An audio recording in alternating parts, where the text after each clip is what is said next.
Beaumont and Fletcher's works, 6 of 10. The Queen of Corinth. Bonduca, The Knight of the Burning Pestle. Love's Pilgrimage. The Double Marriage Author. Francis Beaumont. John Fletcher. Cambridge English Classics. The works of Francis Beaumont and John Fletcher in 10 volumes. Volume by Francis Beaumont, born 1584, died 1616. John Fletcher, born 1579, died 1625. Beaumont and Fletcher. The Queen of Corinth. Bonduca, The Knight of the Burning Pestle. Love's Pilgrimage. The Double Marriage. Cambridge. At the University Press, 1908. Cambridge University Press Warehouse. C.F. Clay, manager. London. Fetter Lane, E.C. Edinburgh. 100, Princes Street. Berlin. A. Asher & Co. Leipzig. F. A. Brockhaus. New York. G. P. Putnam Sons. Bombay and Calcutta. Macmillan and Company, Limited. Contents page. The Queen of Corinth 1. Bonduca 79. The Knight of the Burning Pestle 160. Love's Pilgrimage 232. The Double Marriage 321. The Queen of Corinth, a tragicomedy. The persons represented in the play: Agenor, Prince of Argos; Tianer, son to the Coup of Corinth, a vicious prince; Leonidas, the Corinthian general, brother to Marione; Euphanes, a noble young gentleman, favored to the Coup; Crates, elder brother to Eupa, a malicious beautiful; Culmen, Euphanes confident, and fellow reveler; Neanthes, Sosicles, Ayrton, courtiers; Olnos or Lamprias, a very foolish traveler; tutor and uncle to Onos, two foolish knaves; gentlemen servants to Agenor, a page to Lord Euphanes; Marshal, vintner, drawers. Women: Marione, a virtuous lady, honorably solicited by Prince Agenor; Beliza, a noble lady, mistress to Euphanes; Queen of Corinth, a wise and virtuous widow, mother of Tianer, the scene Corinth. The principal actors were Richard Burbage, Henry Condell, John Underwood, Thomas Pollard, Nathan Fields, John Lowen, Nick Tully, Low, Holcomb. Actus Primus. Sna Prima. Enter Neanthes, Sosicles, Ayrton. Era. The general is returned then? Neen. With much honor. SOS. And peace concluded with the Prince of Argos? Neen. To the Queen's wishes.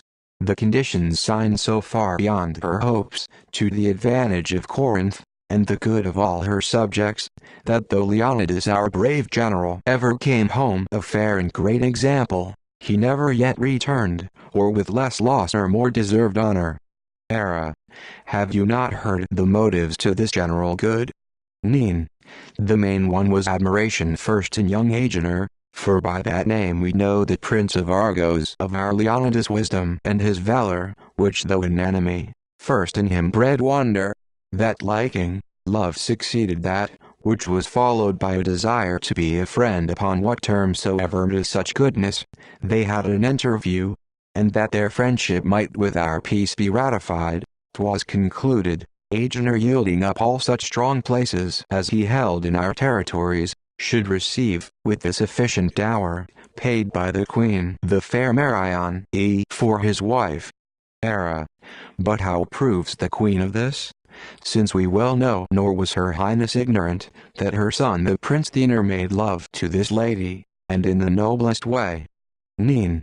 Which she allowed of, and I have heard from some familiar with her nearest secrets, she so deeply prized her being from an infant trained up in her service, or to speak better, rather her own creature. She once did say, that if the prince should steal a marriage without her leave, or knowledge, with this Marione, with the little suit she should grant both their pardons, whereas now to shew herself forsooth a Spartan lady, and that is in her power, now it concerns the common good, not alone to subdue her own affections, but command her son's. She has not only forked him with rough threats to leave his mistress, but compelled him when Agenor made his entrance into Corinth to wait upon his rival. SOS. Can it be the prince should sit down with this wrong? Neen. I know not, I am sure I should not. Era. Trust me nor I, a mother is a name, but put in balance with a young wench 'tis nothing. Where did you leave him? Neen. Near Vesta's temple, for there he dismissed me, and full of troubled thoughts, calling for crates, he went with him, but whither, or to what purpose I am a stranger. Enter Tiener and crates. Era. They are come back Neanthes. I like the place well. Cra. Well, sir? It is built as if the architect had been a prophet, and fashioned it alone for this night's action, the vault so hollow, and the walls so strong, as Diane there might suffer violence, and with loud shrieks in vain call Jove to help her, or should he hear, his thunder could not find an entrance to it. I give up myself wholly to thy direction, worthy as crates, and yet the desperate cure that we must practice is in itself so foul, and full of danger, that I stand doubtful whether 'twere more manly to die not seeking help, or that help being so deadly, to pursue it. Cra. To those reasons I have already urged, I will add these. For but consider, sir, Era. It is of weight what it be, that with such vehement action, of eye, hand, foot, nay all his body's motion, crates incites the prince to. Neen. Then observe, with what variety of passions he receives his reasons. Now he's pale, and shakes for fear or anger, now his natural red comes back again, and with a pleasing smile he seems to entertain it. 'Tis resolved on be it what 'twill, to his ends may it prosper though the state sink for tea. Cra. Now you are a prince fit to rule others, and in shaking off the bonds in which your mother fetters you discharge your debt to nature, she's your guide, follow her boldly, sir. I am confirmed, fall what may fall. Cra. Yet still disguise your malice and your humility. I am instructed. Cra. Though in you are heart there rage 1,000 tempests, all calmness in your looks. I shall remember. Cra. And at no hand, though these are rusty as agents acquaint them with your purpose till the instant that we employ them, 'tis not fit they have time to consider, when 'tis done, reward or fear will keep them silent, yet you may grace them as you pass by, 'twill make them surer, and greedier to deserve you. I'll move only as you would have me. Good day gentlemen, nay, spare this ceremonious form of duty to him that brings love to you, equal love, and is in nothing happier, than in knowing it is returned by you. We are as one. SOS. I am overjoyed, I know not how to reply, but, Era. Hang all buts, my lord, for this your bounteous favor, Neen. Let me speak. If to feed vultures here, after the halter has done his part, or if there be a hell to take a swinge or two there, may deserve this. SOS. We are ready. Era. Try us anyway. Neen. Put us to it. What jewels I have in you. Cra. Have these souls, that for a good look, and a few kind words part with their essence? Since you will compel me to put that to the trial, which I doubt not, crates, may be, suddenly will instruct you how, and in what to shew your loves, obey him as you would bind me to you. Cra. 'Tis well grounded. Leave me to rear the building. Neen. We will do. Cra. I know it. Era. Anything you'll put us to. Exeunt. Snusicunda. Enter Leonidas, Marione, Beliza, servants. Leo. Sister, I reap the harvest of my labors in your preferment, be you worthy of it, and with an open bosom entertain a greater fortune than my love erst hoped for. Be wise, and welcome it, play not the coy and foolish wanton, with the offered bounties of him that is a prince. I was wooed for you, and won Marione, then if you dare believe the object that took me was worthy, or trust my judgment, in me think you were courted, sued to, and conquered. Mare. Noble brother, I have, and still esteem you as a father, and will as far obey you. My heart speaks it, and yet without your anger, give me leave to say, that in the choice of that on which all my life's joys or sorrows have dependence, it had been fit you had made a full and absolute grant of me to any other, I should have used mine own eyes, or at least made you to understand, whether it were within my power to make a second gift of my poor self.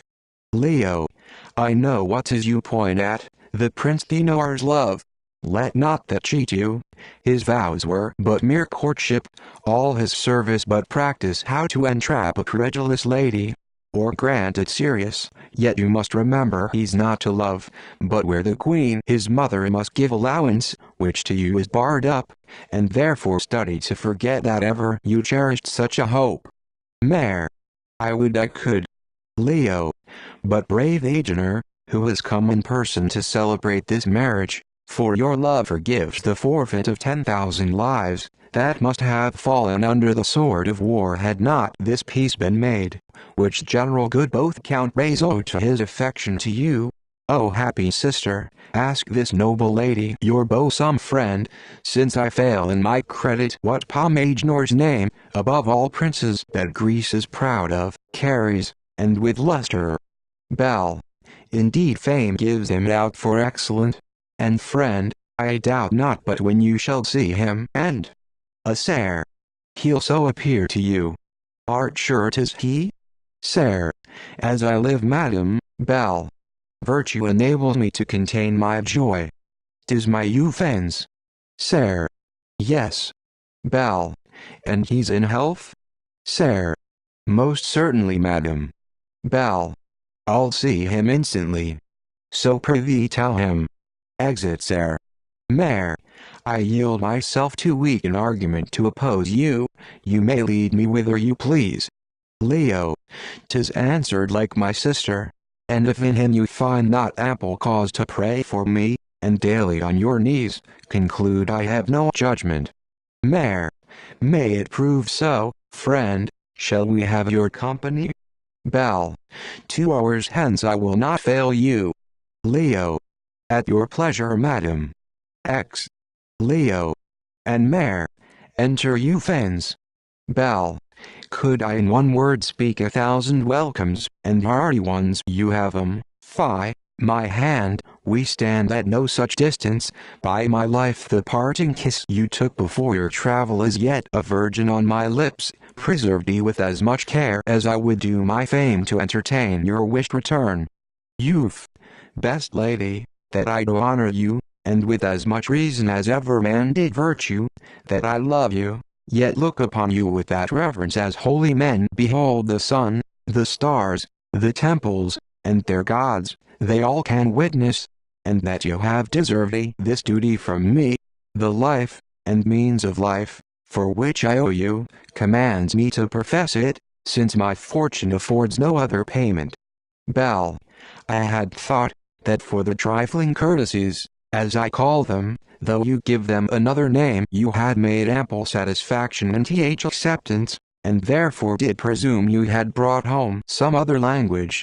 Youth. No one I have learned yields words sufficient to express your goodness, nor can I ever choose another theme and not be thought unthankful. Bell.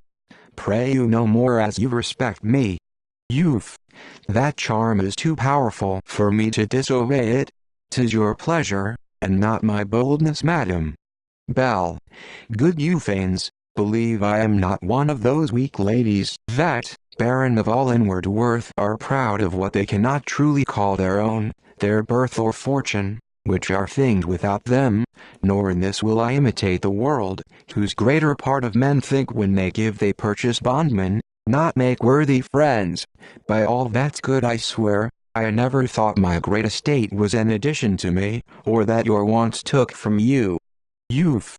There are few so truly understanding or themselves or what they do possess. B.L.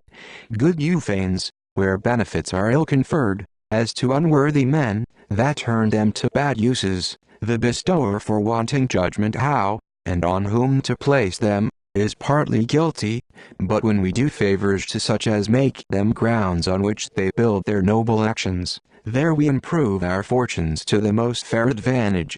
If I speak too much, though I confess I speak well, prithee remember 'tis a woman's weakness, and then thou wilt forgive it. Youth, you speak nothing but what would well become the wisest man, and that by you delivered is so pleasing that I could hear you ever. Bell, fly not from your word, for I rest it, and will now express myself a little more, and prove that whereas you profess yourself my debtor, that I am yours. Youth, your ladyship then must use some sophistry I ne'er heard of. Bell, by plain reasons, for look you, had you never sunk beneath your wants, or if those wants had found supply from crates, your unkind and covetous brother, or any other man, I then had missed a subject upon which I worthily might exercise my bounty, whereas now by having happy opportunity to furnish you before, and in your travels, with all conveniencies that you thought useful, that gold which would have rusted in my coffers being thus employed has rendered me a partner in all your glorious actions, and whereas had you not been, I should have died a thing scarce known, or soon forgotten, there's no trophy in which Euphranes for his worth is mentioned, but there you have been careful to remember, that all the good you did came from Eliza. Youth, that was but thankfulness. Bell, 'twas such an honor, and such a large return for the poor trash I ventured with you, that if I should part with all that I possess, and myself too in satisfaction for it, 'twere still short of your deservings. Youth, you owe our prize them, madam.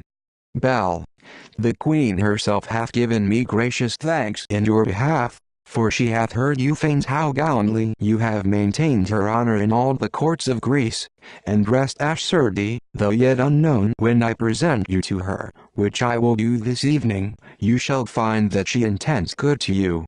Youth, worthiest lady, since all you labor for is the advancement of him that will live ever your poor servant, he must not contradict it. Bell, here's your brother, 'tis strange to see him here. Enter crates. Cra. You are welcome home, sir. Your pardon, madam. I had thought my house, considering who I am, might have been worthy of your first visit. Youth, 'twas not open to me when last I saw you, and to me 'tis wonder that absence which still renders men forgotten should make my presence wished for. Bell, that's not it. Your too kind brother, understanding that you stand in no need of him, is bold to offer his entertainment. Cra. He had never wanted, or yours, or your assistance, had he practiced the way he might have took, to have commanded, whatever I call mine. Youth. I studied many, but could find none. Cra. You would not find yourself, sir, or in yourself, what was due to me from you. The privilege my birth bestowed upon me might challenge some regard. Youth. You had all the land, sir, what else did you expect? And I am certain you kept such strong guards to preserve it yours I could force nothing from you. Cra. Did you ever demand help from me? Youth. My wants have, and often, with open mouths, but you nor heard, nor saw them.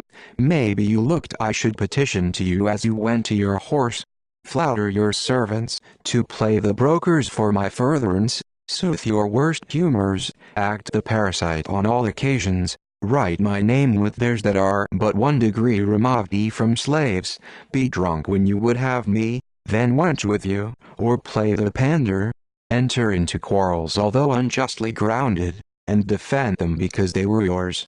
These are the tyrannies most younger brothers groan beneath, yet bear them from the insulting heir, selling their freedoms at a less rate than what the state allows the salary of base and common strumpets. For my part, on such low terms I feed upon a brother's trencher, let me die the beggar's death, and starve. Cra. 'Tis bravely spoken, did what you drank with it. Bell. Why, what does he you would not wish were yours? Cra.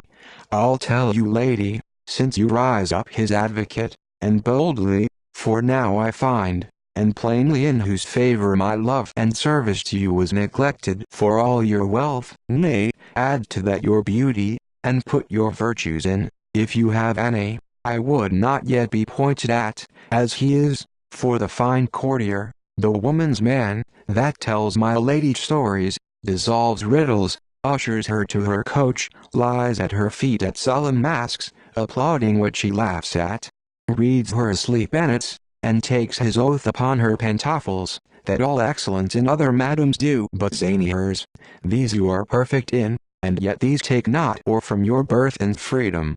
Youth. Should another say this, my deeds, not looks should shew, Bell. Contemn it, his envy feigns this, and he's but a reporter, without a second, of his own dry fancies. Cra. Yes, madam, the whole city speaks it with me, and though it may distaste, 'tis certain you are brought into the scene, and with him censured thee, for you are given out for the provident lady, that not to be unfurnished for her pleasures, as without them to what vain use his greatness have made choice of an able man, a young man of an Herculean back to do you service, and one you may command too, that is active, and 'tis what you would have him. Bell. You are foul-mouthed D. Cra. That can speak well, write verses too, and good ones, sharp and conceited, whose wit you may lie with when his performance fails him, one you have maintained abroad to learn new ways to please you, and by the gods you will reward him for it. No night in which while you lie sick and panting he watches by you, but is worth a talent.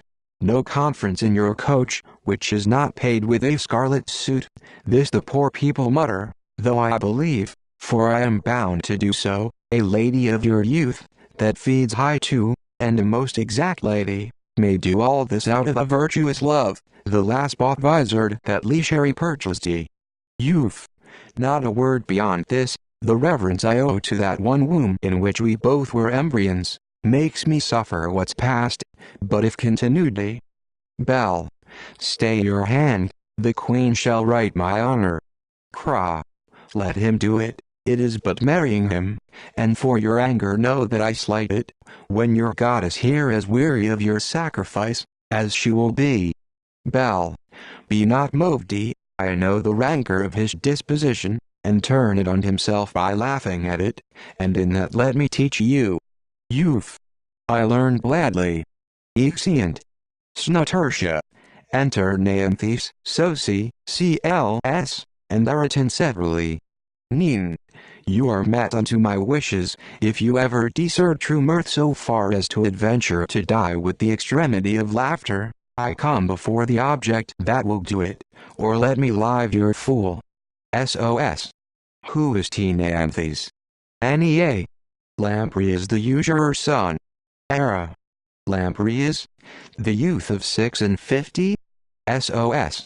That was sent to travel by rich Beliza, till he came to age, and was fit for a wife. NEA. The very same, this gallant with his guardian, and his tutor, and of the three, who is most fool I know not are newly come to Corinth. I'll not stale them by giving up their characters, but leave you to make your own discoveries. Here they are, sir. Enter Onos, uncle and tutor. Tutor. That leg a little higher. Very well. Now put your face into the traveler's posture. Exceeding good. Uncle. Do you mark how they admire him? Toot. They will be all my scholars, when they know and understand him truly. Era. Bus guard me from this new python. SOS. How'd they have trimmed him up like an old reveler? NEA. Curled him and perfumed him, but that was done with judgment, for he looks like one that purged perpetually. Trust me, that witch's face of his is painted too, and every ditch upon it buries more than would set off 10 buds, and all their tenants. SOS. See how it moves towards us. NEA. There's a salutation. Troth, gentlemen, you have bestowed much travel and training up your pupil. Toot. Sir, great buildings require great labors, which yet we repent not, since for the country's good we have brought home an absolute man. Ung. as any of his years, Corinth can shew you. Era. He's exceeding meager. Toot. His contemplation, Besides, 'tis fit learners should be kept hungry. Nea. You all contemplate. For three such wretched pictures of lean famine I never saw together. We have fat minds, sir, and travelled to save charges. Do you think 'twas fit a young and hopeful gentleman should be brought up a glutton? He's my ward, nor was there ever where I bore the bag any superfluous waste. Era. Pray you can it speak? Toot. He knows all languages, but will use none, they are all too big for his mouth, or else too little to express his great conceits, and yet of late with some impulsion he hath set down in a strange method by the way of question, and briefly to all business whatsoever that may concern a gentleman. Nea. Good sir, let's hear him. Toot. Come on, sir. Nea. They have taught him like an ape, to do his tricks by signs. Now he begins. Knows. When shall we be drunk together? Toot. That's the first. Knows. Where shall we whore tonight? That ever follows. Era. Odds me, he now looks angry. Knows. Shall we quarrel? Nea. With me at no hand, sir. Knows. Then let's protest. Era. Is this all? Toot. These are, sir, the 4 new virtues that are in fashion. Many a mile we may journey before we could arrive to this knowledge. Nea. You might have spared that labor, for at home here there's little else in practice. Ha? The Queen? Good friends, for half an hour remove your motion. Tomorrow willingly when we have more leisure we'll look on him again. Knows. Did I not rarely? Excellent well. Toot. He shall have 6 plums for it. Exeunt. Enter Agener, Leonidas, Tiener, Queen, Marione, Beliza, Euphines, Crates, ladies, attendant with lights. Coo. How much my court is honored princely brother in your vouchsafing it your longed-for presence were tedious to repeat, since 'tis already, and heartily acknowledged. May the gods that look into kings' actions, smile upon the league we have concluded, and their justice find me out to revenge it, if I break one article. Age. Great miracle of queens, how happy I esteem myself in being thought worthy to be numbered in the rank of your confederates. My love and best service shall teach the world hereafter, but this gift with which you have confirmed it, is so far beyond my hopes and means ye are to return, that of necessity I must die obliged to your unanswered bounty. The sweet lady in blushes gives your highness thanks. Coo. Believe it on the Queen's word, she is a worthy one, and I am so acquainted with her goodness, that but for this piece that hath changed my purpose, and to her more advancement, I should gladly have called her daughter. Though I am deprived of a blessing, 'tis not in the fates to equal, to shew myself a subject as a son, here I give up my claim, and willingly with mine own hand deliver you what once I loved above myself, and from this hour, for my affection yields now to my duty, vow never to solicite her. Cra. 'Tis well covered. Neanthes, and the rest. Exeunt cra. Nea. SOS. Era. Coo. Nay, for this night you must, for 'tis our country fashion, sir, leave her to her devotions. In the morning we'll bring you to the temple. Leo. How in this your highness honors me? Mare. Sweet rest to all. Age. This kiss, and I obey you. Bell. Please it your highness, this is the gentleman. Coo. You are welcome home, sir. Now as I live, one of a promising presence I have heard of you before, and you shall find I'll know you better, find out something that may do you good, and rest assured to have it. Were you at Sparta lately? Youth. 3 days since madam, I came from thence. Coo. 'Tis very late, good night my lord, do you sir follow me, I must talk further with you. Ag. all rest with you. Exeunt. Enter Crates, Neanthes, Ayrton, Sizycles Discus D. Cra. She must pass through this cloister, suddenly and boldly seize upon her. Nea. Where's the prince? Cra. He does expect us at the place I shew to you. Enter Maronian servant. I hear one's footing, peace, 'tis she, mare. Now leave me, I know the way, though Vesta witness with me I never trod it with such fear, help, help. Cra. Stop her mouth close, out with the light, I'll guide you. Exeunt. Actus secundus. Sna prima. Enter Maroni, as newly ravished. Mare. To whom now shall I cry? What power thus kneel to, and beg my ravished honor back upon me? Deaf, deaf, you gods of goodness, deaf to me, deaf heaven to all my cries. Deaf hope, deaf justice, I am Abusdi, and you, that see all, saw it, and smiled ye upon the villain did it, saw it, and gave him strength. Why have I prayed to ye, when all the world's eyes have been sunk in slumbers? Why have I then poured out my tears, kneeled to ye, and from the altar of a pure heart sent ye thoughts like yourselves, white, innocent, vows pure and of a sweeter flame than all the earth's odors? Why have I sung your praises, strewed your temples, and crowned your holy priests with virgin roses? Is it we hold ye powerful, to destroy us? Believe, and honor ye, to see us ruined? These tears of anger thus I sprinkle toward ye, you that dare sleep secure whilst virgins suffer. These stick like comets, blaze eternally, till, with the wonder, they have walked ye your justice, and forked ye fear our curses, as we yours. Entertainer, Crates, with vizards. My shame still follows me, and still proclaims me. He turns away in scorn. I am contemned too, a more unmanly violence than the other, bitten, and flung away.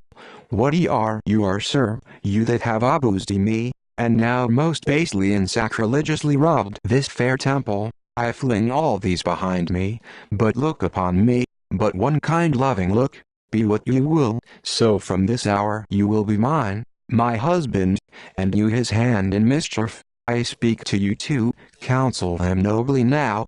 You know the mischief, the most unrighteous act he has done. Persuade him like a friend, knock at his conscience till fair repentance follow. Yet be worthy of me, and shew yourself, if ever good thought guided ye. You have had your foul will, make it yet fair with marriage. Open yourself and take me, wed me now. Draws his dagger. More fruits of villainy? Your dagger? Come, ye are merciful. I thank you for your medicine. Is that too worthy too? Enter the rest. Discus D. Devil, thou with him, thou penny bought to his lust, will not that stir thee? Do you work by tokens now? Be sure I live not, for your own safety's knaves. I will sit patiently. But as ye are true villains, the devil's own servants, and those he loves and trusts, make it as bloody an act, of such true horror, heaven would shake at. 'Twill shew the braver. Goodness, hold my hope fast, and in thy mercies look upon my ruins, and then I am right, my eyes grow dead and heavy. Enter 6 Discus D, singing and dancing to a horrid music, and sprinkling water on her face. Wrong me no more as ye are men. She is fast. Cra. Away with her. Exeunt. Sna secunda. Enter Agener, and gentlemen. Age. Now, gentlemen, the time's come now to enjoy that fruitful happiness my heart has longed for, this day be happy called, and when old time brings it about each year, crowned with that sweetness it gives me now, see every man observe it, and laying all aside bare shew of business, give this to joy and triumph. How fits my clothes? One gent. Handsome, and wondrous well, sir. Ag. Do they she richly? For to those curious eyes even beauty envies. I must not now appear poor, or low-fashioned. Methinks I am younger than I was, far younger, and such a promise in my blood I feel now, that if there may be a perpetual youth bestowed on man, I am that soul shall win it. Does my hair stand well, Lord? How ilfavourdly you have dressed me today. How baldly. Why this cloak? Too general. Why 'tis the richest, sir. Age. And here you have put me on a pair of breeches look like a pair of bagpipes. One general believes, sir, they shoe bravely. Ag. Why these stockings? Too general your leg appears. Ag.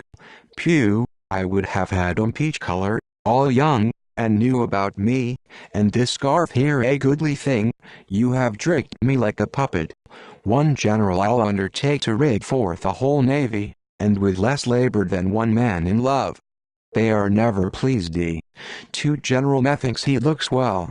One general well, as man can look, as handsome. Now do I wonder he found not fault. His nose was put on ugly, or his eyes look too gray, and rail at us. They are the wayward things, these lovers. Two gent. All will be right, when once it comes to push. One gent. I would they were at it for our own quiet sake. Ag. Come, wait upon me, and bear yourselves like mine, my friends, and nobly. X. Snuttersha. Entertainer, crates, and erat on, bringing Maroni. Erat. This is her brother's door. Cra.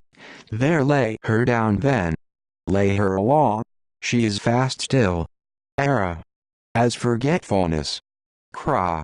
Be not you stirred now, but away to your mother, give all attendance, let no stain appear of fear, or doubt in your face. Carry yourself confidently. But whither runs your drift now? Cra.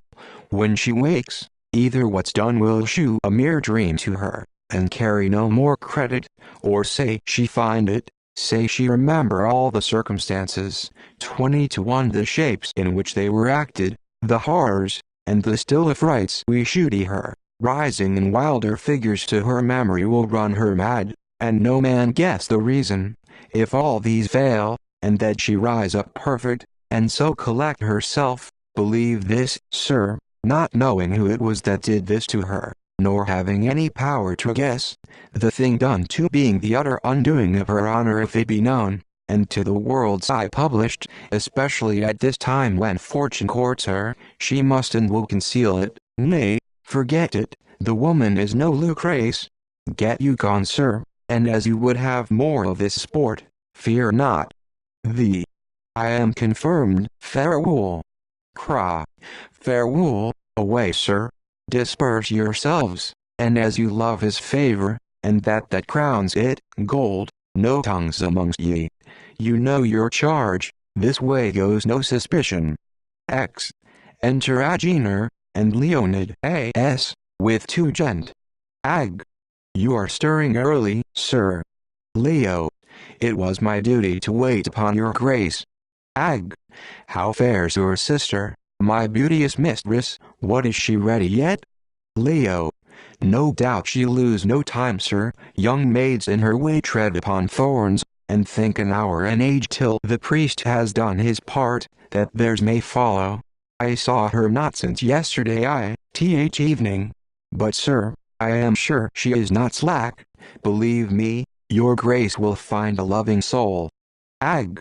A sweet one, and so much joy I carry in the thought of it, so great a happiness to know she is mine. Believe me, noble brother, that to express it methinks a tongue's a poor thing, can do nothing, imagination less. Who's that lies there? Leo. Where, sir? Ag. Before the door, it looks like a woman. Leo. This way I came abroad, but then there was nothing. One of the maids alratty bell-like. Ag. It may be. Leo. But methinks this is no fit place to sleep in. One gent. 'Tis sure a woman, sir. She has jewels on too. She fears no foul play, sure. Leo. Bring a torch hither. Yet 'tis not perfect day. I should know those garments. Ag. How sound she sleeps. Leo. I am sorry to see this. Ag. Do you know her? Leo. And you now, I am sure, sir. Ag. My mistress, how comes this? Enter Queen, Tianer, Beliza, Euphanes, Neanthes, attendants. Leo. The Queen and her train? Q. You know my pleasure. Youth. And will be most careful. Q. Be not long absent, the suit you preferred is granted. Nea. This fellow mounts apace, and will tower o'er us like a falcon. Q. Good morrow to ye all, why stand ye wondering? Enter the house, sir, and bring out your mistress, you must observe our ceremonies. What's the matter? What's that ye stand at? How Marione? Asleep th street. Bell like some sudden palsy as she stepped out last night upon devotion, to take her farewell of her virgin state, the air being sharp and piercing, struck her suddenly, see if she breath. Leo. A little.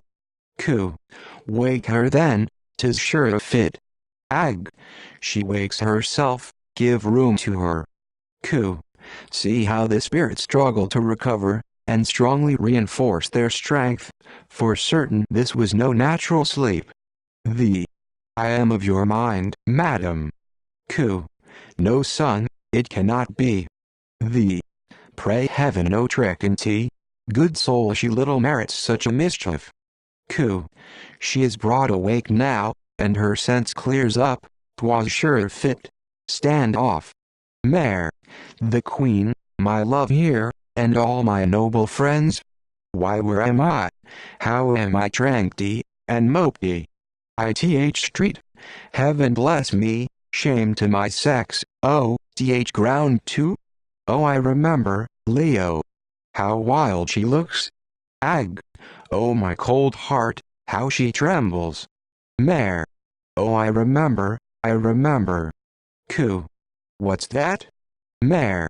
My shame, my shame, my shame, oh, I remember my never-dying shame. V. Here has been villainy. Q. I fear so too. Mare.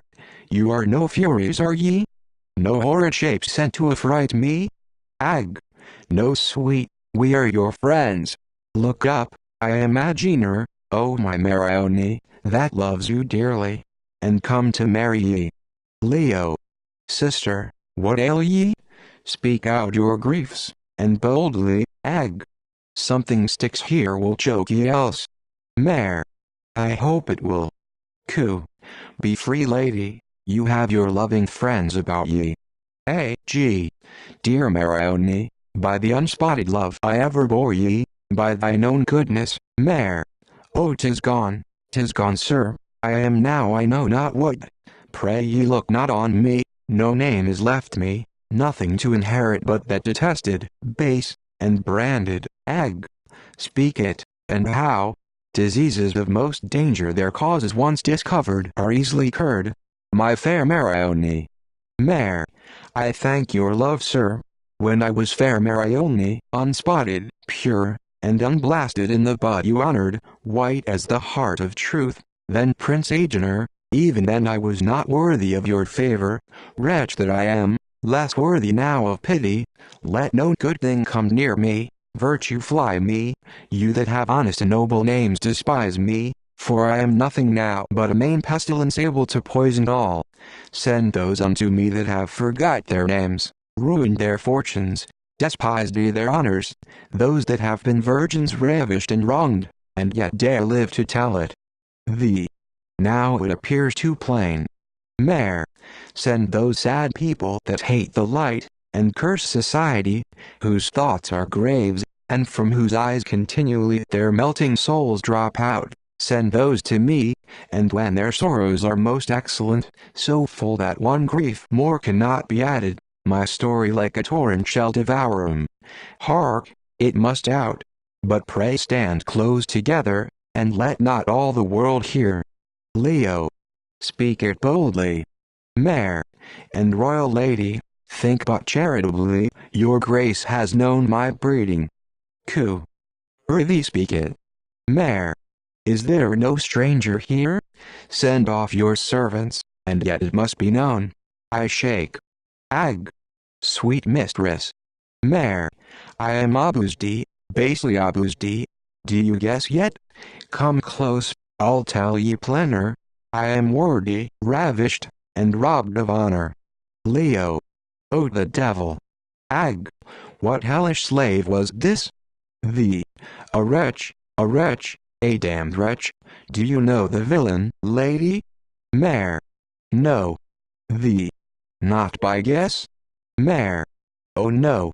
The. It must be known. Coo. Where was the place?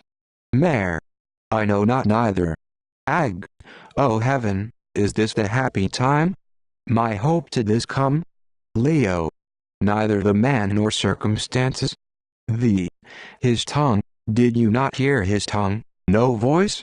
Mare. None, sir. All I know of him was his violence. Ag. How came ye hither, sweet? Mare. I know not neither. The. A cunning piece of villainy. Mare.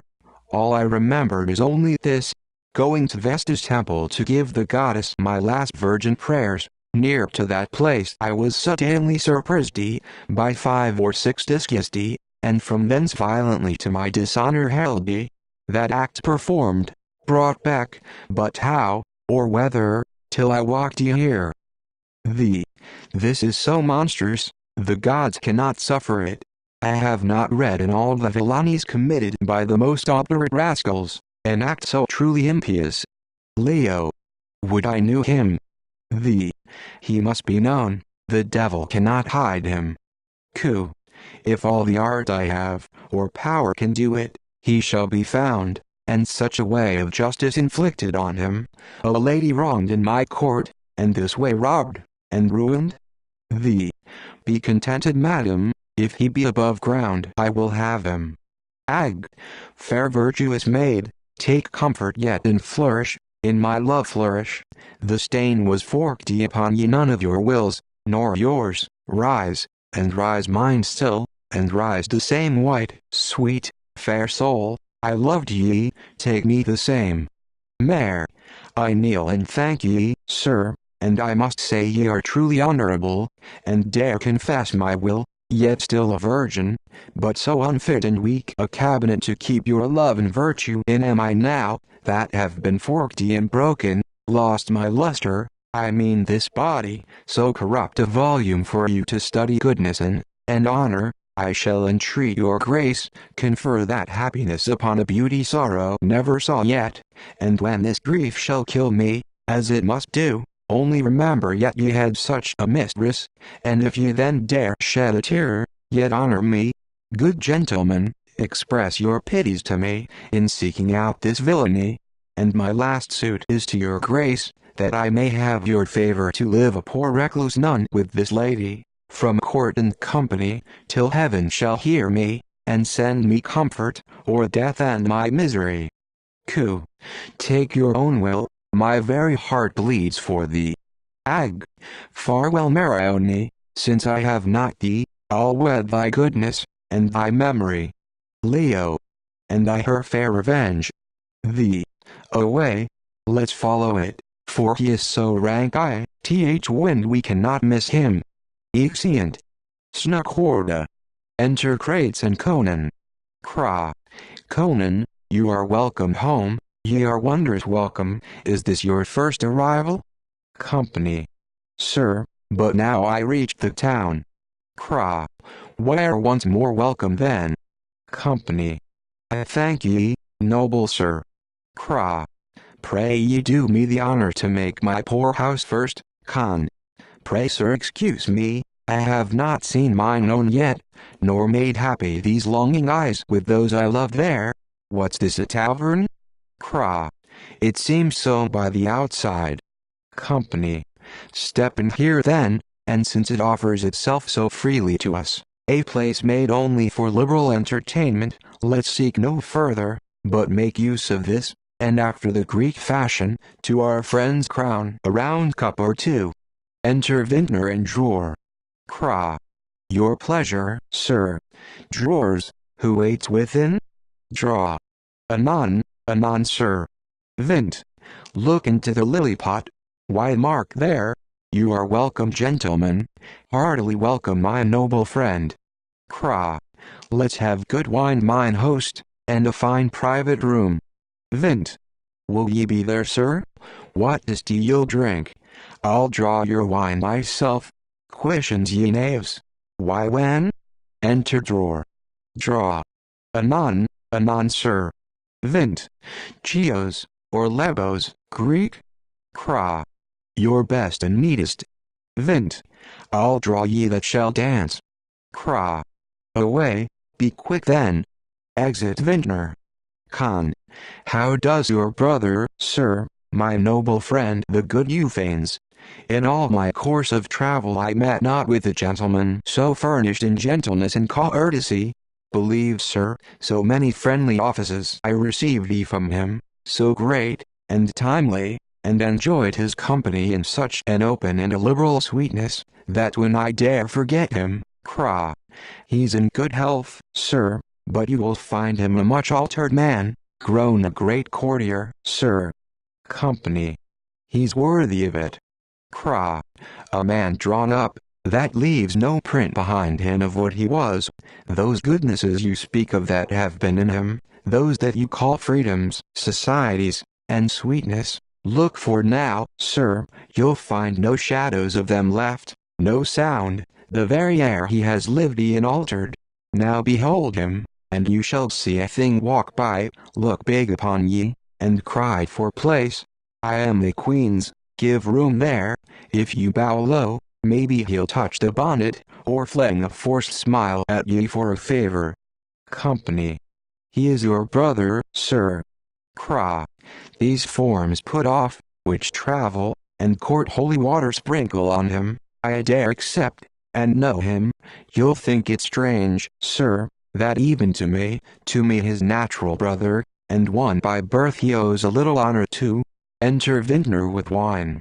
But that's all one. Come, give me some wine, mine host, here's to your fair return.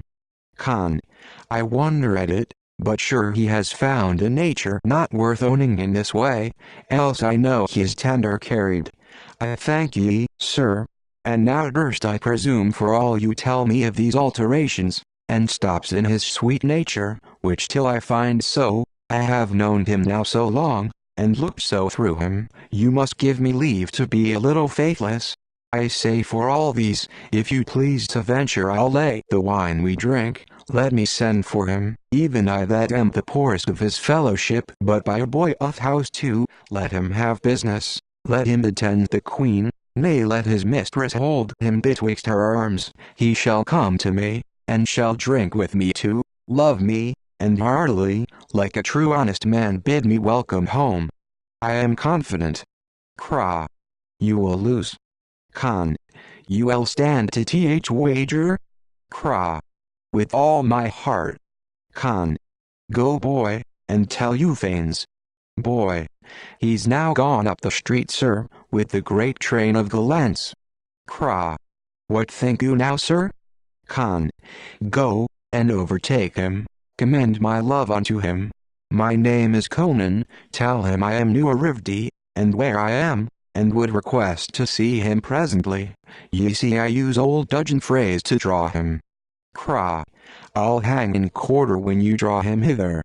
Con. Away boy. Boy. I am gone, sir. Exit. Con. Here's to you now, and you shall find his travel has not stopped him as you suppose, nor altered any freedom, but made him far more clear and excellent. It draws the grossness off the understanding, and renders active and industrious spirits. He that knows most men's manners, must of necessity best know his own, and mend those by example. 'Tis a dull thing to travel like a mill horse, still in the place he was born in, landy and blinded. Living at home is like it. Pure and strong spirits that like the fire still covet to fly upward, and to give fire as well as take it. Cast ye up, and moot here I mean at home, like lusty mettled horses, only tied ye up in stables, to please their masters, beat out their fiery lives in their own litters. Why do not you travel, sir? Cra. I have no belief in thee. I see so many strange things, half unhatched, To return, those that went are men, and good men. They look like poached eggs with the souls sucked out empty and full of wind. All their affections are baccy and rye crust, to hold carriage from this good town to each other, and when they are opened, they are so ill-cooked and mouldy. Con. Ye are pleasant. Cra. I'll shew ye a pack of these. I have 'em for ye, that have been long in travel too. Con. Please you, sir. Cra. You know the merchant's walk, boy? To boy. Very well. Cra.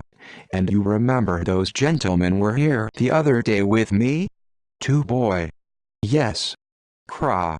Then go thither, for there I am sure they are. Pray come hither, and use my name. I would be glad to see 'em. Enter one boy. One boy. Your brother's coming in, sir. Vint. Odds my passion, out with the plate, ye knaves. Bring the new cushions, and wash those glasses I set by for high days. Perfume the rooms along. Why, sirrah? One boy. Here, sir. Vint. Bid my wife make herself ready handsomely, and put on her best apron. It may be the noble gentleman will look upon her. Enter Euphane and 2 gentlemen. Youth. Where is he, boy? Vint. Your worship's heartily welcome. It joys my very heart to see ye here, sir. The gentleman that sent for your honor, youth. Oh, good mine host. Vint. To my poor homely house, and do like your honor. Youth. I thank thine honor, good mine host. Where is he? Con. What think ye now?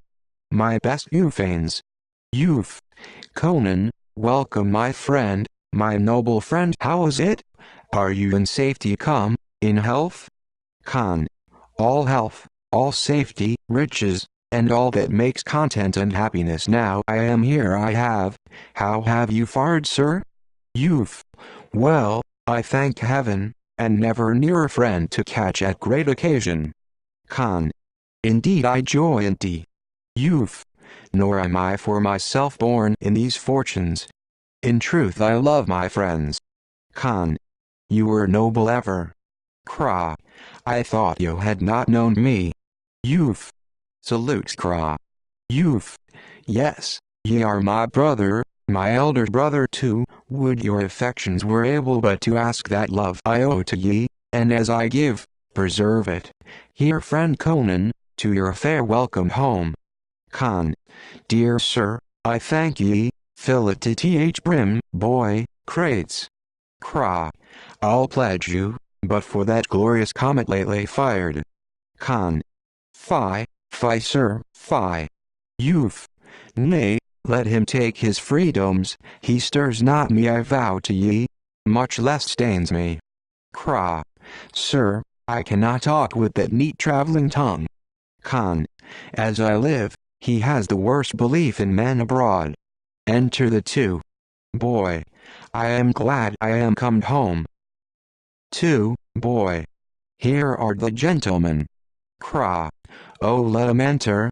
Now you that trust in travel, and make sharp beards, and little breeches deities, you that enhance the daily price of toothpicks, and hold there is no home-bred happiness, behold a model of your minds and actions. Youth. Though this be envious, yet on I, th way of mirth, I am content to thank ye for tea. Con. 'Tis well yet. Cra. Let the mask enter. Enter Onos, his uncle and tutor. Onos. A pretty tavern, faith, of a fine structure. Unk. Bear yourself like a gentleman, here's 6pence, and be sure you break no glasses. Toot.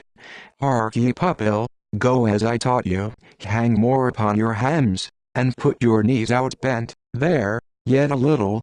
Now I beseech ye, be not so improvident to forget your travelling pace, 'tis a main posture, and to all uniredy gentlemen will betray you. Play with your piece of beard. Why, where's your brush, pupil? He must have a brush, sir. Unk. More charge yet? Toot.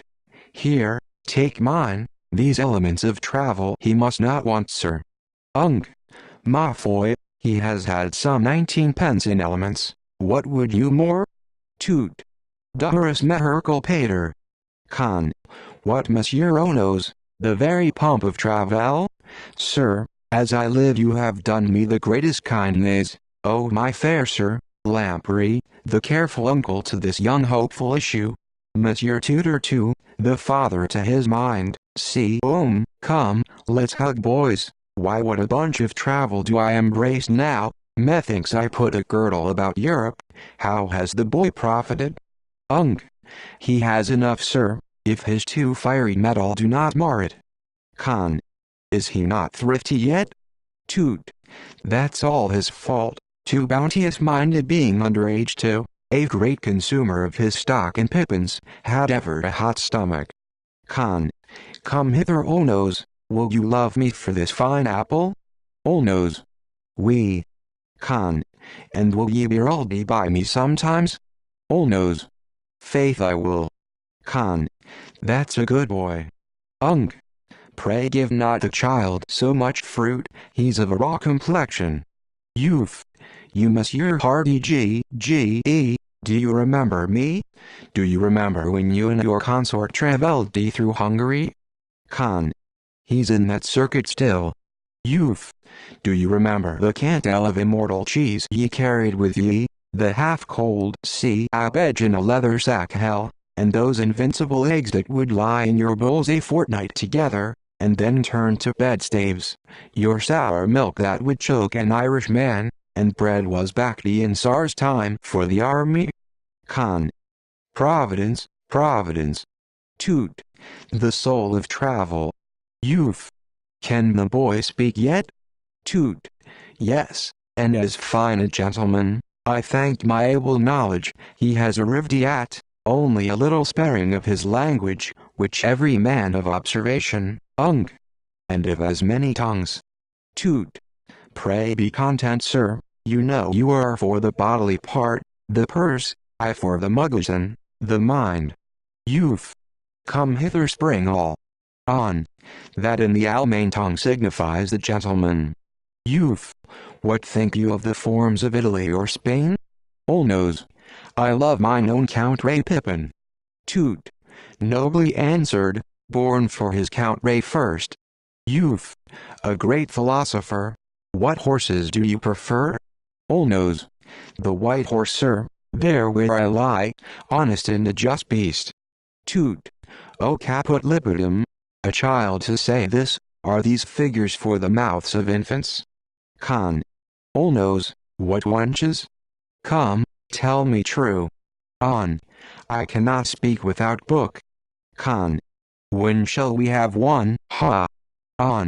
Steal me from mine uncle, for look you, I am broke out horribly for want of fleshly physic, they say I am too young, and that, 'twill spoil my growth. But could you help me?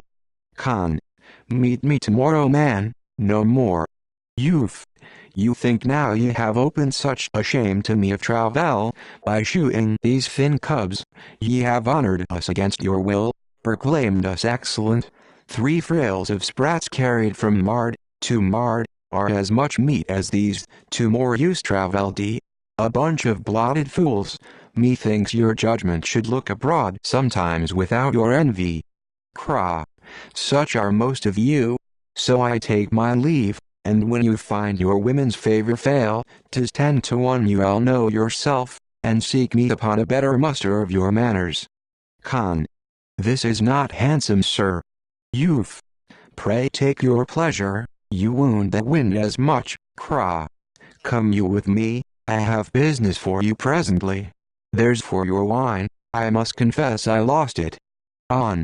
Shall I steal to ye and shall we see the wench? Con. A dainty one.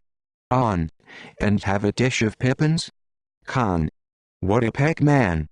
Toot. Will you wait sir? Con. Pray let's meet oftener gentlemen, I would not lose ye. Toot. Oh sweet sir. Con. Do you think I would, such noted men as you? Olnose, Toot. We are your servants. Exeunt. Youth. That thing they would keep an everlasting non-age, my brother for his own ends has thrust on upon my mistress, 'Tis true, he shall be rich if ever he can get that rogue his uncle to let him be of years to come to inherit it. Now what the main drift is, Khan. Say ye so? No more words. I'll keep him company till he be of years, though it be 100 years, but I'll discover it, and 10 to 1 I'll cross it too. Youth, you are honest, and I shall study still your love. Farewell, sir, for these few hours I must desire your pardon. I have business of importance. Once a day at least I hope you'll see me. I must see you else, so, once more ye are welcome.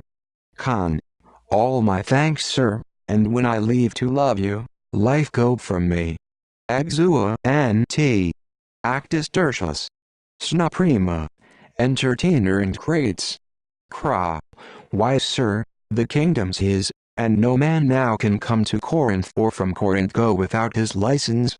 He puts up the tithes of every office through Achaia, from courtier to the carter hold of him.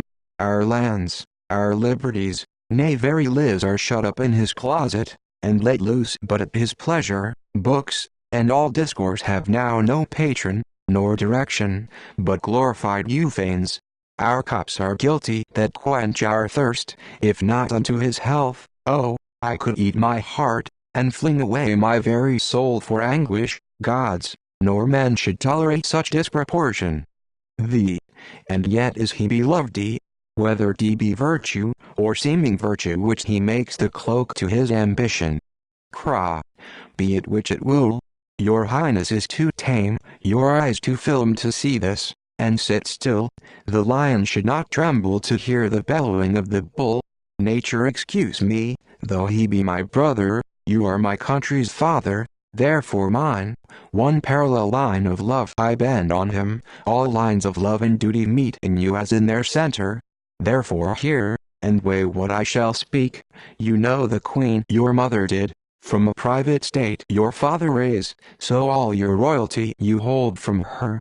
She is older than she was, therefore more duaden, and what know we but blindness of her love, that hath from underneath the foot of fortune set even Euphane's foot, on fortune's head will take him by the hand, and cry, leap now into my bed. 'Tis but a trick of age, nothing impossible. What do you infer on this? Cra. Your pardon, sir. With reverence to the queen, yet why should I fear to speak plain what point out to your good? A good old widow is a hungry thing. I speak of other widows, not of queens. Speak to thy purpose.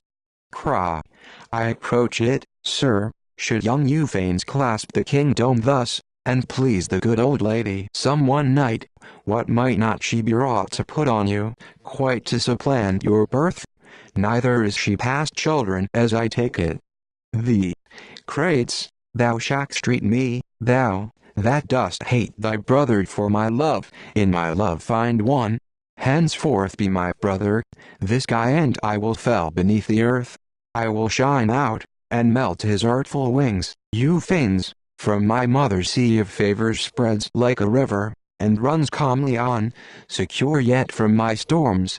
Like a young pine he grows up planted under a fair oak, whose strong large branches yet do shelter him, and every traveler admires his beauty. But like a wind, I'll work into his cranks, trouble his stream, and drown all vessels that ride on his greatness. Under my mother's arms, like to a stealing tempest will I search, and rend his root from her protection. Cra. Aye, now Thenor speaks like Prince Thenor. But how shall we provoke him to our snares? He has a temper malice cannot move to exceed the bounds of judgment. He is so wise, that we can pick no cause to affront him. Cra. No? What better than his crossing your intent? The suit I had to ye? As forfeit state, before he travelled for a riot he hath from your mother got restored to him. Durst he? What is this Culman? Cra. One that hath, as people say, in foreign countries placed him. Enteronos, uncle, tutor, Neanthes, Sosicles, Ayrton. But now no more. They have brought the travellers I told you of. That's the sweet youth, that is my brother's rival, that curls his head. for he has little hair, and paints his visor, for it is no face, that so desires to follow you, my lord. Shew him some countenance, and it will beget our sport at least. What villainous crabtree legs he makes! His shins are full of true love knots. Craw! His legs were ever villainous, since I knew him. Faith, his uncle's shanks are somewhat the better. But is 't possible he should believe he is not of age? Why, he is 50, man, and's jubile I warrant. Light, he looks older than a groat, the very stamp on's face is worn out with handling. SOS. Why, I tell you, all men believe it when they hear him speak, he utters such single matter in so infantly a voice. He looks as like a fellow that I have seen accommodate gentlemen with tobacco in our theatres. Nose. Most illustrious prince. A pox on him, he is gelt, how'd he trebles. Nose. I am a gentleman of both sides. Toot. He means, so 't please your highness, both by father and mother. SOS. Thou a gentleman? Thou an ass. He is ne'er the farther from being a gent, I assure you. Toot. May it please your grace, I am another. He is another ass, he says, I believe him. Uncle. We be three, heroical prince. Nay, then we must have the picture of 'em, and the word no sumuse. Toot. That have travelled all parts of the globe together.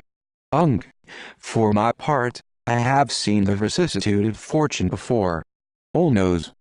Peace, uncle, for though you speak a little better than I, 'tis a very little, in truth. Nose. Yet we must both give place, as they say, to the best speaker, the tutor. Toot.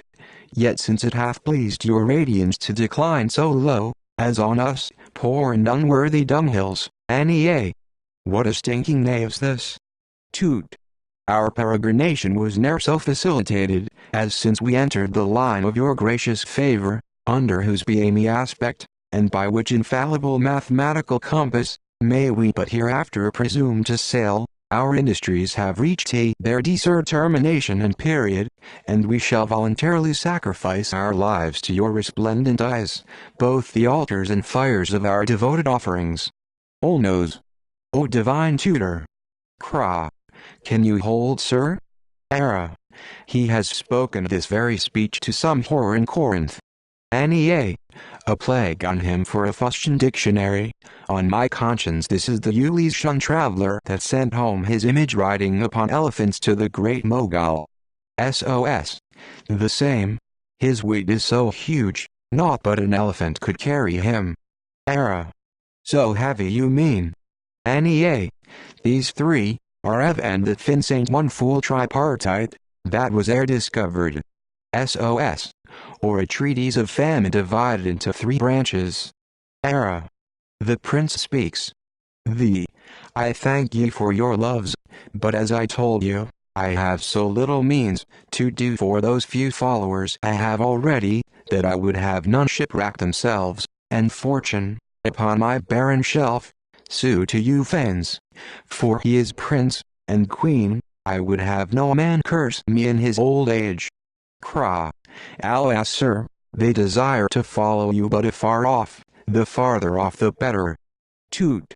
Aye, sir, and he be 7 mile off, so we may but follow you, only to countenance us in the confronts and affronts, which, according to your highness, will we mean on all occasions to put upon the Lord Euphranes. Nose. He shall not want jibing nor jeering, I warrant him. If he do, I'll forswear we'd. It has forsworn thee, I'll swear, it is the ancient enemy to thy house. Well, be it so, I here receive ye, for my followers a great way off. 7 miles, my lord, no further. Nose. By what time, sir, by this measure may one come to follow him in his chamber? Why, when his chamber, sir, is 7 miles long. Enter you Fins, Conan, page, gent. Attendant. Gent. Make way there for my lord Euphranes. Cra. Look, sir, Jove appears, the peacock of our state, that spreads a train brighter than iris blushes after rain. Youth, you need not thank me, Conan. In your love you antedated what I can do for you, and I, in gratitude, was bound to this, and am to much more, and whate'er he began with unthankfulness assoil me, let him dig out mine eyes, and sing my name in verse, in ballad verse, at every drinking house, and no man be so charitable to lend me a dog to guide my steps. Nea. Hail to Euphranes. SOS. Mighty Euphranes. Era. The great Prince Euphranes. Toot. Key of the court, and jewel of the queen. Ung. Soul in our firmament. Olnos. Pearl in the state's eye. Nea. Being a black man. Era. Mistress of the land. Nea. Our humble poor petitions are, that we may hold our places. All. May we? Youth. Yes. Be you malicious knaves still, and you fools. Con. This is the prince's, and your brother's spite. Youth. I know t, but will not know it. Con. Yonder they are. Whose fine child's this? Ung. Sir. Once. Uncle to be, let him alone, he is a mighty prince. Youth. I ask your highness pardon. I protest by Jupiter I saw you not. The. It may be so, you have rised such mountains twixt your eyes and me, that I am hidden quite. What do you mean, sir? You much forget yourself. Youth. I should much more, not to remember my due duty to your grace. I know not wherein I have so transgressed my service to your highness, to deserve this rigor and contempt, not from you only but from your followers, with the best of whom I was an equal in my lowest ebb. Beseech you, sir, respect me as a gentleman. I will be never more in heart to you. 5 fair descents I can derive myself, from fathers worthy both in arts and arms. I know your goodness companies your greatness, but that you are perverted. Royal sir, I am your humblest subject, use your pleasure, but do not give protection to the wrongs of these subordinate slaves, whom I could crush by that great destined favor, which my mysteries and your majestic mother deigns to me, but in respect of you, I know lean envy waits ever on the steps of virtue and vanity, but while your mother's grace gets me disgrace, or renders me a slave to bear these wrongs I do not know. O mediocrity! Thou priceless jewel, only mean men have but cannot value, like the precious gem, found in the muck-hill by the ignorant cock. Your creamy words, but cousin, how durst you intercept me so lately to my mother? And what I meant to your brother, you obtained unto the forfeit ho again. Cra. Your answer to that, my lord, my brother. Youth.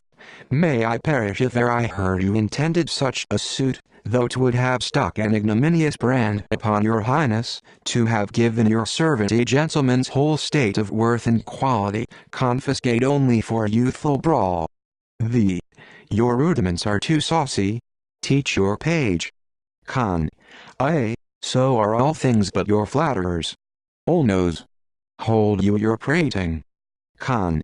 You know where you are, you fleet and face. Youth. Yet, sir, to appease and satisfy your anger, take what you please from me, and give it him in lieu of this. You shall not take it neither, I freely will impart it, half my state, which brother if you please. Cra. I'll starve in chains first, eat my own arms. Youth. Oh that you saw yourself, you ne'er made me such offer in my poorness, and, cause, to do you ease I sought not to you.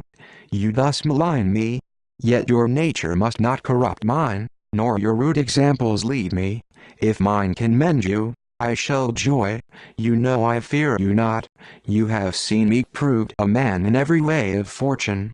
'Tis my comfort I know no more such brothers in the world as Crates is. Con.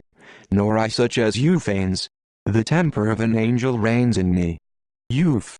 Your royal mother, sir, I had forgot and treats your presence. You have done her errand, I may do yours. Exit. Youth. Let it be truth, my lord. Con. Crates, I'll question you for this. Cra. Pish, you're worst. Exit. Con. Away you hounds after your scent. Oldness. Come, we'll scorn to walk to 'em. Now they are gone, we'll away too. Exeunt. Con. Why bear you this, my lord? Youth. To shew the passive fortitude the best. Virtue's a solid rock, whereat being aimed the keenest darts of envy, yet unhurt her marble heroes stand, built of such bases, whilst they recoil, and wound the shooters' faces. Enter queen and ladies. Con. My lord, the queen. Qui. Gentle Euphranes, how do street thou honest lord? Oh, how I joy to see what I have made, like a choice workman, that having framed a masterpiece, doth reap an universal commendation. Princes are gods in this. I'll build thee yet, the good foundation so pleases me. A story or two higher. Let dogs bark, they are fools that hold them dignified by blood, they should be only made great that are good. Youth. Oraculous madam. Qui. Sirrah, I was thinking if I should marry thee, what merry tales our neighbor islands would make of us. But let that pass, you have a mistress that would forbid our bange. Troth, I have wished 1,000 times that I had been a man, then I might sit a day with thee alone, and talk, but as I am I must not. There's no skill in being good, but in not being thought ill. Sirrah, who's that? Youth. So 't please your majesty Conan, the friend I sued for. Qui. 'Tis dispatched. Con. Gracious madam, I owe the gods and you my life. Qui. I thank you heartily, and I do think you a very honest man. He says you are, but now I'll chide thee. What's the cause, my son? For my eyes everywhere, and I have heard, so insolently does thee contumely's past sufferance, I am told, yet you complain not, as if my justice were so partial as not to right the meanest. Credit me, I'll call him to a strict account, and fright, by his example, all that dare curb me in anything that's just. I sent you for him. Youth. Humbly he did return, he would wait on you, but let me implore your majesty, not to give his highness any check, for worthless me, they are court cankers, and not counselors that thus inform you, they do but hate the prince, and would subvert me. I should curse my fortune even at the highest, to be made the gin to unscrew a mother's love unto her son. Better had my pale flame and humble shades been spent unseen, than to be raised thus high, now to be thought a meteor to the state, portending ruin and contagion. Beseech you then rest satisfied the prince is a most noble-natured gentleman, and never did to me but what I took as favors from him. My blown billows must not strive 'gainst my shore, that should confine me, nor justle with rocks to break themselves to pieces. Qui. Well, thou art the composition of a god, my lion, lamb, my eaglet, and my dove, whose soul runs clear. Then Diana's fount, nature picked several flowers from her choice banks and bound them up in thee, sending thee forth a posy for the bosom of a queen. Lady. The prince attends you. Qui. Farewell, my good lord. My honest man, stay, hast no other suit? I pray thee tell me. Sirrah, thine eye speaks as if thou hadst. Out with it, modest fool. Youth. With favor, madam, I would crave your leave to marry, where I am bound in gratitude. The immediate means she was to all my being, nor do I think your wisdom sacred queen fetters and favors, taking from me so the liberty that meanest men enjoy. Qui. To marry? You are a fool, thou saint angered me, leave me, I'll think on't. Exit youth. And Conan. Only to try thee this, for though I love thee, entertainer, I can subdue myself, but she that can enjoy thee, doth enjoy more than the man. Nay, rise without a blessing, or kneel still. What's, sir, the reason you oppose me thus? and seek to darken what I would have shine? Eclipse a fire much brighter than thyself, making your mother not a competent judge of her own actions? The gracious madam, I have done no more than what in royalty, and to preserve your fame, was fit to do. Heard you the people's talk of you, and him you favor so, his greatness, and your love, the pity given to me, you would excuse me, they prayed as if he did dishonor you. And what know I, but his own lavish tongue has uttered some such speeches, he is called the King of Corinth. They are traitors all. I wear crystal casement, for my heart, through which each honest eye may look into tea, let it be prospect unto all the world, I care not this. This must not be my way. Your pardon, gracious madam, these incitements made me not choose so clear a countenance upon the Lord Euphrates as I would, which since your majesty affects so grievously, I'll clear the black cloud of it, and henceforth vow on this knee all love and grace to him. Rise with my blessing, and to prove this true, bear him from me this cabinet of jewels in your own person, tell him, for his marrying he may dispose him how, and when he please. Exit I shall discharge my duty and your will. Crates? Enter Crates. I have heard all my lord, how luckily fate pops her very spindle in our hands. This marriage with Beliza you shall cross, then have I one attempt for Lamprias more upon this fat-eaten. Where's Marione's ring, that in the rape you took from her? 'Tis here. In an affect our purpose, you my lord shall disobey your mother's charge, and send this cabinet by some servant of her own, that what succeeds may have no reference unto your highness. On, my engine on. Now, if we be not struck by heaven's own hand, we'll ruin him, and on his ruin stand. Exeunt. Snusicunda.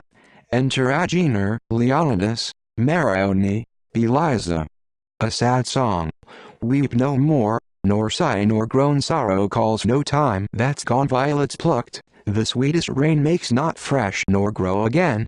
Trim thy locks, look cheerfully, fate's hid ends, eyes cannot see. Joys as winged dreams fly fast, why should sadness longer last? Grief is but a wound to woe, gentlest fair, mourn no mo. These heavy ears feed sorrow in her lady, and nourish it too strongly, like a mother that spoils her child with giving unto the will. A lighter song. Court ladies laugh, and wonder. Here is one that weeps because her maidenhead is gone, whilst you do never fret, nor chafe, nor cry, but when too long it keeps you company, too well you know, maids are like towns on fire, wasting themselves, if no man quench desire. Weep then no more, fool. A new maidenhead thou suffer saint loss of, in each chaste tear shed. Bell. Some lighter note. Leo. How like a hill of snow she sits, and melts before the unchaste fire of others' lust. What heart can see her passion and not break? Take comfort, gentle madam. You know well even actual sins committed without will, are neither sins nor shame, much more compelled. Your honors no whit less, your chastity no whit impaired, for fair Marione is more a virgin yet than all her sex. Alas, 'tis done. Why burn these tapers now? Wicked and frantic creatures joy in night. Leo.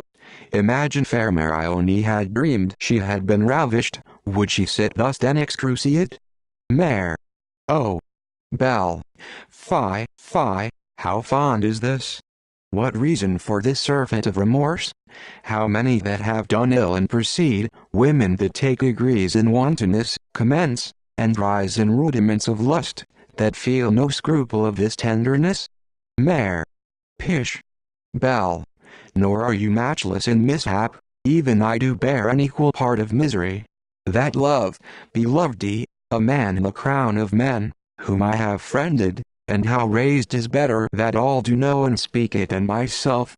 When he sailed low I might have made him mine, now at his full gale, it is questionable if ever I'll retake him. Wherefore sits my Phoebe shadowed in a sable cloud?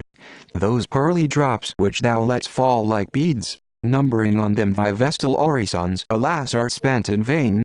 I love thee still, in midst of all these shores thou sweetly are sent street, like a green meadow on an April day, in which the sun and west wind play together, striving to catch and drink the balmy drops. Enter Euphane and servant. Sir, the Lord Euphanes madam. Exit Mare. Ag. Poor Marione, she loathes the light, and men. Exit. Youth. The virtuous gods preserve my mistress. Bell. O my most honored lord, those times are changed. Youth. Let times and men change, could heaven change, Euphane should never change, to be devoted ever to fair Eliza, should my load of honors, or any grace which you were author of detract mine honor, and diminish grace? The gods forbid. You here behold your servant, your creature, gentle lady, whose sound sleeps you purchased for him, whose food you paid for, whose garments were your charge, whose first preferment you founded, then, what since the gracious queen hath, or can rear, is upon your free land, and you are mistress of. Bell. Mock me not, gentle lord, you shine now in too high as far for me, we are planets now disjoined forever, yet poor superstitious innocent that I am, give leave that I may lift my hands, and love not in idolatry, but perfect zeal. For credit me, I repent nothing I have done, but were it to begin would do the same. Youth. There are 2 seas in Corinth, and 2 queens, and but there, not 2 such in the spacious universe. I came to tender you the man you have made, and like a thankful stream to retribute all you my ocean have enriched me with. You told me once you will marry me. Bell. Another mock. You were wont to play fair play, you scorn port helps, he that is sure to win, may slight mean hearts, whose hand commands the queen. Youth. Let me be held the knave through all the stock when I do slight my mistress. You know well the gracious inclination of the queen, who sent me leave this morning to proceed to marry as I saw convenience, and a great gift of jewels. 3 days hence the general sacrifice is done to Vesta, and can you by then be accommodated your servant shall wait on you to the temple. Bell. Till now I never felt a real joy indeed. Youth. Here then I seal my duty, here my love, till which vouchsafe to wear this ring, dear mistress. 'Twas the queen's token, and shall celebrate our nuptials. Bell. Honor still raise, and preserve my honored lord, as he preserves all honor. Exit Youth. Enter Agenor, Leonidas, Marione. Ag. Why shift you places thus, Marione, and will not lend a word? Couldst thou so soon leave sorrow as the place, how blessed were I, but 'twill not be. Grief is an impudent guest, a follower everywhere, a hanger-on, that words nor blows can drive away. Leo. Dear sister. Bell. Who can be sad? Out with these tragic lights, and let day repossess her natural hours. Tear down these blacks, cast ope the casements wide, that we may jocundly behold the sun. I did partake with sad Marione in all her mourning. Let her now rejoice with glad Eliza, for Euphane is as full of love, full of humility as when he wanted. Mare. Oh, that. Leo. Help, she faints. Her grief has broke her heart. Mare. No, that. Ag. Mistress, what point you at? Her lamps are out, yet still she extends her hand as if she saw something antipatous unto her virtuous life. Leo. Still she points, and her lips move, but no articulate sound breathes from them. Sister, speak, what moves you thus? Bell. Her spirits return. Mare.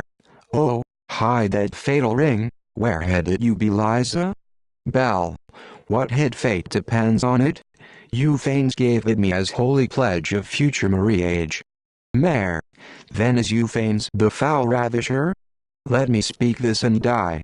That dismal night which sealed my shame upon me, Was that ring the partner of my robbed virginity? Leo. Euphane. Ag. Strange. Bell. Impossible. Mare. Impossible to have redress on him, chief servant to the queen. Ha! I have read somewhere, I am sure, of such an injury done to a lady, and how she durst die. Exit. Ag. Oath followed her Eliza. Bell. To assure her, the unlikelihood of this. Exit. Ag. Love hides all sins. What's to be done, Leonidas? Leo. Why this? Amazement takes up all my faculties. The plagues of gods and men will muster all to avenge this tyranny. O frontless man, to dare do ill, and hope to bear it thus.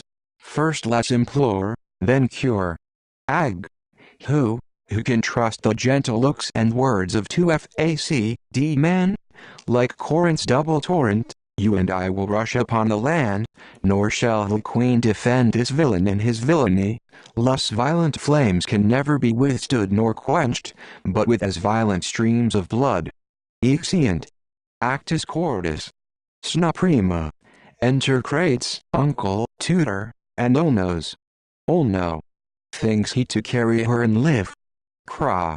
It seems so, and she will carry him, the story says. On.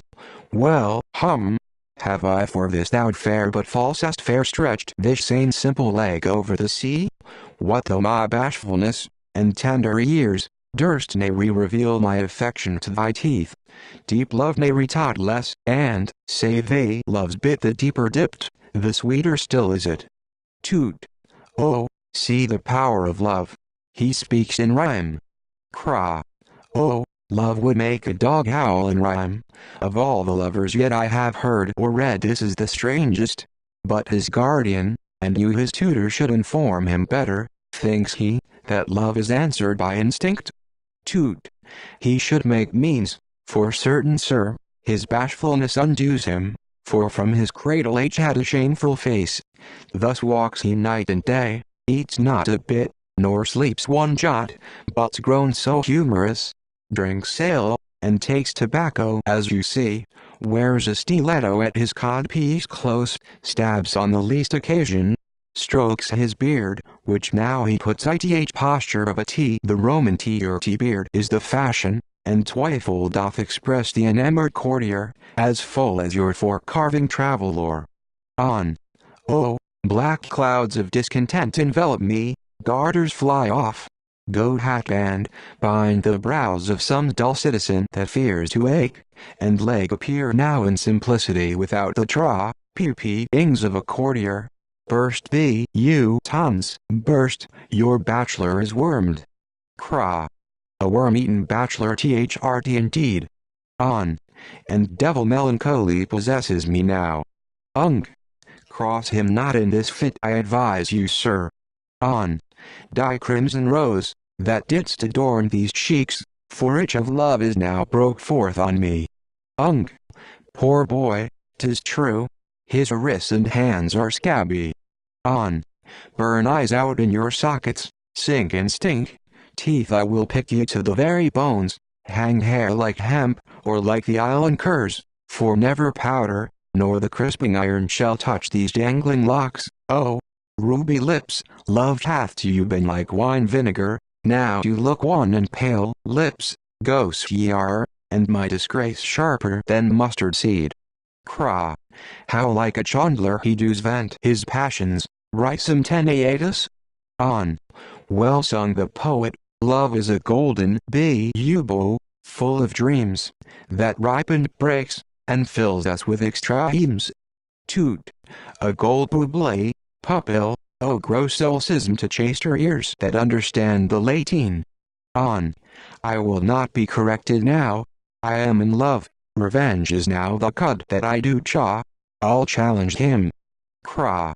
I marry sir. Ung. Your honor bids you nephew, on, and prosper. On. But none will bear it from me, times are dangerous. Cra. Carry it yourself, man. On. Tutor, your counsel, I'll do nothing, sir, without him. Ung. This may rid thee, valiant cuz. whom I have kept this 40 year my ward. Fain would I have his state, and now of late he did inquire at Ephesus for his age, but the church book being burned with Dian's temple he lost his aim.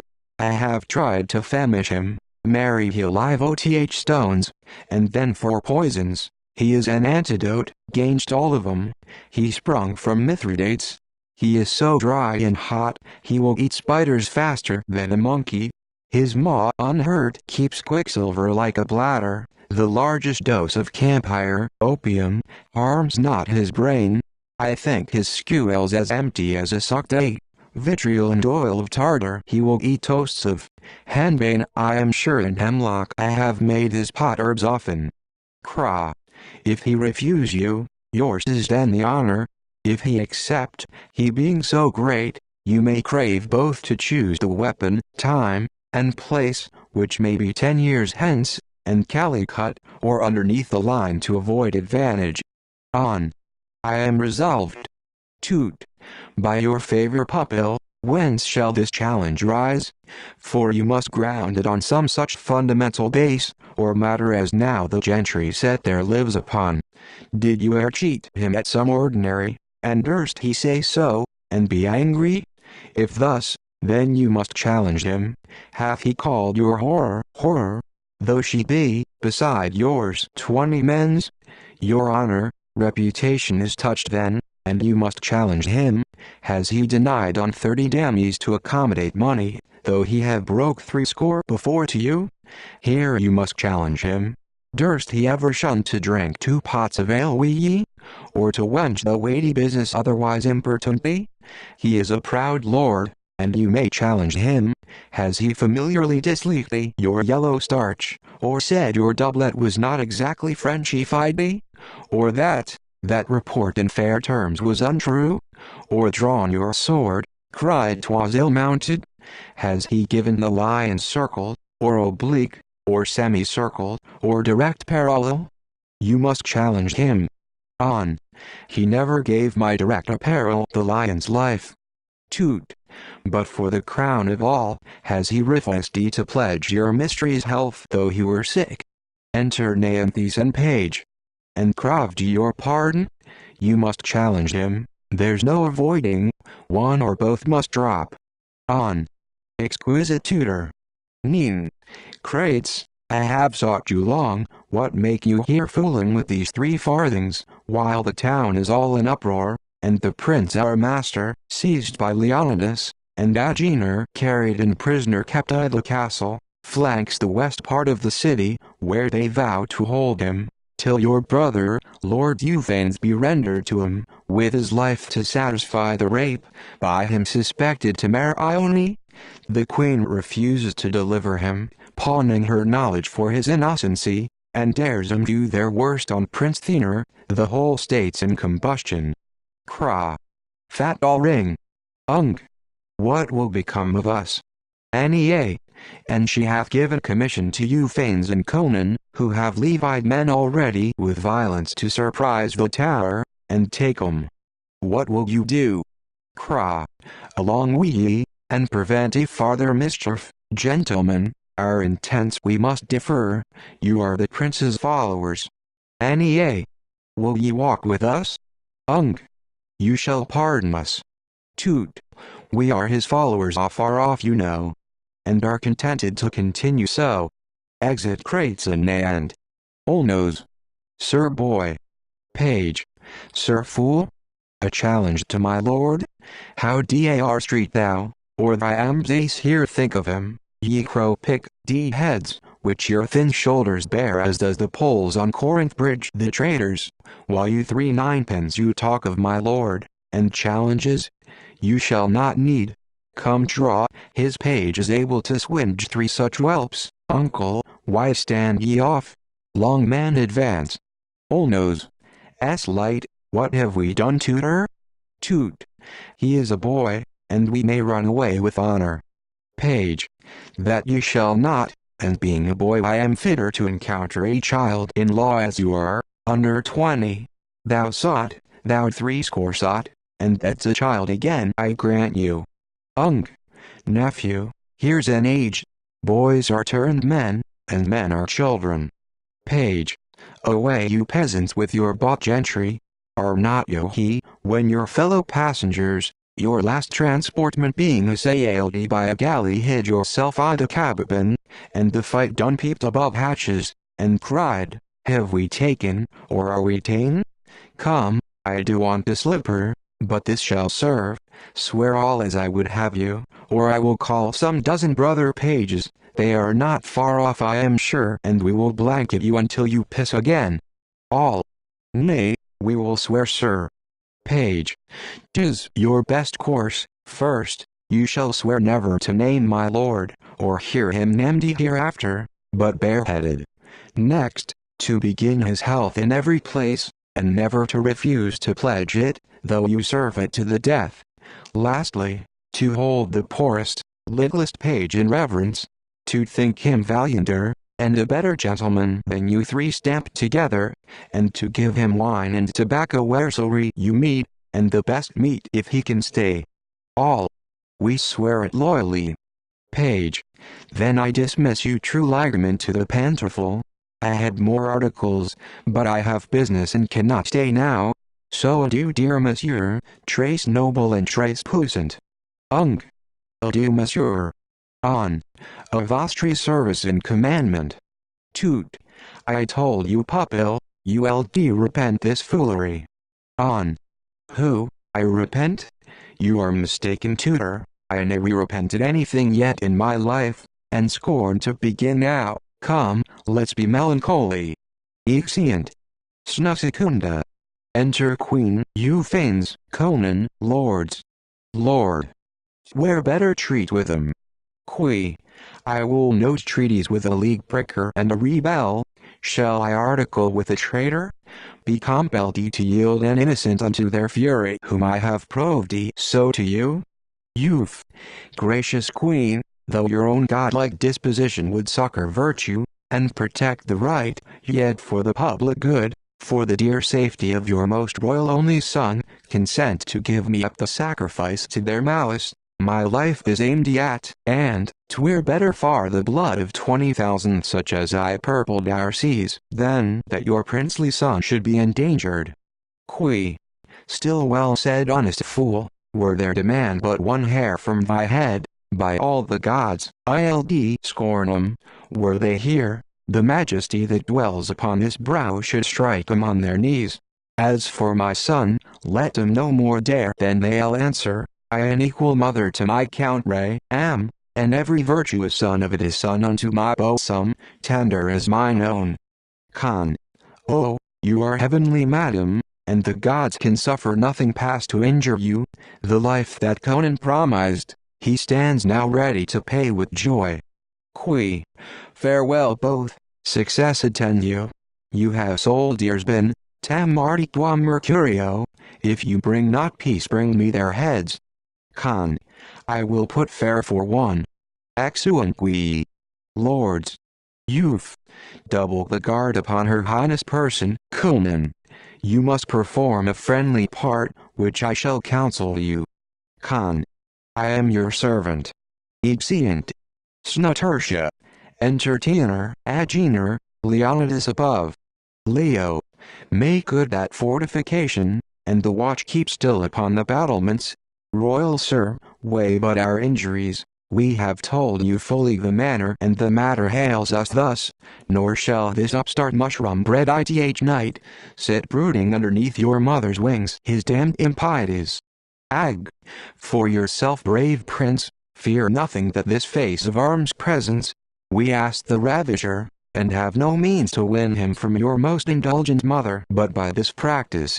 The stout Leonidas, princely Agener, your wrongs cry so loud, that whoso would condemn you is not heard. I blame you not, who but you fain durst make stories like to this.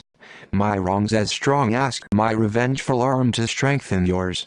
As for my fear, know you, and Greece throughout. Enter Euphranes and Conan. Our mother was a Spartan princess born, that never taught me to spell such a word. Con. Sir, you do tempt your life. Youth. Conan. no more. Do thus as thou wouldst save it. Sound trumpet within. Ag. What trumpet's this? Leo. Beneath I do perceive 2 armed men, single, that give a summons as they would treat. Ag. Let us descend. Con. My lord, I would you would excuse me, and proceed according to the queen's directions. Youth. Friend, as thou wouldst wear the title after death. Enter below Tenor, Agenor, Leonidas, and soldiers. Perform my charge. No soldier on his life approach us nearer. Con.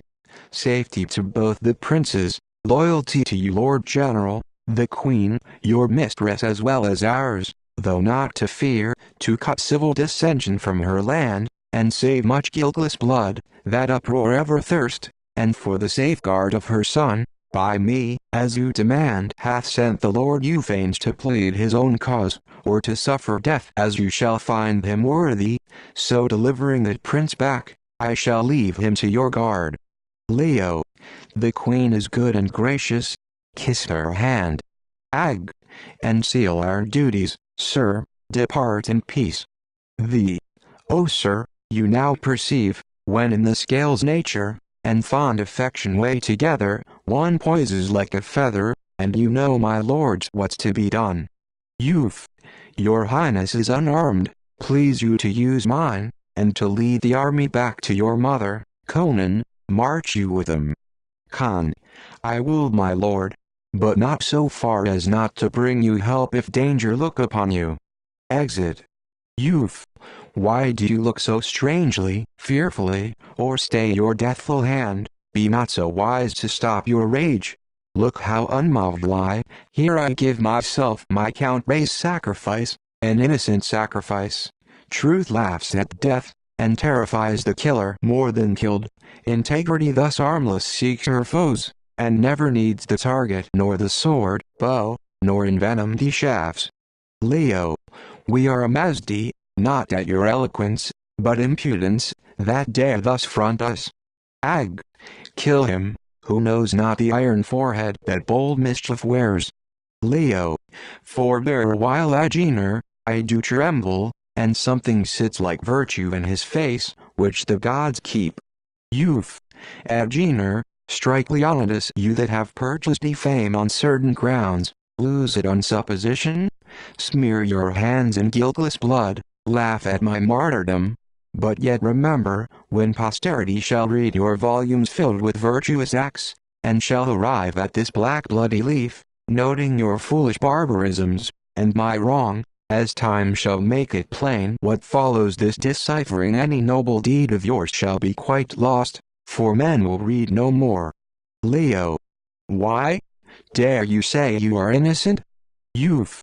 By all the gods, as they have this foul crime, why gent? Pry clean through my life, then weigh these circumstances. Think you that he which made day night, and men to furies turned, durst not trust silence, visors, nor her sense that suffered, but with charms and potions cast her asleep? For all this I have enquired acted the fable of Proserpine's rape, the place, by all description like to hell, and all to perpetrate unknown his lust, would fondly in his person bring a ring, and give it a betrothed wife, same house where the poor injured lady lived and groaned. Ag.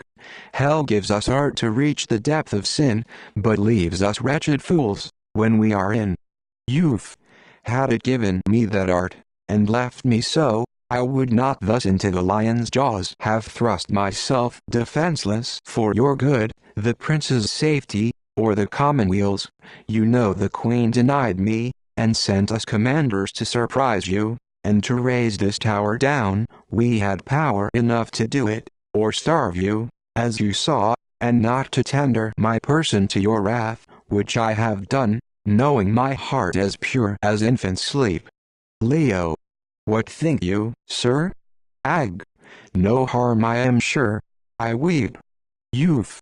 The gods are just, and mighty, but to give you further assurance, and to make yourselves judges and witnesses of my innocence, let me demand this question, on what night was this foul deed committed?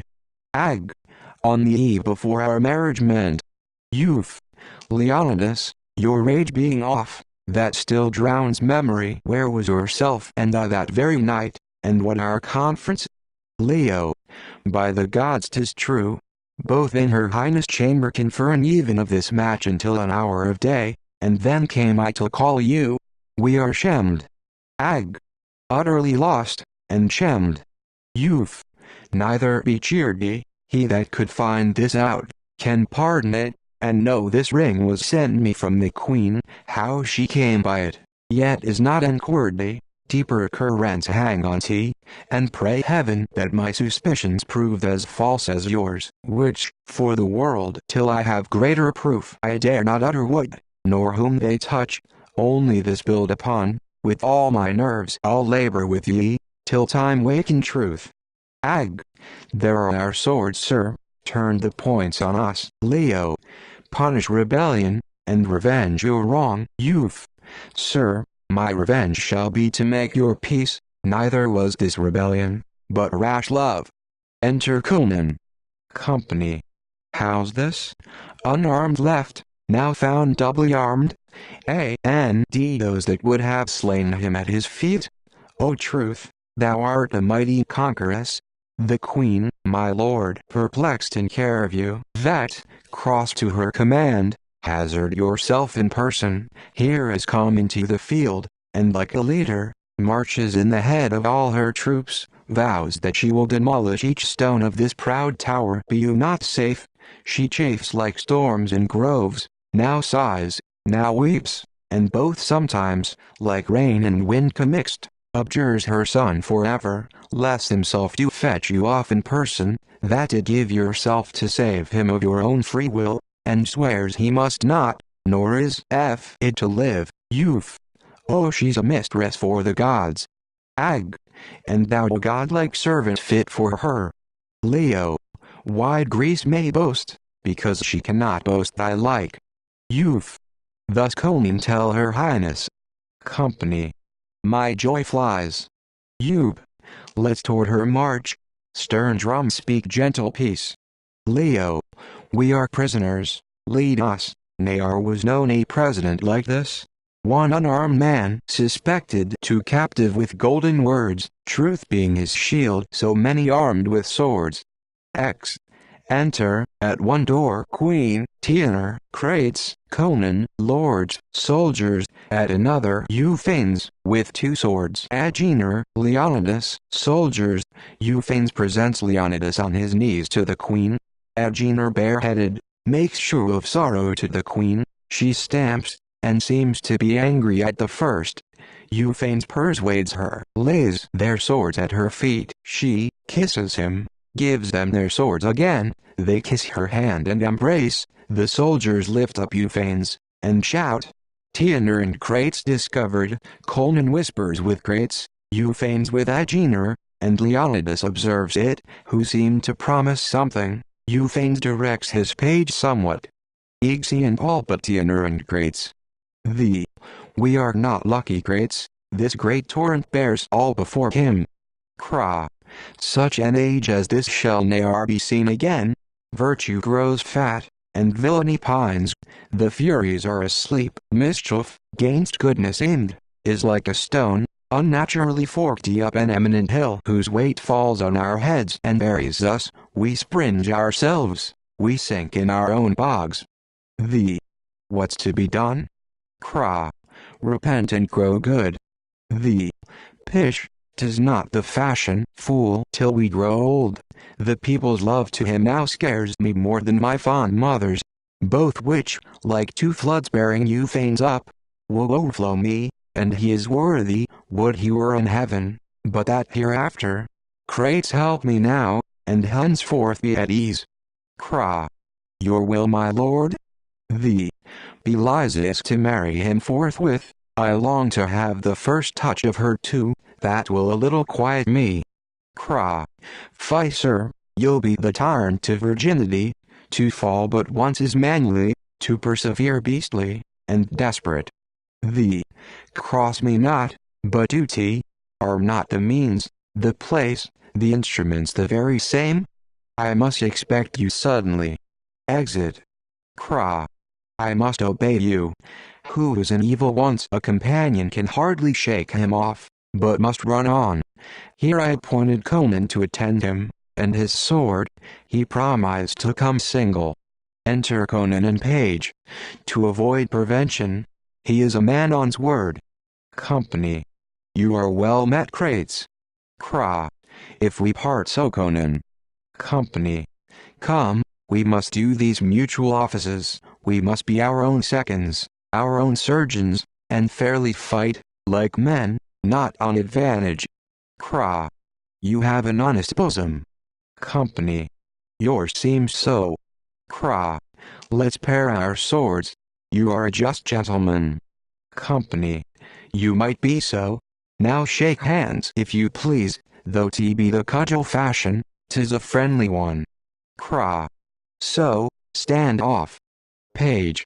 That's my cue to beckon 'em. Exit. Company.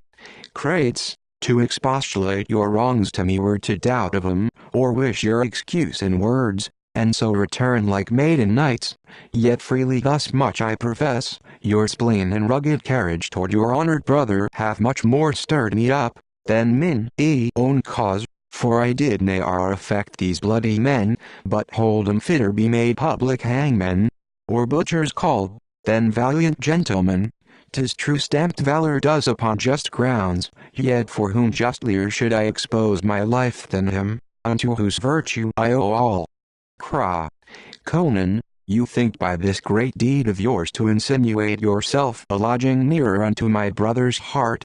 Such men as you live on their undertakings for their lords, and more disable them by answering for 'em than if they sate still, make 'em but their whores, for which end lands nowadays do fight. But here we come not to upbraid.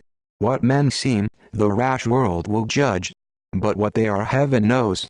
And this, horses, we are descried, one stroke for fear of laughter. Enter Euphanes, Agenor, Leonidas, page. Company. Half a score. Youth. Hold, on your allegiance hold. Ag. He that strikes next, Leo, falls like a traitor on our swords. Youth. O heaven, my brother bleeds. Conan, thou art a villain, an unthankful man, and shalt pay me thy blood for his is mine. Thou wert my friend, but he is still my brother, and though a friend sometimes be nearer said in some gradation, it can never be where that same brother can be made a friend, which dearest Crates thus low I implore. What in my poverty I would not seek, because I would not burthen you, now here in all my height of bliss I beg of you, your friendship. My advancement, sir, is yours. I never held it strange, pray use it so. We are but two, which number nature framed in the most useful faculties of man, to strengthen mutually and relieve each other. 2 eyes, 2 ears, 2 arms, 2 legs and feet, that where one failed, the other might supply. And I, your other eye, ear, your arm and leg, tender my service, help and succor to ye. Ag. Leo. A most divine example. Youth.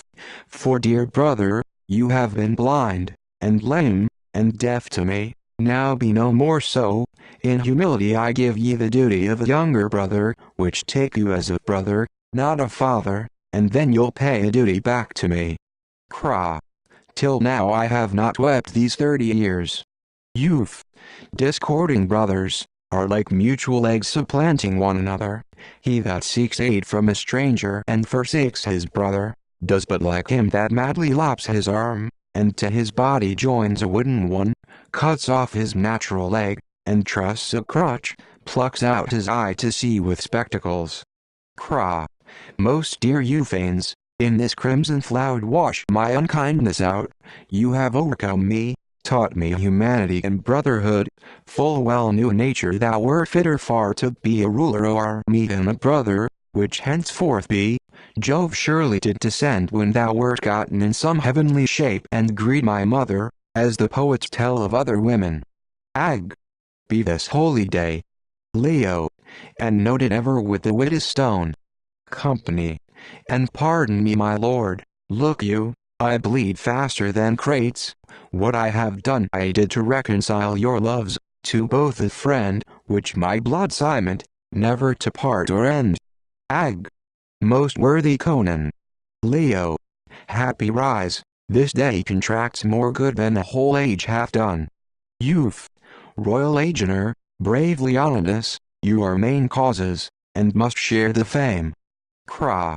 Which in some part this hour shall requite, for I have aimed my black shafts at white marks, and now I'll put the clue into your hands shall guide ye most perspicuously to the depth of this dark labyrinth, where so long ye were lost touching this old rape, and a new intent, wherein your counsel, and your active wit my dearest brother will be necessary.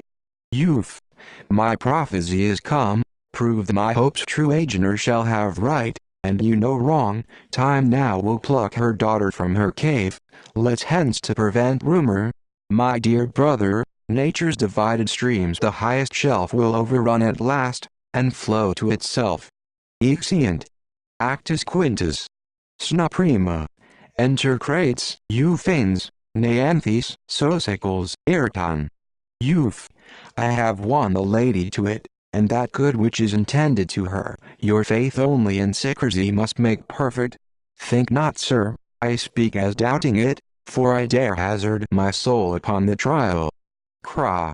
You may safely, but are Agenor, and Leonidas ready to rush upon him in the act, and seize him in the height of his security? Youth. At all parts as you could wish them. Cra. Where's the lady? Youth. There where you appointed her to stay. Cra. 'Tis wisely ordered. Youth. Last, when you have him sure, compel him this way, for as by accident here I'll bring the queen to meet you, 'twill strike greater terror to him, to be ta'en unprovided of excuse, and make more for our purposes. Exit. Cra. Come Neanthes, our fames and all are at the stake. Nea. 'Tis fit that since relying on your skill, we venture so much upon one game, you play with cunning. Entertainer. Or we shall rise such losers as, SOS. The Prince. Cra. The plot is laid, sir, howsoe'er I seemed a little scrupulous, upon better judgment I have effected it. 'Tis the last service of this foul kind I will employ you in. Cra. We hope so, sir. And I will so reward it, Nea. You are bound to that. In every family that is right lustful, your fine pot gains more, for like your broker, he takes fees on both sides than all the officers of the house. SOS. For us then to be a great man's panders, and live poor, that were a double fault. Cra. Come, you lose time, sir, we will be with you instantly. The deed done, we have a mask that you expect not. Thou art ever careful, for Jove's Mercury I would not change thee. Exit. Era. There's an honor for you. Nea. To be comparty with the celestial pimp, Jove's smock-sworn squire, Don Hermes. Cra. I'll deserve it, and gentlemen be assured, though what we do now will to the Prince Thenor look like treason and base disloyalty, yet the end shall prove, when he's first taught to know himself, then you, in what he judged us false, we were most true. Exeunt. Sna secunda. Enter Euphines, Agenor, Leonidas, Conan. Youth. Only make haste, my lords, in all things else you are instructed. You may draw your swords for shew if you think good, but on my life you will find no resistance in his servants, and he's himself unarmed. Ag. I would he were not, my just rage should not then be lost. Youth. Good sir, have you a care no injury be done unto the person of the prince? But Conan, have you an eye on both, it is your trust that I rely on. Company, which I will discharge, assure yourself most faithfully. Youth. For the lady, I know your best respect will not be wanting, then to avoid suspicion and discovery, I hold it requisite, that as soon as ever the queen hath seen her, she forsake the place, and fit herself for that which is projected for her good, and your honor. Leo, if this prosper, believe it you have made a purchase of my service and my life. Youth, your love I aim at. Leo, here I shall find you. Youth, with the queen. Company. Enough, sir. Enter page. Page. The queen inquires for you, my lord. I have met a dozen messengers in search of you. Enter queen, ladies, attendants. Youth. I knew I should be sought for, as I wished she's come herself in person. Coo. Are you found, sir?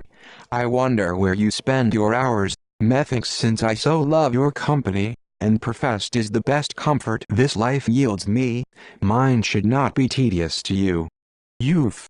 Gracious madam, to have the happiness to see and hear you, which by your bounty is conferred upon me, I hold so great a blessing, that my honors and wealth compardy to that, are but as ciphers to make that number greater, yet your pardon for borrowing from my duty so much time as the provision for my sudden marriage exacted from me. Coo. I perceive this marriage will keep you often from me, but I'll bear it. She's a good lady, and a fair, you feigns, yet by her leave I will share with her and you. I am pleased that in the night she shall enjoy you, and that's sufficient for a wife. The daytime I will divorce you from her. Leo. Within. We will force you if you resist. Coo. What noise is that? The. Within. Base traitors. Youth. It moves this way. Enter Agener, Leonidas with Tianer, Arian like Beliza, Conan, Crates, Neanthes, Sosicles, Ayrton, guard. Coo. What ye are it be I'll meet it, I was not born to fear, who's that Beliza? Youth. My worthiest, noblest mistress. Exit. Coo. Stay her, ha? All of you look as you were rooted here, and wanted motion. What new Gorgon's head have you beheld, that you are all turned statues? This is prodigious. Has none a tongue to speak the cause? Leo. Could every hair, great queen, upon my head yield an articulate sound, and all together speak, they could not yet express the villainy we have discovered, and yet, when with a few unwilling words I have delivered what must needs be known, you'll say I am too eloquent, and wish I had been born without a tongue. Coo. Speak boldly, for I, unmoved with any loss, will hear. Leo. Then we have found out the ravisher of my poor sister, and the place, and means by which th unfortunate, though fair Beliza hath met a second violence. Youth. This confirms what but before I doubted to my ruin. My lady ravished. Coo. Point me out the villain, that guilty wretched monster that hath done this, hat I may look on him, and in mine eye he read his sentence. Leo. That I truly could name any other but the prince, that heard, you have it all. Coo. Wonder not that I shake, the miracle is greater that I live, having endured the thunder that thy words have thrown upon me. Dar street thou kneel, with hope of any favor, but a speedy death, and that too in the dreadful street shape that can appear to a despairing leprous soul, if thou hast any? No, libidinous beast, thy lust hath altered so thy former being, by heaven I know thee not. Thee. Although unworthy yet still I am your son. Coo. Thou liest falsely, my whole life never knew but one chaste bed, nor e'er discerned warmth but from lawful fires. Can I be then the mother to a goat, whose lust is more insatiate than the grave, and like infectious erring enters plagues, to murder all that's chaste, or good in woman? The gods I from my youth have served and feared, whose holy temples thou hast made thy brothels. Could a religious mother then bring forth so damned an atheist? Read but o'er my life, my actions, manners, and made perfect in them, but look into the story of thyself as thou art now, not as thou wert thinner, and reason will compel thee to confess, thou art a stranger to me. Ag. Note but how heavy the weight of guilt is, it so low hath sunk him that he wants power to rise up in defense of his bad cause. Coo. Persuade me not, you feigns, This is no prince, nor can claim part in me. My son was born a free man, this a slave to beastly passions, a fugitive, and run away from virtue. Bring bonds for him. By all the honor that I owe to justice, he loses me forever that seeks to save him. Bind him, I say, and, t.s. like a wretch that knows he stands condemned before he hears the sentence, with his base agents, from my sight remove him, and lodge them in the dungeon. As a queen and patroness to justice I command it. Thy tears are like unseasonable shores, and in my heart now steel can make no entrance. Thou art cruel to thyself, fool. 'Tis not want in me of soft compassion. When thou left street to be a son, I seized thee to be a mother. Away with them. The children I will leave to keep my name, to all posterities, shall be the great examples of my justice, the government of my Count Ray, which shall witness how well I rule thee myself. Bid the wronged ladies appear in court tomorrow, we will hear them, and by one act of our severity for fear of punishment, or love to virtue, teach others to be honest. All will shun to tempt her laws, that would not spare her son. X. Snutertia. Enter Ono's uncle and tutor. Ung. Nay, nephew. Toot. Pupil, hear but reason. On. No, I have none, and will hear none. Oh, my honor blasted in the bud, my youth, my hopeful youth, and all my expectation ever to be a man, are lost forever. Ung. Why, nephew, we as well as you are dubbed knights of the pantofle. Toot. And are shouted at, kicked, scorned, and laughed at by each page and groom, yet with erected heads we bear it. Olnos. Alas, you have years, and strength to do it. But were you, as I, a tender gristle, apt to bow, you would like me, with cloaks enveloped, walk thus, then stamp, then stare. Ung. He will run mad, I hope, and then all's mine. Toot. Why, look you, pupil, there are for the recovery of your honor degrees of medicines. For a tweak by the nose a man's to travel but 6 months, then blow it and all is well again. The bastinado requires a longer time, a year or two, and then 'tis buried. I grant you have been baffled me, 'tis but a journey of some 30 years and it will be forgotten. Olnos. Think you so? Toot. Assuredly. Ung. He may make a shorter cut, but hang or drown himself, and on my life, 'twill no more trouble him. Olnos. I could ne'er endure or hemp or water, they are dangerous tools for youth to deal with. I will rather follow my tutor's counsel. Toot. Do so. Olnos. And put in for my security, that I'll not return in 30 years, my whole state to my uncle. Ung. That I like well of. On.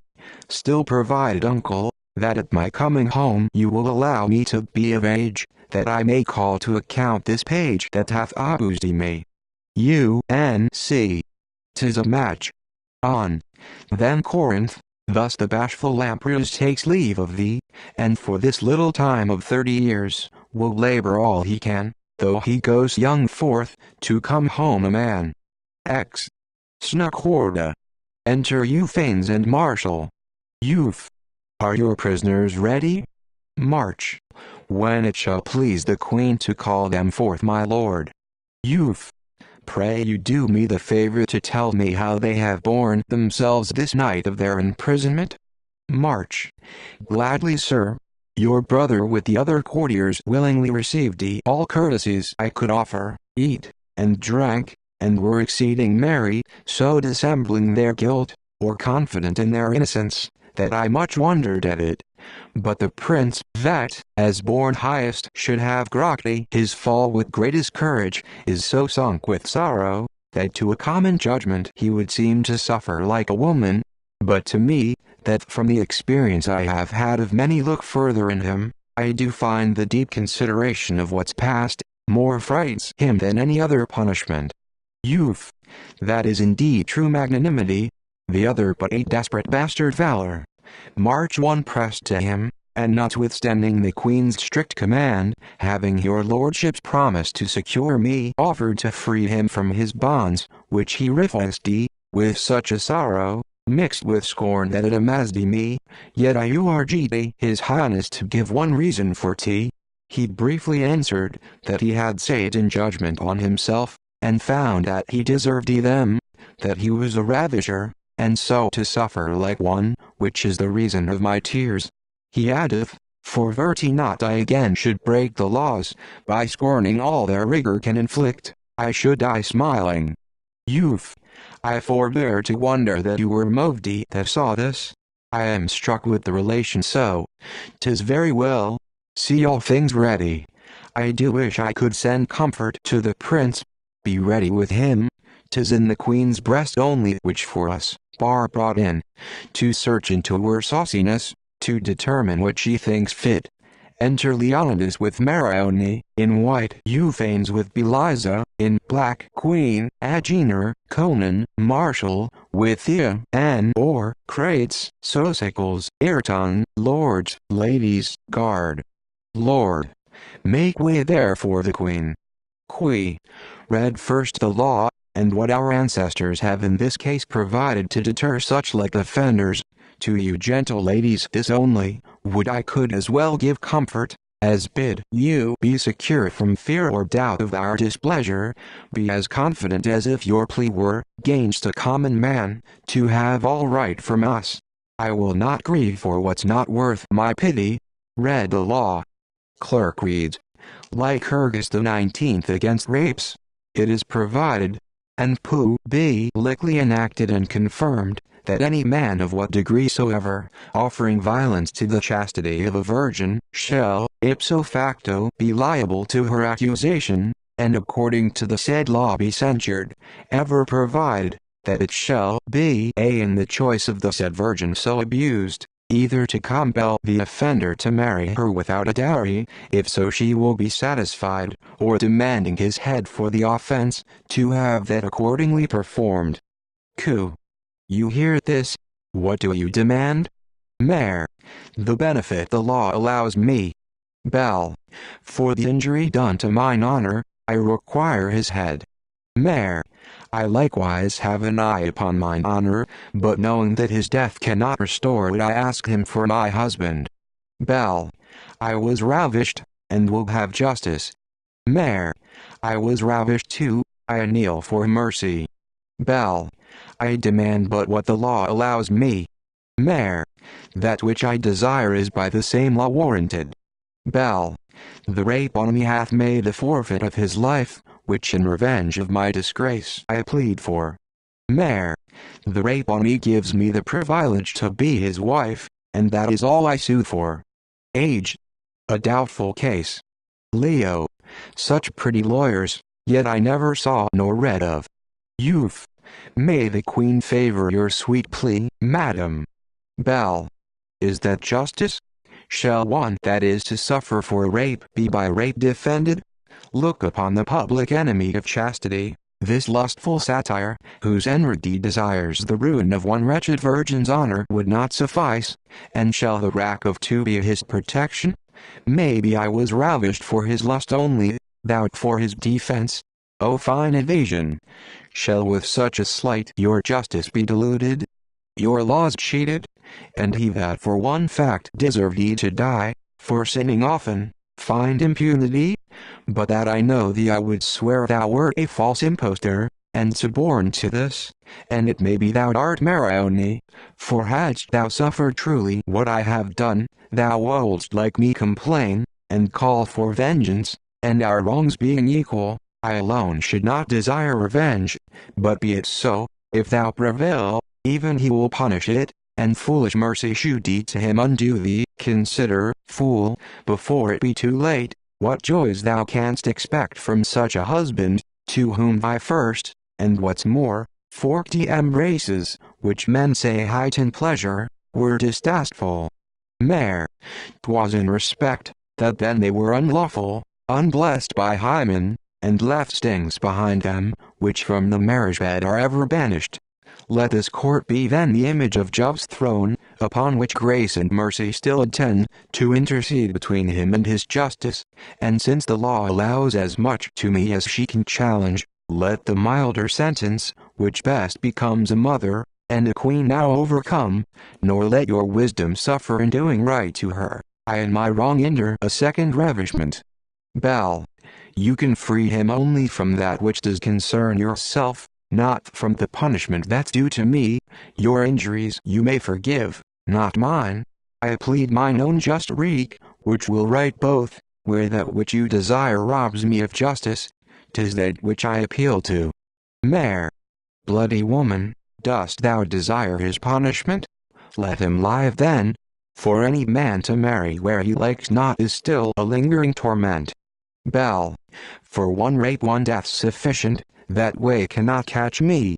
Mare, to you I fly then, to your mercy madam, exempting not your justice, be but equal, and since in no regard I come behind her, let me not so be undervalued in your highness' favor, that the world take notice you so preferred her, that in her behalf you killed that son you would not save for me. Mercy, oh mercy madam. Bell, great queen, justice, age, with what a masculine constancy the grave lady hath heard them both. Leo, yet how unmoved she sits in that which most concerns her. Con, now she rises, and having well weighed both their arguments, resolves to speak. Youth, and yet again she pauses. O Conan, such a resolution once a Roman told me he had seen in Cato before he killed himself. Q. 'Tis now determined. Marione, I could wish I were no queen, to give you satisfaction, no mother Beliza, to content you, and would part, even with my being, both might have their wishes. But since that is impossible, in few words I will deliver what I am resolved on.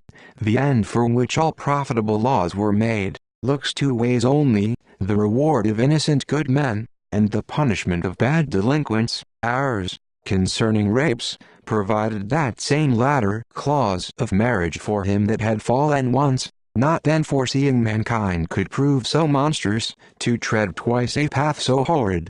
The great lawgiver Draco, that for his strange severity was said to write his stern decrees in blood, made none for parricides, presuming that no man could be so wicked. Such might be Lycurgus' answer, did he live for this.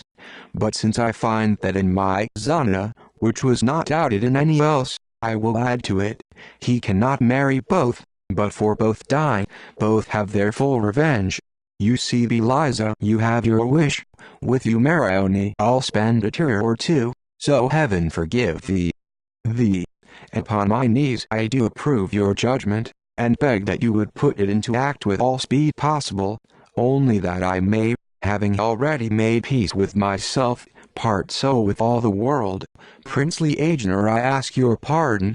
Yours my lord Euphanes, and prates with the rest too. I forgive you. Do you the like for me. Yours, Horatio, U.S. mother. I dare not ask, and yet if that my death be like a son of yours, though my life was not, perhaps you may vouchsafe it. Lastly, that both these whom I have wronged, may wish my ashes no heavy burden, I suffer death, for the restoring of Marione's honor. Let me be married to her, and then die for you Beliza. Q. Thou hast made in this part of amends to me, and to the world. Thy suit is granted. Call a Flamen forth to do this holy work. With him a headsman. Enter Flamen and executioner. Raise up thy weeping eyes Marione, with this hand I confirm thy marriage, wishing that now the gods would shew some miracle, that this might not divorce it. Cra. To that purpose I am their minister, stand not amazed, to all your comforts I will do this wonder. Your Majesty, with your pardon I must speak it aloud once heretofore of such a contract, which you repenting afterwards, revoked it, being fully bent to match her with Agenor, the grivedy prince knowing this, and yet not daring to cross what you determined, by an oath bound me and these his followers to do something that he might once enjoy her. We swore to it, and easily persuaded, being assured she was his wife before the face of heaven, although some ceremonious forms were wanting, committed the first rape, and brought her to him, which broke the marriage.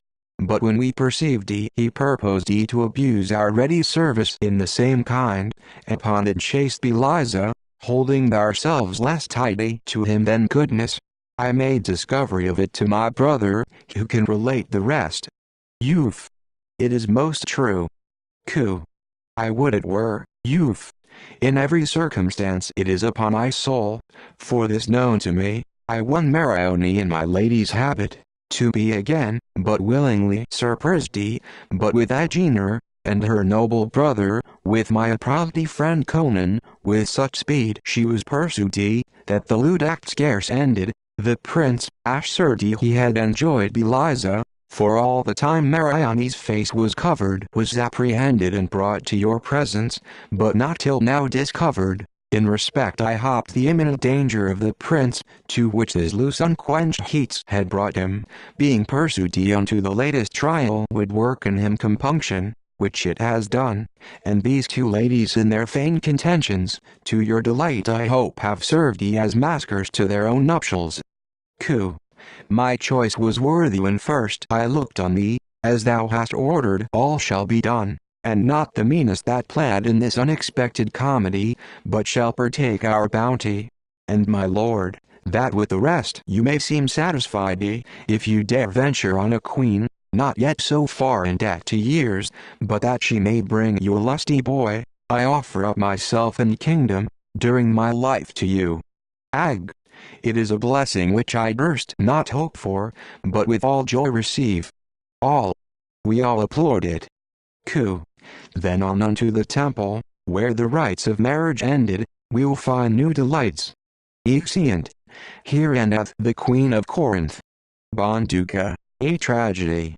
The persons represented in the play: Caratach, general of the Britons, cozen to Bonduca; Nennius, a great soldier, a Briton commander; Henno, a brave boy, nephew to Caratach; Suetonius, general to the Roman army in Britain; Panius, a brave Roman commander, but stubborn to the general; Junius, a Roman captain, in love with Bonduca's daughter; Petulus, a merry captain, but somewhat wanton; Demetrius, Decius, two Roman commanders; Regulus, Drusus, Macer, Curus, four Roman officers; Judas, a corporal, a merry hungry knave; Harold.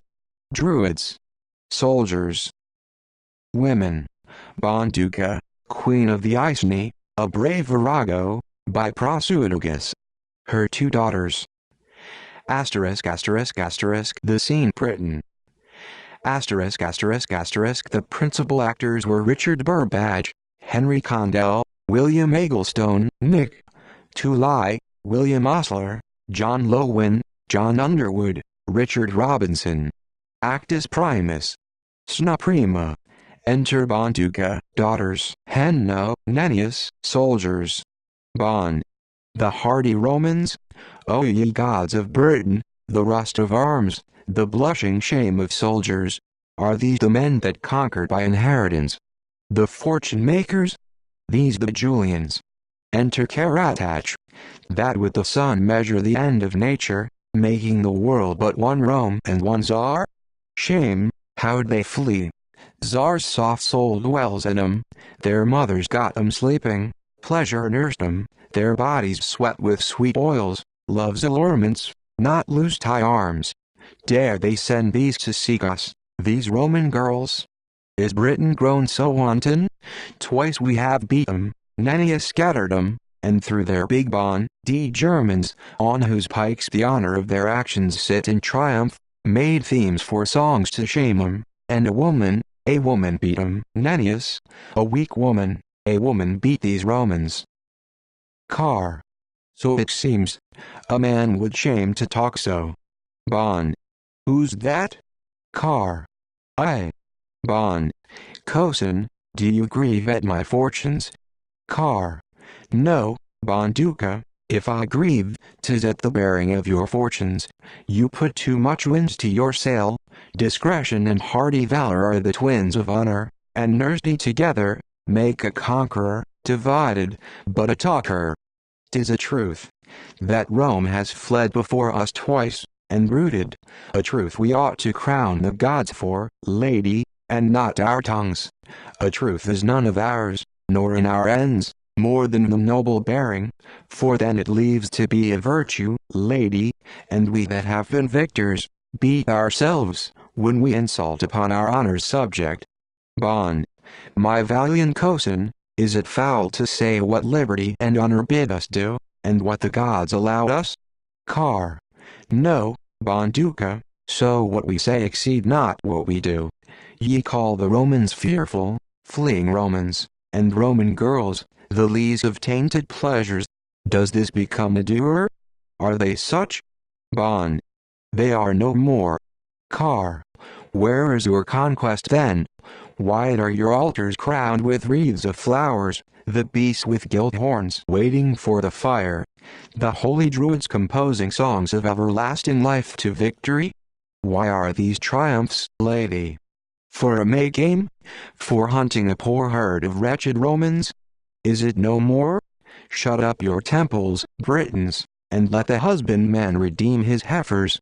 Put out our holy fires. No timbrel ring. Let's home, and sleep, for such great overthrows. A candle burns too bright a sacrifice, a glowworm's tail too full of flame.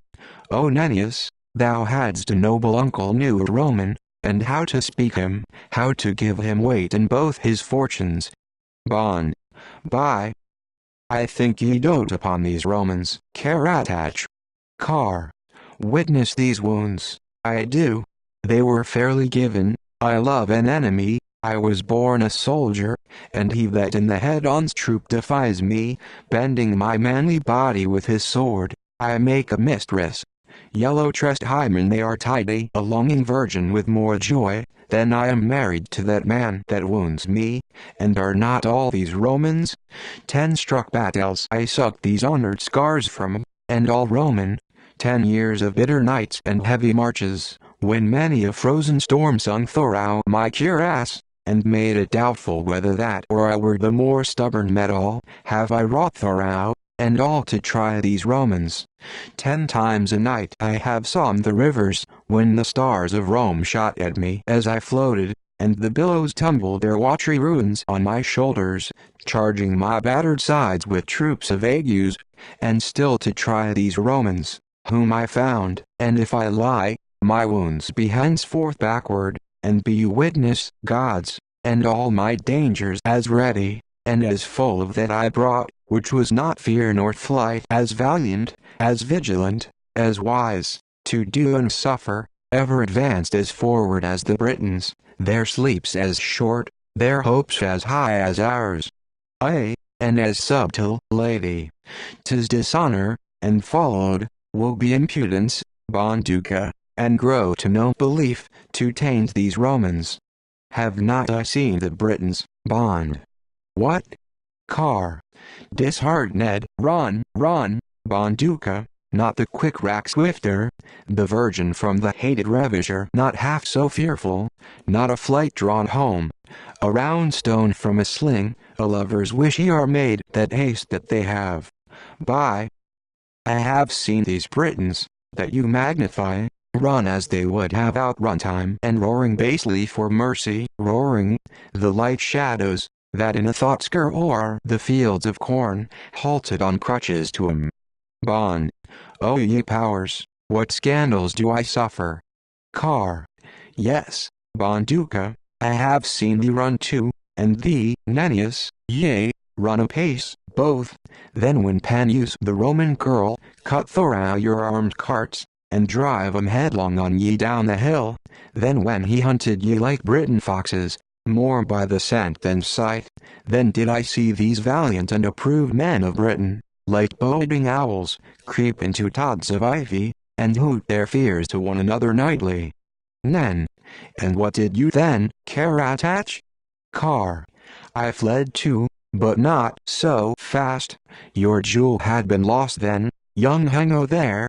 He trashed me, Nennius, for when your fears outrun him, then stepped I, and in the head of all the Romans fury took him, and, with my tough belt, to my back I buckled him.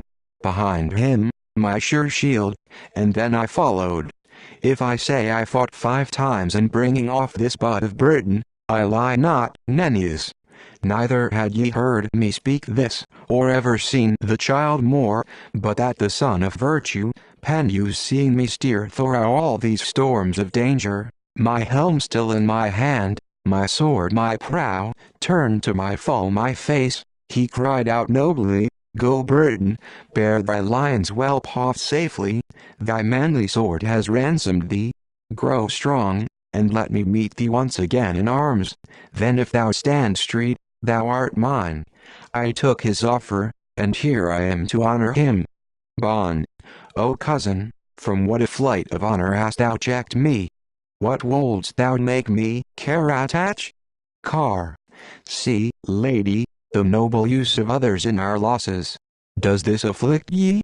Had the Romans cried this, and as we have done theirs, sung out these fortunes, railed on our base condition, hooted at us, made marks as far as the earth was ours, to shew us nothing but sea could stop our flights, despised ye us, and held it equal, whether banqueting or beating of the Britons were more business, it would have galled ye. Bon. Let me think we conquered. Car. Do. But so think, as we may be conquered, and where we have found virtue, though in those that came to make us slaves, let's cherish it. There's not a blow we gave since Julius landed, that was of strength and worth, but like records, they filed to after ages. Our registers, the Romans, are for noble deeds of honor, and shall we burn their mentions with upbraidings? Bon. No more, I see myself. Thou hast made me, cousin, more than my fortunes erst, for they abused me, and wound me up so high, I swelled with glory. Thy temperance has cured that tympany, and given me health again, nay, more discretion. Shall we have peace? For now I love these Romans. Car. Thy love and hate are both unwise ones, lady. Bon. Your reason? Nen. Is not peace the end of arms? Car. Not where the cause implies a general conquest. Had we a difference with some petty isle, or with our neighbors, lady, for our landmarks, the taking in of some rebellious lord, or making it head against commotions, after a day of blood, peace might be argued, but where we grapple for the ground we live on, the liberty we hold as dear as life, the gods we worship, and next those, our honors, and with those swords that know no end of battle, those men beside themselves allow no neighbor, those minds that where the day is, claim inheritance, and where the sun makes ripe the fruits, their harvest, and where they march, but measure out more ground to add to Rome, and here bowels on us, it must not be, no, as they are our foes, and those that must be so until we tire 'em, let's use the peace of honor, that's fair dealing, but in our ends, our swords. That hardy Roman that hopes to graft himself into my stock, must first begin his kindred underground, and be allayed in ashes. Bon. Caratach, as thou hast nobly spoken, shall be done, and Hino to thy charge I here deliver, the Romans shall have worthy wars. Car. They shall. And, little sir, when your young bones grow stiffer, and when I see ye able in a morning to beat a dozen boys, and then to breakfast, I'll tie ye to a sword.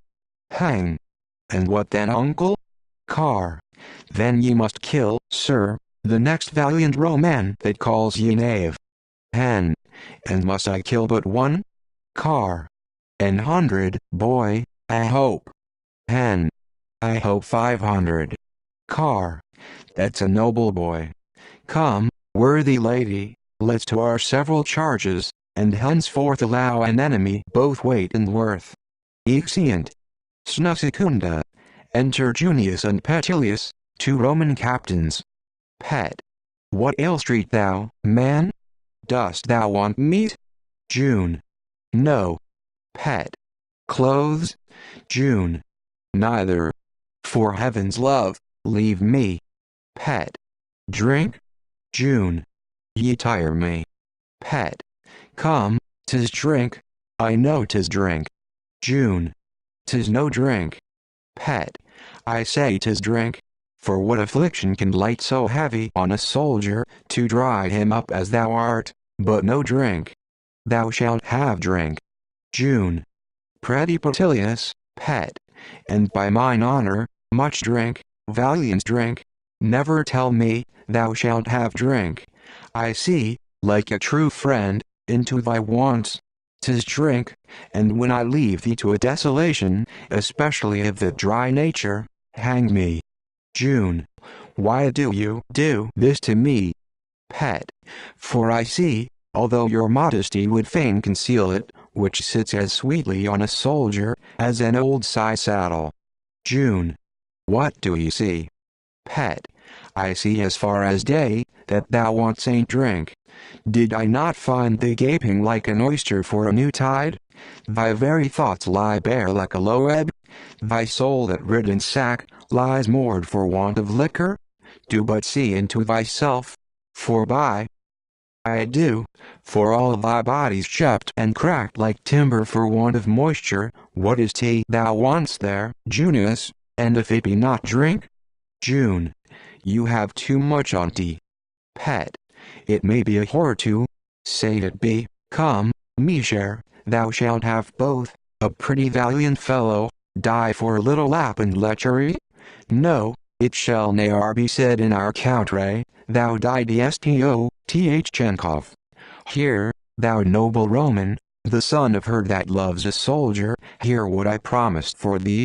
Thus I said, Lady, I take thy son to my companion. Lady, I love thy son loves war, the war loves danger, danger drink, drink discipline, which is society and lechery. These two beget commanders. Fear not, lady, thy son shall lead. June. 'Tis a strange thing, Petilius, that so ridiculous and loose a mirth can master your affections. Petil. Any mirth, and any way, of any subject, Junius, is better than unmanly mustiness. What harms in drink, in a good wholesome wench? I do beseech ye, sir, what error? Yet it cannot out of my head handsomely, but thou wouldst fain be drunk. Come, no more fooling, the general has new wine, new come over. June. He must have new acquaintance for it too, for I will none, I thank ye. Pet. None I thank ye? A short and touchy answer. None I thank ye. Ye do not scorn it, do ye? June. God's defend, sir. I owe him still more honor. Pet. None, I thank ye. No company, no drink, no wench, I thank ye. Ye shall be worse interrated, sir. June. Petilius, as thou art honest, leave me. Pet. None, I thank ye. A modest and a decent resolution, and well put on. Yes, I will leave ye, Junius, and leave ye to the boys, that very shortly shall all salute ye, by your new surname of Junius. None I thank ye. I would starve now, hang, drown, despair, deserve the forks, lie open to all the dangerous passes of a wench, bound to believe her tears, and wed her aches, ere I would own thy follies. I have found ye, your lays, and outleaps Junius, haunts, and lodges. I have viewed ye, and I have found ye by my skill to be a fool. O, th first head, Junius, and I will hunt ye. Ye are in love, I know it. Ye are an ass, and all the camp shall know it. A peevish idle boy, your dame shall know it. A wronger of my care, yourself shall know it. Enter Corporal Judas, and 4 soldiers. Judd. A bean, a princely diet, a full banquet, to what we compass. 1 sold. Fight like hogs for acorns. 2 sold. Venture our lives for pig nuts. Pet. What ail these rascals? 3 sold. If this hold, we are starved. Judd. For my part, friends, which is but 20 beans a day, a hard world for officers, and men of action, and those so clipped by Master Mouse, and rotten, for understand them French beans, where the fruits are ripened like the people in old tubs. For mine own part, I say, I am starved already, not worth another bean, consumed ye to nothing, nothing but flesh and bones left. Miserable. Now if this muse-type provender can prick me to honorable matters of achievement, gentlemen, why there's the point. 4-souled. I'll fight no more. Petal. You'll hang then, a sovereign help for hunger. Ye eating rascals, whose gods are beef and brewis, whose brave angers do execution upon these, and chibbles. Ye dogs' heads porridge pot. You fight no more? Does Rome depend upon your resolution for eating moldy pie crust? 3-souled. Would we had it. Judd. I may do service, Captain. Petal. In a fish market. You, Corporal Currycomb, what will your fighting profit the Commonwealth? Do you hope to triumph, or dare your vamping valor, Goodman Cobler, clap a new soul to Kingdom? Death, ye dog whelps you, fight, or not fight. Judd. Captain. Petal. Out, ye flesh flies, nothing but noise and nastiness. Judd. Give us meat, whereby we may do. Petal. Whereby hangs your valor? Judd. Good bits afford good blows. Petal. A good position. How long is 'tis since thou eat saint last? Wipe thy mouth, and then tell truth. Judd. I have not eat to purpose. Petal. To purpose? What's that? Half a cow and garlic? Ye rogues, my company eat turf, and talk not, timber they can digest, and fight upon tea, old mats, and mud with spoons, rare meats. Your shoes slaves? Dare ye cry out for hunger, and those extant? Suck your sword hilts, ye slaves, if ye be valiant, honor will make a march pain, to the purpose? A grievous penance. Dost thou see that gentleman, that melancholy monsieur? June. Pray ye, Petilius. Pet. He has not eat these 3 weeks. 2-souled. Has drunk the more than. 3-souled. And that's all one. Petal. Nor drunk nor slept these 2 months. Judd. Captain, we do beseech you as poor soldiers, men that have seen good days, whose mortal stomachs may sometime feel afflictions. June. This, Petilius, is not so nobly done. Petal. 'Tis common profit. Urge him to point, he'll find you out a food that needs no teeth nor stomach. A strange firmity will feed ye up as fat as hen's foreheads, and make ye fight like fitchocks, to him. Judd. Captain. June. Do you long to have your throats cut? Petal. See what metal it makes in him. 2 meals more of this melancholy, and there lies Caratoch. Judd. We do beseech ye. 2-souled. Humbly beseech your valor. June. Am I only become your sport, Petilius? Judd. But to render in way of general good, in preservation. June. Out of my thoughts, ye slaves. 4-souled. Or rather pity. 3-souled. Your warlike remedy against the mowworms. Judd. Or notable receipt to live by nothing. Petal. Out with your table books. June. Is this true friendship? And must my killing griefs make others make games? Stand from my sword's point, slaves, your poor starved spirits can make me no oblations, else, O love, thou proudly blind destruction, I would send the whole hecatomb B.S. of hearts, to bleed my sorrows. Judd. Alas, he lives by love, sir. Exit Junius. Pet. So he does, sir, and cannot you do so too? All my company are now in love, ne'er think of meat, nor talk of what provant is. Amis, and hearty hey-hos, are sowlets fit for soldiers. Live by meat, by larding up your bodies. 'Tis lewd, and lazy, and choose ye merely mortal, dull, and drives ye to fight like camels, with baskets at your noses. Get ye in love. Ye can whore well enough, that all the world knows. Fast ye into famine, yet ye can crawl like crabs to wenches handsomely. Fall but in love now, as ye see example, and follow it but with all your thoughts. Pro bottom, there's so much charge sovdi, and your hunger's ended. Away, I hear the general. Get ye in love all, drum afar off, up to the ears in love, that I may hear no more of these rude murmurings, and discreetly carry your stomachs, or I prophesy a pickledy rope will choke ye. Jog, and talk not. Exeunt.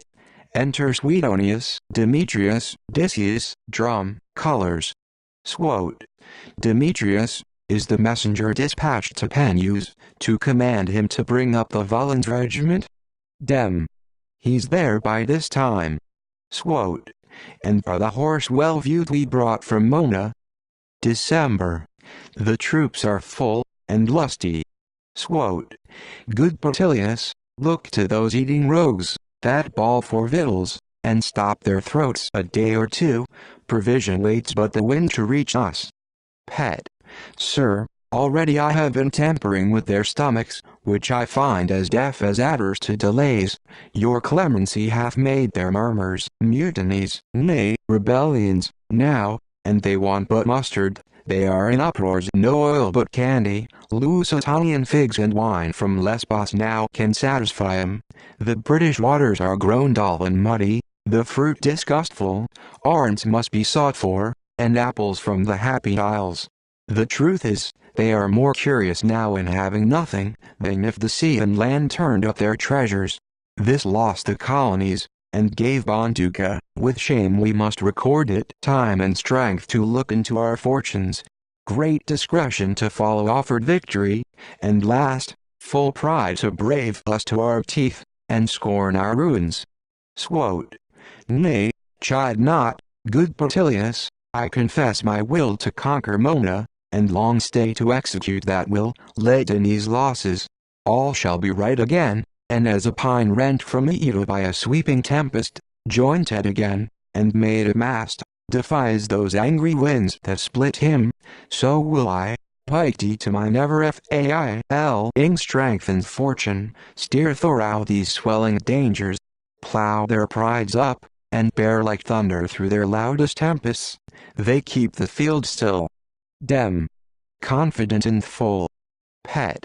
In such a number, one would swear they grew, the hills are wooded with their partisans, and all the valleys overgrown with darts, as moors are with rank rushes, no ground left us to charge upon, no room to strike, save fortune and our endeavors bring us into 'em, they are so infinite, so ever springing.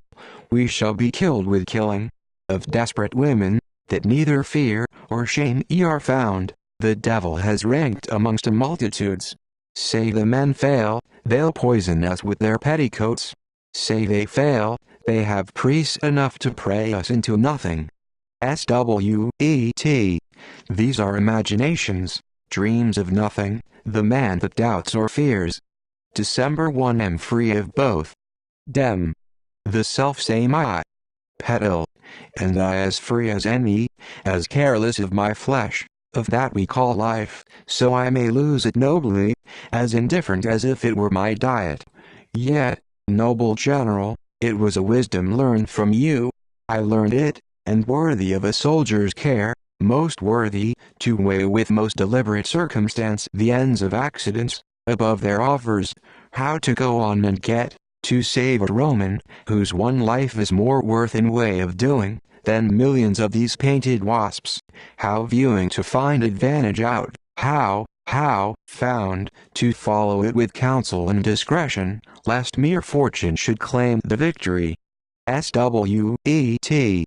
'Tis true, Petilius, and worthily remembered. The rules certain, their uses no less excellent.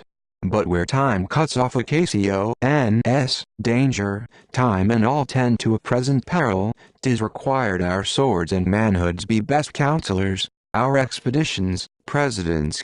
To win, is nothing, where reason, time and counsel are our camp masters, but there to bear the field, then to be conquerors, where pale destruction takes us beaten, and wants, and mutinies, ourselves but handfuls, and to ourselves, our own fears, needs a new way, a sudden and a desperate execution. Here, how to save, is loss. To be wise, dangerous, only at present well-united strength, and minds made up for all attempts, dispatch it. Disputing and delay here cools the courage. Necessity gives time for doubts. Things infinite, according to the spirit they are preached to, rewards like them, and names for after ages, must still the soldier, his own shame help to arm him, and having forked his spirit, he cools, fling him upon his enemies, sudden and swift, like tigers amongst foxes, we must fight for fury must be our fortune. Shame we have lost, spurs ever in our sides to prick us forward. There is no other wisdom nor discretion due to this day of ruin, but destruction. The soldier's order first, and then his anger. Dem. No doubt they dare redeem all. Swot. Then no doubt the day must needs be ours.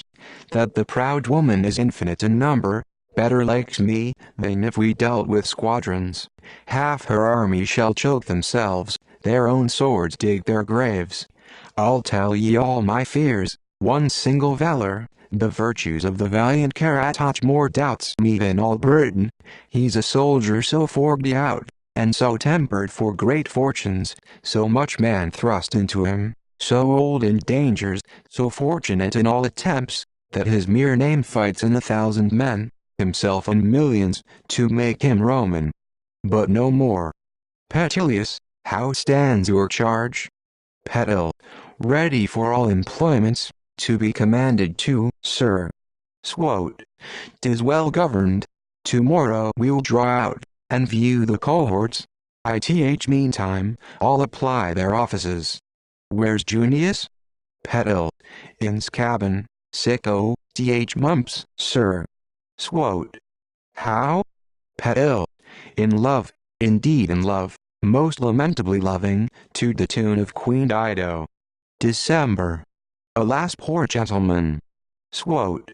'Twill make him fight the nobler. With what lady? I'll be a spokesman for him. Petil. You'll scan speed, sir. Swot. Who is he? Petil. The devil's dam, Bonduca's daughter, her youngest, cracked ring. Swot. I am sorry for him, but sure his own discretion will reclaim him. He must deserve our anger else. Good captains, apply yourselves in all the pleasing forms ye can, unto the soldiers. Fire their spirits, and set 'em fit to run this action. Mine own provision shall be shardy amongst 'em, till more come in. Tell 'em, if now they conquer, the fat of all the kingdom lies before 'em. Their shames forgot, their honors infinite, and want forever banished. 2 days hence, our fortunes, and our swords, and God's be for us. Exeunt. Actus secundus. Sna prima. Enter Panius, Regulus, Macer, Drusius. Pan. I must come? Ma. So the general commands, sir. Pan. I must bring up my regiment? Ma. Believe, sir, I bring no lie. Pan. But did he say, I must come? Ma. So delivered. Pan. How long is Regulus, since I commanded in Britain here? Reg. About 5 years, great Panius. Pan. The general some 5 months. Are all my actions so poor, and lost, my services so barren, that I'm remembered in no nobler language but must come up? Ma. I do beseech ye, sir, weigh but the time's estate. Pan. Yes, good lieutenant, I do, and his that sways it. Must come up. Am I turned bear centurion?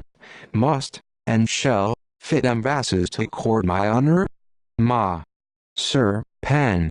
Set me to lead a handful of my men against 100,000 barbarous slaves that have marched name by name with Rome's best doers. Serve 'em up some other meat. I'll bring no food to stop the jaws of all those hungry wolves. My regiment's mine own. I must, my language. Enter Curious. Cur. Panius, where lies the host? Pan. Where fate may find 'em. Cur. Are they engirt? Pan. The battle's lost. Cur. So soon? Pan. No, but 'tis lost, because it must be won. the Britons must be victors. Who we are saw a troop of bloody vultures hovering about a few corrupted carcasses. Let him behold the silly Roman host, girded with millions of fierce Italian swains, with deaths as many as they have had hopes. And then go thither, he that loves his shame.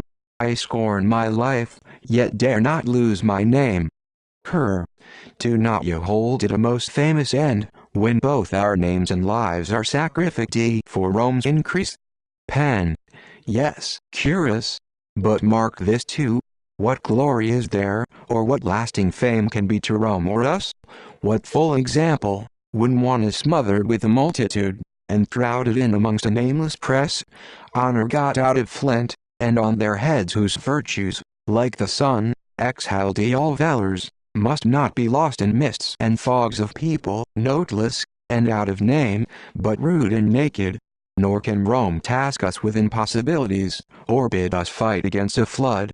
We serve her, that she may proudly say she has good soldiers, not slaves to choke all hazards. Who but fools, that make no difference betwixt certain dying, and dying well, would fling their fames and fortunes into this Britain gulf, this quicksand ruin, that sinking, swallows us. What noble hand can find a subject fit for blood there?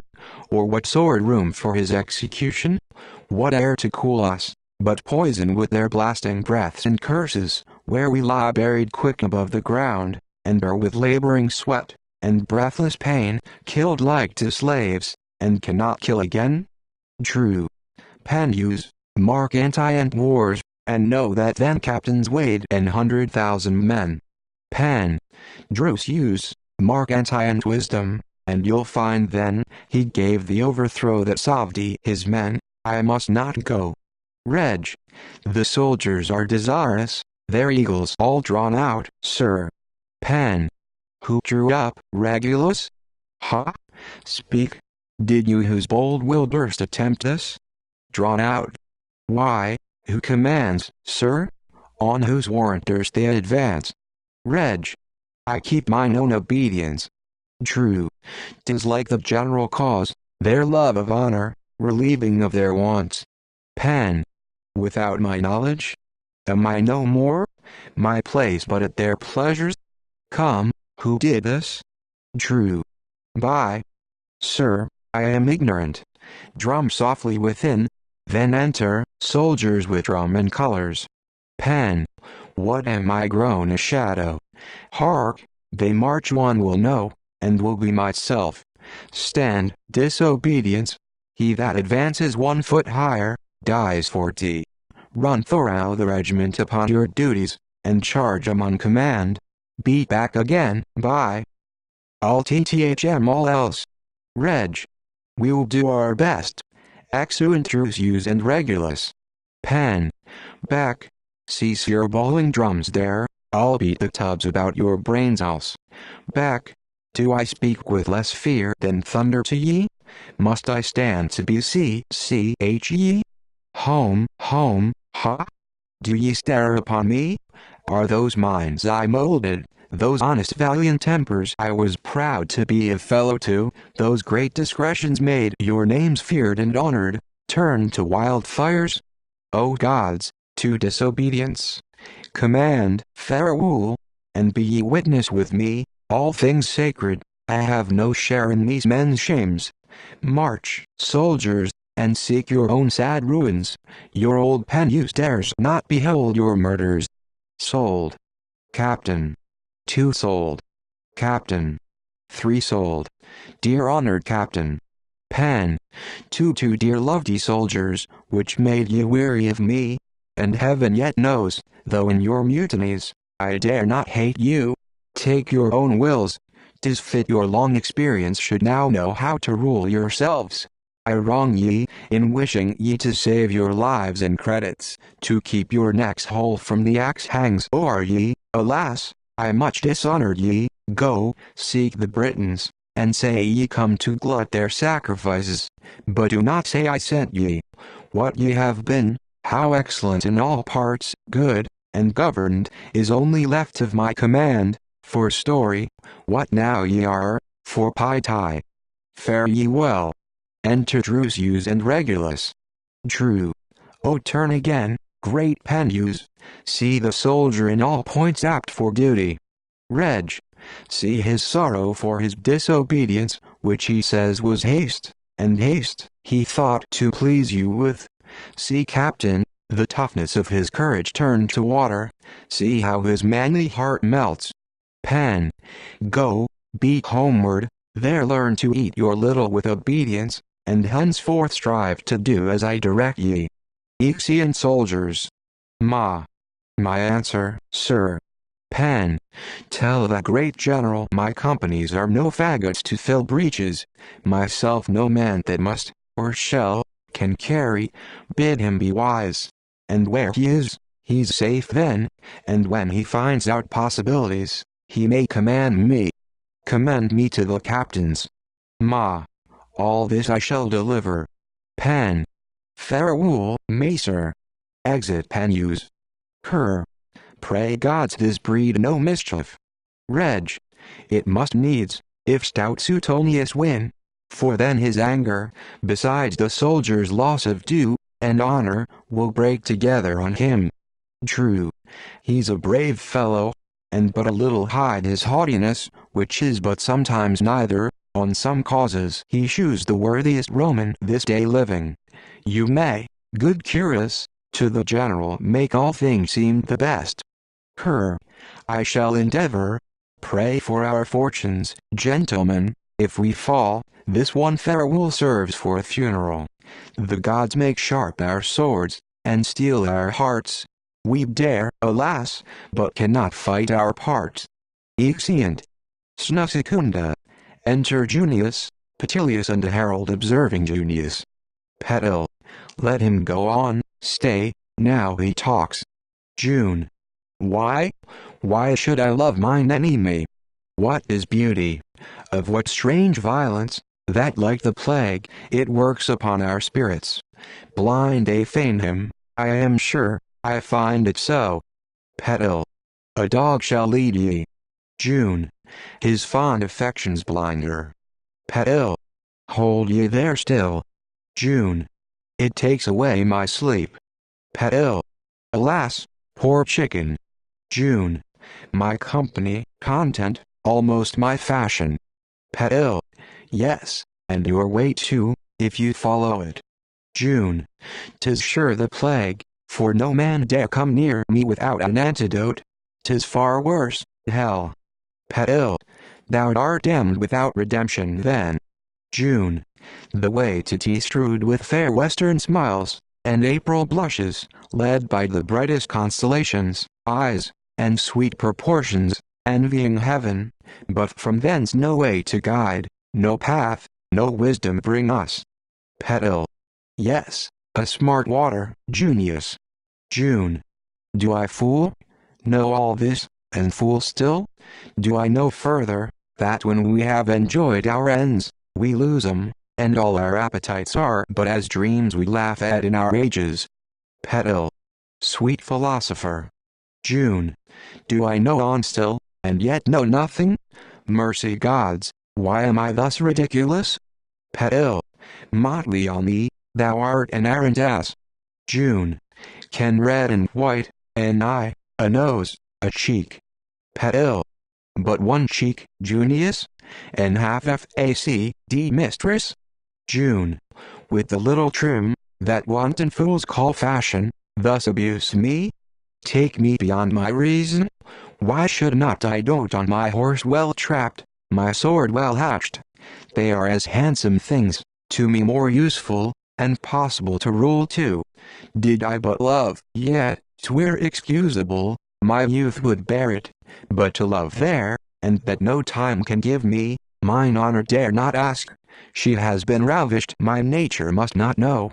She hates our nation. Thus to dispose my spirit. Petil. Stay a little, he will declaim again. June. One will not love. I am a man, have reason, and I will use it. I'll no more tormenting, nor whining for a wench, there are 1,000. Petil. Hold thee there, boy. June. 1,000 will entreat me. Petil. 10,000. Junius. June 1 am young and lusty, and to my fashion valiant. Can please knightly. Pedil. I'll swear thy back's pro-bottom, for I have known thee leap at 16 like a strong stallion. June 1 will be man again. Pedil. Now mark the working, the devil and the spirit tug for tea, 20 pound upon the devil's head. June 1 must be wretched. Pedil. I knew I had one. June. Nor have I so much power to shun my fortune. Pedil.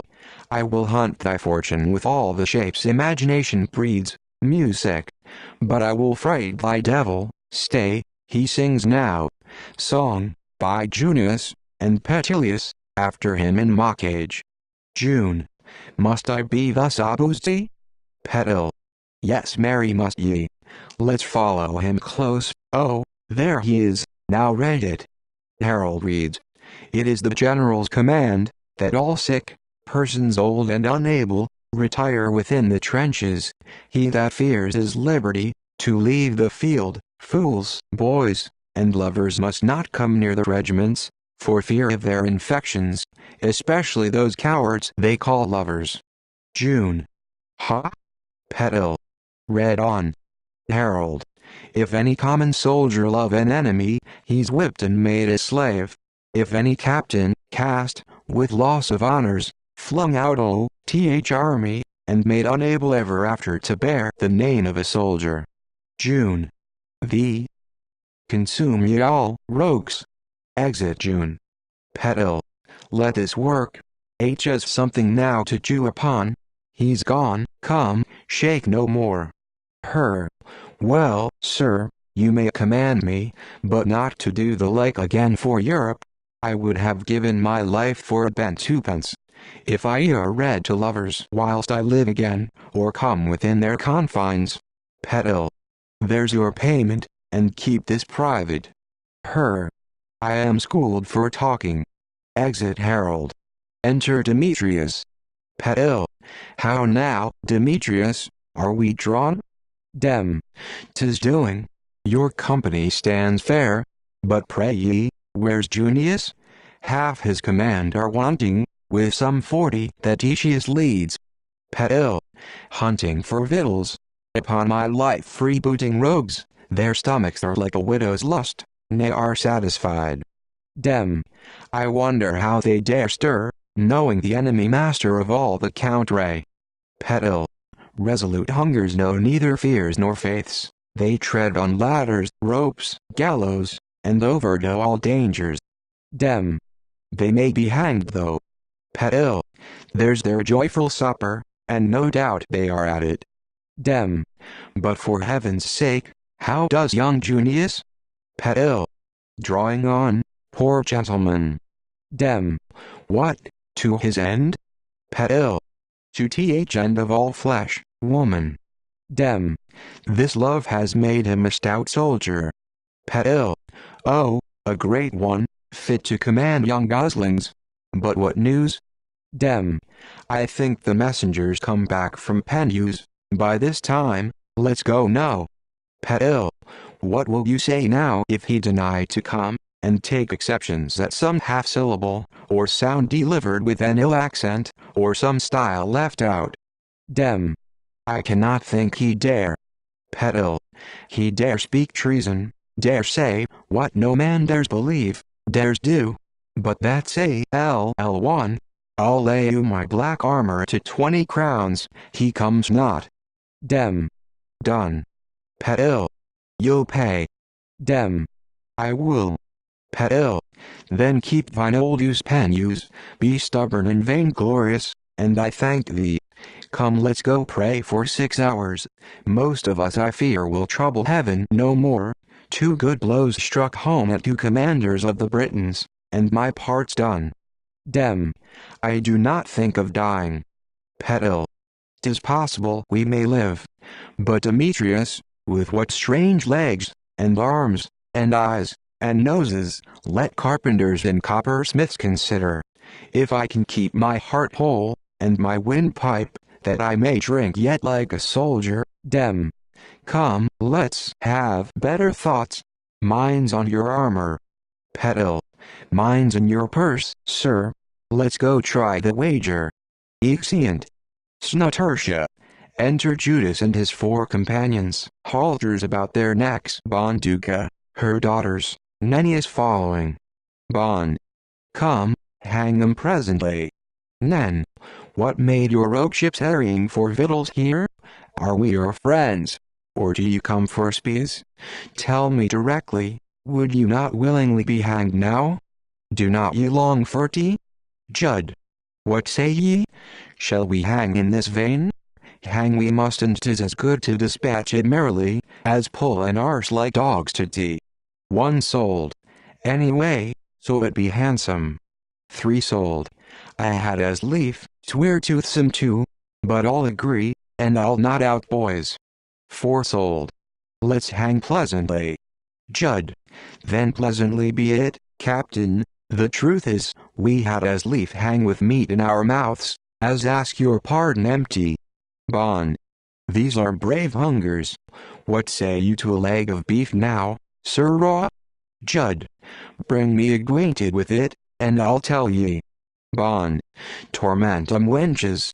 I must beck. Then hang 'em. Judd. We humbly thank your grace. 1 Doug. The rogues laugh at us. 2 Doug. Sirrah, what think you of a wench now? Judd. A wench, lady? I do beseech your ladyship, retire. I'll tell ye presently. Ye see the time's short. 1 crash, even to the settling of my conscience. Nen. Why, is tea no more but up, boys? Judd. Yes, ride to Captain, will you but see my seat? 1 Doug. Ye shall be set, sir, upon a jade shall shake ye. Judd. Sheets, good madam, will do it 10 times better. 1 Doug. Whips, good soldier, which ye shall taste before ye hang, to mortify ye. 'Tis pity ye should die thus desperate. 2 Doug. These are the merry Romans, the brave madcaps. 'Tis 10 to 1 will cool your resolutions. Bring out the whips. Judd. Would your good ladyships would exercise 'em too. 4 sold. Surely, ladies, we will shew you a strange patience. Nen. Hang them rascals, they'll talk thus on the wheel. Enter Karatach. Car. Now, what's the matter? What are these fellows? What's the crime committed, that they wear necklaces? Nen. They are Roman rogues, taken a for raging. Car. Is that all, Nennius? Judd. Would I were fairly hanged. This is the devil, the kill cow, Karatach, Car. And you would hang them. Nen. Are they not enemies? 1 soul. My breech makes buttons. 1 Doug. Are they not our tormentors? Car. Tormentors? Flea traps. Pluck off your halters, fellows. Nen. Take heed, Karatach, taint not your wisdom. Car. Wisdom, Nennius? Why, who shall fight against us, make our honors, and give a glorious day into our hands, if we dispatch our foes thus? What's their offense? Stealing a loaf or 2 to keep out hunger, a piece of greasy bacon, or a pudding? Do these deserve the gallows? They are hungry, poor hungry knaves, no meat at home left, starved ye, art thou not hungry? Judd. Monstrous hungry. Car. He looks like hunger's self. Get 'em some victuals, and wine to cheer their hearts, quick, hang up poor pilchers. 2 sold. This is the bravest captain, Nen. Karatach, I'll leave you to your will. Car. I'll answer all, sir. 2 Doug. Let's up and view his entertainment of 'em. I am glad they are shifted anyway, their tongues else would still have murdered us. 1 Doug. Let's up and see it. Exeunt. Enter Henno. Car. Sit down, poor knaves. Why, where's this wine and victuals? Who waits there? Swote. Within. Sir, 'tis coming. Hen. Who are these, uncle? Car. They are our man's boy. Hen. Are these they that vex mine aunt so? Can these fight? They look like empty scabbards, all, no metal in 'em, like men of clouts, set to keep crows from orchards. Why, I dare fight with these. Car. That's my good chicken. And how do ye? How do you feel your stomachs? Judd. Wondrous apt, sir, as shall appear when time calls. Car. That's well, down we tht, a little grace will serve your turns. Eat softly, you'll choke ye knaves else. Give 'em wine. Judd. Not yet, sir, we're even a little busy. Hen. Can that fellow do anything but eat? Thou fellow. Judd. Away boy, away, this is no boy's play. Hen. By uncle, if his valor lion's teeth, he's the most valiant. Car. I am glad to hear you talk, sir. Hen. Good uncle, tell me, what's the price of a couple of grand Romans? Car. Some 20 Britons, boy. These are good soldiers. Hen. Do not the cowards eat hard too? Car. No more, boy. Come, I'll sit with you too. Sit down by me, boy. Judd. Pray bring your dish then. Car. Hearty knaves. More meat there. One soul. That's a good hearing. Car. Stay now and pledge me. Judd. This little piece, sir. Car. Buy. Square eaters, more meat I say, upon my conscience the poor rogues have not eat this month. How terribly they charge upon their victuals. Dare ye fight thus? Judd. Believe it, sir, like devils. Car. Well said, Famine, here's to thy general. Judd. Most excellent captain, I will now plague thee. Car. And tomorrow night say to him, his head is mine. Judd. I can assure ye, captain, he will not give it for this washing. Car. Well said. Daughters above. One Doug. Here's a strange entertainment. How do thieves drink? Tugda UGH. Danger is dry, they looked for colder liquor. Car.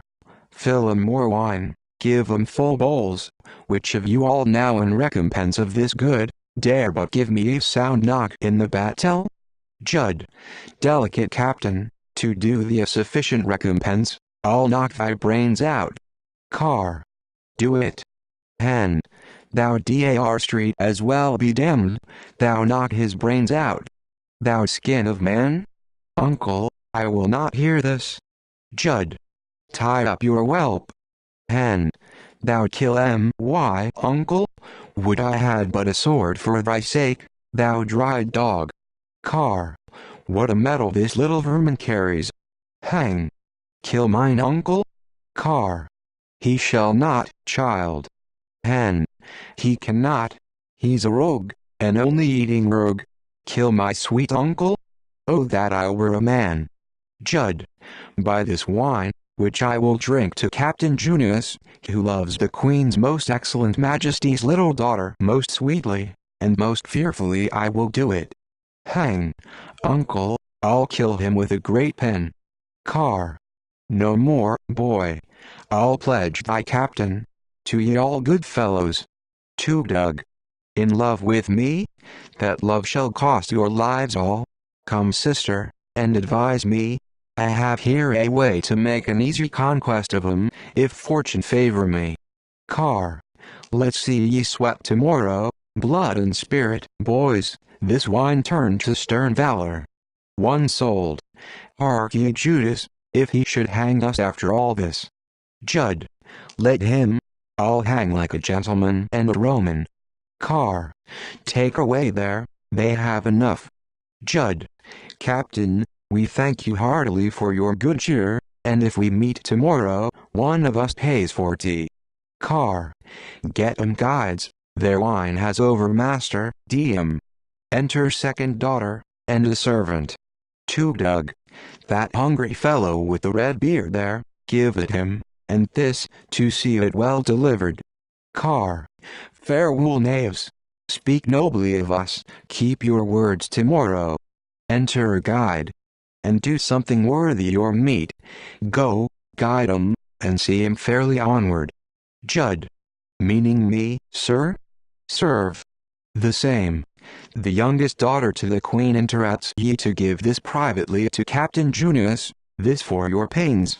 Judd. I rest her humble servant, commend me to thy lady. Keep your files, boys. Serve. I must instruct ye farther. Judd. Keep your files there. Order, sweet friends. Faces about now. Guide. Here, sir, here lies your way. Judd. Bless the founders, I say, fairly, good soldiers, fairly march now, close, boys. Exeunt. Snuckorda. Enter Suetonius, Petilius, Demetrius, Decius, Macer. Swote. Bid me be wise, and keep me where I am, and so be safe. Not come, because commanded, was it not thus? Ma. It was, sir. Pet. What now think ye? Swote. Must come, so heinous to him, so distasteful? Pet. Give me my money. Dem. I confess 'tis due, sir, and presently I'll pay it. Swote. His obedience, so blind at his years and experience, it cannot find where to be tendered? Ma. Sir, the regiment was willing, and advanced too, the captains at all points steeled up, their preparations full of resolve, and confidence. Youth and fire, like the fair breaking of a glorious day, gilded their phalanx, when the angry Penus stepped like a stormy cloud twixt them and hopes. Swote. And stopped their resolutions? Ma. True. His reason to them was uts, and uts so infinite, discretion durst not look upon. Swote. Well, Penus, I cannot think thee coward yet, and treacherous I dare not think.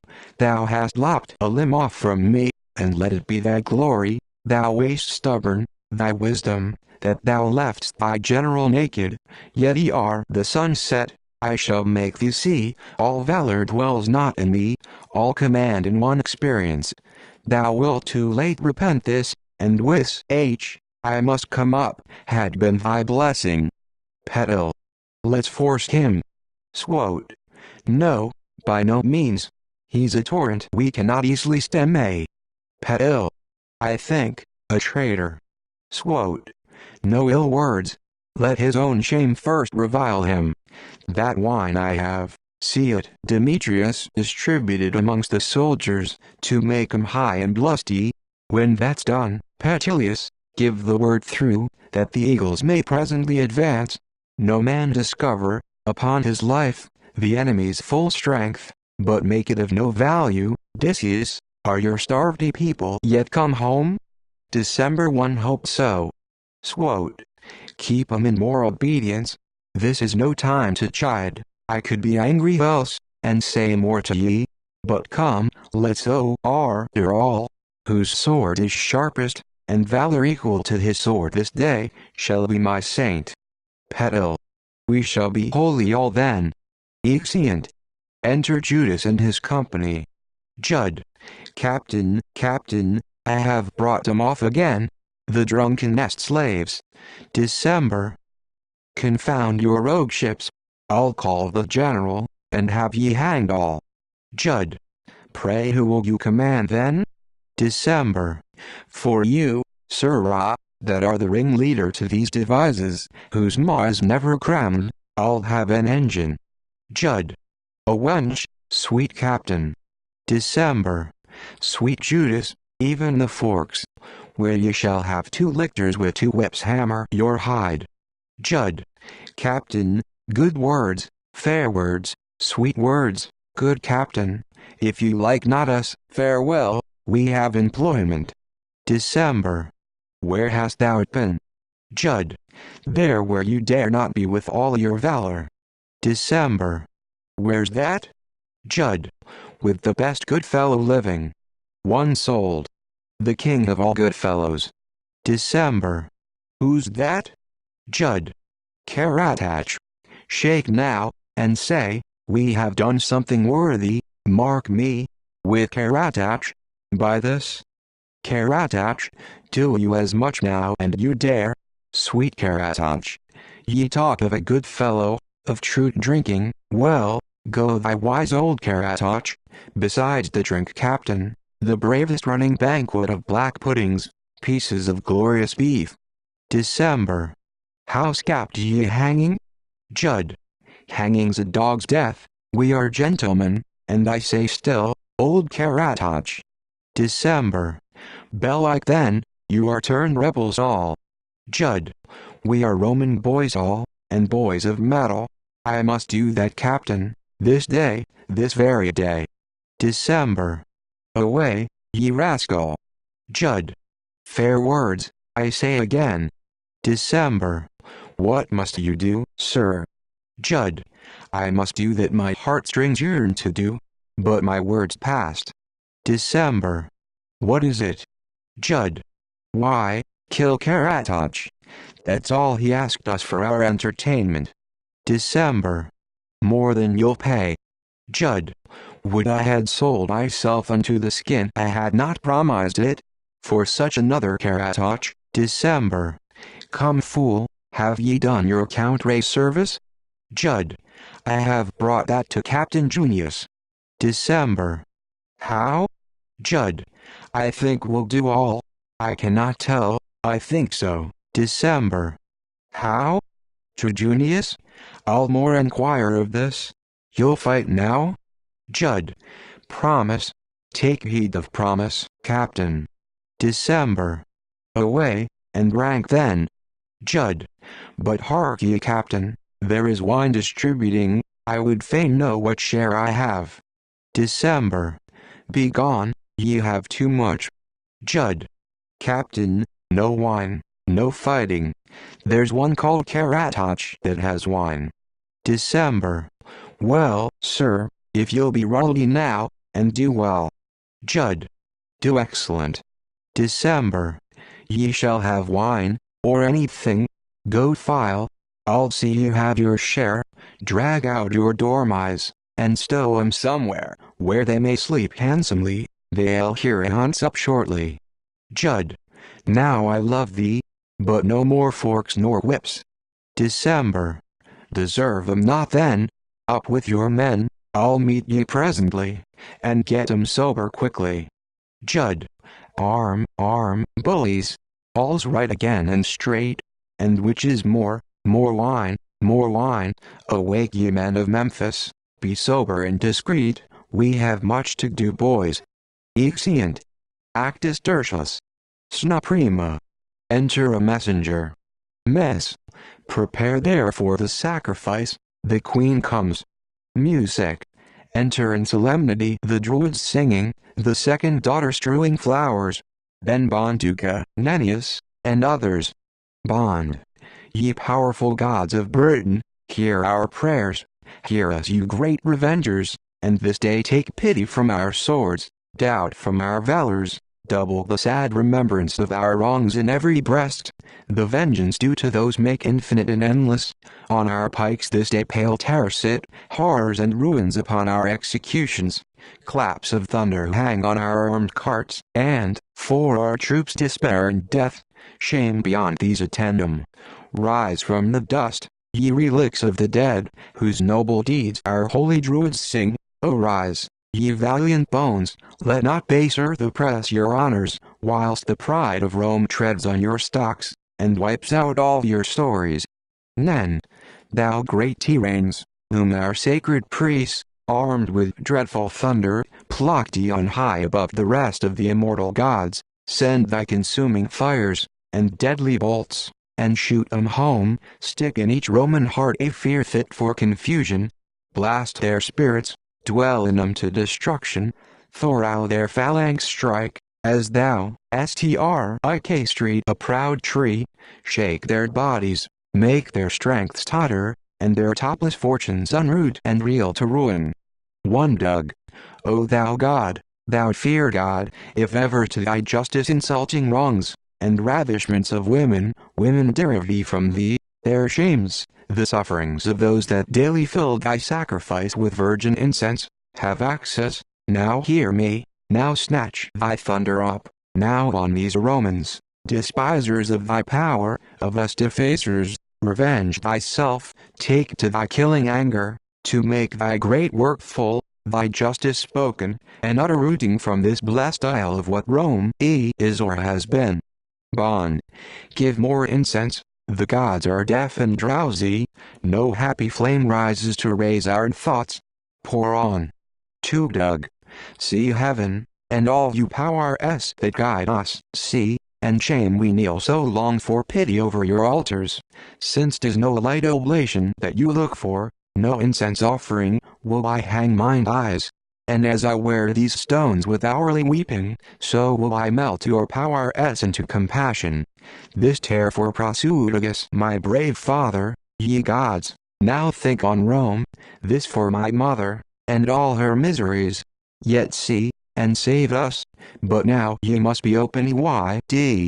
See, heaven, O see thy shower stolen from thee, our dishonors, a smoke from the altar.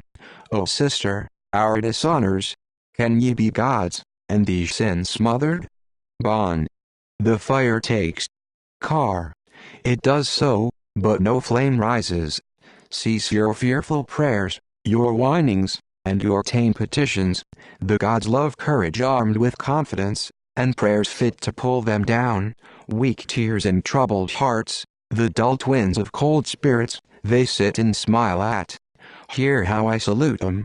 Divine and eight, thou who hold street the reins of furious battles, and disordered war, and proudly roll street thy swarthy chariot wheels over the heaps of wounds and carcasses, sailing through seas of blood. Thou sure steel, sternness, give us this day good hearts, good enemies, good blows of both sides, wounds that fear or flight can claim no share in, steel us both with angers, and warlike executions fit thy viewing. Let Rome put on her best strength, and thy Britain, thy little Britain, but as great in fortune, meet her as strong as she, as proud, as daring, and then look on, thou red 80 God, who does best, reward with honor, who despair makes fly, unarmed forever, and brand with infamy. Grant this, divine and eight, 'tis but justice, and my first blow thus on thy holy altar, a flame arises. I sacrifice unto thee. Bon. It flames out. Music. Car. Now sing ye druids. Song. Bon. 'Tis out again. Car. H has given us leave to fight yet. We ask no more, the rest hangs in our resolutions. Tempt her no more. Bon. I would no farther cozen. Car. Her hidden meaning dwells in our endeavors. Our valors are our best gods. Cheer the soldier, and let him eat. May. He's at it, sir. Car. Await then. When he has done, let's march. Come, fear not, lady. This day the Roman gains no more ground here, but what his body lies in. Bond. Now I am confident. Exeunt recorders. Snusicunda. Enter Junius, Curius, Decius. December. We dare not hazard it. Beside our lives, it forfeits all our understandings. June. Gentlemen, can ye forsake me in so just a service for the Commonwealth, for honor? Read but the letter. You may love too. December. Read it. If there be any safety in the circumstance, or the likelihood 'tis love, we will not fail ye. Read it, good Curious. Cur. Willingly. June. Now mark it. Cur. Reads. Health to thy heart, my honored Junius, and all thy love requited. I am thine everlastingly, thy love has won me, and let it breed no doubt. Our new acquaintance compels this, 'tis the God's decree to bless us.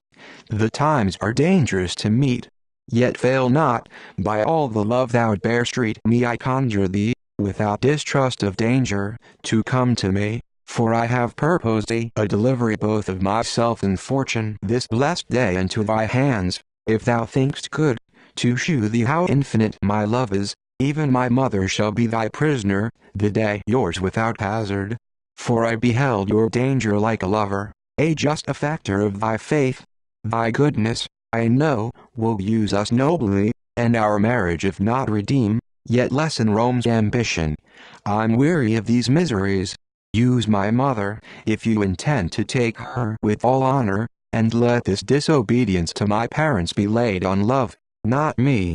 Bring with thee, Junius, spirits resolve ye to fetch me off, the noblest, 40 will serve the turn. Just at the joining of both the battles, we will be weakly guarded. And for a guide, within this hour shall reach thee, faithful friend of mine. The gods, my Junius, keep thee, and me to serve thee, young Bonvica. This letter carries much belief, and most objections answered, we must have doubted. December. Is that fellow come to ye for a guide yet? June. Yes. December. And examined thee? June. Far more than that. He has felt tortures, yet he vows he knows no more than this truth. December. Strange. If she mean what she writes, as may be probable, 'twill be the happiest vantage we can lean to. June. I'll pawn my soul she means truth. December. Think an hour more, then if your confidence grow stronger on ye, we'll set in with ye. June. Nobly done. I thank ye. Ye know the time. We will be either ready to give ye present counsel, or join with ye. Enter Suetonius, Petilius, and Demetrius, Macer. June. No more as ye are gentlemen. The general. Swote. Draw out a pace, the enemy waits for us. Are ye all ready? June. All our troops attend, sir. Swote. I am glad to hear you say so, Junius. I hope ye are dispossessed. June. One hopes so too, sir. Swote. Continue so. And gentlemen, to you now, to bid you fight is needless, ye are Romans, the name will fight itself. To tell ye who you go to fight against, his power, and nature, but loss of time, ye know it poor, and oft have made it so. To tell ye farther, his body shows more dreadful than it has done, to him that fears, less possible to deal with, is but to stick more honor on your actions, load ye with virtuous names, and to your memories tie never dying time, and fortune constant. Go on in full assurance, draw your swords as daring and as confident as justice. The gods of Rome fight for ye. Loud fame calls ye, pitched on the topless Apennine, and blows to all the underworld. All nations, the seas, and unfrequented deserts, where the snow dwells, wakens the ruined monuments, and there where nothing but eternal death and sleep is, informs again the dead bones. With your virtues, go on, I say, valiant and wise, rule heaven, and all the great aspects attend 'em.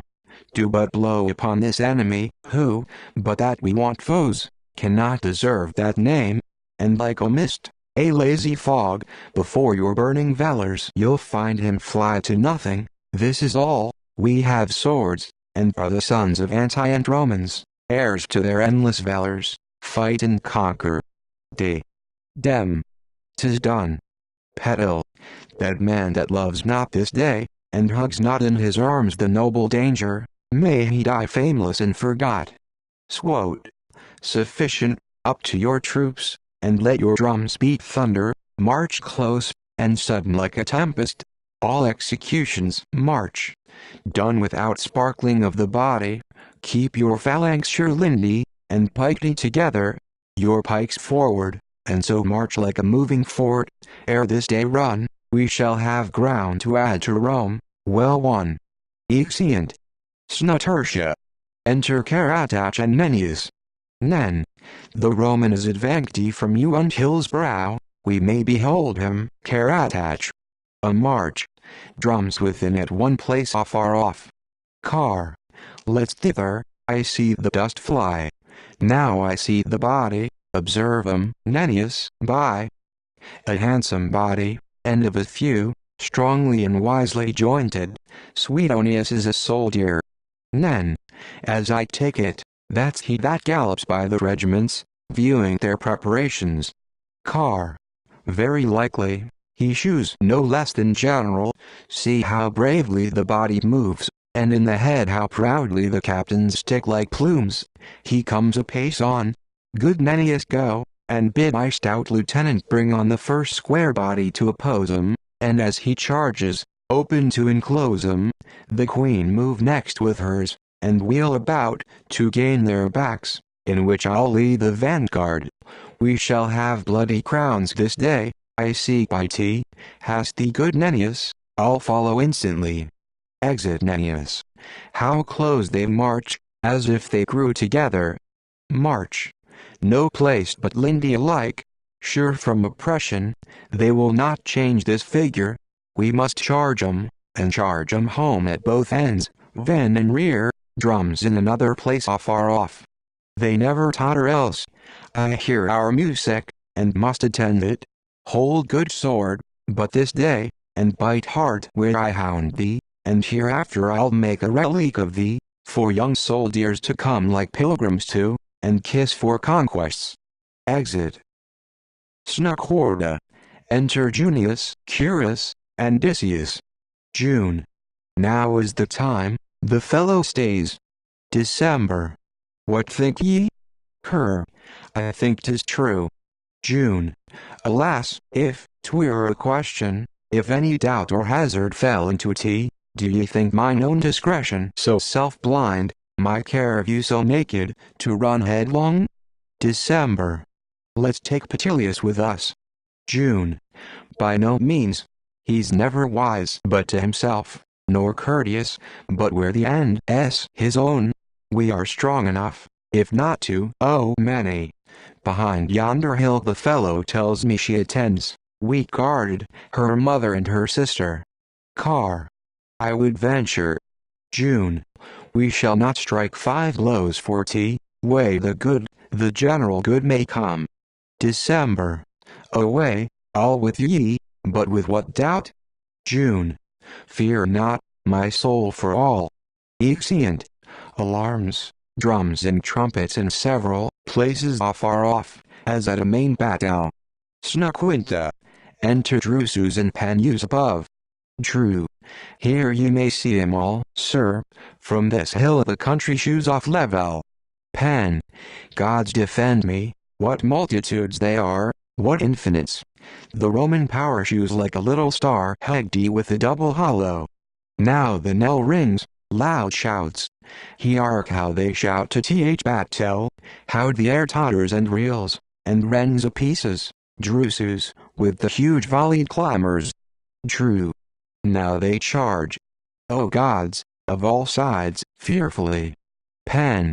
Little Rome, stand but this growing hydra 1 short hour, and thou hast outdone Hercules. True. The dust hides 'em, we cannot see what follows. Pan. They are gone, swallowed, Drusus, this eternal sun shall never see 'em march more. True.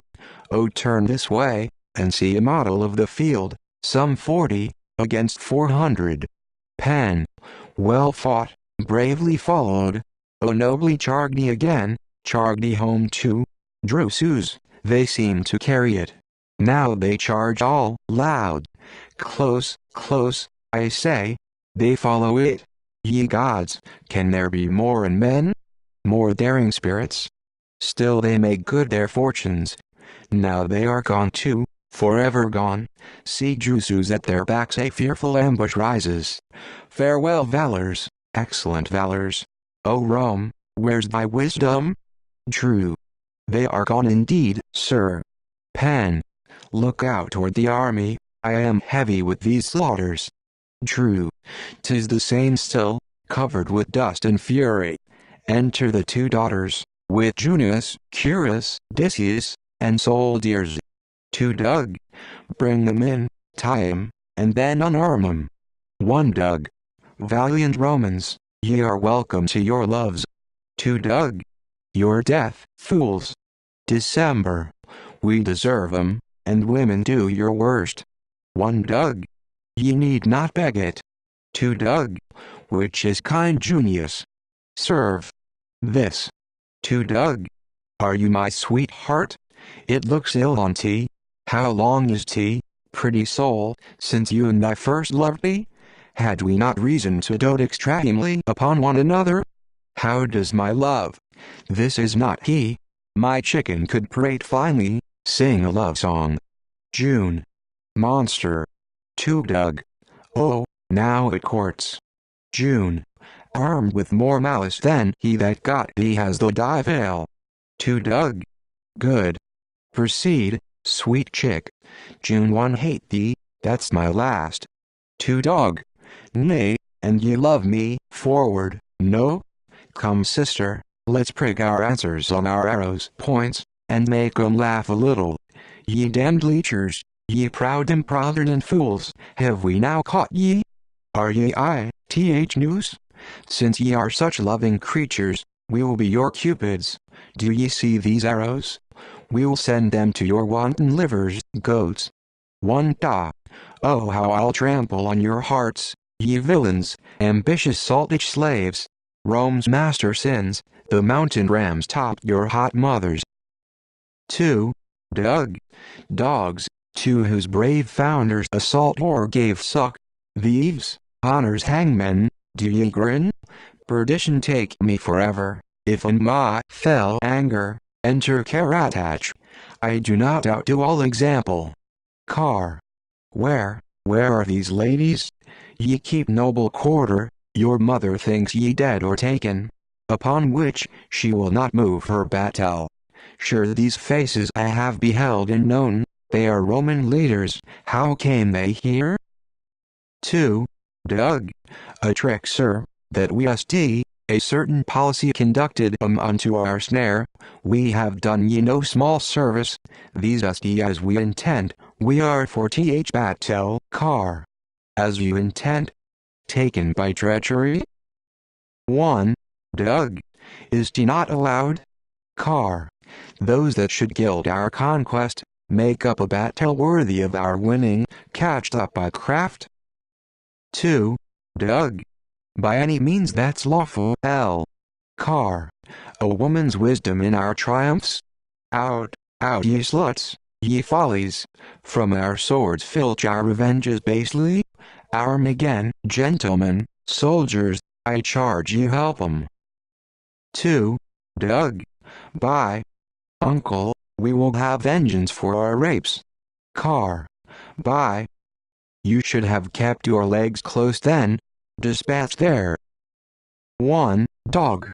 I will not off thus. Car. He that stirs to execute, or she, though it be yourselves, by him that got me, shall quickly feel mine anger. One great day given us, not to be snatched out of our hands but basely, and we must shame the gods from whence we have it, with setting snares for soldiers. I'll run away first, be hooted at, and children call me coward, before I set up scales for victories. Give 'em their swords. 2. Doug. O gods. Car. Bear off the women unto their mother. 2. Da. One shot, gentle uncle. Car. One cut her fiddle string. Bear 'em off I say. 1. Da. Thee. Take this fortune. Car. Learn to spin, and curse your knotted hemp. Go gentlemen, exeunt daughters. Safely go off, up to your troops. Be wiser, there thank me like tall soldiers. I shall seek ye. Exit Karatach. Her. A noble worth. December. Well Junius. June. Pray ye no more. Her. He blushes, do not load him. December. Where's your love now? Drums loud again. June. Puff, there it flies, come, let's redeem our follies. Exeunt Junius, Curus, Decius. True. Awake, sir. Yet the Roman bodies who I see am clear again. Pen. Whole? 'Tis not possible. Drusus, they must be lost. True. By. They are whole, sir, and in brave doing, see, they wheel about to gain more ground. Pen. But see there, Drusus, see that huge batel moving from the mountains, their gilt coats shine like dragon scales, their march like a rough tumbling storm. See them, and view 'em, and then see Rome no more. Say they fail, look where the armed carts stand. A new army, look how they hang like falling rocks, as murder and death rides in triumph. Drusus, fell destruction lashes his fiery horse, and round about him his many thousand ways to let out souls. Move me again when they charge, when the mountain melts under their hot wheels, and from their axe trees huge claps of thunder plow the ground before him. Till then I'll dream what Rome was. Enter Suetonius, Petilius, Demetrius, Macer. Swote. Oh, bravely fought. Honor till now ne'er showed her golden caith field. Like lions, gentlemen, why have held your heads up this day? Where's young Junius, Curius and Decius? Petil. Gone to heaven, I think, sir. SW. Their worths go with them. Breathe a while. How do ye? Pet. Well, some few scurvy wounds, my heart's whole yet. Dem. Would they would give us more ground. Swote. Give? We'll have it. Petil. Have it? And hold it too, despite the devil. Enter Junius, Decius, Curius. June. Lead up to th head, and line. Sure the QS. Battle begins to charge like wildfire. Where's the general? Swote. Oh, they are living yet. Come my brave soldiers, come, let me pour Rome's blessing on ye, live, and lead armies all, ye bleed hard. June. Best. We shall appear the sterner to the foe. December. More wounds, more honor. Petil. Lose no time. Swote. Away then, and stand this shock, ye have stood the world. Petil.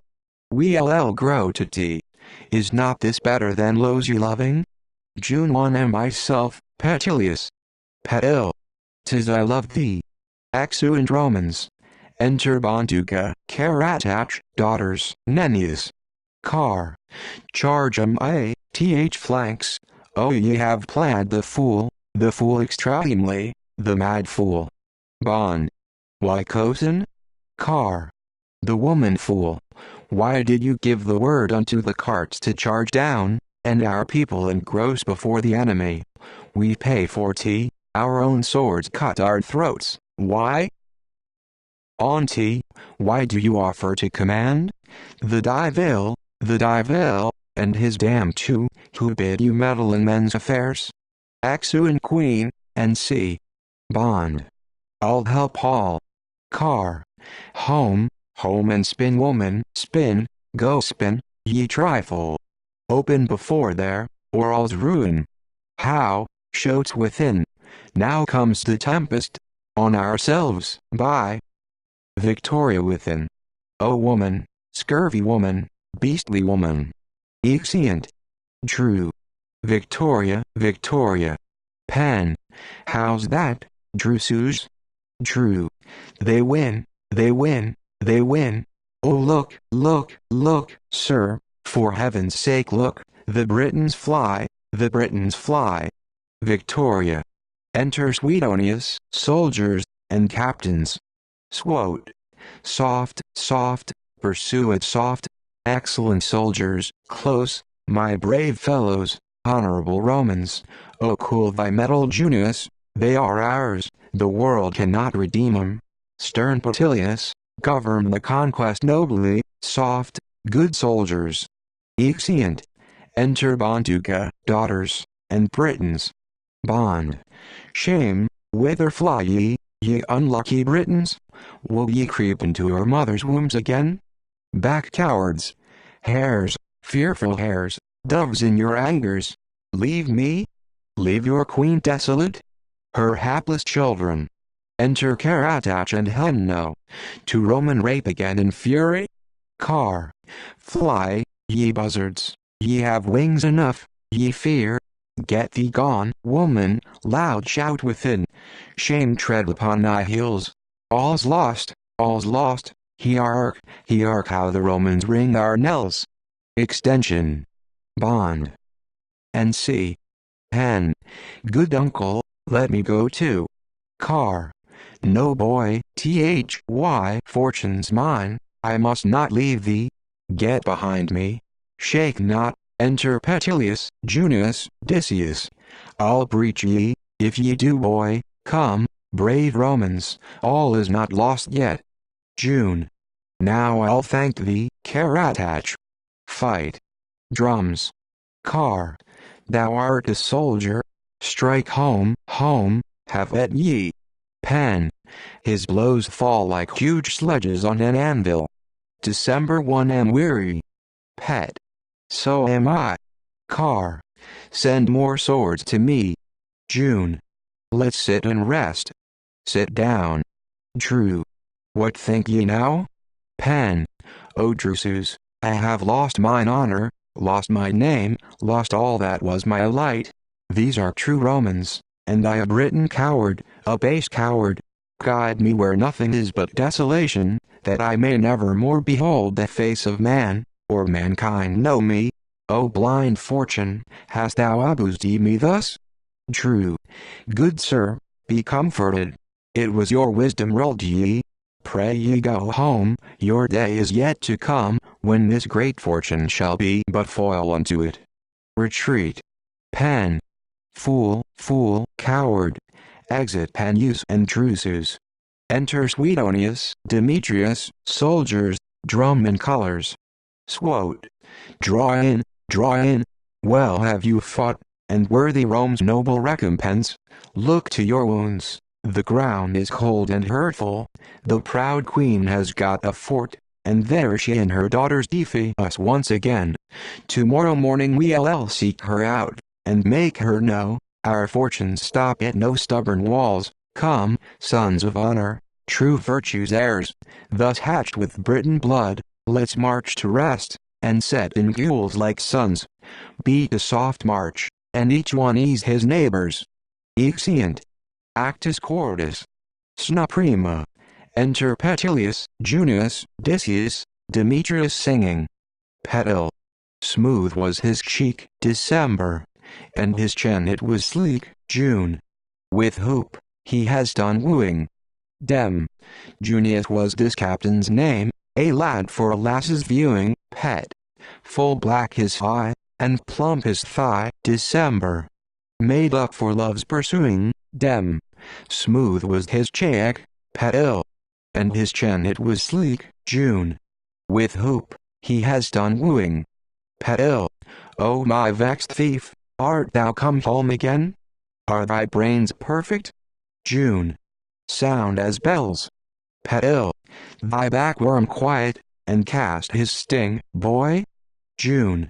Dead, Petilius, dead to all folly, and now my anger only. Pet. Why, that's well said. Hang Cupid and his quiver, a drunken brawling boy. Thy honored saint be thy 10 shillings, Junius. There's the money, and there's the ware. Square dealing. This but sweats thee like a mesh nag, and makes thee look pin-buttocked. The other runs thee whining up and down like a pig in a storm, fills thy brains full of madness, and chews thee like a long lent, thy brave body turned to a tail of green fish without butter. December. When thou love street next, love a good cup of wine, a mistress for a king, she leaps to kiss thee, her red and white's her own. She makes good blood, takes none away, what she heats sleep can help, without a groping surgeon. June 1 am counsel thee, and henceforth, when I dote again, Dem. Take heed, ye had almost paid for tea. Petil. Love no more great ladies, thou canst not step amiss then, there's no delight in 'em. All's in the whistling of their snot up silks, they're only made for handsome view, not handling, their bodies of so weak and wash a temper, a rough packed bed will shake 'em all to pieces, a tough hand pulls their teeth out, tires their souls, plendreamer rumsund, they are full of rinnet, and take the skin off where they are tasted. Shun 'em, they live in culisses like rotten cock stewed to a tenderness, that holds no tack. Give me a thing I may crush. June.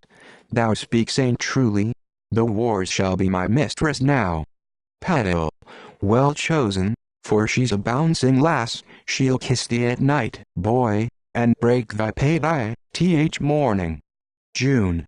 Yesterday I found those favors infinite. Dem. Wench good enough, but that she talks too loud. Pet. She talks to th purpose, which never woman did yet. She'll hold grappling, and he that lays on best, is her best servant. All other loves are mere catching of dotrals, stretching of legs out only, and trim laziness. Here comes the general. Enter swet, curious, and macer. Swote. I am glad I have found ye. Are those common yet that pursue the bold Caratach? Pet. Not yet, sir, for I think they mean to lodge him. Take him I know they dare not, 'twill be dangerous. Swote. Then haste Bertilius, haste to Penuse. I fear the strong conceit of what disgrace has pulled upon himself, will be his ruin. I fear his soldiers' fury too. Haste presently, I would not lose him for all Britain. Give him, Petilius. Petil. That shall choke him. Swote. All the noble counsel, his fault forgiven to, his place, his honor, Petil. For me, I think, as handsome. Swote. All the comfort, and tell the soldier, 'twas on our command he drew not to the battle. Petil. I conceive, sir, and will do that shall cure all. Swote. Bring him with ye before the Queen's fort, and his forces with him, there you shall find us following of our conquest. Make haste. Petil. The best I may. Exit. Swote. And noble gentlemen, up to your companies, we'll presently upon the Queen's pursuit. There's nothing done till she be seized. Without her nothing won. Exeunt. Short flourish. Snusicunda. Enter Caratach and Henno. Car. How does my boy? Hen. I would do well, my heart's well. I do not fear. Car. My good boy. Hen. I know, uncle, we must all die. My little brother died. I saw him die, and he died smiling. Sure, there's no great pain in the uncle. But pray tell me, whither must we go when we are dead? Car. Strange questions. Why, to the blessed street place, boy. Ever sweetness and happiness dwells there. Hen. Will you come to me? Car. Yes, my sweet boy. Hen. Mine aunt too, and my cousins? Car. All, my good child. Hen. No Romans, uncle? Car. No boy. Hang. I should be loath to meet them there. Car. No ill men, that live by violence, and strong oppression, come thither. 'Tis for those the gods love, good men. Hang. Why, then I care not when I go, for surely I am persuaded they love me. I never blasphemed them, uncle, nor transgressed my parents. I always said my prayers. Car. Thou shalt go then, indeed thou shalt. Hang. When they please. Car. That's my good boy. Art thou not weary, Henno? Hang. Weary, uncle? I have heard you say you have marched all day in armor. Car. I have, boy. Hang. Am not I your kinsman? Car. Yes. Hang. And am not I as fully allied unto you in those brave things, as blood? Car. Thou art too tender. Hang. To go upon my legs? They were made to bear me. I can play 20 mile a day. I see no reason but to preserve my Count Ray and myself. I should march 40. Car. What, wouldst thou be living to wear a man's strength? Hang. Why a Caratach, a Roman hater, a scourge sent from heaven, drum, to whip these proud thieves from our kingdom. Heark, uncle, heark, I hear a drum. Enter Judas and his people to the door. Jud. Beat softly, softly, I say. They are here. Who dare charge? 1. Sold. He that dares be knocked th head. I'll not come near him. Jud. Retire again, and watch then. how he stares. H's eyes would kill a dragon. Mark the boy well, if we could take or kill him. A. On ye, how fierce ye look. See how he broods the boy, the devil dwells in scabbard. Back, I say, apace, H has found us. They retire. Car. Do ye hunt us? Hang. Uncle, good uncle, see, the thin-starved rascal, the eating Roman, see where he threads the thickets. Kill him, dear uncle, kill him.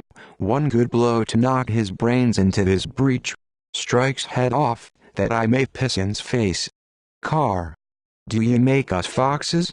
Here, hold my charging staff, and keep the place, boy. I am at bay, and like a bull I'll bear me. Stand, ye rogues, ye squirrels. Exit. Hang. Now he pays 'em. Oh, that I had a man's strength. Enter Judas, _ampersand C._Judd. Here's the boy. Mine own, I thanked my fortune. Hang. Uncle, famine is found upon me, uncle. Judd. Come, sir, yield willingly, your uncle's out of hearing, I'll tickle your young tail else. Hang. I defy thee, thou mock-made man of Matt.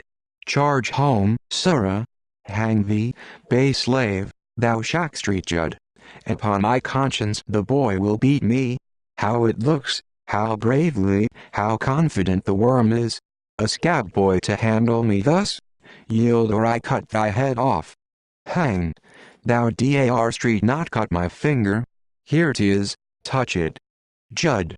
The boy speaks sword and buckler. Pretty yield, boy, come, here's an apple, yield.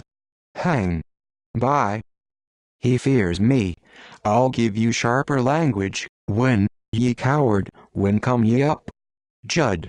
If he should beat me, hang. When, sir? I long to kill thee. Come, thou can street not scape me. I have 20 ways to charge thee, 20 deaths attend my bloody staff. Judd. Sure 'tis the devil, a dwarf, devil in a doublet. Hang. I have killed a captain, sirrah, a brave captain, and when I have done, I have kicked him thus. Look here, see how I charge this staff. Judd. Most certain this boy will cut my throat yet. Enter 2 soldiers running. 1. Sold. Flee, he kills us. 2. Sowed. He comes. Judd. The devil take the hindmost. Hang. Run, ye rogues, ye precious rogues, ye rank rogues. A comes. That's he, boys. What a brave cry they make. Enter Karatach with a head. Car. How does my chicken? Hang. Faith, uncle, grown a soldier, a great soldier, for by the virtue of your charging staff, and a strange fighting face I put upon tea, I have out bravd hunger. Car. That's my boy, my sweet boy. Here's a Roman's head for thee. Hang. Good provision. Before I starve, my sweet FACD gentleman, I'll try your favor. Car. A right complete soldier. Come, chicken, let's go seek some place of strength, the counterwise full of scouts to rest a while in, thou wilt not else be able to endure the journey to my country. Fruits, and water, must be your food a while, boy. Hang. Anything. I can eat moss, I can live on anger, to vex these Romans. Let's be wary, uncle. Car. I warrant thee, come cheerfully. Hang. And boldly. Snutersha. Enter Penus, Drusus, and Regulus. Reg. The soldier shall not grieve ye. Pen. Pray ye forsake me. Look not upon me, as ye love your honors. I am so cold a coward, my infection will choke your virtues like a damp else. True. Dear Captain. Reg. Most honored sir. Pen. Most hated, most abhorred. Say so, and then ye know me, nay, ye please me. Oh my dear credit, my dear credit. Reg. Sure his mind is dangerous. True. The good gods cure it. Pen. My honor got thorough fire, thorough stubborn breaches, thorough bat ls that have been as hard to win as heaven, thorough death himself, in all his horrid trims, is gone forever, ever, gentlemen, and now I am left to scornful tales and laughters, to hootings at, pointing with fingers, that's he, that's the brave gentleman forsook the battle, the most wise pen use, the disputing coward. Oh my good sword, break from my side, and kill me, cut out the coward from my heart. Reg. Ye are none. Pen. He lies that says so, by. He lies basely, baser than I have done. Come, soldiers, seek me, I have robbed ye of your virtues, justice, seek me, I have broke my fair obedience, lost, shame take me, and swallow me, make ballads of me, shame, endless shame, and pray do you forsake me. True. What shall we do? Pen. Good gentlemen, forsake me, you were not wont to be commanded. Friends, pray do it, and do not fear, for as I am a coward I will not hurt myself, when that mind takes me, I'll call to you, and ask your help. I dare not. Enter Petilius. Petil. Good morrow, gentlemen. Where's the tribune? Reg. There. True. Whence come ye, good Petilius? Petil. From the general. True. With what, for heaven's sake? Petil. With good counsel, Drusus, and love, to comfort him. True. Good Regulus stepped to the soldier, and allay his anger, for he is wild as winter. Exuent Drusus and Regulus. Petil. Oh, are ye there? Have at ye. Sure he's dead, it cannot be he dare outlie this fortune. He must die, 'tis most necessary, man expect it, and thought of life in him, goes beyond coward. Forsake the field so basely? Fie upon thee, so poorly to betray his worth, so coldly to cut all credit from the soldier? Sure if this man mean to live, as I should think it beyond belief, he must retire where never the name of Rome, the voice of arms, or honor was known or heard of yet. He's certain dead, or strongly means it. He's no soldier else, no Roman in him, all he has done, but outside, fought either drunk or desperate. Now he rises. How does Lord Pen use? Pen. As ye see. Petil. I am glad on't. Continue so still. The Lord General, the valiant General, great Suetonius, Pen. No more of me is spoken. My name's perished. Petil. He that commanded fortune in the day by his own valor and discretion, when, as some say, Panus refused to come, but I believe him not, send me to see ye. Pen. Ye are welcome, and pray see me. See me well, ye shall not see me long. Petil. I hope so, Panus. The gods defend, sir. Pen. See me, and understand me. This is he left to fill up your triumph, he that basely whistled his honor off to th wind, that coldly shrunk in his politic head, when Rome like reapers sweet blood, and spirit, for a glorious harvest, and bound it up, and brought it off, that fool, that having gold and copper offered him, refused he the wealth, and took the waste, that soldier that being courted by loud fame and fortune, labor in one hand, that propounds us gods, and in the other, glory that creates us, yet durst doubt, and be damned. Petil. It was an error. Pen. A foul one, and a black one. Petil. Yet the blackest may be washed white again. Pen. Never. Petil.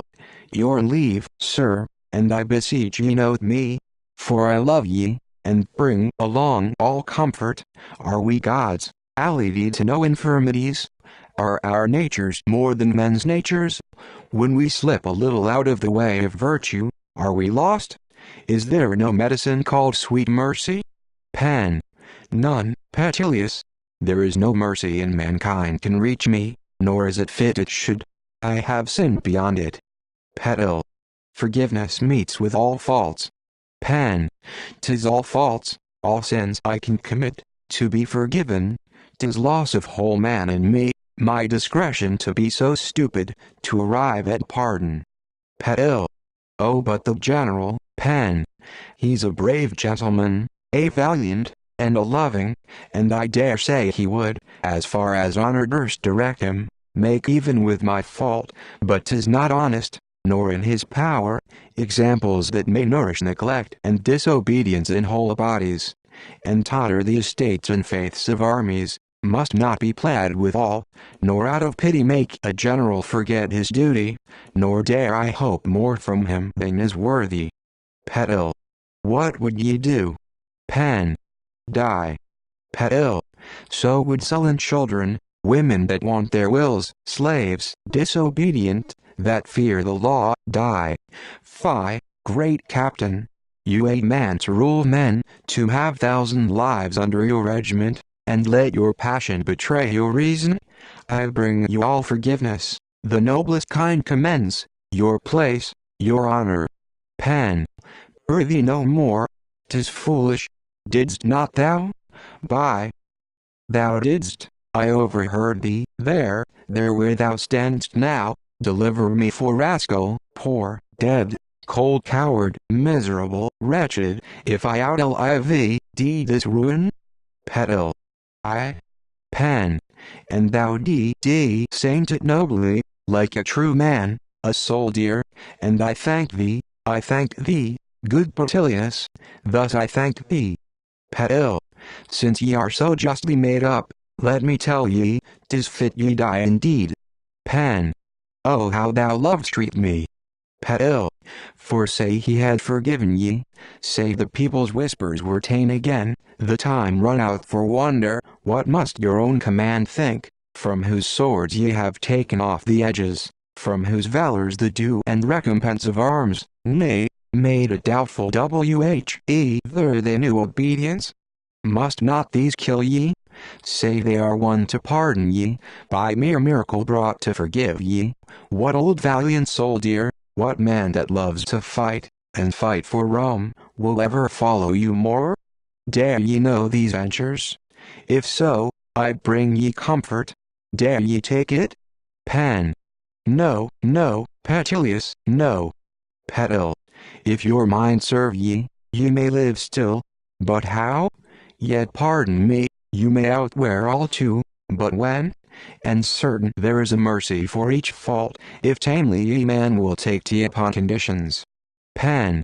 No, by no means.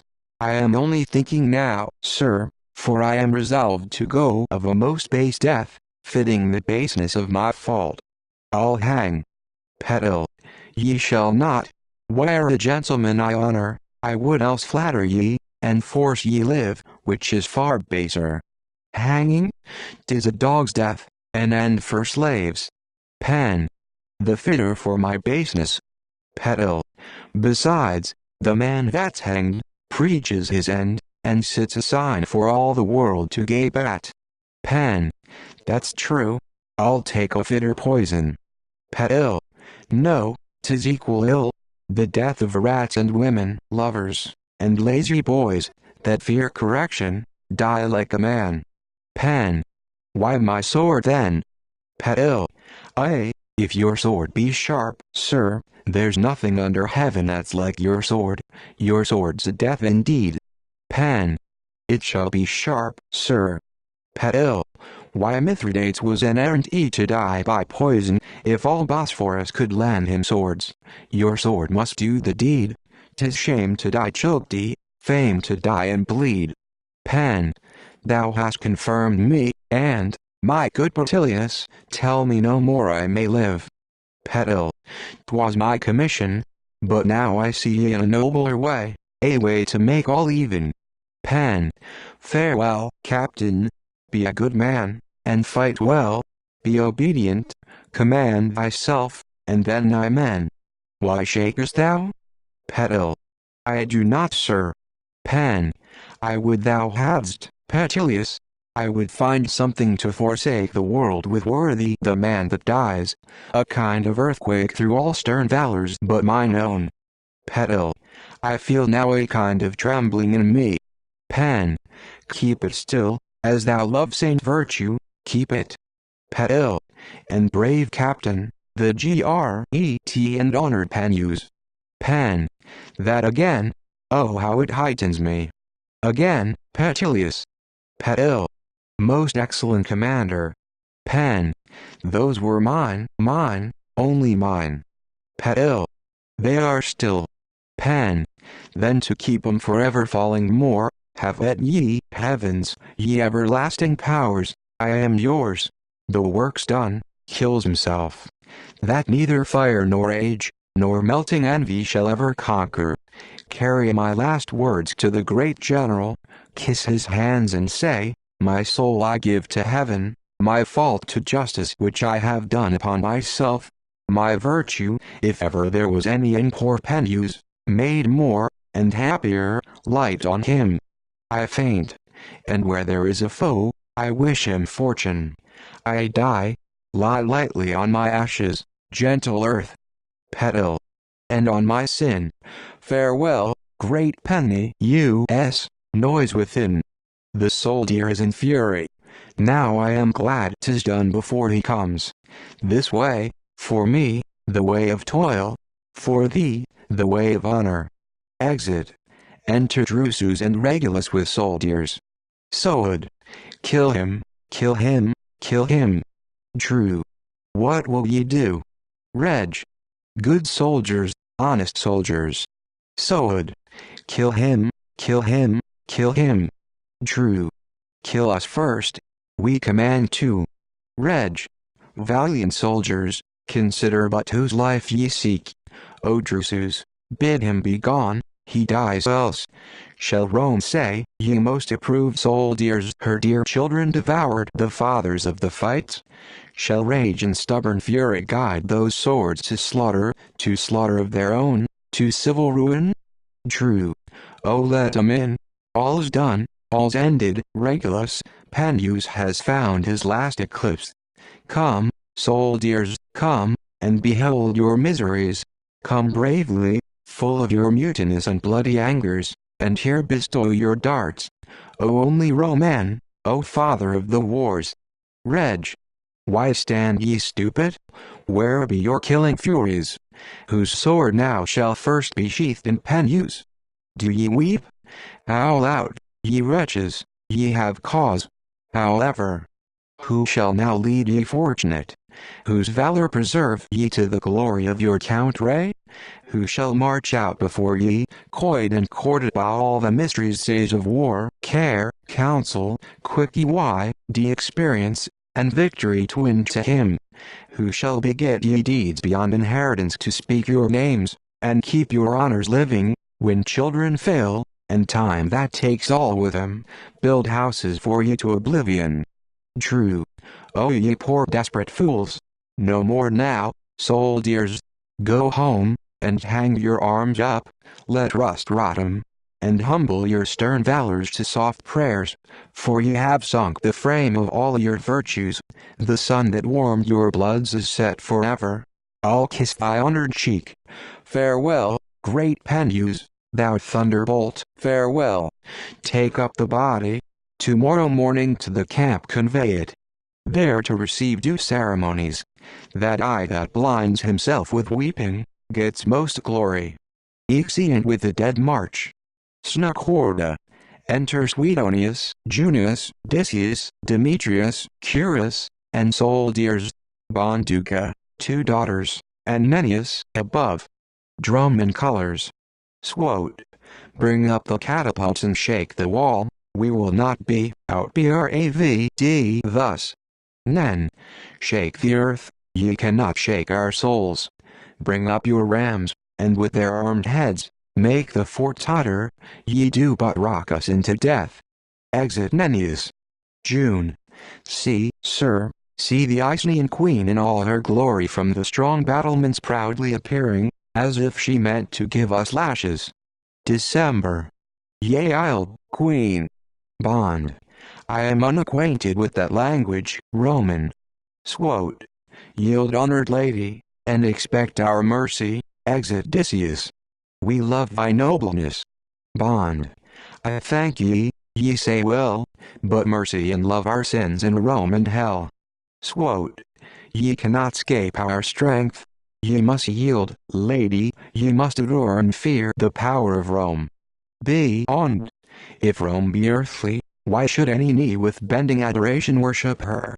She's Vetus, and your partial selves confess, aspires the height of all impiety, therefore 'tis fitter I should reverence the thatched houses where the Britons dwell in careless mirth, where the blessed usual gods see naught but chaste and simple purity. 'Tis not high power that makes a place divine, nor that the men from gods derive their line, but sacred thoughts in holy bosoms stored make people noble, and the place adored. Swote. Beat the wall deeper. Bond. Beat it to the center, we will not sink one thought. Swote. I'll make ye. Bond. No. 2. O mother, these are fearful hours. Speak gently. Enter Petilius. To these fierce men, they will afford ye pity. Bond. Pity? Thou fearful girl, 'tis for those wretches that misery makes tame. Wouldst thou live less? Waste not thou born a princess? Can my blood, and thy brave father's spirit, suffer in thee so base a separation from thyself, as mercy from these tyrants? Thou love Saint Lust sure, and Longstreet to prostitute thy youth and beauty to common slaves for bread. Say they had mercy. The divil a relenting conscience, the lives of kings rest in their diadems, which to their bodies lively souls do give, and ceasing to be kings, they cease to live, show such another fear, and all flaying thee to their fury. Swote. He is dead then? Petil. I think so certainly, yet all my means, sir, even to the hazard of my life. Swote. No more, we must not seem to mourn here. Enter Odysseus. December. There's a breach made, is it your will we charge, sir? Swote. Once more mercy, mercy to all that yield. Bond. I scorn to answer. Speak to him, girl, and hear thy sister. 1. General, hear me, and mark me well, and look upon me directly in my face, my woman's face, whose only beauty is the hate it bears ye. See with thy narrowest eyes, thy sharpest wishes, into my soul, and see what there inhabits. See if one fear, one shadow of a terror, one paleness dare appear but from my anger, to lay hold on your mercies. No, ye fools, poor fortune's fools, we were not born for triumphs, to follow your gay sports, and fill your slaves with hoots and acclamations. Petil. Brave behavior. 1. The children of as great as Rome, as noble, our names before her, and our deeds her envy, must we gild o'er your conquest, make your state, that is not fairly strong, but fortunate? No, no, ye Romans, we have ways to scape ye, to make ye poor again, indeed our prisoners, and stick our triumphs full. Petil. Death, I shall love her. 1. To torture ye with suffering, like our slaves, to make ye curse our patience, wish the world were lost again, to win us only, and esteem the end of all ambitions. Bond. Do ye wonder? We'll make our monuments in spite of fortune, in spite of all your eagle's wings. We'll work a pitch above ye, and from our height we'll stoop as fearless of your bloody sores, and fortunate, as if we preyed on heartless doves. Swote. Strange stiffness. Odysseus, go charge the breach. Exit Odysseus. Bond. Charge at home, Roman, we shall deceive thee else. Where's Nennius? Enter Nennius. Nen. They have made a mighty breach. Bond. Stick in thy body, and make her good but half an hour. Nen. I'll do it. 1. And then be sure to die. Nen. It shall go hard else. Bond. Farewell with all my heart. We shall meet yonder, where few of these must come. Nen. Gods take thee, lady. Exit Nennius. Bond. Bring up the swords, and poison. Enter one with swords, and a great cup. 2. Da. Oh my fortune. Bond. How, ye whore? 2. Da. Good mother, nothing to offend ye. Bond. Here, wench, behold us, Romans. Swote. Mercy yet. Bond. No talking, puff, there goes all your pity. Come, short prayers, and let's dispatch the business. You begin, shrink not, I'll see ye duty. 2. Da. O gentle mother, O Romans, O my heart, I dare not. Swote. Woman, unnatural woman. 2. Da. O persuade her, Romans. Alas, I am young, and would live. Noble mother, can ye kill that ye gave life? Are my years fit for destruction? Swote. Yield, and be a queen still, a mother and a friend. Bond. Ye talk, come, hold it, and put it home. 1. Da. Fie, sister, fie, what would you live to be? Bond. A whore still. 2. Da. Mercy. Swote. Hear her, thou wretched woman. 2. Da. Mercy, mother, oh whither will you send me? I was once your darling, your delight. Bond. O gods, fear in my family? Do it, and nobly. 2. Da. Oh do not frown then. 1. Doug. Do it, worthy sister. 'Tis nothing, 'tis a pleasure, we'll go with ye. 2. Doug. Oh if I knew but whither. 1. Doug. To the blessed, where we shall meet our Father. Swote. Woman. Bond. Talk not. 1. Doug. Where nothing but true joy is. Bond. That's a good wench, mine own sweet girl, put it close to thee. 2. Doug. Oh comfort me still for heaven's sake. 1. Doug. Where eternal our youths are, and our beauties, where no wars come, nor lustful slaves to ravish us. 2. Doug. That steals me, a long farewell to this world. Bond. Good, I'll help thee. 1. Doug. The next is mine. Shew me a Roman lady in all. Why our stories dare do this for her honor? They are cowards, eat coals like compelled cats. Your great Saint Lucrece died not for honor. Tarquin topped her well, and mad she could not hold him, bled. Pedal. By. I am in love. I would give £100 now but to lie with this woman's behavior. Oh the devil. 1. Doug. Ye shall see me example, all your Rome, if I were proud and loved ye ambition, if I were lustful, all your ways of pleasure, if I were greedy, all the wealth ye conquer. Bond. Make haste. 1. Doug. I will. Could not entice to live but 2 short hours this frailty, would ye learn how to die bravely Romans, to fling off this case of flesh, lose all your cares forever? Live as we have done, well, and fear the gods, hunt honor, and not nations with your swords, keep your minds humble, your devotions high, so shall ye learn the noblest part, to die. Dies. B-O-N-D. I come, wench, to ye all fate's hangmen, you that ease the aged destinies, and cut the threads of kingdoms, as they draw 'em. Here's the draft, would ask no less than Xar to pledge it for the glory's sake. Cur. Great lady. Swote. Make up your own conditions. Bond. So we will. Swote. Stay. Dem. Stay. Swote. Be anything. Bond. A saint, Suetonius, when thou shalt fear, and die like a slave. Ye fools, ye should have teed up death first, When ye conquered, ye swept for us in vain else. See him here, he's ours still, and our friend, laughs at your pities, and we command him with as easy reins as do our enemies. I feel the poison. Poor vanquished Romans, with what matchless tortures could I now rack ye?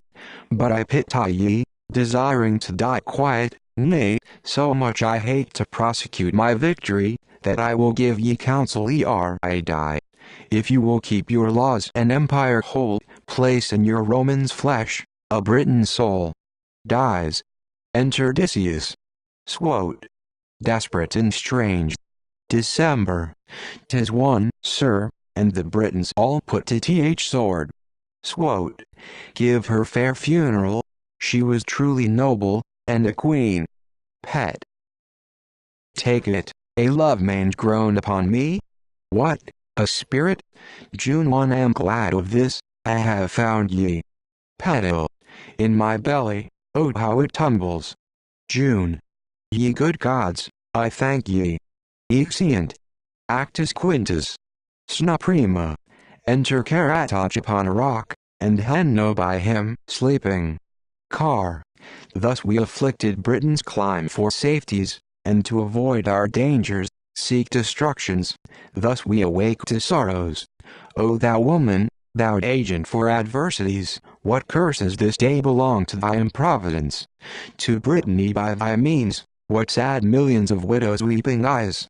The strong man's valor thou hast betrayed to fury, the child's fortune to fear and want of friends, whose Pylades might wipe his mournings off, and build his sorrows a house of rest by his blessed ancestors.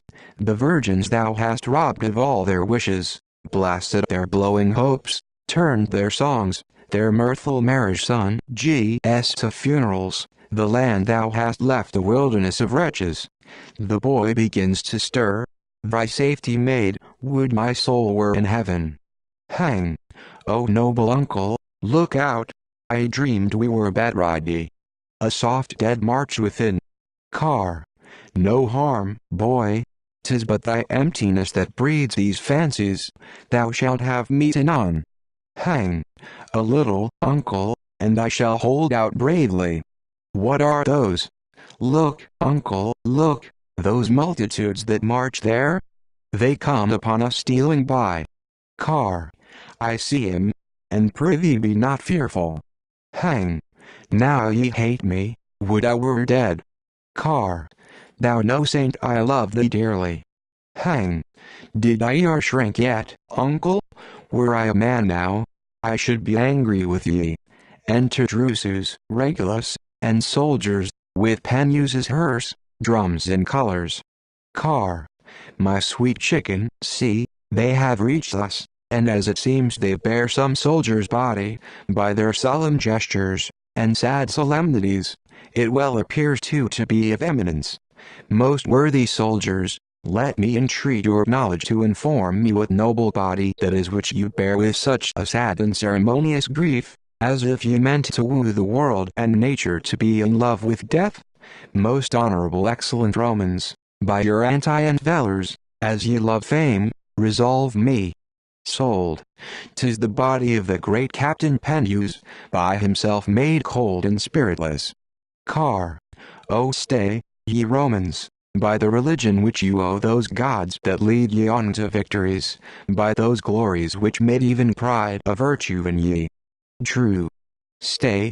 What's thy will, Caratach? Car. Set down the body of the noblest of all Romans, as ye expect an offering at your graves from your friends' sorrows, set it down a while, that with your griefs an enemy may mingle, a noble enemy that loves a soldier, and lend a tear to virtue. Even your foes, your wild foes, as you called us, are yet sturdy with fair affections, our hearts fresh, our spirits, though sometimes stubborn, yet when virtue dies, soft and relenting as a virgin's prayers. Oh, set it down. True. Set down the body, so, dears. Car.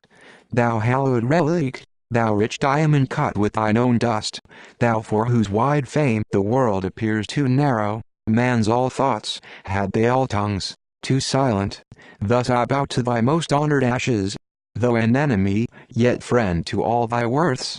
Sleep peaceably, happiness crown thy soul, and in thy earth some laurel fix his seat, there grow, and flourish, and make thy grave an everlasting triumph.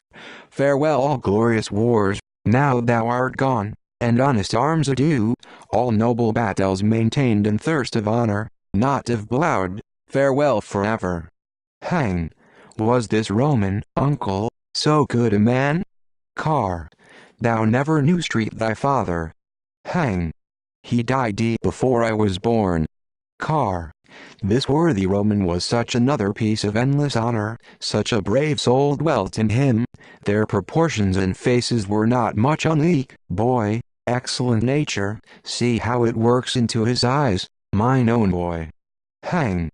The multitudes of these men, and their fortunes, could never make me fear yet. One man's goodness, Car. Oh now thou pleasest me. Weep still, my child, as if thou saw'st me dead, with such a flux or flood of sorrow. Still thou pleasest me. And worthy soldiers, pray receive these pledges, these hatchments of our griefs, and grace us so much to place among his hearse.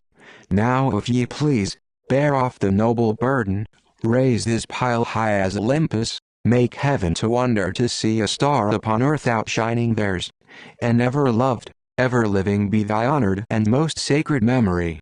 True, thou hast done honestly, good Caratach, and when thou diest, 1,000 virtuous Romans shall sing thy soul to heaven. Now march on, soldiers. Exeunt. A dead march. Car. Now dry thine eyes, my boy. Hang! Are they all gone? I could have wept this hour yet. Car. Come, take cheer, and raise thy spirit, child, if but this day thou canst bear out thy faintness, the night coming I'll fashion our escape. Hang! Pray fear not me, indeed I am very hardy. Car. Be so still, his mischiefs lessen, that control yields his ill. Exeunt. Snusicunda. Enter Petilius. Pet. What do I ail? Name of heaven, I did but see her, and see her die. She stinks by this time strongly, abominably stinks. She was a woman, a thing I never cared for. But to die so confidently, bravely, strongly, oh the devil, I have the bots, by. She scorned us strangely, all we could do, or durst do, threatened us with such a noble anger, and so governed with such a fiery spirit. The plain bots, upon the bots, the love bots. Hang me even out way, directly hang me. O penny pipers, and most painful penners of bountiful new ballads, what a subject, what a sweet subject for your silver sounds, is crept upon ye. Enter Junius. June. Here he is. Have at him. Sings. She set the sword unto her breast. Great pity it was to see that 3 drops of her life-warm blood run trickling down her knee. Art thou there, bonny boy? And I faith, how dost thou? Petil. Well, gramercy, how dost thou? H has found me, scented me out, the shame the devil out me. H has kept his day with. And what news, Junius? June. It was an old tale 10,000 times told, of a young lady who was turned into mold. Her life it was lovely, her death it was bold. Pet. A cruel rogue, now H has drawn pursue on me, he hunts me like a devil. No more singing, thou hast got a cold, come, let's go drink some sack, boy. June. Ha, ha, ha, ha, ha, ha. Pet. Why dost thou laugh? What mare's nest hast thou found? June. Ha, ha, ha. I cannot laugh alone, Decius, Demetrius, Curus, oh my sides, ha, ha, ha, the strangest jest. Petil. Prithee no more. June. The admirablest fooling. Pet. Thou art the prettiest fellow. June. Sirs. Pet. Why Junius? Prithee away, sweet Junius. June. Let me sing then. Pet.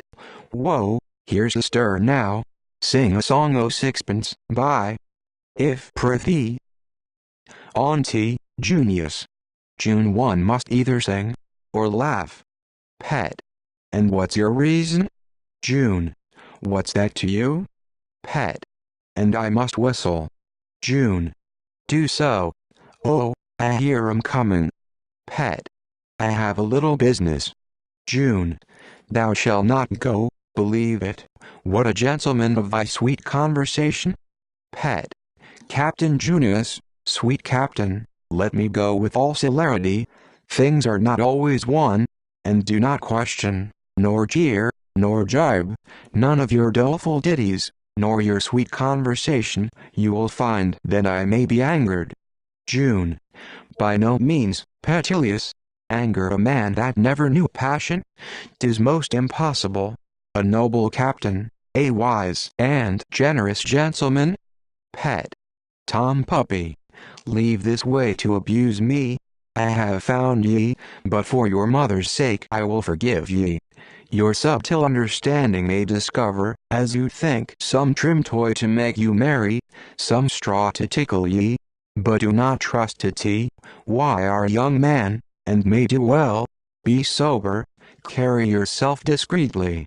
Enter Decius, Demetrius, Curious. June. Yes, forsooth. Dem. How does the brave Petilius? June. Monstrous merry. We two were talking what a kind of thing I was when I was in love. What a strange monster for little boys and girls to wonder at. How like a fool I looked. December. So they do all, like great dull slavering fools. June. Petilius saw too. Pet. No more of this, 'tis scurvy, peace. June.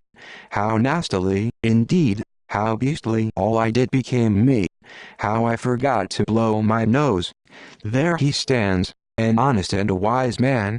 If himself, I dare vouch it boldly, for I know it should find himself in love. Petil. I am angry. June.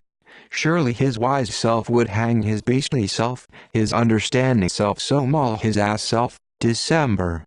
He's bound to do it, for he knows the follies, the poverties, and baseness that belongs to T.H. as read upon the Reformation's long. Petil. He has so. June. 'Tis true, and he must do nor is it fit indeed any such coward. Petil. You'll leave prating. June. Should dare come near the regiments, especially those curious puppies, for believe there are such that only love behaviors, those are dog whelps, dwindle away, because a woman dies well, commit with passions only, fornicate with the free spirit merely, you, Petilius, for you have long observed ye the world. Petil. Dost thou hear? I'll beat the damnably within these 3 hours. Go pray, maybe I'll kill thee. Farewell jackdaws. Exit. December. What a strange thing he's grown. June 1 am glad he is so, and stranger he shall be before I leave him. Her. Is 't possible her mere death? June 1 observed him, and found him taken, infinitely taken with her bravery. I have followed him, and seen him kiss his sword since, court his scabbard, called dainty dear, her brave mind, mistress, casting 1,000 ways, to give those forms, that he might lie with them, and get old armors. He had got me oth hip once. It shall go hard, friends, but he shall find his own coin. Enter Macer. December. How now, Macer? Is Judas yet come in? Enter Judas. Mac. Yes, and has lost most of his men too. Here he is. Car. What news? Judd. I have logged him. Ruse him he that dares. Dem. Where, Judas? Judd. On a steep rock I.T.H. Woods, the boy too with him, and there he swears he will keep his Christmas gentleman, but he will come away with full conditions, bravely, and like a Briton. He paid part of us. Yet I think we fought bravely.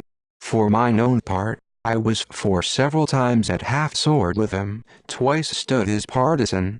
But the plain truth is, he's a mere devil, and no man. He swinged us, and swinged us soundly too. He fights by witchcraft. Yet for all that I see him loggedy. June. Take more men, and scout him round. Macer, march you along. What victuals has he? Judd. Not a piece of biscuit, not so much as will stop a tooth. Nor water, more than they make themselves. They lie just like a brace of bear whelps, close, and crafty, sucking their fingers for their food. December. Cut off then all hope of that way. Takes a fishy and forces. June. But use no foul play, on your lives. That man that does him mischief by deceit, I'll kill him. Macer. He shall have fair play, he deserves it. Judd. Hark ye. What should I do there then? You are brave captains, most valiant men. Go up yourselves. Use virtue, see what will come on ye. Pray the gentleman to come down, and be taken. Ye all know him, I think ye have felt him too. There ye shall find him, his sword by his side. Plums of a pound weight by him will make your chops ache. You'll find it a more labor to win him living, than climbing of a crow's nest. December. Away, and compass him. We shall come up I am sure within these 2 hours. Watch him close. Macer. He shall flee through the air, if he escape us. A sad noise within. June. What's this loud lamentation? Mac. The dead body of the great Penuse is new come to the camp, sir. Dem. Dead. Macer. By himself, they say. June 1 feared that fortune. Cur. Peace guide him up to heaven. June. Away good Macer. Ixion Macer and Judas. Enter Suetonius, Drusus, Regulus, Petilius. Swote. If thou be saint guilty, some sullen plague thou hadst treat most light upon me, the regiment return on Junius, he well deserves it. Petil. So. Swote. Draw out 3 companies, yours Decius, Junius, and thou Petilius, and make up instantly to Caratoch, he's in the wood before ye, we shall follow after due ceremony done to the dead, the noble dead. Come, let's go burn the body. Ixion all but Petilius. Petil. The regiment given from me, discracty openly, in love too with a trifle to abuse me, a merry world, a fine world, served he 7 years to be an ass o' both sides. Sweet Petilius, you have brought your hogs to a fine market. You are wise, sir, your honorable brain pan full of crotchets, an understanding gentleman, your projects cast with assurance ever.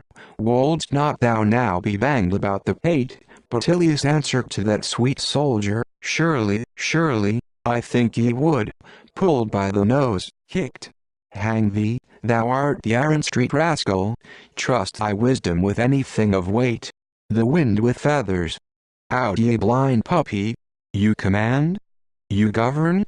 Dig for a groat a day, or serve a swineherd. Too noble for thy nature too. I must up. But what I shall do there, let time discover. Exit. Snutertia. Enter Macer and Judas, with meat and a bottle. Mac. Hang it Silo, Rock, as though the Britons stole hither to relieve him, who first ventures to fetch it off, is ours. I cannot see him. Judd. He lies close in a hole above, I know it, gnawing upon his anger. Ha? No, 'tis not he. Macer. 'Tis but the shaking of the boughs. Judd. Shake 'em, I am sure they shake me soundly. There. Macer. 'Tis nothing. Judd. Make no noise if he stir, a deadly tempest of huge stones fall upon us. 'Tis done. Away close. Exit. Enter Caratoch. Car. Sleep still, sleep sweetly child, 'tis all thou feedst on. No gentle Briton near, no valiant charity to bring thee food? Poor knave, thou art sick extreme sick, almost grown wild for meat. and yet thy goodness will not confess, nor shew it. All the woods are double lindy with soldiers, no way left us to make a noble scape. I'll sit down by thee, and when thou walk street, either get me to save thee, or lose my life purchase, good gods comfort thee. Enter Junius, Decius, Petilius, Guide. Guide. Ye are not far off now, sir. June. Draw the companies the closest way thorough the woods, we'll keep on this way. Guide. I will, sir. Half a furlong more you'll come within the sight rock. Keep on the left side, you'll be discovered else. I'll lodge your companies in the wild vines beyond ye. December. Do ye mark him? June. Yes, and am sorry for him. Petil. Junius, pray let me speak 2 words with you. June. Walk afore, I'll overtake ye straight. December 1 Rule. Exit. June. Now, Captain. Petil. You have oft told me, you have loved me, Junius. June. Most sure I told you truth then. Petil. And that love should not deny me any honest thing. June. It shall not. Petil. Dare ye swear it? I have forgot all passages between us that have been ill, forgiven too, forgot you. June. What would this man have? By. I do, sir, so it be fit to grant ye. Pet. All. 'Tis most honest. June. Why, then I'll do it. Petil. Kill me. June. How? Petil. Pray kill me. June. Kill ye? Pet. Kill me quickly, suddenly, now kill me. June. On what reason? Ye amaze me. Pet.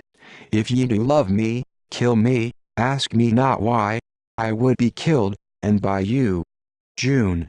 Mercy on me, what ails this man? Petilius. Petil.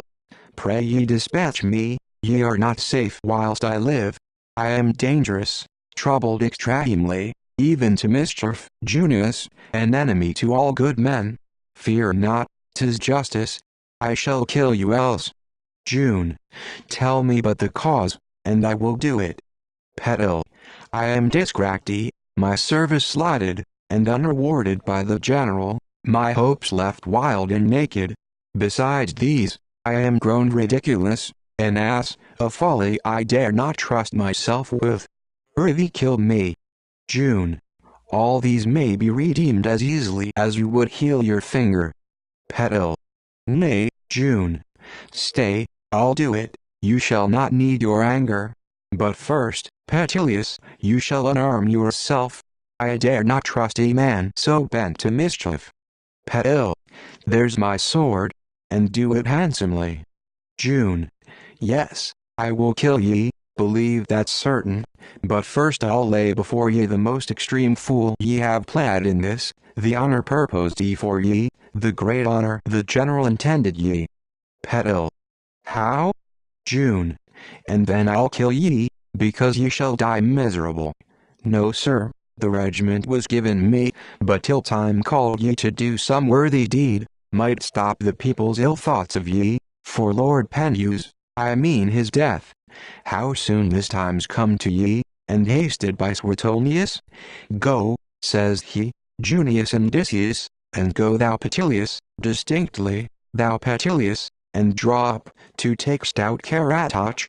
There's the deed purposed a deed to take off all faults, of all natures, and thou Petilius, mark it, there's the honor, and that done, all made even. Petil. Stay. June. No, I'll kill ye. He knew the absolute, and full and soldier, daring beyond all dangers, found thee out according to the boldness of thy spirit, a subject, such a subject. Petil. Hark ye Junius, I will live now. June. By no means. Would thy worth, held thee by the chin up, as thou sunk street, and shewed thee how honor held her arms out. Come, make ready, since ye will die an ass. Petil. Thou wilt not kill me? June.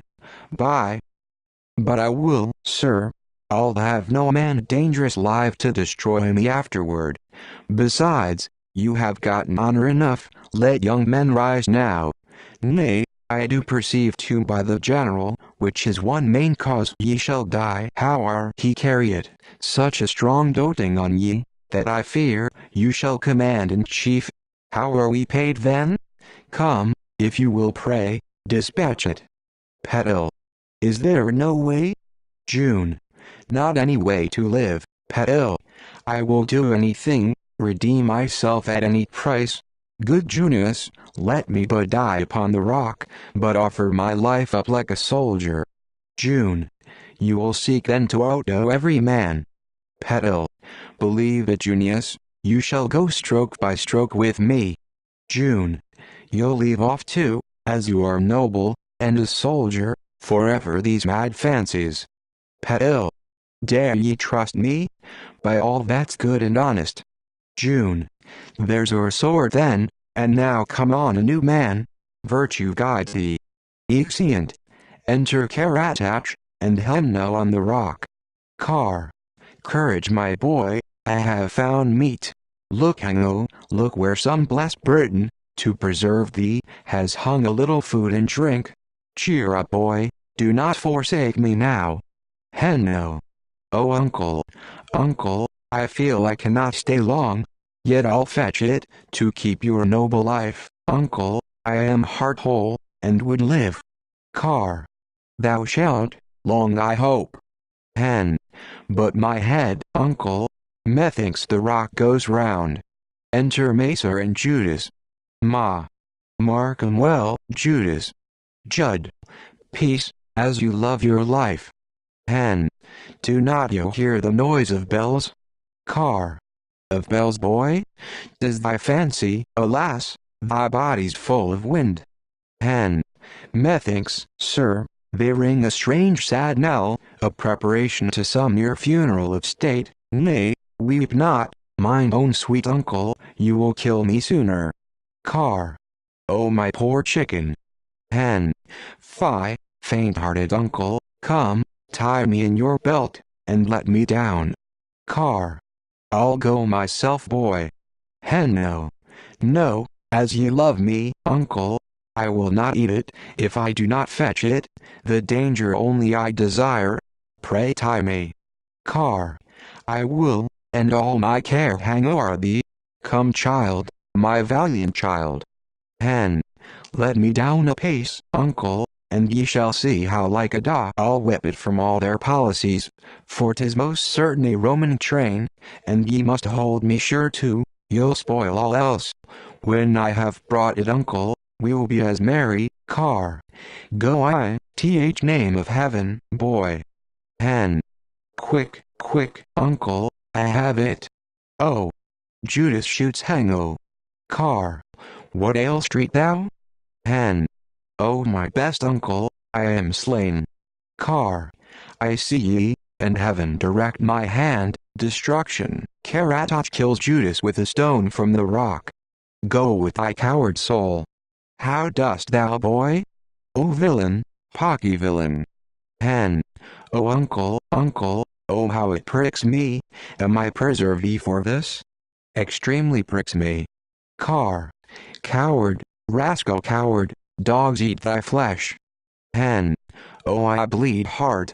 I faint too, out upon tea, how sick I am.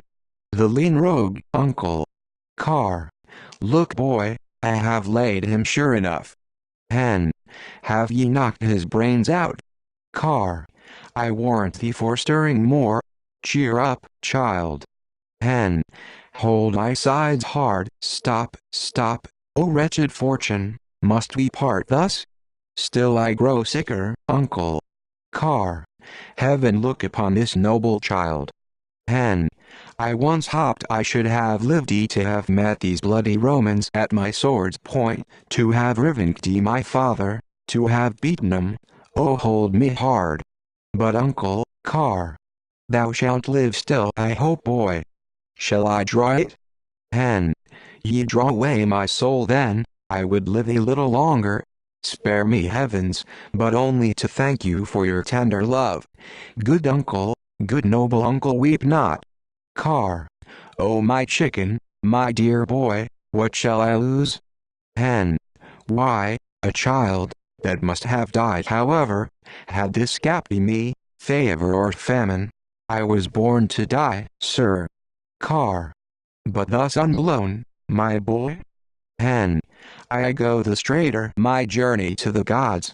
Sure I shall know you when ye come, uncle. Car. Yes, boy. Hen. And I hope we shall enjoy together that great blessedness you told me of. Car. Most certain, child. Hen. I grow cold, mine eyes are going. Car. Lift 'em up. Hen. Pray for me, and noble uncle, when my bones are ashes, think of your little nephew. Mercy. Car. Mercy. You blessed angels take him. Hen. Kiss me, so. Farewell, farewell. Dies. Car. Farewell the hopes of Britain, thou royal graft, farewell forever. Time and death, ye have done your worst. Fortune now see, now proudly pluck off thy veil, and view thy triumph. Look, look what thou hast brought this land to. O fair flower, how lovely yet thy ruins show, how sweetly even death embraces thee. The peace of heaven, the fellowship of all great souls be with thee. Enter Petilius and Junius on the rock. Ha? Dare ye Romans? Ye shall win me bravely. Thou art mine. Fight. June. Not yet, sir. Car. Breath ye, ye poor Romans, and come up all, with all your anti-and valors, like a rough wind I'll shake your souls, and send 'em. Enter Suetonius, and all the Roman captains. Swote. Yield thee bold Caratoch, by all. As I am soldier, as I envy thee, I'll use thee like thyself, the valiant Briton. Pet. Brave soldier, yield. Thou stock of arms and honor, thou filler of the world with fame and glory. June. Most worthy man, we'll woo thee, be thy prisoners. Swote. Excellent Briton, do me but that honor, that more to me than conquests, that true happiness, to be my friend. Car. O Romans, see what here is, had this boy lived swote, for fame's sake, for thy sword's sake, as thou deservest to build thy virtues greater, by all that's excellent in man, and honest, Car. I do believe, ye have had me a brave foe, make me a noble friend, and from your goodness, give this boy honorable earth to lie in. Swote. He shall have fitting funeral. Car. I yield then, not to your blows, but your brave courtesies. Petil. Thus we conduct then to the arms of peace the wonder of the world. Swote. Thus I embrace thee, flourish, and let it be no flattery that I tell thee, thou art the only soldier. Car. How to thank ye, I must hereafter find upon your usage. I am for Rome. Swote. Ye must. Car.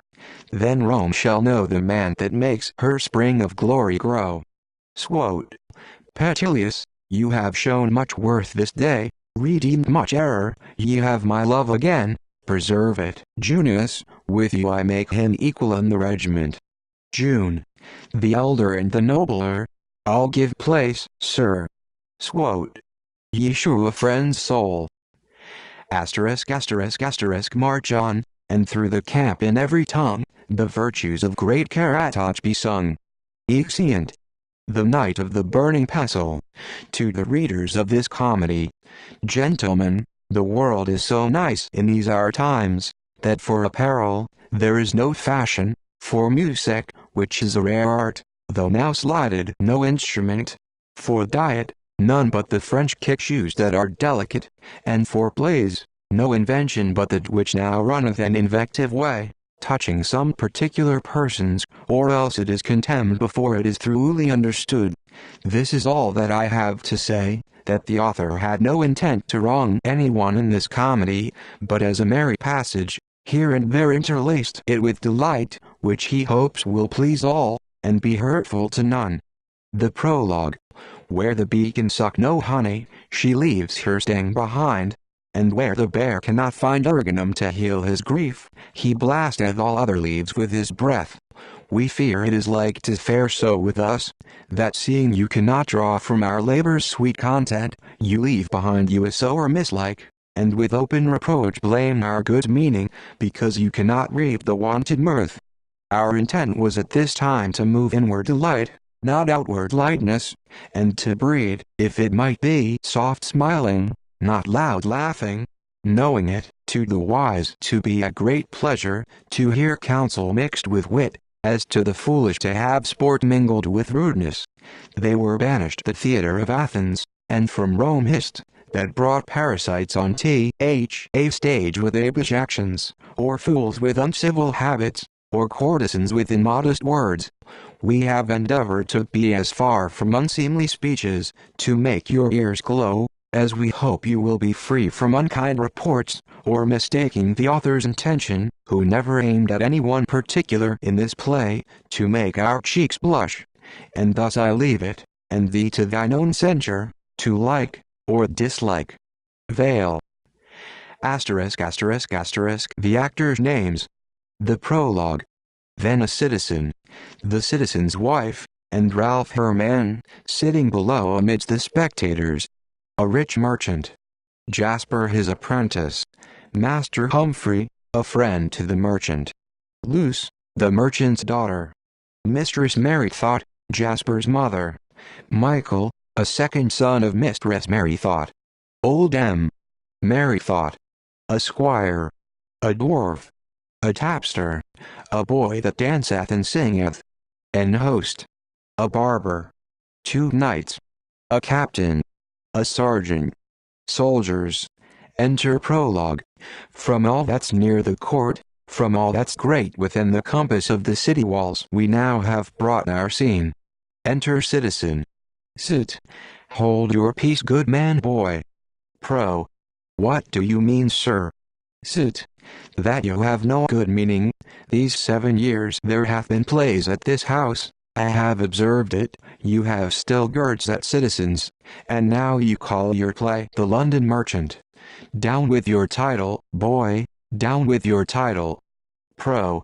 Are you a member of the noble city? Sit. I am. Pro. And a free man? Sit. Yea, and a grocer. Pro. So grocer, then by your favor, we intend no abuse to the city. Sit. No, sir. Yes, sir. If you were not resolved to play the jacks, what need you study for new subjects, purposely to abuse your betters? Why could not you be contented, as well as others, with the legend of Whittington, or the life and death of Sir Thomas Gresham, with the building of the Royal Exchange, or the story of Queen Eleanor, with the rearing of London Bridge upon Woolsacks? Pro. You seem to be an understanding man. What would you have us do, sir? Sit. Why? Present something notably in honor of the commons of the city. Pro. Why, what do you say, to the life and death of Fat Drake, or the repairing of Fleet privies? Sit. I do not like that, but I will have a citizen, and he shall be of my own trade. Pro. Oh, you should have told us your mind a month since. Our play is ready to begin now. Sit. 'Tis all one for that. I will have a grocer, and he shall do admirable things. Pro. What will you have him do? Sit. Marry, I will have him, wife. Husband. Wife below, Ralph below. Ralph. Peace, mistress. Wife. Hold thy peace, Ralph. I know what I do, I warrant ye. Husband. Sit. What say'st thou, Colney? Wife. Let him kill a lion with a pestle, husband, let him kill a lion with a pestle. Sit. So he shall. I'll have him kill a lion with a pestle. Wife. Husband. Shall I come up, husband? Sit. I canny. Ralph, help your mistress this way. Pray, gentlemen, make her a little room. I pray you, sir, lend me your hand to help up my wife. I thank you, sir. So. Wife. By your leave, gentlemen all, I'm something troublesome, I'm a stranger here, I was ne'er at one of these plays, as they say, before, but I should have seen Jane Shore once, and my husband hath promised me any time this 12-month, to carry me to the bold Beauchamps, but in truth he did not. I pray you bear with me. Sit, boy, let my wife and I have a couple of stools, and then begin, and let the grocer do rare things. But sir, we have never a boy to play him, every one hath a part already. Wife, husband, for God's sake let Ralph play him, beshrew me if I do not think he will go beyond them all. Sit, well remembered wife, come up Ralph, I'll tell you gentlemen, let them but land him a suit of apparel, and necessaries, and by gad, if any of them all blow wind in the tail on him, I'll be hanged. Wife, I pray you youth, let him have a suit of apparel, I'll be sworn gentlemen, my husband tells you true, he will act you sometimes at our house, that all the neighbors cry out on him, he will fetch you up a courage and part so in the garret, that we are all as feared I warrant you, that we quake again, we'll fear our children with him, if they be never so unruly, do but cry, Ralph comes to them, and they'll be as quiet as lambs. Hold up thy head Ralph, shew the gentleman what thou canst do, speak a huffing part, I warrant you the gentleman will accept of it. Sit. Do Ralph, do. Ralph, by heaven, methinks it were an easier leap to pluck bright honor from the pale FACD moon, or dive into the bottom of the sea, where never fat home line touched any ground, and pluck up drowned honor from the lake of hell. Sit. How say you gentlemen, is it not as I told you? Wife. Nay gentlemen, he hath plaid before, my husband says, musadors before the wardens of our company. Sit. Aye, and he should have plaid Geronimo with a shoemaker for a wager. He shall have a suit of apparel, if he will go in. Sit. In Ralph, and set out the grocer. Why in their kind, if thou lovest treat me. Wife, I warrant our Ralph will look finely, when he's dressed. But what will you have it called? Sit. The grocer's honor. Methinks the Knight of the B.U. Running Pestle were better. Wife. I'll be sworn husband. That's as good a name as can be. Sit. Let it be so, begin, my wife and I will sit down. I pray you do. Sit. What stately music have you? You have shawns. Shawns? No. Sit. No? I'm a thief if my mind did not give me so. Ralph plays a stately part, and he must needs have shawns. I'll be at the charge of them myself, rather than will be without them.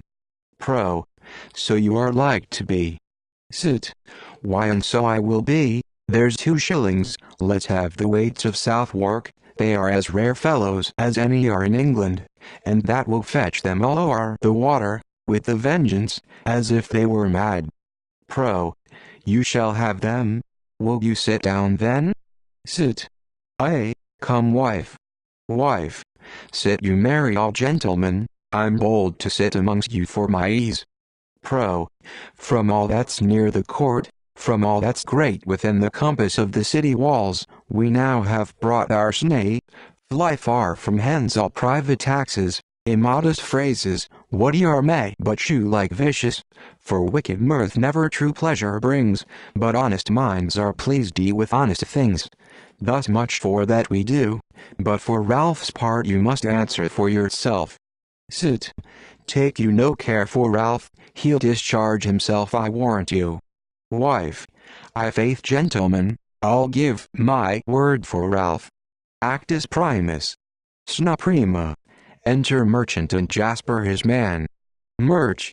Sirrah, I'll make you know you are my prentice, and whom my charitable love redeemed even from the fall of fortune, gave thee heat and growth, to be what now thou art, new cast thee, adding the trust of all I have at home, in for rain stables, or upon the sea to thy direction, to the good opinions both of myself and friends to thy endeavors, so fair were thy beginnings.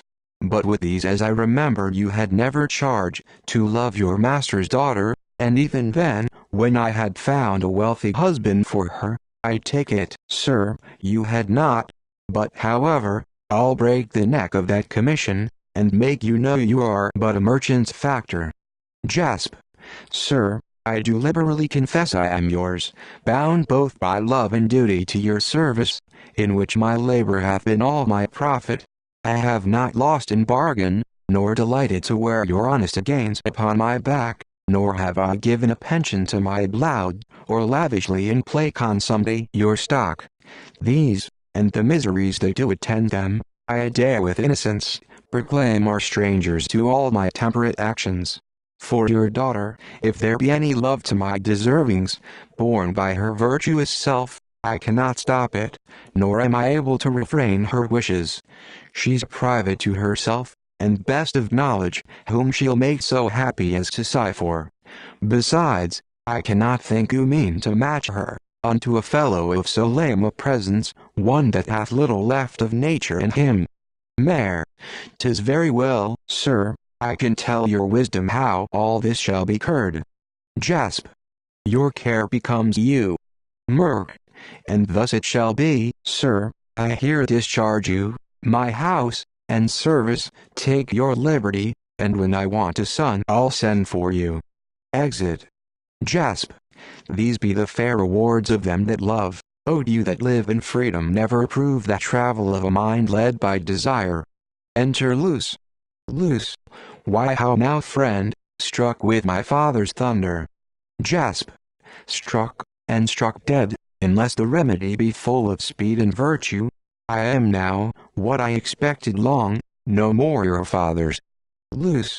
But mine. Jasp. But yours, and only yours I am, that's all I have to keep me from the statute. You dare be constant still? Luce. Oh fear me not. In this I dare be better than a woman. Nor shall his anger, nor his offers move me, were they both equal to a prince's power. Jasp. You know my rival? Luce. Yes, and love him dearly, even as I love an ague, or foul weather. I prithee Jasper fear him not. Jasp. Oh no, I do not mean to do him so much kindness, but to our own desires. You know the plot we both agreed on. Luce. Yes, and will perform my part exactly. Jasp.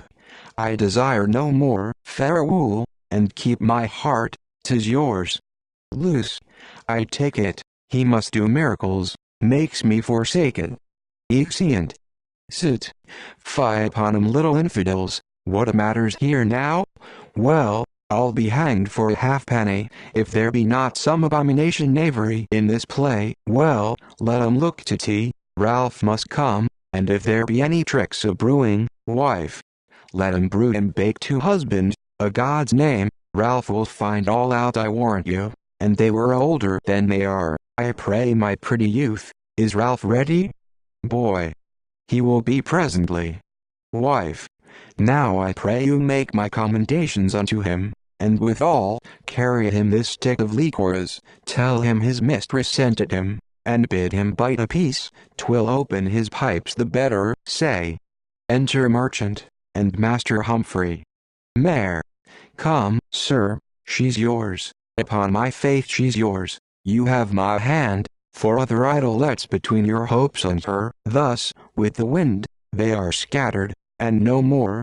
My wanton prentice, that like a bladder blew himself with love, I have let out, and sent him to discover new masters yet unknown.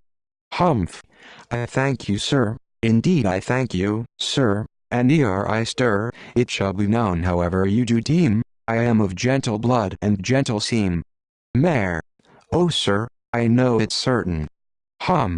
Sir, my friend, although as writers say, all things have end, and that we call a pudding, hath his too, oh let it not seem strange I pray to you, if in this bloudy simile, I put my love, more endless, than frail things or gut. Wife. Husband, I pray thee, sweet lamb, tell me one thing, but tell me truly. Stay, youths, I beseech you, till I question my husband. Sit. What is it, mouse? Wife. Sirrah, didst thou ever see a prettier child? How it behaves itself, I warrant ye, and speaks and looks, and peers up the head. I pray you, brother, with your favor, were you never none of Mr. Moncaster's scholars? Sit. Sheikkin, I pray thee heartily contain thyself, the childer are pretty childer, but when Ralph comes, lamb. Wife. When Ralph comes, Coney, well my youth, you may proceed. M.E.R. Well sir, you know my love, and rest, I hope assurety of my consent. Get but my daughters, and wed her when you please, you must be bold, and clap and close unto her. Come, I know you have language good enough to win a wench. Wife.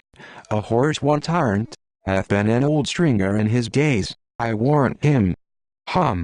I take your gentle offer, and withal yield love again for love reciprocal. Enter Luce. M.E.R. What Luce, within there? Luce. Called you, sir? Mare. I did give entertainment to this gentleman, and see you be not froward. To her, sir, my presence will but be an eyesore to you. Exit. Fair mistress Luce, how do you? Are you well? Give me your hand, and then I pray you tell, how doth your little sister, and your brother? And whether you love me or any other? Luce. Sir, these are quickly answered. So they are, where women are not cruel, but how far is it now distant from the place we are in, unto that blessed place your father's warren? Luce. What makes you think of that, sir?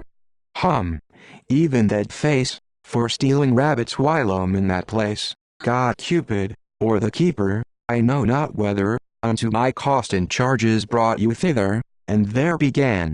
Luce. Your game, sir. Let no game, or anything that tendeth to the same, be evermore remembered, thou fair killer, for whom I sate me down and brake my tiller. Wife. There's a kind gentleman, I warrant you. When will you do as much for me, George? Luce. Beshrew me, sir, I am sorry for your losses, but as the proverb says, I cannot cry, I would you had not seen me. So would I, unless you had more maw to do me good. Luce. Why, cannot this strange passion be withstood? Send for a constable and raise the town.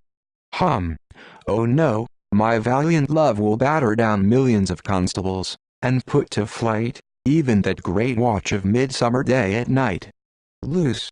Beshrew me, sir, 'twere good I yielded then, weak women cannot hope, where valiant men have no resistance. Yield then, I am full of pity, though I say it, and can pull out of my pocket thus a pair of gloves. Look, Lucy, look, the dog's tooth, nor the doves are not so white as these, and sweet they be, and whipped about with silk, as you may see. If you desire the price, suit from your eye, a beam to this place, and you shall spifs, which is to say my sweetest honey, they cost me 3 and 2pence, or no money. Luce. Well sir, I take them kindly, and I thank you. What would you more? Nothing. Lu. Why then farewell. Nor so, for lady I must tell, before we part, for what we met together, God grant me time, and patience, and fair weather. Luce. Speak and declare your mind in terms so brief. I shall. Then first and foremost for relief I call to you, if that you can afford it, I care not at what price, for on my word, it shall be repaid again, although it cost me more than I'll speak of now, for love hath tossed me in furious blanket like a tennis ball, and now I rise aloft, and now I fall. Luce. Alas, good gentleman, alas the day. I thank you heartily, and as I say, thus do I still continue without rest, morning like a man, at night a beast, roaring and bellowing mine own disquiet, that much I fear, forsaking of my diet, will bring me presently to that quandary. I shall bid all adieu. Lou. Now by S. Mary, that were great pity. Hum. So it were beshrew me, then ease me lusty loose, and pity shew me. Loose. Why, sir, you know my will is nothing worth without my father's grant. Get his consent, and then you may with assurance try me. Hum. The worshipful your sire will not deny me, for I have asked him, and he hath replied, Sweet Master Humphrey, Luce shall be thy bride. Luce. Sweet Master Humphrey, then I am content. Hum. And so am I in truth. Lou. Yet take me with you. There is another clause must be annexed, and this it is I swore, and will perform it. No man shall ever joy me as his wife, but he that stole me hence. If you dare venture, I am yours. You need not fear, my father loves you. If not, farewell forever. Hum. Stay, nymph, stay. I have a double gelding colored bay, sprung by his father from barbarian kind, another for myself, though somewhat blind, yet true as trusty tree. Luce. I am satisfied, and so I give my hand. Our course must lie through Waltham Forest, where I have a friend will entertain us. So farewell, Sir Humphrey. Exit Luce. And think upon your business. Hum. Though I die, I am resolved to venture life and limb, for one so young, so fair, so kind, so trim. Exit Hum. Wife. By my faith and troth, George, and as I am virtuous, it is he and the kindest young man that ever trode on shoo leather. Well, go thy ways, if thou hast her not, 'tis not thy fault, I faith. Sit. I pray thee, mouse, be patient. I shall have her, or I'll make some of 'em smoke for tea. Wife. That's my good land, George. Fie, this stinking tobacco kills men. Would there were none in England. Now I pray, gentlemen, what good does this stinking tobacco do you? Nothing. I warrant you make chimneys at your faces.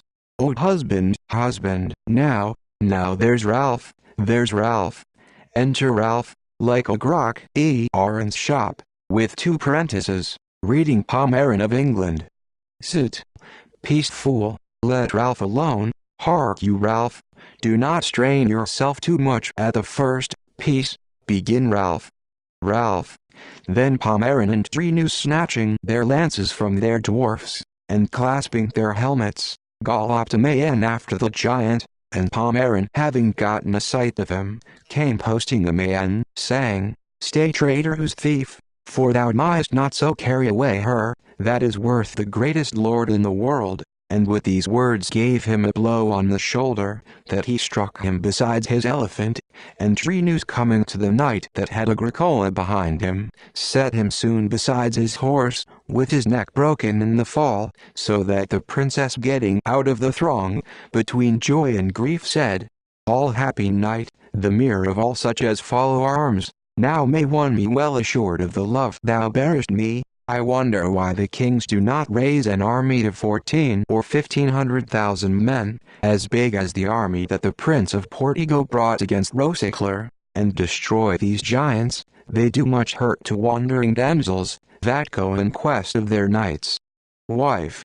Faith, husband, and Ralph says true, for they say the King of Portugal cannot sit at his meat, but the giants and the Etins will come and snatch it from him.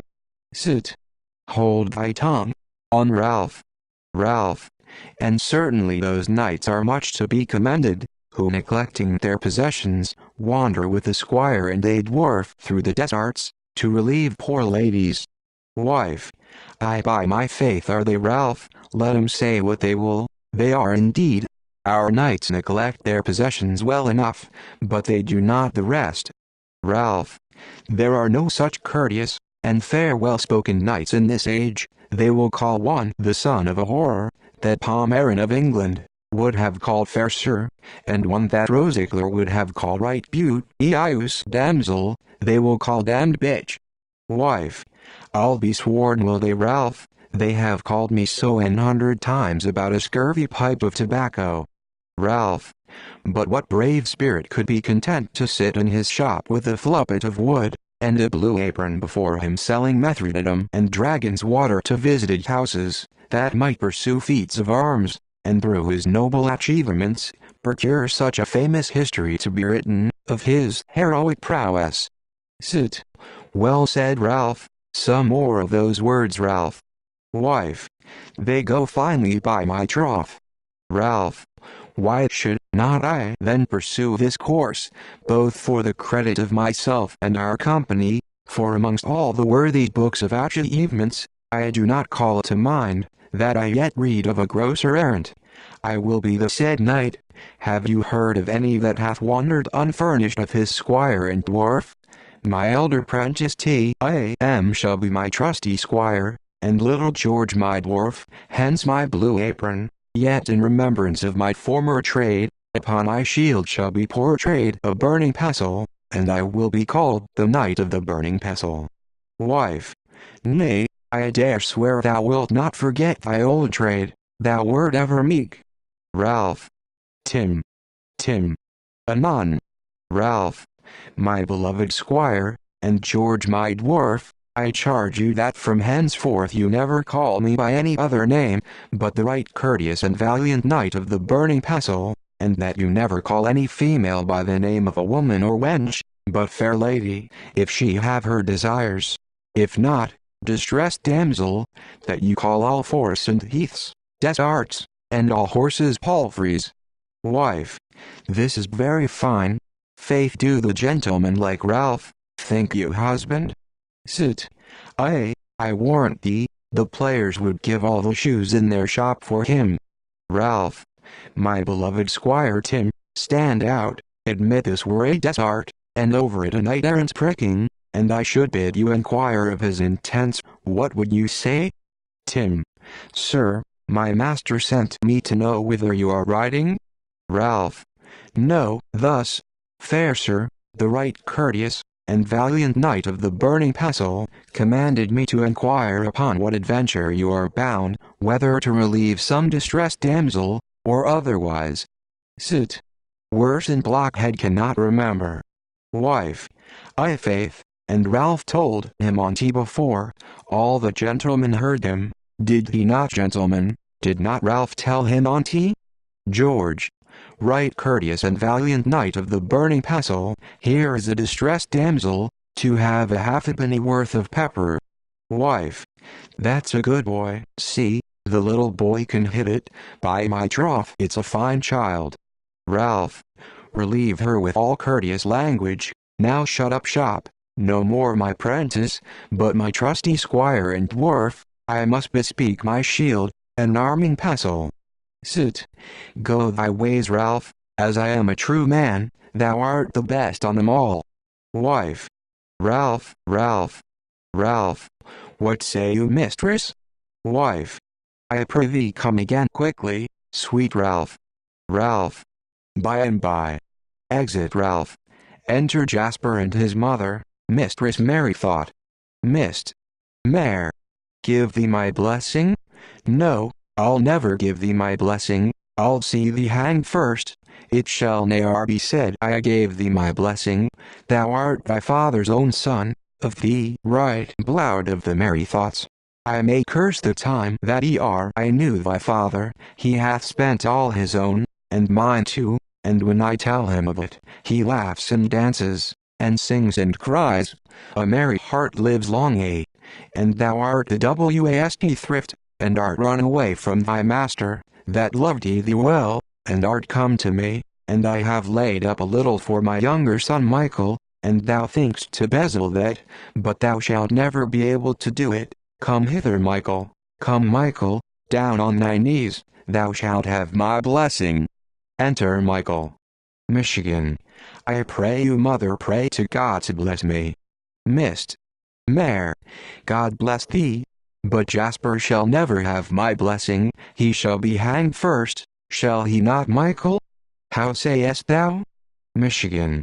Yes, forsooth, mother and grace of God. Mist. Mare. That's a good boy. Wife. I faith it's a fine spoken child. Jasp. Mother, though you forget a parent's love, I must preserve the duty of a child. I ran not from my master, nor returned to have your stock maintain my idleness. Wife, ungracious child, I warrant him. Hark how he chops logik with his mother. Thou hadst best tell her she lies. Do, tell her she lies. Sit. If he were my son, I would hang him up by the heels, and flea him, and salt him, worse than halter sack. Jasp. My coming only is to bear your love, which I must ever though I never gain it, and howsoever you esteem of me, there is no drop of blood hid in these veins, but I remember well belongs to you, that brought me forth, and would be glad for you to rip them all again, and let it out. Mist. Mare. I faith I had sorrow enough for thee, God knows, but I'll hamper thee well enough. Get thee in, thou vagabond, get thee in, and learn of thy brother Michael. Old Mare. Within. Nose, nose, jolly red nose, and who gave thee this jolly red nose? Mist. Mare. Hark my husband, he's singing and hoarding, and I'm fain to cark and care, and all little enough. Husband, Charles, Charles Merry thought. Enter old Merry thought. Old Mare. Nutmegs and ginger, cinnamon and cloves, and they gave me this jolly red nose. Mist. Mare. If you would consider your estate, you would have little list to sing, IWISSE. Old Mare. It should never be considered, while it were an estate, if I thought it would spoil my singing. Mist. Mare. But how wilt thou do, Charles? Thou art an old man, and thou canst not work, and thou hast not 40 shillings left, and thou eatest good meat, and drinkest good drink, and laughest? Old Mare. And wilt do? Mist. Mare. But how wilt thou come by it, Charles? Old Mare. How? Why, how have I done hitherto these 40 years? I never came into my dining room, but at 11 and 6 o'clock, I found excellent meat and drink table. My clothes were never worn out, but next morning a tailor brought me a new suit, and without question it will be so ever. Use makes perfectness. If all should fail, it is but a little straining myself extraordinary, and laugh myself to death. Wife. It's a foolish old man this, is not he, George? Sit. Yes, Connie. Wife. Give me a penny purse while I live, George. Sit. I buy Lady Connie, hold thee there. Mist. Mare. Well, Charles, you promised to provide for Jasper, and I have laid up for Michael. I pray you pay Jasper his portion, he's come home, and he shall not consume Michael's stock. He sighs his master turned him away, but I promise you truly, I think he ran away. Wife. No indeed, Mistress Mary thought, though he be at notable gallows, yet I'll assure you his master did turn him away, even in this place. 'Twas I faith within this half hour, about his daughter, my husband was by. Sit. Hang him rogue, he served him well enough. Love his master's daughter. By my troth, Connie, if there were 1,000 boys, thou wouldst spoil them all, with taking their parts. Let his mother alone with him. Wife. Aye, George, but yet truth is truth. Old Mare. Where is Jasper? He's welcome, however, call him in, he shall have his portion. Is he merry? Enter Jasper and Michael. Mist. Mare. I foul chive him, he's too merry. Jasper. Michael. Old Mare. Welcome, Jasper, though thou run straight away, welcome, God bless thee. 'Tis thy mother's mind thou shouldst receive thy portion. Thou hast been abroad, and I hope hast learnt experience enough to govern it. Thou art of sufficient years. Hold thy hand. 1, 2, 3, 4, 5, 6, 7, 8, 9. There is 10 shillings for thee. Thrust thyself into the world with it, and take some settled course. If fortune cross thee, thou hast a retiring place. Come home to me. I have 20 shillings left. Be a good husband, that is, wear ordinary clothes, eat the best meat, and drink the best drink, be merry, and give to the poor, and believe me, thou hast no end of thy goods. Jasp, long may you live free from all thought of ill, and long have cause to be thus merry still. But father? Old mare. No more words, Jasper, get thee gone, thou hast my blessing, thy father's spirit upon me. Farewell, Jasper. But yet, or ye are you part, O cruel, kiss me, sweeting, mine own dear jewel, so, now be gone. No words. Exit Jasper. Missed. Mare. So Michael, now get thee gone too. Michigan. Yes, forsooth, mother, but I'll have my father's blessing first. Missed. Mare.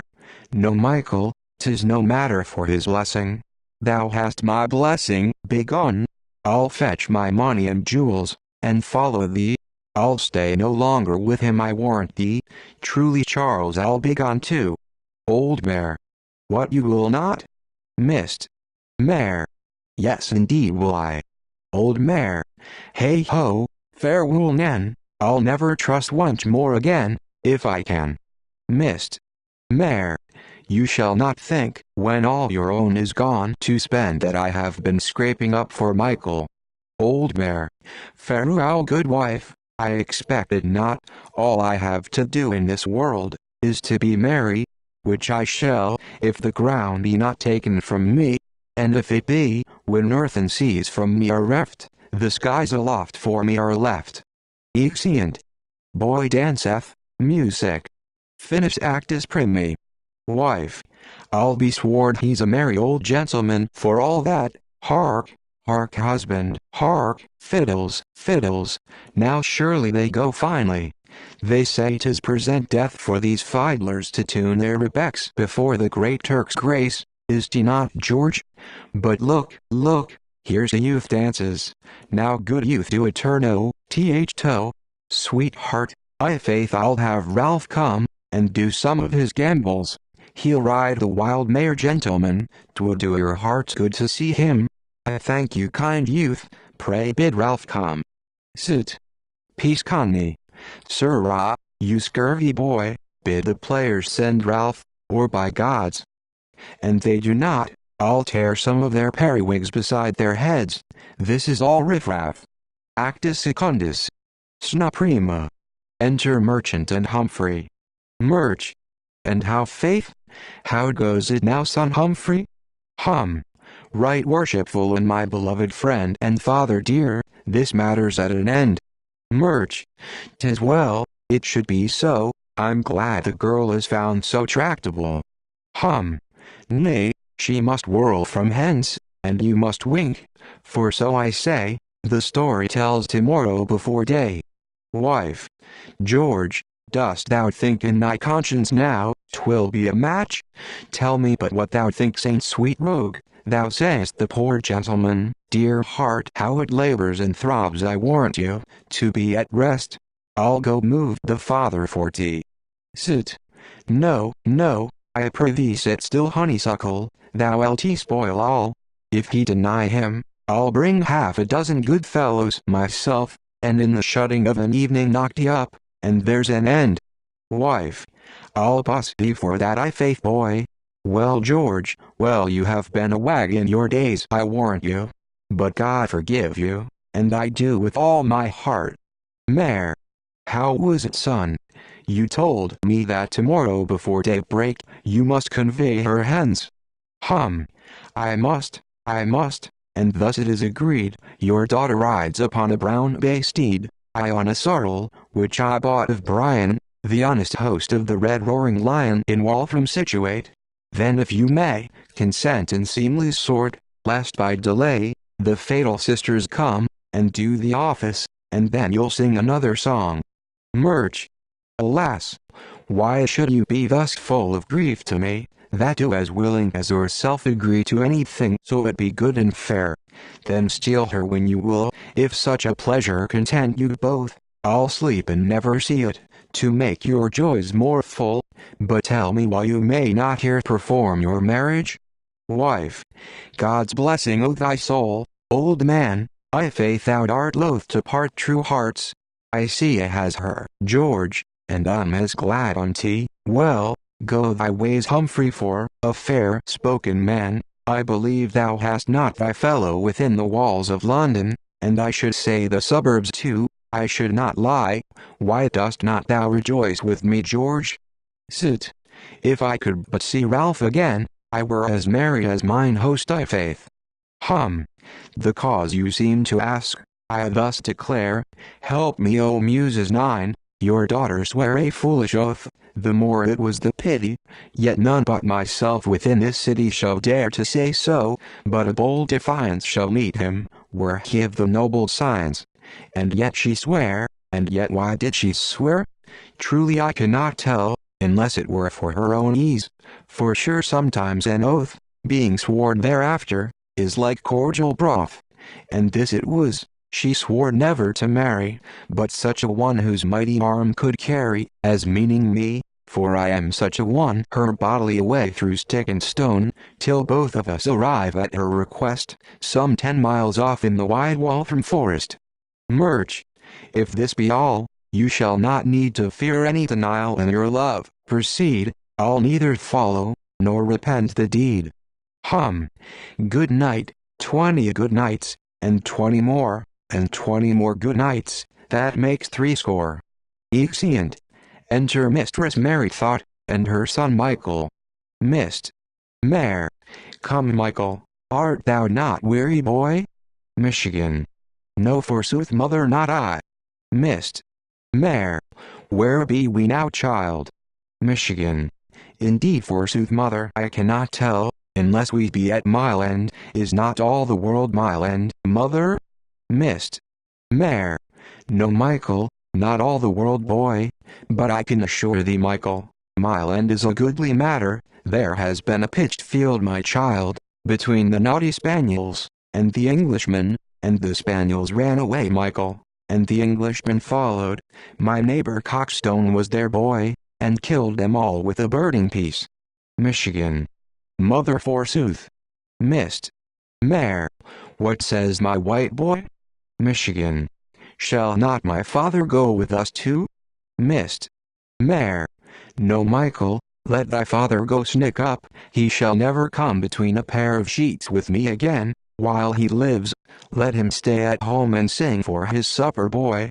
Come, child, sit down, and I'll shew my boy fine axe indeed. Look here, Michael, here's a ring, and here's a brook, and here's a bracelet, and here's 2 rings more, and here's money, and gold by Dhi, my boy.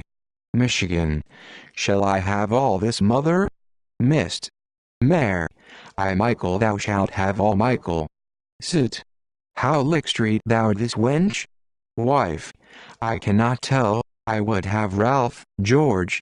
I'll see no more else indeed, law, and I pray you let the youths understand so much by word of mouth, for I will tell you truly, I'm afraid of my boy. Come, come, George, let's be merry and wise. The child's a fatherless child, and say they should put him into a straight pair of gaskins.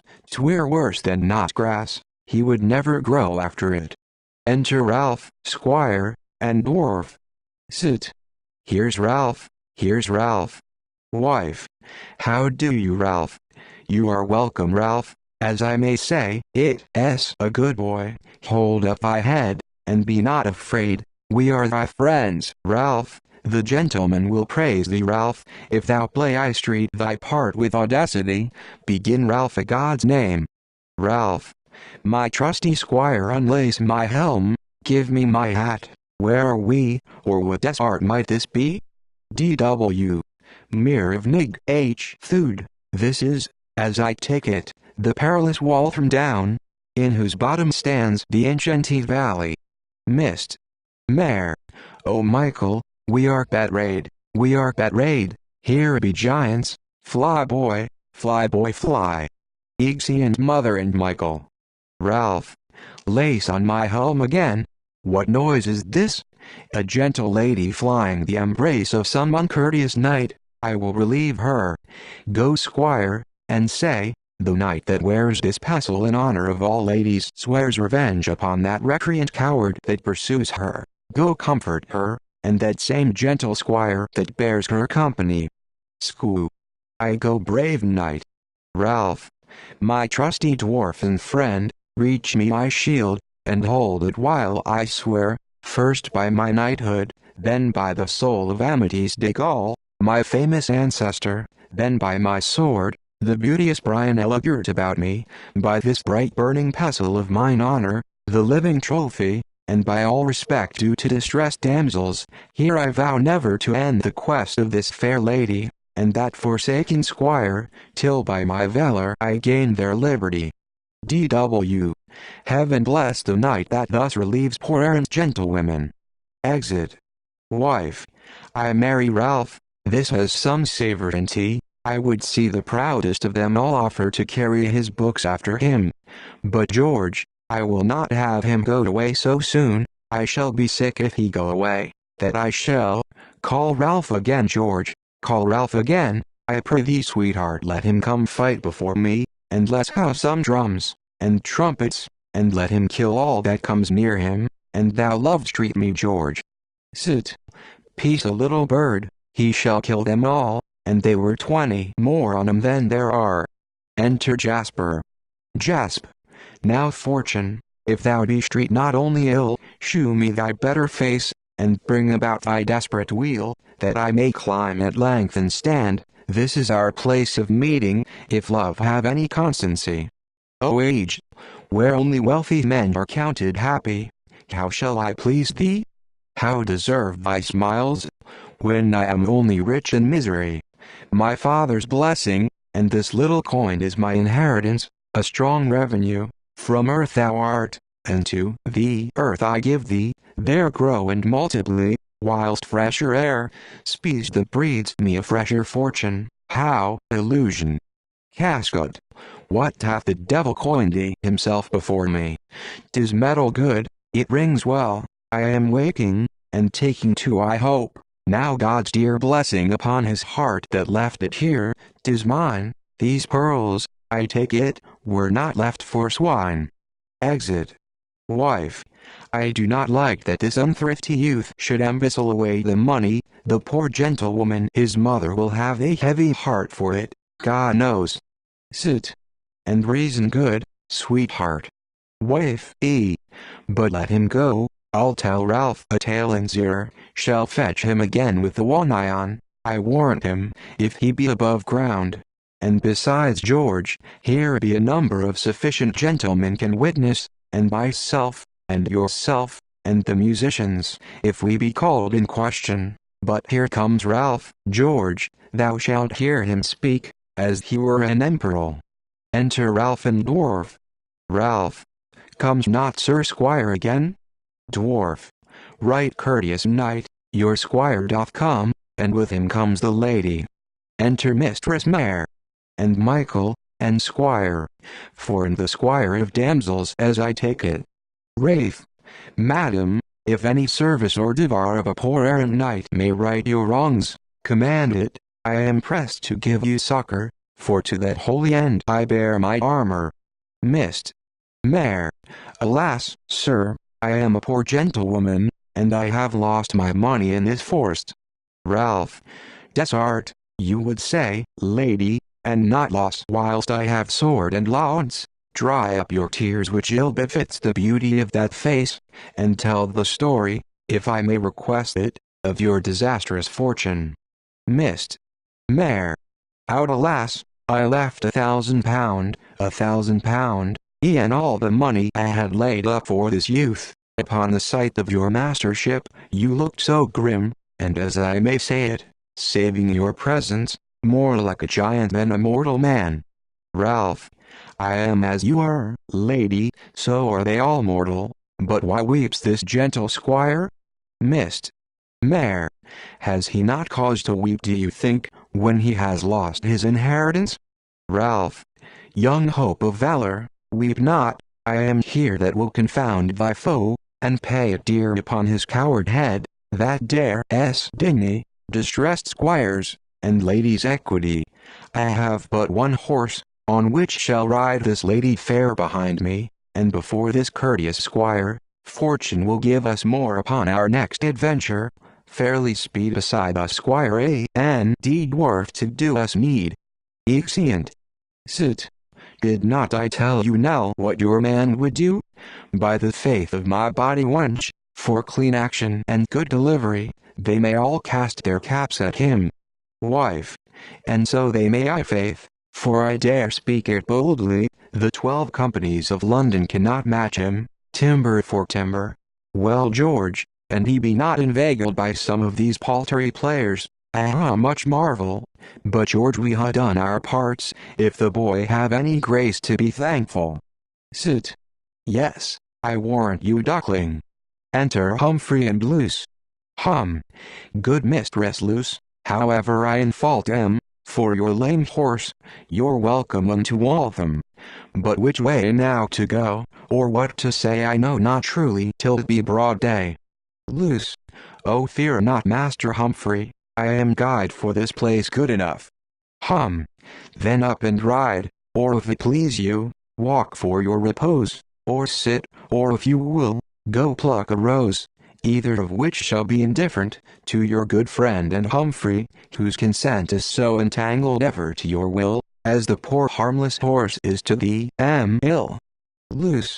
Faith, and you say the word, we'll e'en sit down, and take a nap. 'Tis better in the town, where we may nap together, for believe me, to sleep without a snatch would mickle grieve me. Luce. You're merry, Master Humphrey. So I am, and have been ever merry from my dam. Luce. Your nurse had the less labor. Faith, it may be, unless it were by chance I did berate me. Enter Jasper. Jasp. Luce, dear friend Luce. Luce. Here, Jasper. Jasp. You are mine. If it be so, my friend, you use me fine. What do you think I am? Jasp. An errant naughty. A word of obloquy. Now by God's body, I'll tell thy master, for I know thee well. Jasp. Nay, and you be so forward for to tell, take that, and tell him, sir, I gave it, and say I paid you well. Oh, sir, I have it, and do confess the payment, pray be quiet. Jasp. Go, get you to your nightcap and the diet, to cure your beaten bones. Luce. Alas, poor Humphrey, get thee some wholesome broth with sage and comfrey, a little oil of roses and a feather to anoint thy back withal. When I came hither, would I had gone to Paris with John Dory. Luce. Farewell, my pretty nump, I am very sorry I cannot bear thee company. Farewell, the devil's dam was ne'er so banged in hell. Exeunt. Monet Humphrey. Wife. This young Jasper will prove me another things, a my conscience, and he may be suffered. George, dost not see George how he swaggers, and flies at the very heads of folks as he were a dragon?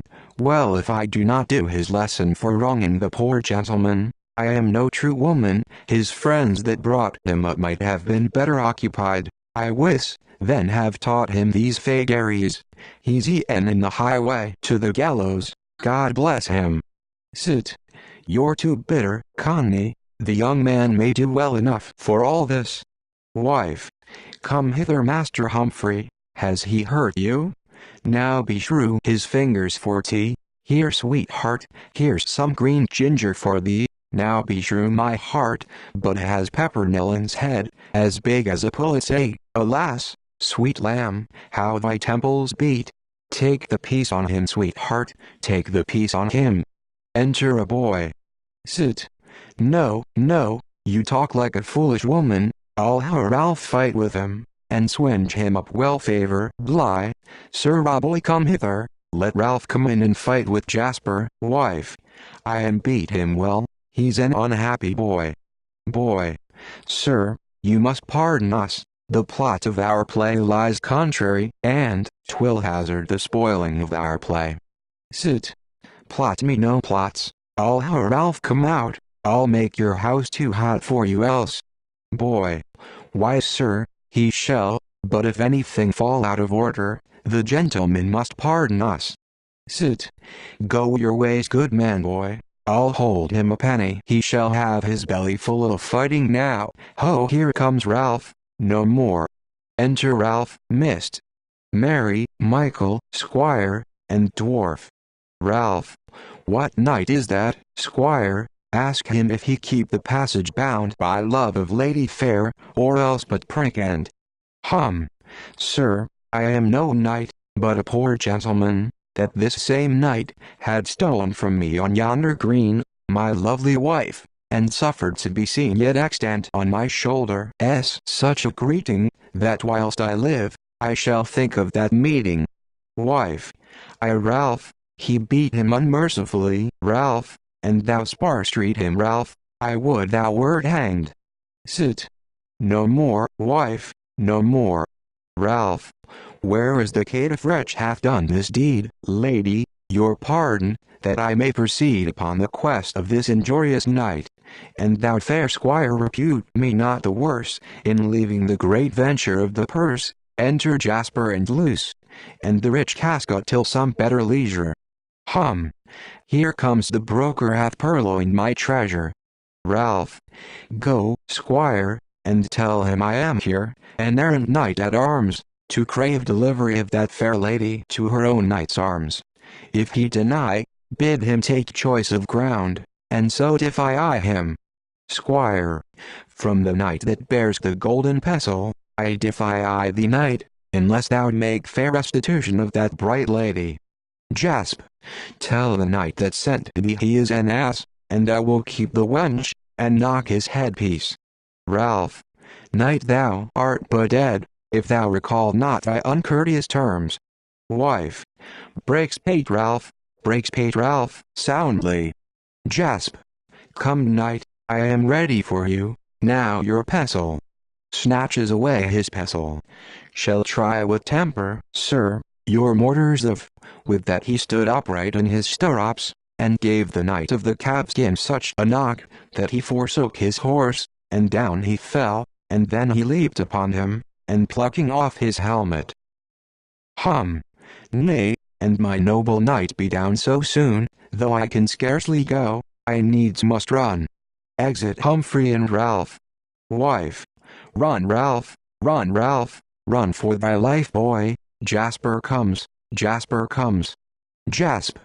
Come, Luce, we must have other arms for you. Humphrey and Golden Pestle both adieu. Exeunt. Wife. Sure the devil, God bless us, is in this springald. Why, George, didst ever see such a fire drake? I am afraid my boy's miscarried. If he be, though he were Master Merrythoughts son 1,000 times, if there be any law in England, I'll make some of them smart for tea. Sit. No, no, I have found out the matter, sweetheart. Jasper is enchanted as sure as we are here. He is enchanted. He could no more have stood in Ralph's hands, than I can stand in my Lord Mayor's. I'll have a ring to discover all enchantments, and Ralph shall beat him yet. Be no more vexed, for it shall be so. Enter Ralph, Squire, Dwarf, Mistress Merrythought, and Michael. Wife. O husband, here's Ralph again. Stay, Ralph, let me speak with thee. How dost thou, Ralph? Art thou not shrewdly hurt? The foul great Lungi's laid unmercifully on thee. There's some sugar candy for thee. Proceed, thou shalt have another bout with him. Sit. If Ralph had him at the fencing school, if he did not make a puppy of him, and drive him up and down the school, he should ne'er come in my shop more. Mist. Mare. Truly, Master Knight of the Burning Pestle, I am weary. Mishkin indeed, law mother, and I am very hungry. Ralph. Take comfort, gentle dame, and you, fair squire, for in this desert there must needs be ploty many strong castles, held by courteous knights, and till I bring you safe to one of those I swear by this my order ne'er to leave you. Wife. Well said, Ralph. George, Ralph was ever comfortable, was he not? Sit. Yes, duck. Wife. I shall ne'er forget him. When we had lost our child, you know it was strayed almost alone, to Puddle Wharfe, and the criers were abroad for it, and there it had drowned itself. But for a sculler, Ralph was the most comfortablest to me. "Peace, mistress," sighs he, "let it go, I'll get you another as good." Did he not, George? Did he not say so? Sit. Yes, indeed did he, Mouse. Dwarf, I would we had a mess of pottage, and a pot of drink, Squire, and we're going to bed. Squire, why we are at Waltham town's end, and that's the Bell Inn. Dwarf, take courage, valiant knight, damsel, and Squire, I have discovered, not a stone's cast off, an Anteian castle held by the old knight of the most holy order of the Bell, who gives to all knights errant entertain.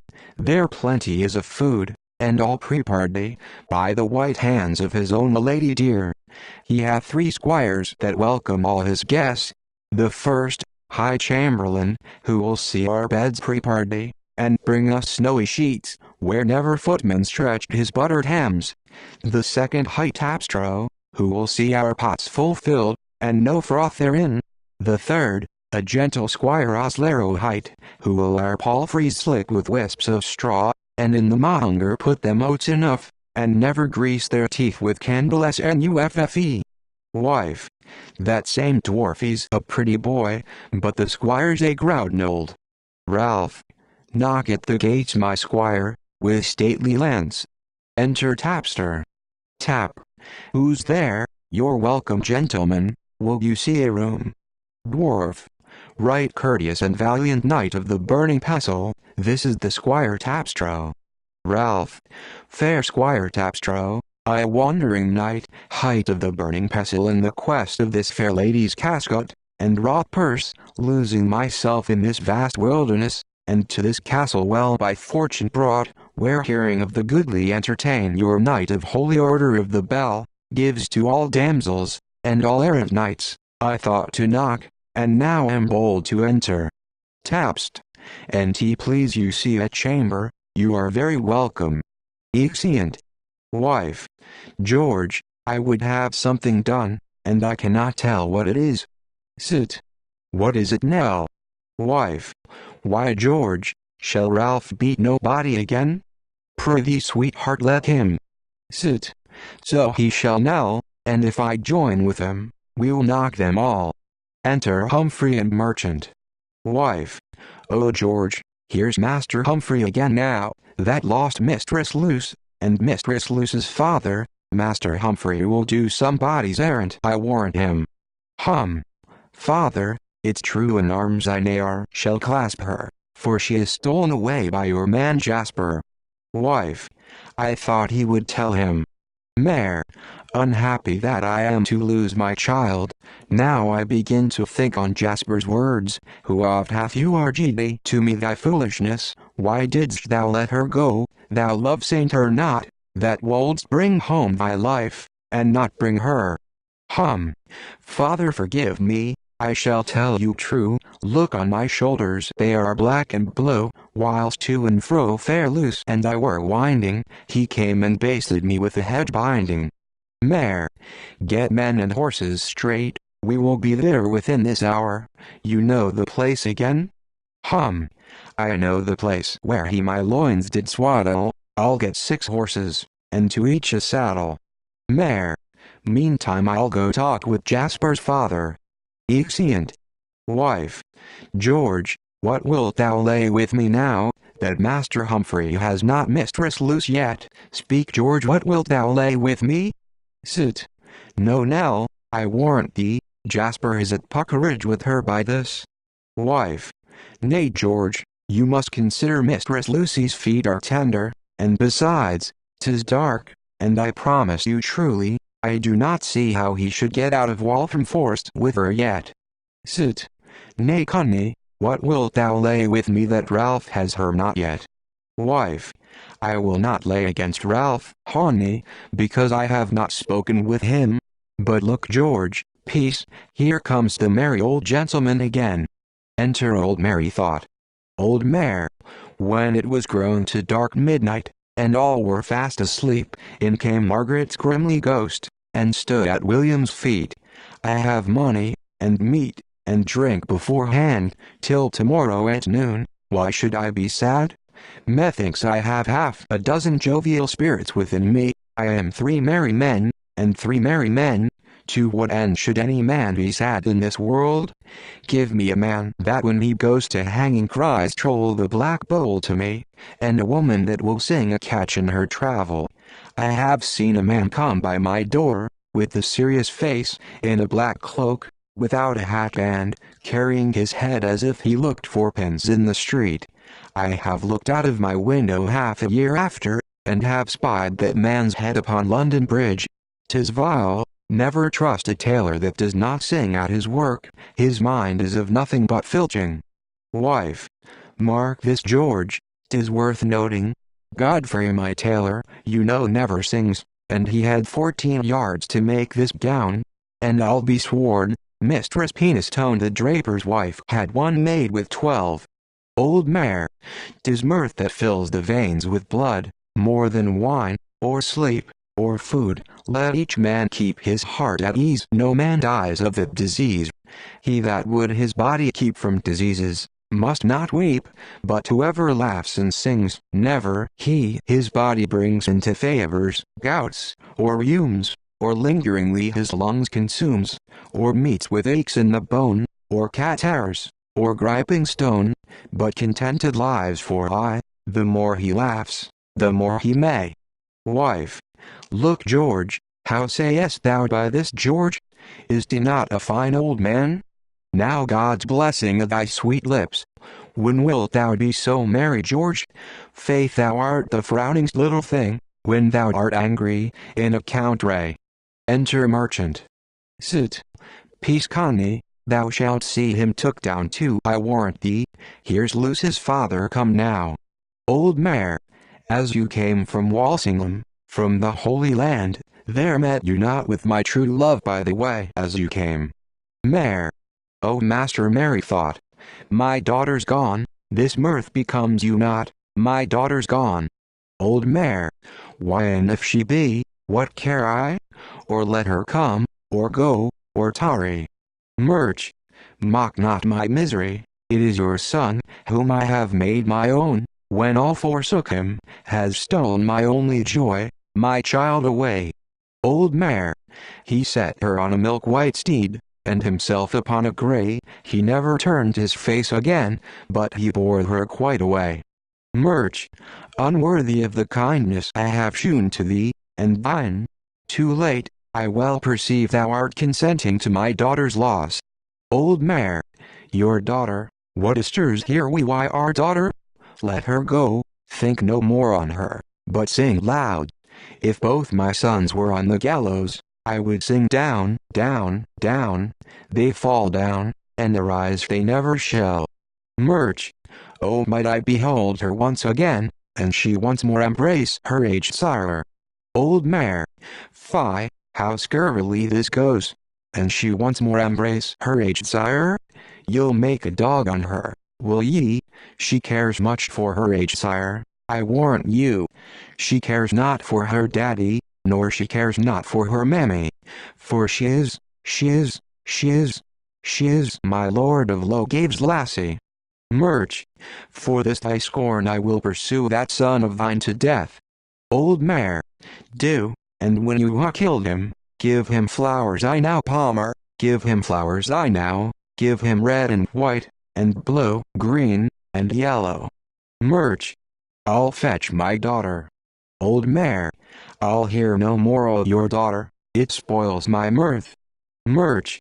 I say I'll fetch my daughter. Old mare.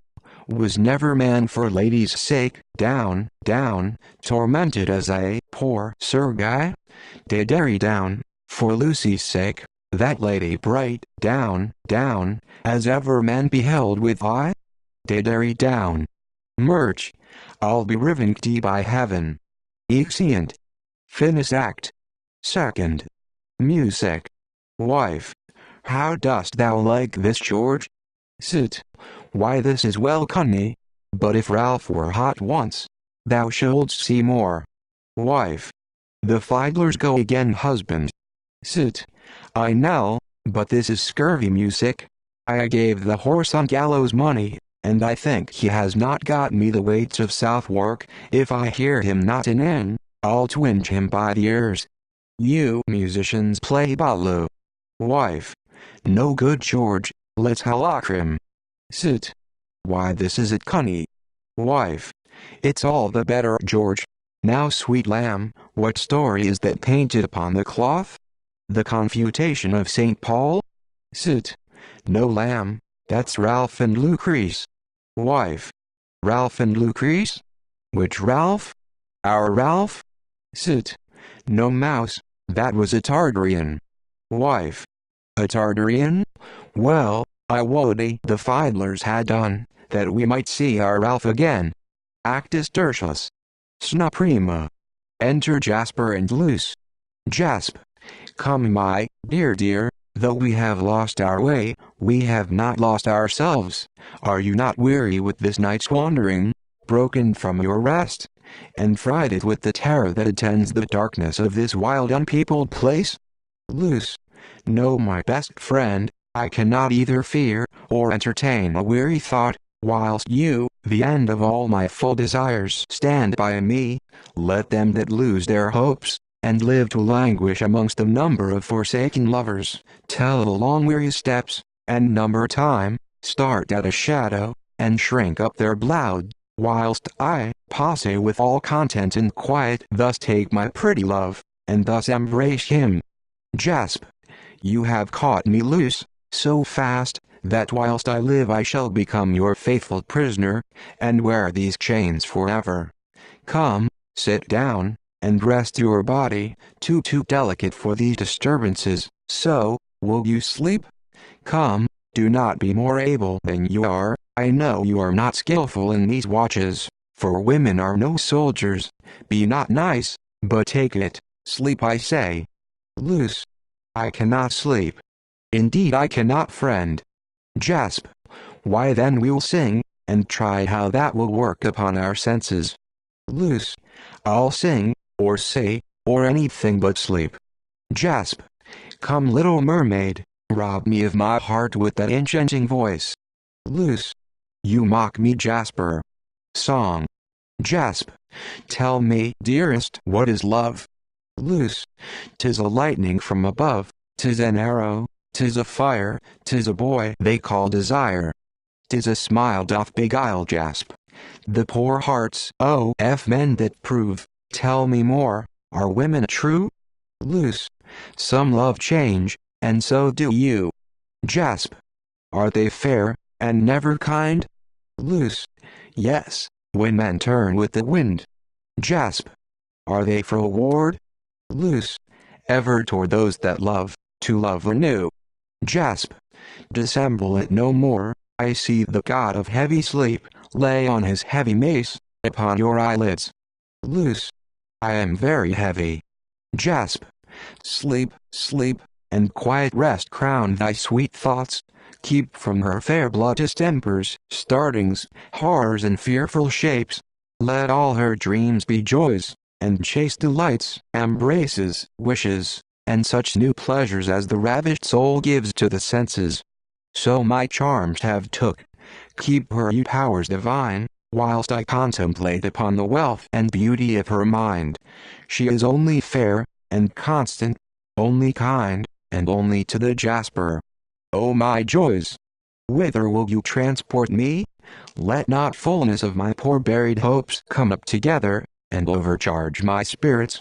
I am weak, some say, however ill the sea and women are governed by the moon, both ebb and flow, both full of changes, yet to them that know, and truly judge, these but opinions are, and heresies to bring on pleasing war between our tempers, that without these were both void of after love, and present fear. Which are the best of Cupid? O thou child, bred from despair, I dare not entertain thee, having a love without the faults of women, and greater in her perfect goods than men, which to make good, and please myself the stronger, though certainly I am certain of her love, I'll try her, that the world in memory may sing to after times her constancy. Luce, Luce, awake. Luce, why do you fright me, friend, with those distempered looks? What makes your sword drawn in your hand? Who hath offended you? I prithee, Jasper, sleep, thou art wild with watching. Jasp, come make your way to heaven, and bid the world, with all the villainies that stick upon it, farewell, you're for another life. Loose. O Jasper, how have my tender years committed evil, especially against the man I love, thus to be cropped untimely? Jasp, foolish girl, canst thou imagine I could love his daughter that flung me from my fortune into nothing, discharged me his service, shut the doors upon my poverty, and scorned my prayers, sending me, like a boat without a mast, to sink or swim? Come, by this hand you die, I must have life and blood to satisfy your father's wrongs. Wife, away George, away, raise the watch at Ludgate, and bring a mid-I from the justice for this desperate villain. Now I charge you, gentlemen, see the king's peace kept. O my heart, what a varlet's this, to offer manslaughter upon the harmless gentlewoman? Sit, I warrant thee, sweetheart, we'll have him hampered. Loose. O Jasper, be not cruel, if thou wilt kill me, smile, and do it quickly, and let not many deaths appear before me. I am a woman made of fear and love, a weak woman, kill not with thy eyes, they shoot me through and through. Strike, I am ready, and dying still I love thee. Enter Merchant Humphrey, and his men. Murch. Whereabouts? Jasp. No more of this, now to myself again. There he stands with sword like martial knight, drawn in his hand, therefore beware the fight, you that are wise, for were I good Sir Bevis, I would not stay his coming, by your leaves. Merc. Sirrah, restore my daughter. Jasp. Sirrah, no. Murch. Upon him then. Wife. So, down with him, down with him, down with him, cut him I the leg, boys, cut him I th leg. Merc. Come your ways, minion, I'll provide a cage for you, you're grown so tame. Horse her away. Truly I'm glad your forces have the day. Ixie and Monet Jasper. Jasp.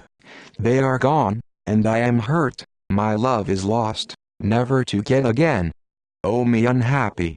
Bleed, and die, I cannot, O my folly! Thou hast betrayed me, hope, where art thou fled? Tell me if thou be street anywhere remaining. Shall I but see my love again? Oh no, she will not deign to look upon her butcher, nor is it fit she should, yet I must enter. O chance, or fortune, or whate'er thou art that men adore for powerful, hear my cry, and let me loving live, or losing die. Exit. Wife. Is it gone, George? Sit. Iconi. Wife. Marry and let him go, sweetheart, by the faith of my body it has put me into such a fright, that I tremble, as they say, as twere and as pine leaf. Look at my little finger, George, how it shakes. Now in truth every member of my body is the worse for tea. Sit. Come, hug in mine arms, sweet mouse, he shall not fright thee any more. Alas, mine own dear heart, how it quivers. Enter Mystery's merry thought, Rafe, Michael, Squire, Dwarf, F.E., host, and a tapster. Wife. O Rafe, how dost thou, Rafe? How hast thou slept to-night? Has the night used thee well? Sit. Peace, Nell, let Rafe alone. Tapst. Master, the reckoning is not paid. Rafe. Right courteous knight, who for the order's sake which thou hast ta'en, hang street out the holy bell, as I this flaming pestle bear about, we render thanks to your puissant self, your beauteous lady, and your gentle squires, for thus refreshing of our weary limbs, stiffened with hard achievements and wild desart. Tapst. Sir, there is 12 shillings to pay. Rafe. Thou merry Squire Tapster, oh, thanks to thee, for comforting our souls with double jug, and if adventurous fortune prick thee forth, thou jovial squire, to follow feats of arms, take heed thou tender every lady's cause, every true knight, and every damsel fair but spill the blood of treacherous Saracens, and false enchanters, that with magic spells, have done to death full many a noble knight. Host, thou valiant knight of the burning pestle, give ear to me, there is 12 shillings to pay, and as I am a true knight, I will not bate a penny. Wife, George, I prithee tell me, must Rafe pay 12 shillings now? Sit. No, Nell, no, nothing but the old knight is merry with Rafe. Wife. Oh, is he nothing else? Rafe will be as merry as he. Rafe. Sir Knight, this mirth of yours becomes you well, but to requite this liberal courtesy, if any of your squires will follow arms, he shall receive from my heroic hand a nig h food, by the virtue of this pestle. Host. Fair knight, I thank you for your noble offer, therefore gentle knight, 12 shillings you must pay, or I must cap you. Wife. Look George, did not I tell thee as much? The Knight of the Bell is in earnest, Rafe shall not be beholding to him, give him his money George, and let him go snick up. Sit. Cap Rafe? No, hold your hand Sir Knight of the Bell, there's your money, have you anything to say to Rafe now? Cap Rafe? Wife. I would you should know it, Rafe has friends that will not suffer him to be captain for 10 times so much, and 10 times to the end of that, now take thy course Rafe. Mist. Mare. Come Michael, thou and I will go home to thy father, he hath enough left to keep us a day or two, and we'll set fellows abroad to cry our purse and casket. Shall we Michael? Michigan. I pray mother, in truth my feet are full of chilblains with traveling. Wife. Faith and those chilblains are a foul trouble. Mysteries Mary thought when your youth comes home, let him rub all the soles of his feet, and his heels, and his ankles, with the mouse skin, or if none of your people can catch a mouse, when he goes to bed, let him rowel his feet in the warm embers, and I warrant you he shall be well, and you may make him put his fingers between his toes, and smell to them, it's very sovereign for his head, if he be costive. Mist. Mare. Master Knight of the Burning Pestle, my son Michael, and I bid you farewell, I thank your worship heartily for your kindness. Rafe. Farewell fair lady, and your tender squire. If pricking through these deserts, I do hear of any traitor whose knight who through his guile, hath light upon your casket and your purse, I will despoil him of them and restore them. Mist. Mare. I thank your worship. Exit with Michael. Rafe. Dwarf bear my shield, squire elevate my lance, and now farewell you knight of Holy Bell. Sit. I, Rafe, all is paid. Rafe. But yet before I go, speak worthy knight, if aught you too of sad adventures know, where errant knights may through his prowess win eternal fame, and free some gentle souls, from endless bonds of steel and lingering pain. Host. Sir, I go to Nick the barber, and bid him prepare himself, as I told you before quickly. Tap. I am gone sir. Exit tapster. Host. Sir Knight, this wilderness affordeth none but the great venture, where full many a knight hath tried his prowess, and come off with shame, and where I would not have you lose your life, against no man, but furious fiend of hell. Rafe. Speak on Sir Knight, tell what he is, and where, for here I vow upon my blazing badge, never to blaze a day in quietness, but bread and water will I only eat, and the green herb and rock shall be my couch till I have quelled that man, or beast, or fiend, that works such damage to all errant knights. Host. Not far from hence, near to a craggy cliff at the north end of this distressed town, there doth stand a lowly house ruggedly builded, and in it a cave in which an ugly giant now doth one, Equipet Barbaroso, in his hand he shakes a naked lance of purest steel, with sleeves turned up, and him before he wears a motley garment to preserve his clothes from blood of those knights which he massacres, and ladies gentle, without his door doth hang a copper basin, on a pricked spear, at which, no sooner gentle knights can knock, but the shrill sound, Fierce Barbarossa hears, and rushing forth, brings in the errant knight, and sets him down in an enchanted chair. Then with an engine, which he hath prepared with 40 teeth, he claws his courtly crown, next makes him wink, and underneath his chin, he plants a brazen piece of mighty board, and knocks his bullets round about his cheeks, whilst with his fingers, and an instrument with which he snaps his hair off, he doth fill the wretch's ears with the most hideous noise. Thus every knight adventurer he doth trim, and now no creature dares encounter him. Rafe, in God's name, I will fight with him. Kind sir, go but before me to this dismal cave where this huge giant Barbarossa dwells, and by that virtue that brave Rosicliere, that damned brood of ugly giants slew, and Palmer and Franargo overthrew, I doubt not but to curb this traitor foul, and to the devil send his guilty soul. Host, brave sprited knight, thus far I will perform this your request. I'll bring you within sight of this most loathsome place, inhabited by a more loathsome man, but dare not stay, for his main force swoops all he sees away. Rafe, St. George set on before, march squire and page. Exeunt. Wife, George, dost think Rafe will confound the giant? Sit. I hold my cap to a farthing he does. Why Nell, I saw him wrestle with the great Dutchman, and hurl him.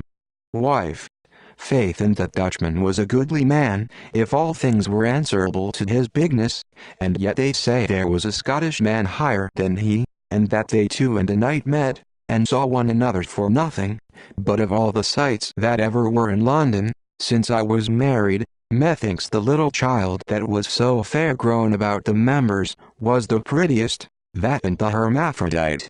Sit. Nay, by your leave Nineveh was better. Wife, Nineveh, oh that was the story of Joan and the wall, was it not George? Sit. Yes lamb.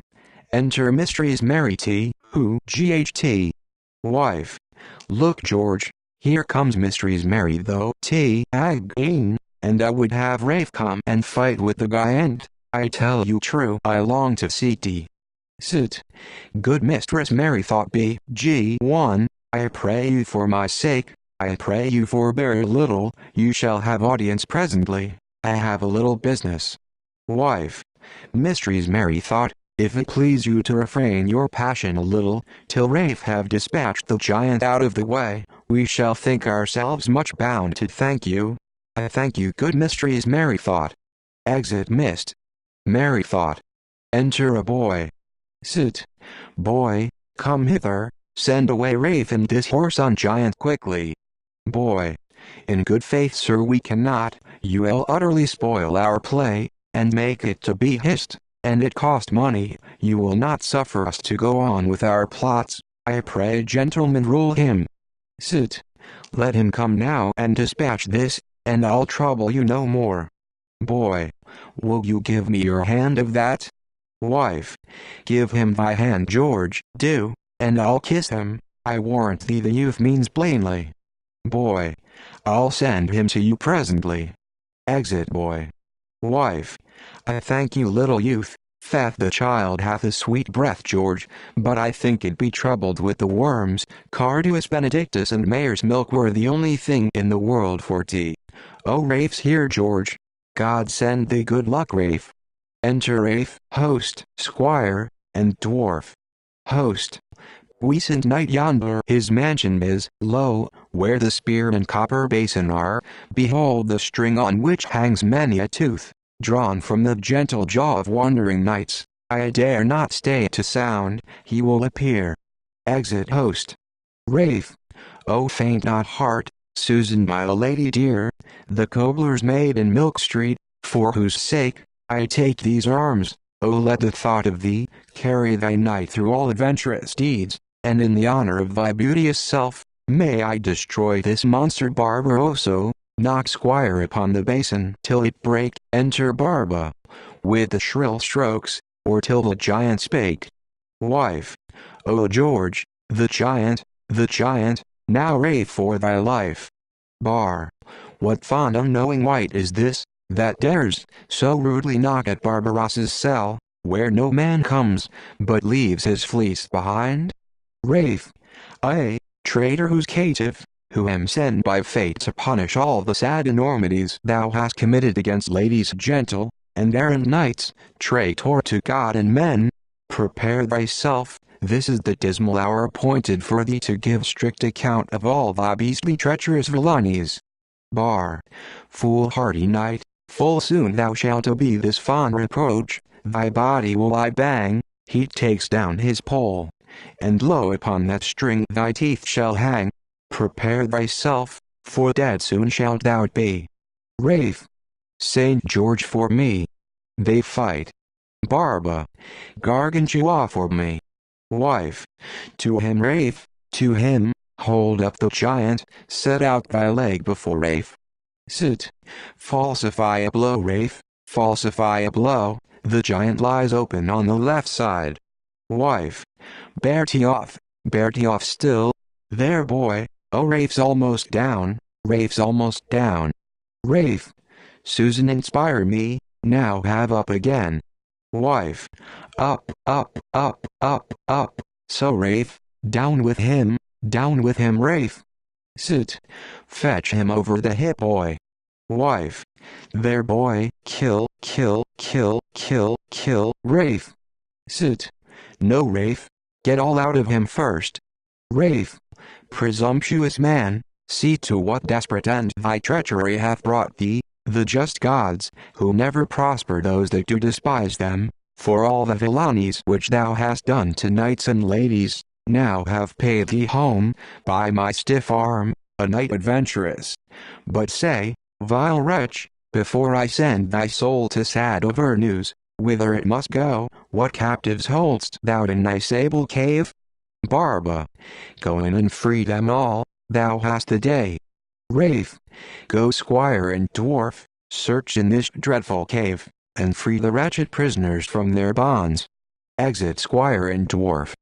Barb, I crave for mercy as thou art a knight, and scornst to spill the blood of those that beg.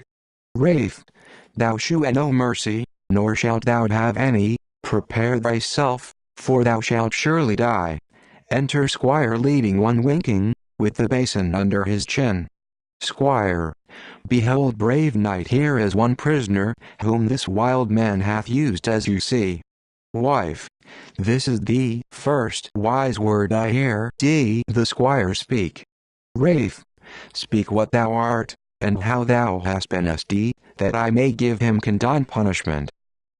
1. Me, I am a knight that took my journey post northward from London, and in courteous wise, this guy entrained me to his loathsome den, under pretense of killing of the itch, and all my body with a powder strewed, that smarts and stings, and cut away my beard, and my curled locks wherein were ribbons tidy, and with the water washed my tender eyes, whilst up and down about me still he skipped, whose virtue is, that till my eyes be whipped with the dry cloth, for this my foul disgrace, I shall not dare to look a dog eye, face. Wife, alas poor knight, relieve him Rafe, relieve poor knights whilst you live. Rafe, my trusty squire convey him to the town, where he may find relief, adieu fair knight. Exit knight.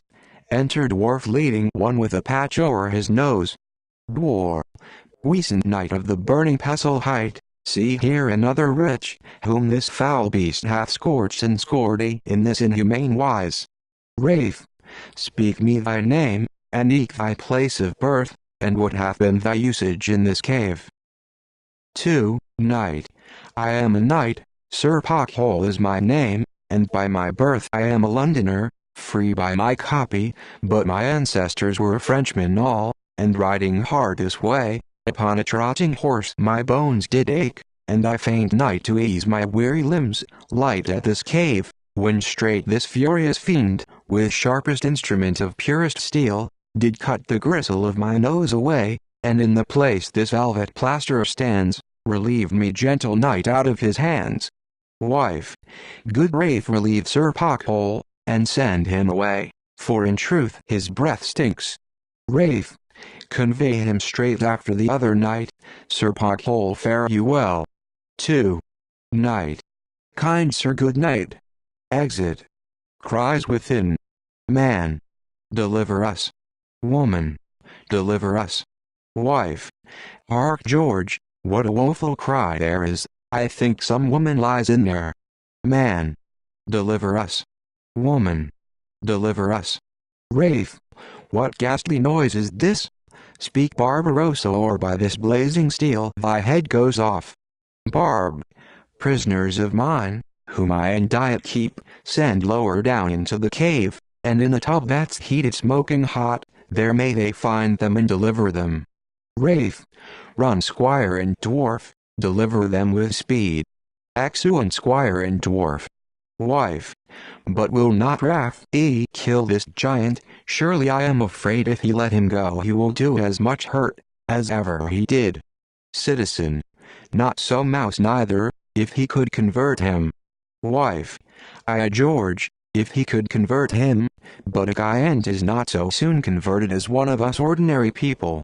There's a pretty tale of a witch that had the devil's mark about her, God bless us, that had a giant to her son, that was called Lob Lie by the fire. Didst never hear it, George? Enter squire leading a man with a glass of lotion in his hand, and the dwarf leading a woman with diet bread and drink. Sit. Peace now, here comes the prisoners. Dwarf. Here be these pine wretches, manful night, that for this 6 weeks have not seen a white. Raff. Deliver what you are, and how you came to this sad cave, and what your usage was. Man. I am an errant knight that followed arms, with spear and shield, and in my tender years I struck and was with Cupid's fiery shaft, and fell in love with this my lady dear, and stole her from her friends in Turnyball Street, and bore her up and down from town to town, where we did eat and drink and music till at the length at this unhappy town we did arrive, and coming to this cave, this beast us caught, and put us in a tub, where we this 2 months sweat, and should have done another month if you had not relieved us. Womb. This bread and water hath our diet been, together with a rib cut from a neck of burned mutton, hard hath been our fare, release us from this ugly giant snare. Man. This hath been all the food we have received but only twice a day for novelty, he gave a spoonful of his hearty broth, pulls out a seringlet, to each of us, through this same sl and quill. Raff. From this infernal monster you shall go, that useth knights and gentle ladies so. Convey them hence. Excellent man and woman. Sit. Conny, I can tell thee the gentlem and like Wraith. Wife. Aye, George, I see it well enough. Gentlemen, I thank you all heartily for gracing my man Raff, and I promise you, you shall see him oftener. Bar. Mercy, great knight, I do recant my ill, and henceforth never gentle blood will spill. Raff. I give thee mercy, but yet thou shalt swear upon my burning pestle to perform thy promise uttered. Bar. I swear and kiss. Raff. Depart then and amend. Come square, you iron dwarf, the sun grows towards his set, and we have many more adventures yet. Exeunt. Sit. Now Raff is in this humor, I know he would have beaten all the boys in the house, if they had been set on him. Wife. Aye, George, but it is well as it is. I warrant you the gentlemen do consider what it is to overthrow a giant. But look, George, here comes Mistress Merrythought, and her son Michael. Now you are welcome, Mistress Merrythought. Now Raff has done, you may go on.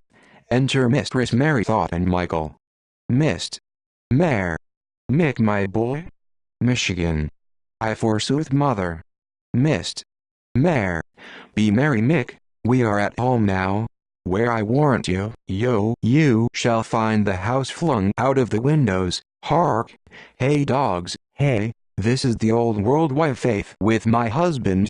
If I get an M-O-N-G them, I'll play them such a s on, that they shall have little list to come scraping hither again. Why, Master Merrythought, husband, Charles Merrythought. Old mare. Within. If you will sing, and dance, and laugh, and hollow, and laugh again, and then cry, there boys there. Why then, 1, 2, 3, and 4, we shall be merry within this hour. Mist. Mare. Why, Charles, do you not know your own natural wife?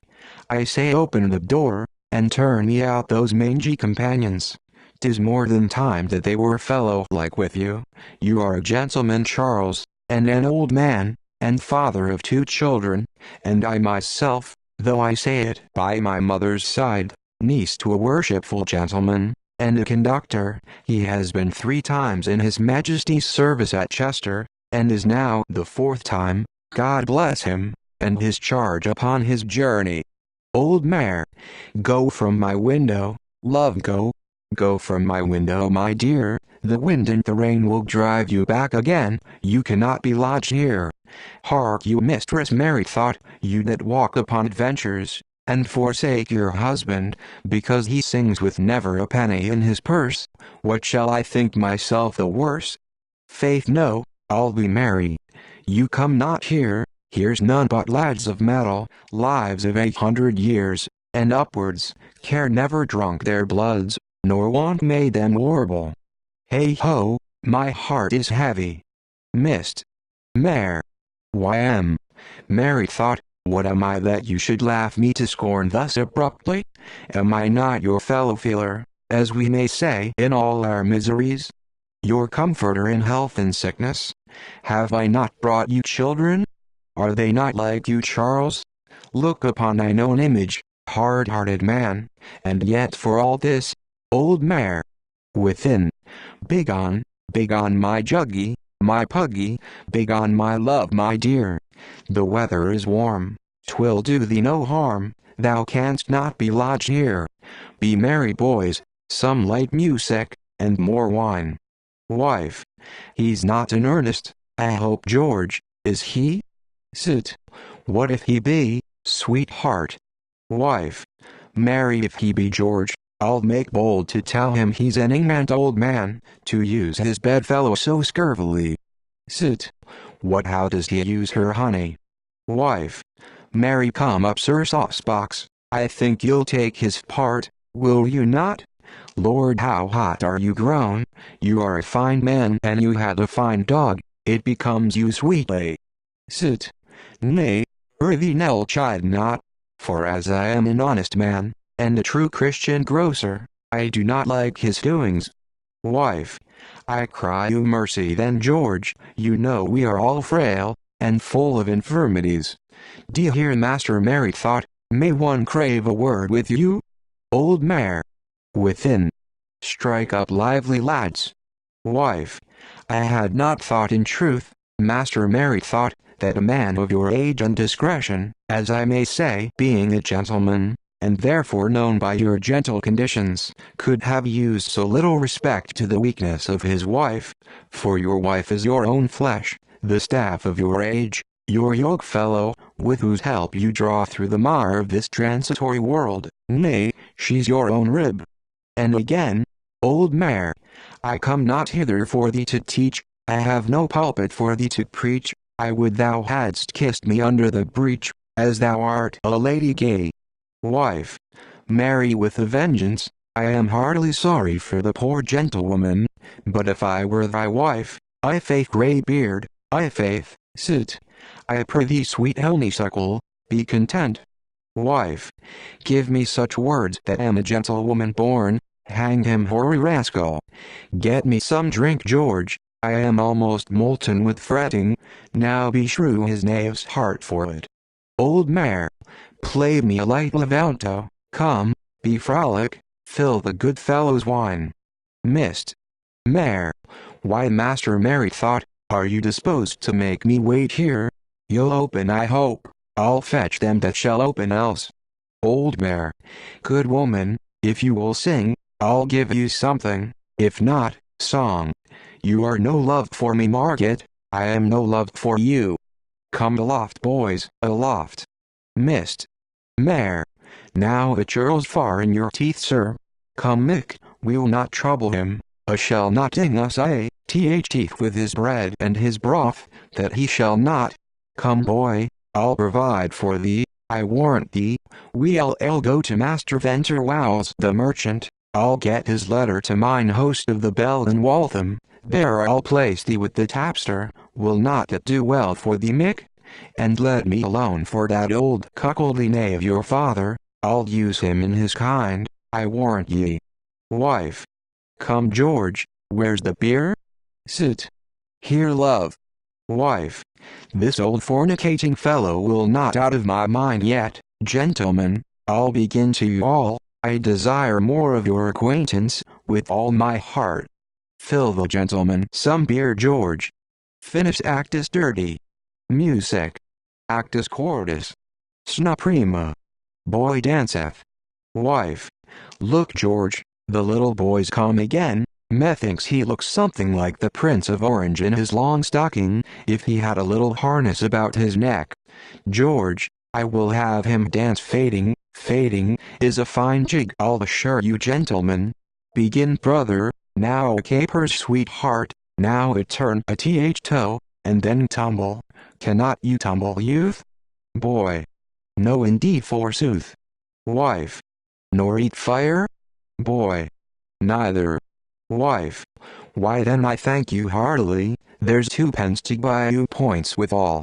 Enter Jasper and Boy. Jasp. There boy, deliver this. But do it well. Hast thou provided me 4 lusty fellows? Able to carry me? And art thou perfect in all thy business? Boy. Sir, you need not fear, I have my lesson here, and cannot miss it, the men are ready for you, and what else pertains to this employment? Jasp. There my boy, take it, but buy no land. Boy. Faith sir, 'twere rare to see so young a purchaser. I fly, and on my wings carry your destiny. Exit. Jasp. Go, and be happy. Now my latest hope forsake me not, but fling thy anchor out, and let it hold. Stand fix, thou rolling stone, till I enjoy my dearest. Hear me all you powers that rule in men celestial. Exit. Wife. Go thy ways, thou art as crooked a sprig as ever grew, in London, I warrant him he'll come to some naughty end or other, for his looks say no less, besides, his father, you know George is none of the best, you heard him take me up like a gill flirt, and sing bawdy songs upon me, but I faith if I live George, sit. Let me alone sweetheart, I have a trick in my head shall lodge him in the arches for 1 year, and make him sing Peccavi, ere I leave him, and yet he shall never know who hurt him neither. Wife. Do my good gay Rich, do. Sit. What shall we have Rafe do now boy? Boy. You shall have what you will sir. Sit. Why so sir, go and fetch me him then, and let the Sophia of Persia come and christen him a child. Boy. Believe me sir, that will not do so well, 'tis stale, it has been had before at the Red Bull. Wife. George, let Rafe travel over great hills, and let him be very weary, and come to the king of Cracovia's house, covered with velvet, and there let the king's daughter stand in her window all in beaten gold, combing her golden locks with a comb of ivory, and let her spy Rafe, and fall in love with him, and come down to him, and carry him into her father's house, and then let Rafe talk with her. Sit. Well said Nell, it shall be so, boy let's have it done quickly. Boy. Sir, if you will imagine all this to be done already, you shall hear them talk together, but we cannot present a house covered with black velvet, and a lady in beaten gold. Sit. Sir boy, let's have it as you can then. Boy. Besides, it will shew ill-favourably to have a grocer's prentice to court a king's daughter. Sit. Will it so sir? You are well read in histories. I pray you what was Sir de Gonay? Was not he prentice to a grocer in London? Read the play of the 4 Prentices of London, where they toss their pikes so? I pray you fetch him in sir, fetch him in. Boy. It shall be done, it is not our fault gentlemen. Exit. Wife. Now we shall see fine doings I warrant thee George. Oh here they come. how prettily the king of Cracovia's daughter is dressed. Enter Rafe and the lady, squire and dwarf. Sit. I know, it is the fashion of that country, I warrant thee. Lady. Welcome Sir Knight unto my father's court, King of Moldavia, unto me Pompiona his daughter dear, but sure you do not like your entertainment, that will stay with us no longer but tonight. Raff. Damsel right fair, I am on many sad adventures bound, that call me forth into the wilderness, besides, my horse's back is something galled, which will enforce me ride a sober pace. But many thanks, fair lady, be to you, for using errant knight with courtesy. Lady. But say, brave knight, what is your name and birth? Rafe. My name is Rafe, I am an Englishman, as true as steel, a hardy Englishman, and prentice to a grocer in the Strand, by deed and dent, of which I have one part, but fortune calling me to follow arms, on me this holy order I did take, of burning pestle, which in all men's eyes, I bear, confounding ladies' enemies. Lady. Oft have I heard of your brave countrymen, and fertile soil, and store of wholesome food. My father oft will tell me of a drink in England found, and nipotado called, which driveth all the sorrow from your hearts. Rafe. Lady, 'tis true, you need not lay your lips to better nipotado than there is. Lady. And of a wild fowl he will often speak, which powdered beef and mustard called is, for there have been great wars twixt us and you. But truly Rafe, it was not long of me. Tell me then Rafe, could you contented be, to wear ladies' favor in your shield? Rafe. I am a knight of religious order, and will not wear a favor of a lady's that trusts in Antichrist, and false traditions. Sit. Well said Rafe, convert her if thou canst. Rafe. Besides, I have a lady of my own in merry England, for whose virtuous sake I took these arms, and Susan is her name, a cobbler's maid in Milk Street, whom I vow ne'er to forsake, whilst life and pestle last. Lady. Happy that cobbling dame, whoe'er she be that for her own, dear Rafe, hath gotten me. Unhappy I, that ne'er shall see the day to see thee more, that bear street my heart away. Rafe. Lady farewell, I must needs take my leave. Lady. Hard-hearted Rafe, that ladies dost deceive. Sit. Hark thee Rafe, there's money for thee, give something in the king of Cracovia's house, be not beholden to him. Rafe. Lady, before I go, I must remember your father's officers, who truth to tell, have been about me very diligent. Hold up thy snowy hand, thou princely maid, there's 12 pence for your father's chamberlain, and another shilling for his cook, for by my troth the goose was roasted well, and 12 pence for your father's horsekeeper, for anointing my horseback, and for his butter there is another shilling. To the maid that washed my boot hose, there's an English groat, and 2 pence to the boy that whipped my boots. And last, fair lady, there is for yourself 3 pence to buy you pens at Bumbo Fair. Lady. Full many thanks, and I will keep them safe till all the heads be off, for thy sake Rafe. Rafe. Advance my squire and dwarf, I cannot stay. Lady. Thou kill street my heart in parting thus away. Exeunt. Wife. I commend Rafe, yet that he will not stoop to a Cracovian, there's properer women in London than any are there IWIS. But here comes Master Humphrey, and his love again, now George. Sit. I conny, peace. Enter merchant, Humphrey, Luce, and boy. Merc. Go get you up, I will not be interested. And gossip mine, I'll keep you sure hereafter from gadding out again, with boys and unthrifts, come they are women's tears, I know your fashion. Go sirrah, lock her in, and keep the key, exit Luce and boy. Safe as you love your life. Now my son Humphrey, you may both rest assured of my love in this, and reap your own desire. I see this love you speak of, through your daughter. Although the whole be little, and hereafter will yield alike in all I may or can, fitting a Christian, and a gentleman. Merc, I do believe you, my good son, and thank you. For 'twere an impudence to think you flattered. It were indeed, but shall I tell you why? I have been beaten twice about the lie. Merc, well son, no more of compliment, my daughter is yours again, appoint the time and take her. We'll have no stealing for it, I myself and some few of our friends will see you married. I would you would die faith, for be it known I ever was afraid to lie alone. Mare. Some 3 days hence then. 3 days, let me see, 'tis somewhat of the most, yet I agree, because I mean against the appointed day, to visit all my friends in new array. Enter servant. Sir, there's a gentlewoman without would speak with your worship. Mare. What is she? Sir, I asked her not. Mare. Bid her come in. Enter Mistress Mary Thought, and Michael. Mist. Mare. Peace be to your worship, I come as a poor suitor to you, sir, in the behalf of this child. Mare. Are you not wife to Mary Thought? Mist. Mare.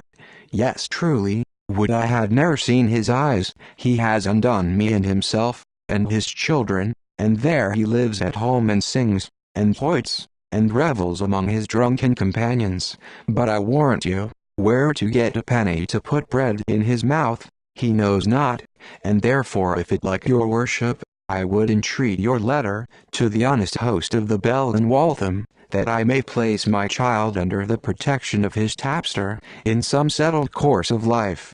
Mare. I'm glad the heavens have heard my prayers.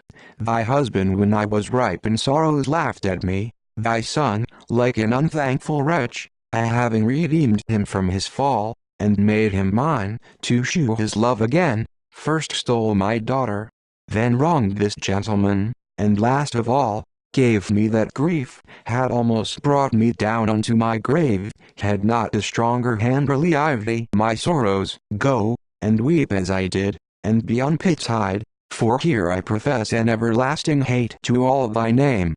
Mist. Mare. Will you so, sir? How say you by that? Come, Mick, let him keep his wind to cool his pottage. We'll go to thy nurse's. Mick, she knits silk stockings, boy, and we'll knit too, boy, and be beholding to none of them all. Axu and Michael and mother. Enter a boy with a letter. Boy. Sir, I take it you are the master of this house. Mare. How then, boy? Boy.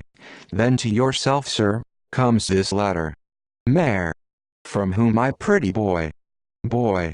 From him that was your servant, but no more shall that name ever be, for he is dead. Grief of your perjury anger broke his heart, I saw him die, and from his hand received ye this paper with a charge to bring it hither, read it, and satisfy yourself in all. Letter. Murch. Sir, that I have wronged your love, I must confess, in which I have purchased to myself, besides mine own undoing, the ill opinion of my friends. Let not your anger, good sir, outlive me, but suffer me to rest in peace with your forgiveness.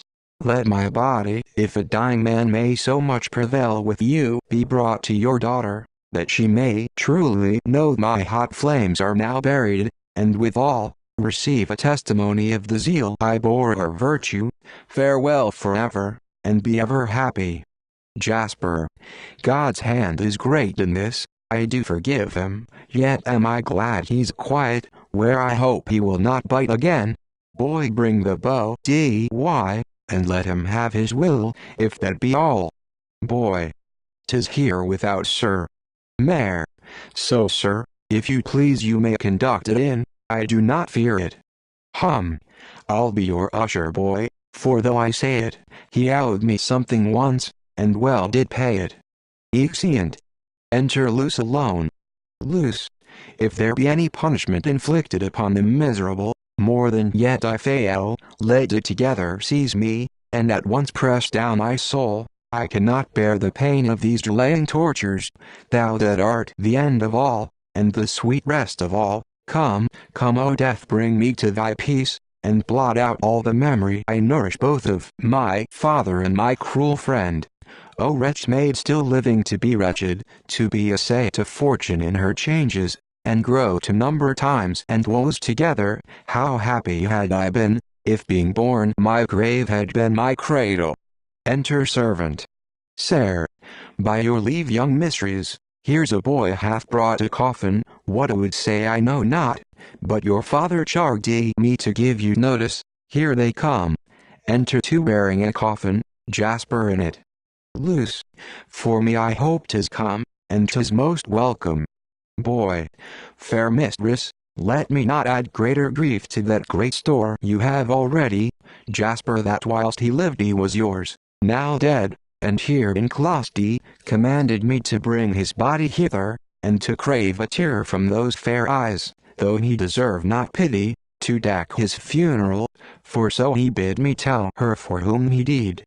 Loose, he shall have many, exeunt coffin carrier and boy. Good friends depart a little, whilst I take my leave of this dead man, that once I loved thee, hold, yet a little, life, and then I give thee to thy first heavenly being, O my friend.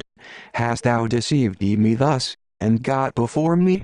I shall not long be after, but believe me, thou wert too cruel Jasper, gainst thyself, in punishing a fault I could have pardoned, with so untimely death. Thou didst not wrong me, but ever wert thee most kind, most true, most loving, and I the most unkind, most false, most cruel. Didst thou but ask a tear?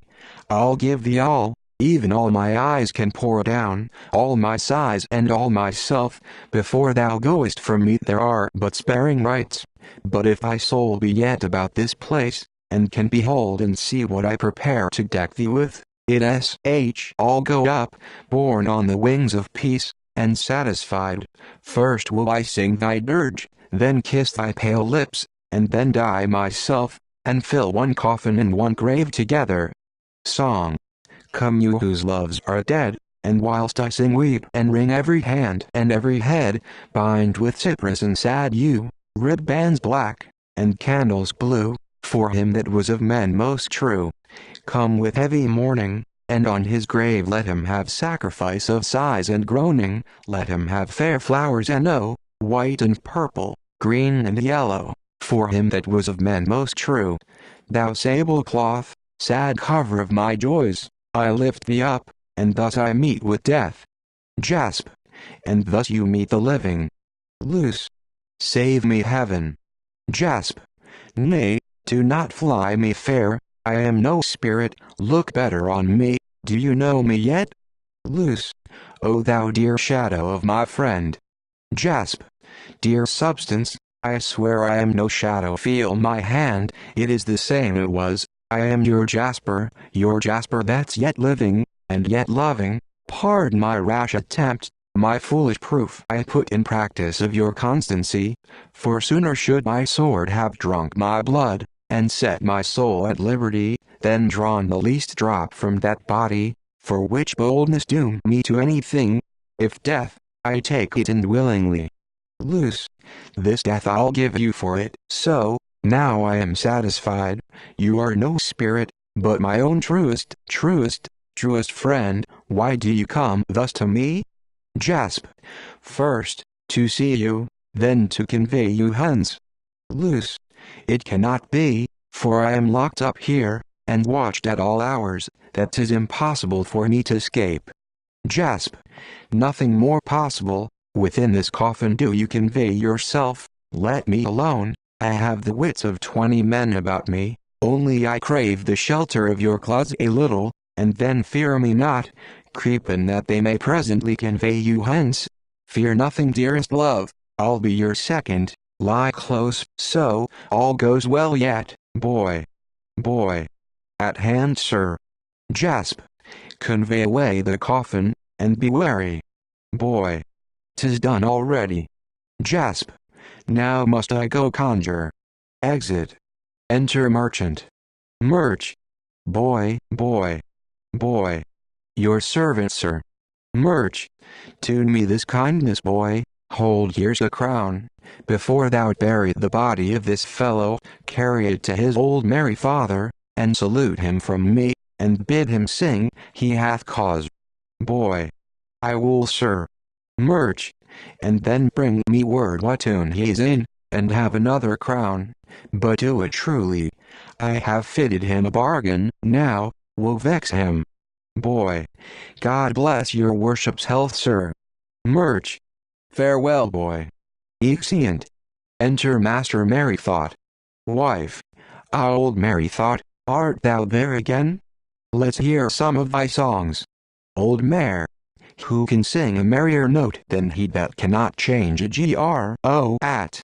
Not a d any left, and yet my heart leaps. I do wonder yet, as old as I am, that any man will follow a trade, or serve, that may sing and laugh, and walk the streets.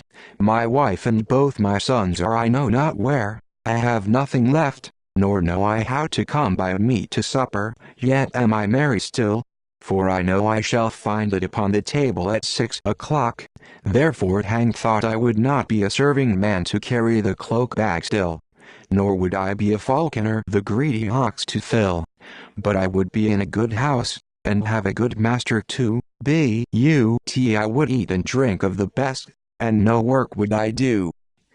This is it that keeps life and soul together, mirth. This is the philosopher's stone that they write so much on, that keeps a man ever young. Enter a boy. Boy.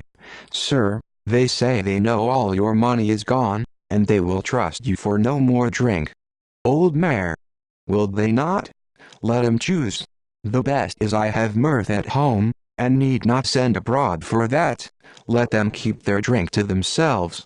For Gillian of Barry, she dwells on a hill, and she hath good beer and ale to sell, and of good fellows she thinks no ill, and thither will we go now, and thither will we go now.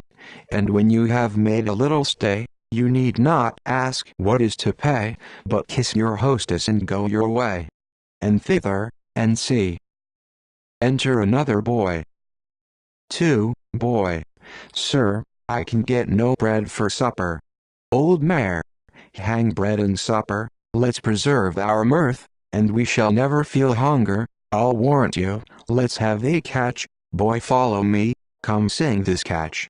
Ho, ho, nobody at home, meat, nor drink, nor money ha we none, fill the pot edie, never more need I.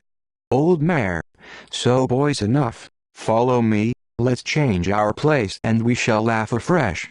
Exeunt. Wife.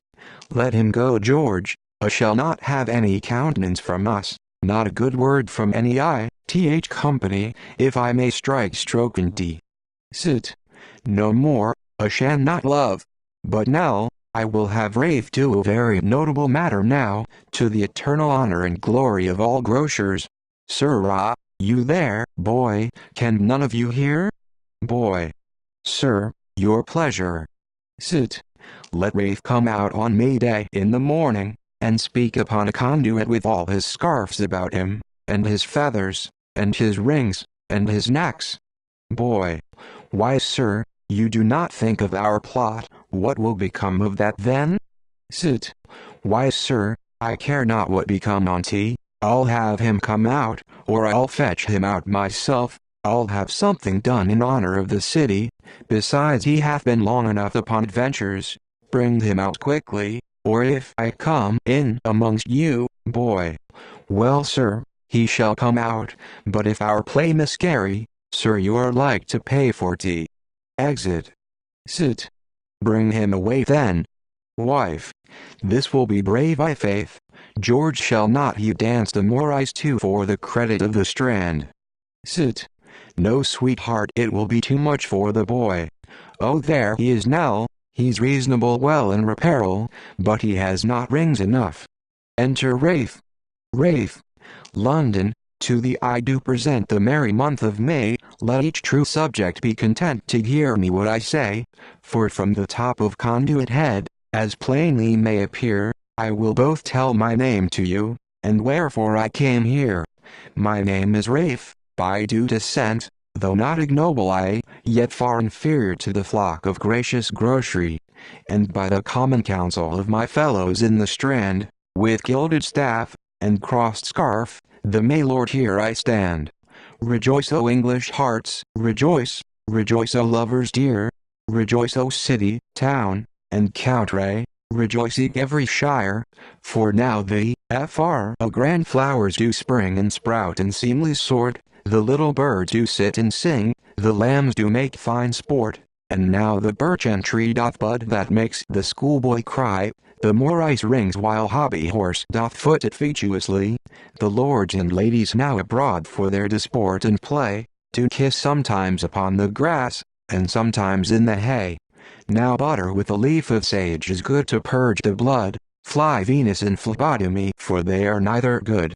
Now little fish on tender stone, begin to cast their bellies, and sluggish snails, that erst were mute, to creep out of their shellies, the rumbling rivers now do warm for little boys to paddle, the sturdy steed, now goes to a grass, and up they hang his saddle. The heavy heart, the blowing buck, the roscall and the pricket, are now among the yeoman's peas, and leave the fearful thicket, and be like them, O you, I say, of this same noble town, and lift aloft your velvet heads, and slipping of your gown, with bells on legs, and napkins clean unto your shoulders td, with scarfs and garters as you please, and hey for our town cried, march out and shew your willing minds, by 20, and by 20, to Hogsdon or to Newington, where ale and cakes are plenty, and let it ne'er be said for shame, that we the youths of London, lay through ming of our caps at home, and left our custom undone. Up then I say, both young and old, both man and maid a-maying with drums and guns that bounce aloud, and merry tabor playing, which to prolong, God save our king, and send his country peace, and root out treason from the land, and so my friends I cease. Finis act. 4. Actus quintus. Sna prima. Enter merchant Solus. Merch. I will have no great store of company at the wedding, a couple of neighbors and their wives, and we will have a capon and stewed broth, with marrow, and a good piece of beef, stuck with rosemary. Enter Jasper. His face mealed. Jasp. Forbear thy pains, fond man, it is too late. Merch. Heaven bless me, Jasper. Jasp. I am his ghost whom thou hast endured for his constant love. Fond worldly wretch, who dost not understand in death that true hearts cannot parted be. First know thy daughter is quite borne away, on wings angels, through the liquid air too far out of thy reach, and never more shalt thou behold her face, but she and thou will in another world enjoy our loves, where neither father's anger, poverty, nor any cross that troubles earthly men shall make us sever our united hearts, and never shall thou sit, or be alone in any place, but I will visit thee with ghastly looks, and put into thy mind the great offences which thou didst to me, when thou art at thy table with thy friends, merry in heart, and filled with swelling wine. I'll come in midst of all thy pride and mirth, invisible to all men but thyself, and whisper such a sad tale in thine ear, shall make thee let the cup fall from thy hand, and stand as mute and pale as death itself. Merch. Forgive me, Jasper, oh! What might I do? Tell me to satisfy thy troubled ghost. Jasp. There is no means, too late thou think'st on this. Mare. But tell me what were best for me to do? Jasp. Repent thy deed, and satisfy my father, and beat fond Humphrey out of thy doors. Exit Jasp. Enter Humphrey. Wife. Look, George, his very ghost would have folks beaten. Father, my bride is gone, fair mysteries loose, my soul's the font of vengeance, mischief's loose. Mare. Hence, fool, out of my sight, with thy fond passion, thou hast undone me. Hold my father dear, for loose thy daughter's sake, that had no peer. Mare. Thy father, fool? There's some blows more, begone. Jasper, I hope thy ghost be well appeased, to see thy will performed. Now, will I go to satisfy thy father for thy wrongs. Exit. What shall I do? I have been beaten twice. and mysteries loose is gone.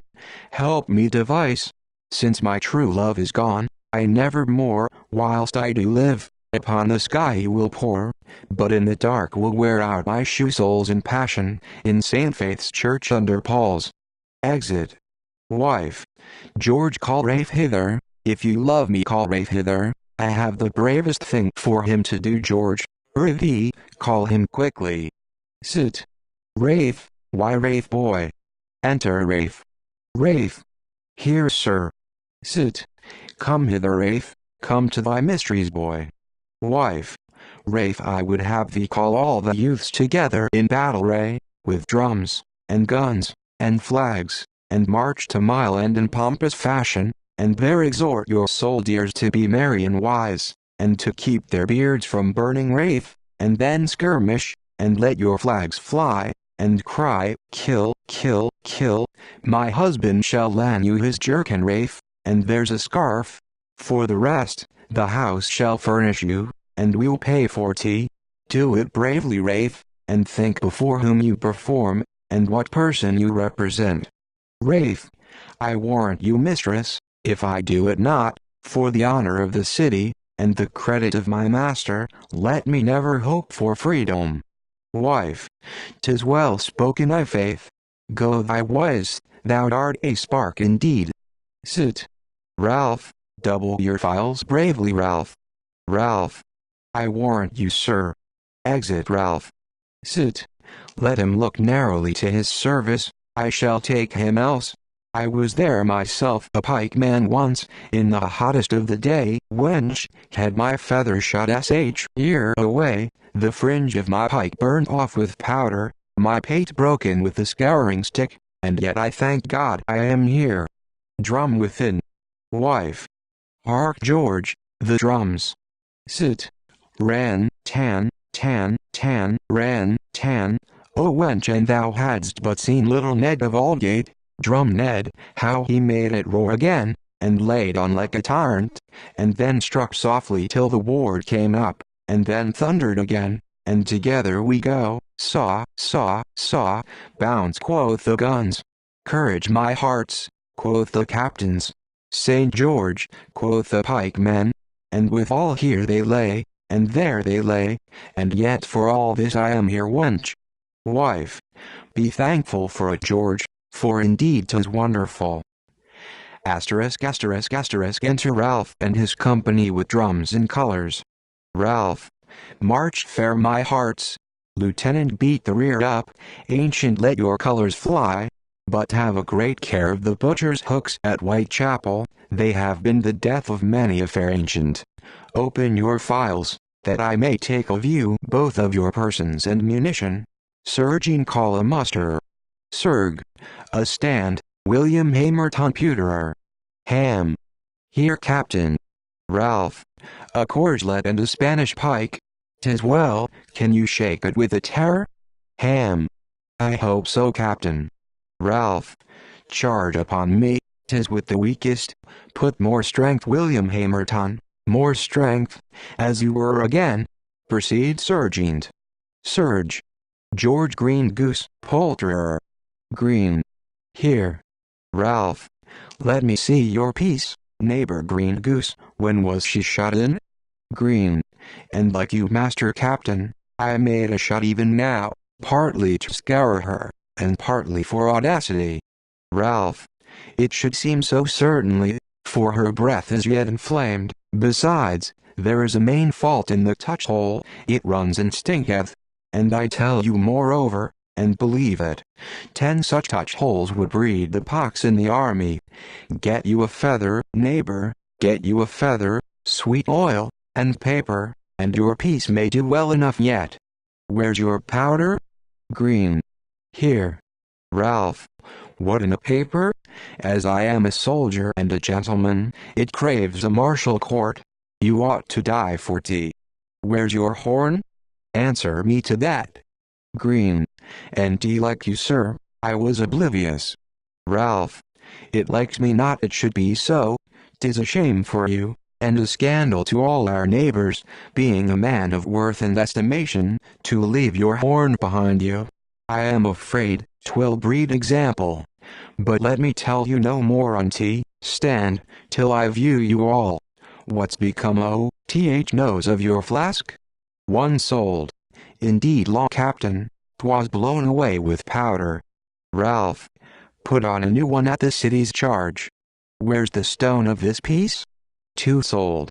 The drummer took it out to light tobacco. Ralph, 'tis a fault my friend, put it in again. You want a nose, and you a stone, sergeant, take a note for I mean to stop it in the pay. Remove and march, soft and fair gentlemen, soft and fair, double in files, as you were, faces about. Now you with the sodden face, keep in there, look to your match sirrah, it will be in your fellow's flask anon.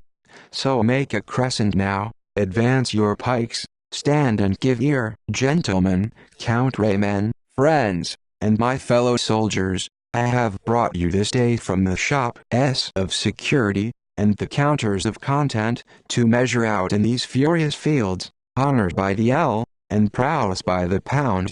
Let it not, oh let it not, I say, be told hereafter, the noble issue of this city fainted, but bear yourselves in this fair action, like men, valiant men, and free men, fear not the face of the enemy, nor the noise of the guns. For believe me brethren, the rude rumbling of a brewer's car is far more terrible, of which you have a daily experience. Neither let the stink of powder offend you, since a more valiant stink is nightly with you. To a resolved mind, his home is everywhere. I speak not this to take away the hope of your return, for you shall see, I do not doubt it, and that very shortly, your loving wives again, and your sweet children, whose care doth bear you company in baskets. Remember then whose cause you have in hand, and like a sort of true-born scavengers, scour me this famous realm of enemies. I have no more to say but this, stand to your tacklings lads, and shew to the world, you can as well brandish a sword, as shake an apron. St. George, and on my hearts. Amen. St. George, St. George. Exeunt. Wife.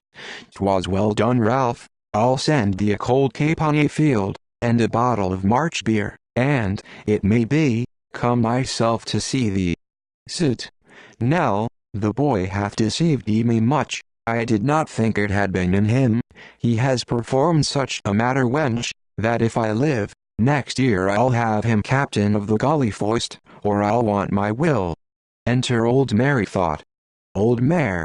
Yet I thank God, I break not a wrinkle more than I had, not a stoop boys, care live with cats, I defy thee, my heart is as sound as an oak, and though I want drink to wet my whistle, I can sing. Come no more there boys, come no more there, for we shall never whilst we live, come any more there. Enter a boy with the coffin. Boy. God save you sir. Old Mare. It's a brave boy. Can street thou sing? Boy. Yes sir, I can sing, but 'tis not so necessary at this time. Old Mare. Sing we, and cant it, whilst love doth grant it. Boy. Sir, if you knew what I have brought you, you would have little list to sing. Old Mare. Oh the Beaumont round, full long I have thee sought, and now I have thee found, and what hast thou here brought? Boy. A coffin, sir, and your dead son Jasper in it. Old Mare. Dead? Why farewell he. Thou wast a bonny boy, and I did love thee. Enter Jasper. Jasp. Then I pray you sir, do so still. Old Mare. Jasper's ghost. Thou art welcome from Stygian Lake so soon, declare to me what wondrous things in Pluto's court are done. Jasp. By my troth sir, I ne'er came there, 'tis too hot for me sir. Old Mare. A merry ghost, a very merry ghost. And where is your true love? Oh where is yours? Jasp. Mary look you sir, heaves up the coffin. Old Mare. Aha! Art thou good at that thy faith? With Hatrixeterlerewhiskin, the world it runs on wheels. When the young man's up goes the maiden's heels. Mistress Mary thought and Michael within. Mist. Mare. What Mr. Mary thought, will you not listen? What do you think shall become of us? Old Mare. What voice is that calleth at our door? Mist. Mare. You know me well enough, I am sure I have not been such a stranger to you. Old Mare. And some they whistled, and some they sung, hey down, down, and some did loudly say, ever as the Lord Barnet's horn blew, away Musgrave away. Mist. Mare. You will not have us starve here, will you, Master Mary thought? Jasp. Nay, good sir, be persuaded, she is my mother. If her offences have been great against you, let your own love remember she is yours, and so forgive her. Luce. Good Master Mary thought, let me entreat you, I will not be denied. Mist. Mare. Why, Master Mary thought, will you be a vexed thing still? Old Mare. Woman, I take you to my love again, but you shall sing before you enter. Therefore dispatch your song, and so come in. Mist. Mare. Well, you must have your will when all's done. Michigan, what song canst thou sing, boy? Michigan. I can sing none forsooth, but a lady's daughter of Paris properly. Michigan. Mare. Song. It was a lady's daughter, and see. Old Mare. Come, you're welcome home again. If such danger be in playing, and jest must to earnest turn, you shall go no more a-maying. Murch. Within. Are you within, sir? Master Mary thought. Jasp. It is my master's voice, good sir, go hold him in talk whilst we convey ourselves into some inward room. Old Mare. What are you? Are you merry? You must be very merry if you enter. Mare. I am, sir. Old Mare. Sing then. Mare. Nay, good sir, open to me. Old Mare. Sing, I say, or by the merry heart, you come not in. Mare. Well, sir, I'll sing. Fortune my foe, and see. Old Mare. You are welcome, sir, you are welcome. You see your entertainment, pray you be merry. Mare. O Master Mary thought, I am come to ask you forgiveness for the wrongs I offer you, and your most virtuous son, they're infinite, yet my contrition shall be more than they. I do confess my hardness broke his heart, for which just heaven hath given me punishment more than my age can carry. His wandering spirit, not yet at rest, pursues me everywhere, crying, I'll haunt thee for thy cruelty. My daughter, she is gone, I know not how, taken invisible, and whether living, or in grave, 'tis yet uncertain to me. O Master Mary thought, these are the weights, will sink me to my grave. Forgive me, sir. Old Mare. Why, sir, I do forgive you, and be merry. And if the wagon's lifetime, plaid the knave, can you forgive him too? Mare. With all my heart, sir. Old Mare. Speak it again, and heartily. Mare. I do, sir. Now by my soul I do. Old Mare. With that came out his paramour, she was as white as the lily flower. Hey troll, trolly low lie. Enter Luce and Jasper. With that came out her own dear knight, he was as true as ever did fight. _ampersand C. Sir, if you will forgive 'em, clap their hands together, there's no more to be said. Th matter. Mare. I do, I do. Sit. I do not like this. Peace, boys, hear me, one of you. Everybody's part is come to an end but Ralph's, and he's left out. Boy. 'Tis long of yourself, sir, we have nothing to do with his part. Sit. Ralph. Come away, make on him as you have done of the rest, boys come. Wife. Now, good husband, let him come out and die. Sit. He shall now. Ralph. Come away quickly and die, boy. Boy. 'Twill be very unfit he should die, sir, upon no occasion, and in a comedy too. Sit. Take you no care for that, sir, boy, is not his part at an end, think you, when he's dead? Come away, Ralph. Enter Ralph, with the forked arrow through his head.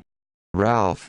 When I was mortal, This my costive core did lap up figs and raisins in the strand, where sitting I espied a lovely dame, whose master wrought with linel and withal, and underground he vampied many a boot. Straight did her love prick forth me, tender sprig, to follow feats of arms in warlike wise, through Waltham desert, where I did perform many achievements, and did lay on ground huge Barbarosso, that insulting giant, and all his captives soon set at liberty.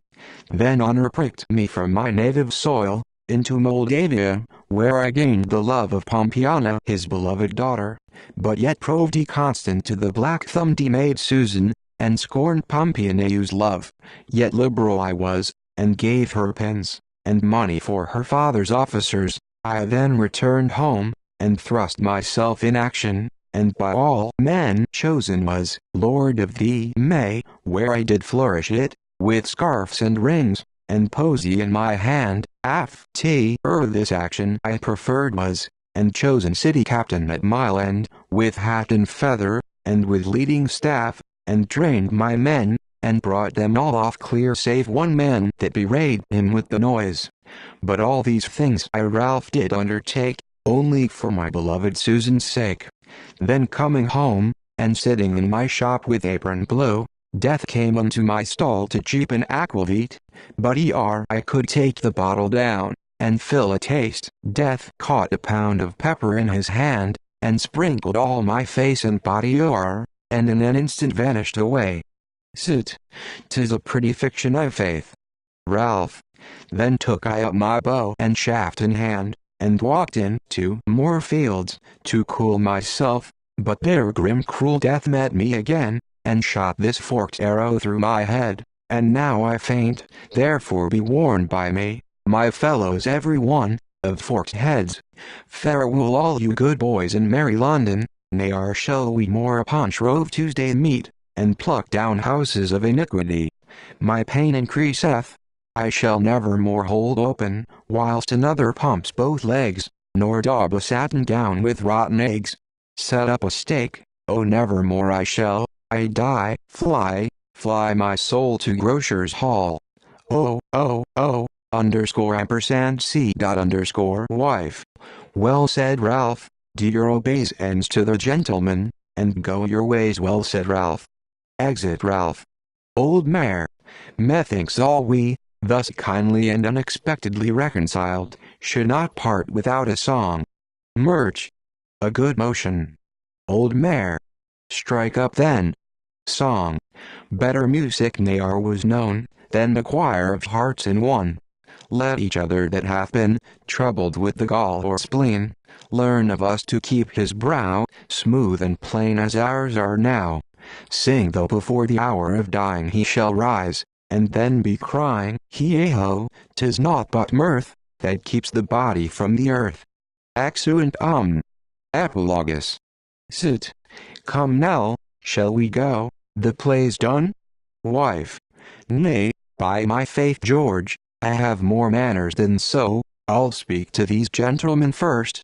I thank you all gentlemen, for your patience and countenance to Ralph, a poor fatherless child, and if I may see you at my house, it should go hard, but I would have a bottle of wine, and a pipe of tobacco for you, for truly I hope you do like the youth, but I would be glad to know the truth.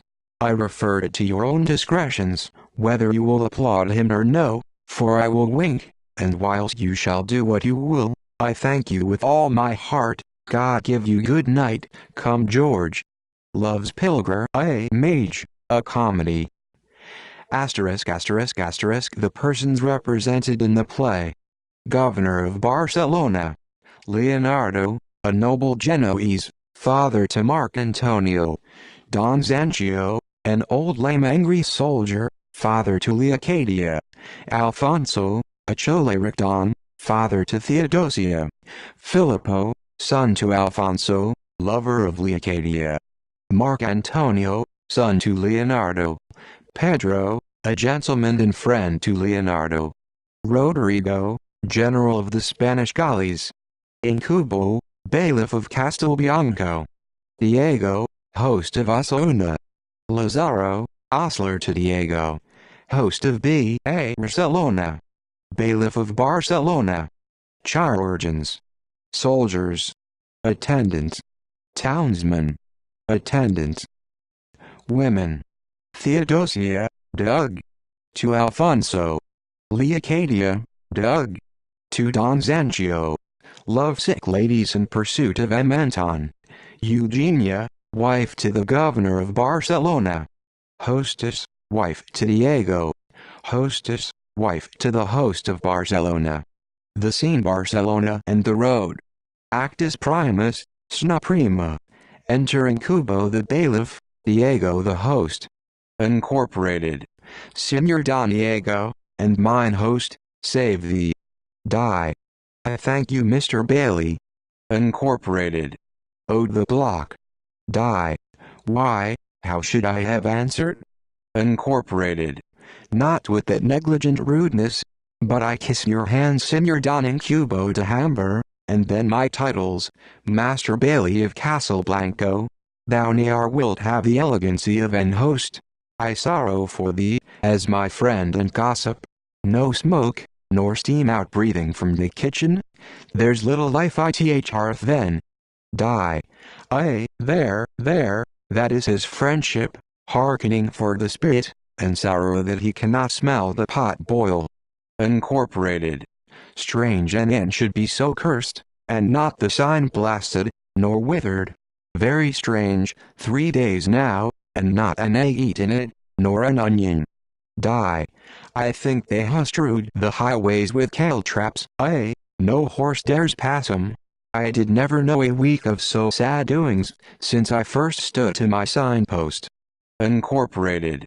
Gossip, I have found the root of all. Kneel, pray, it is thyself art cause thereof.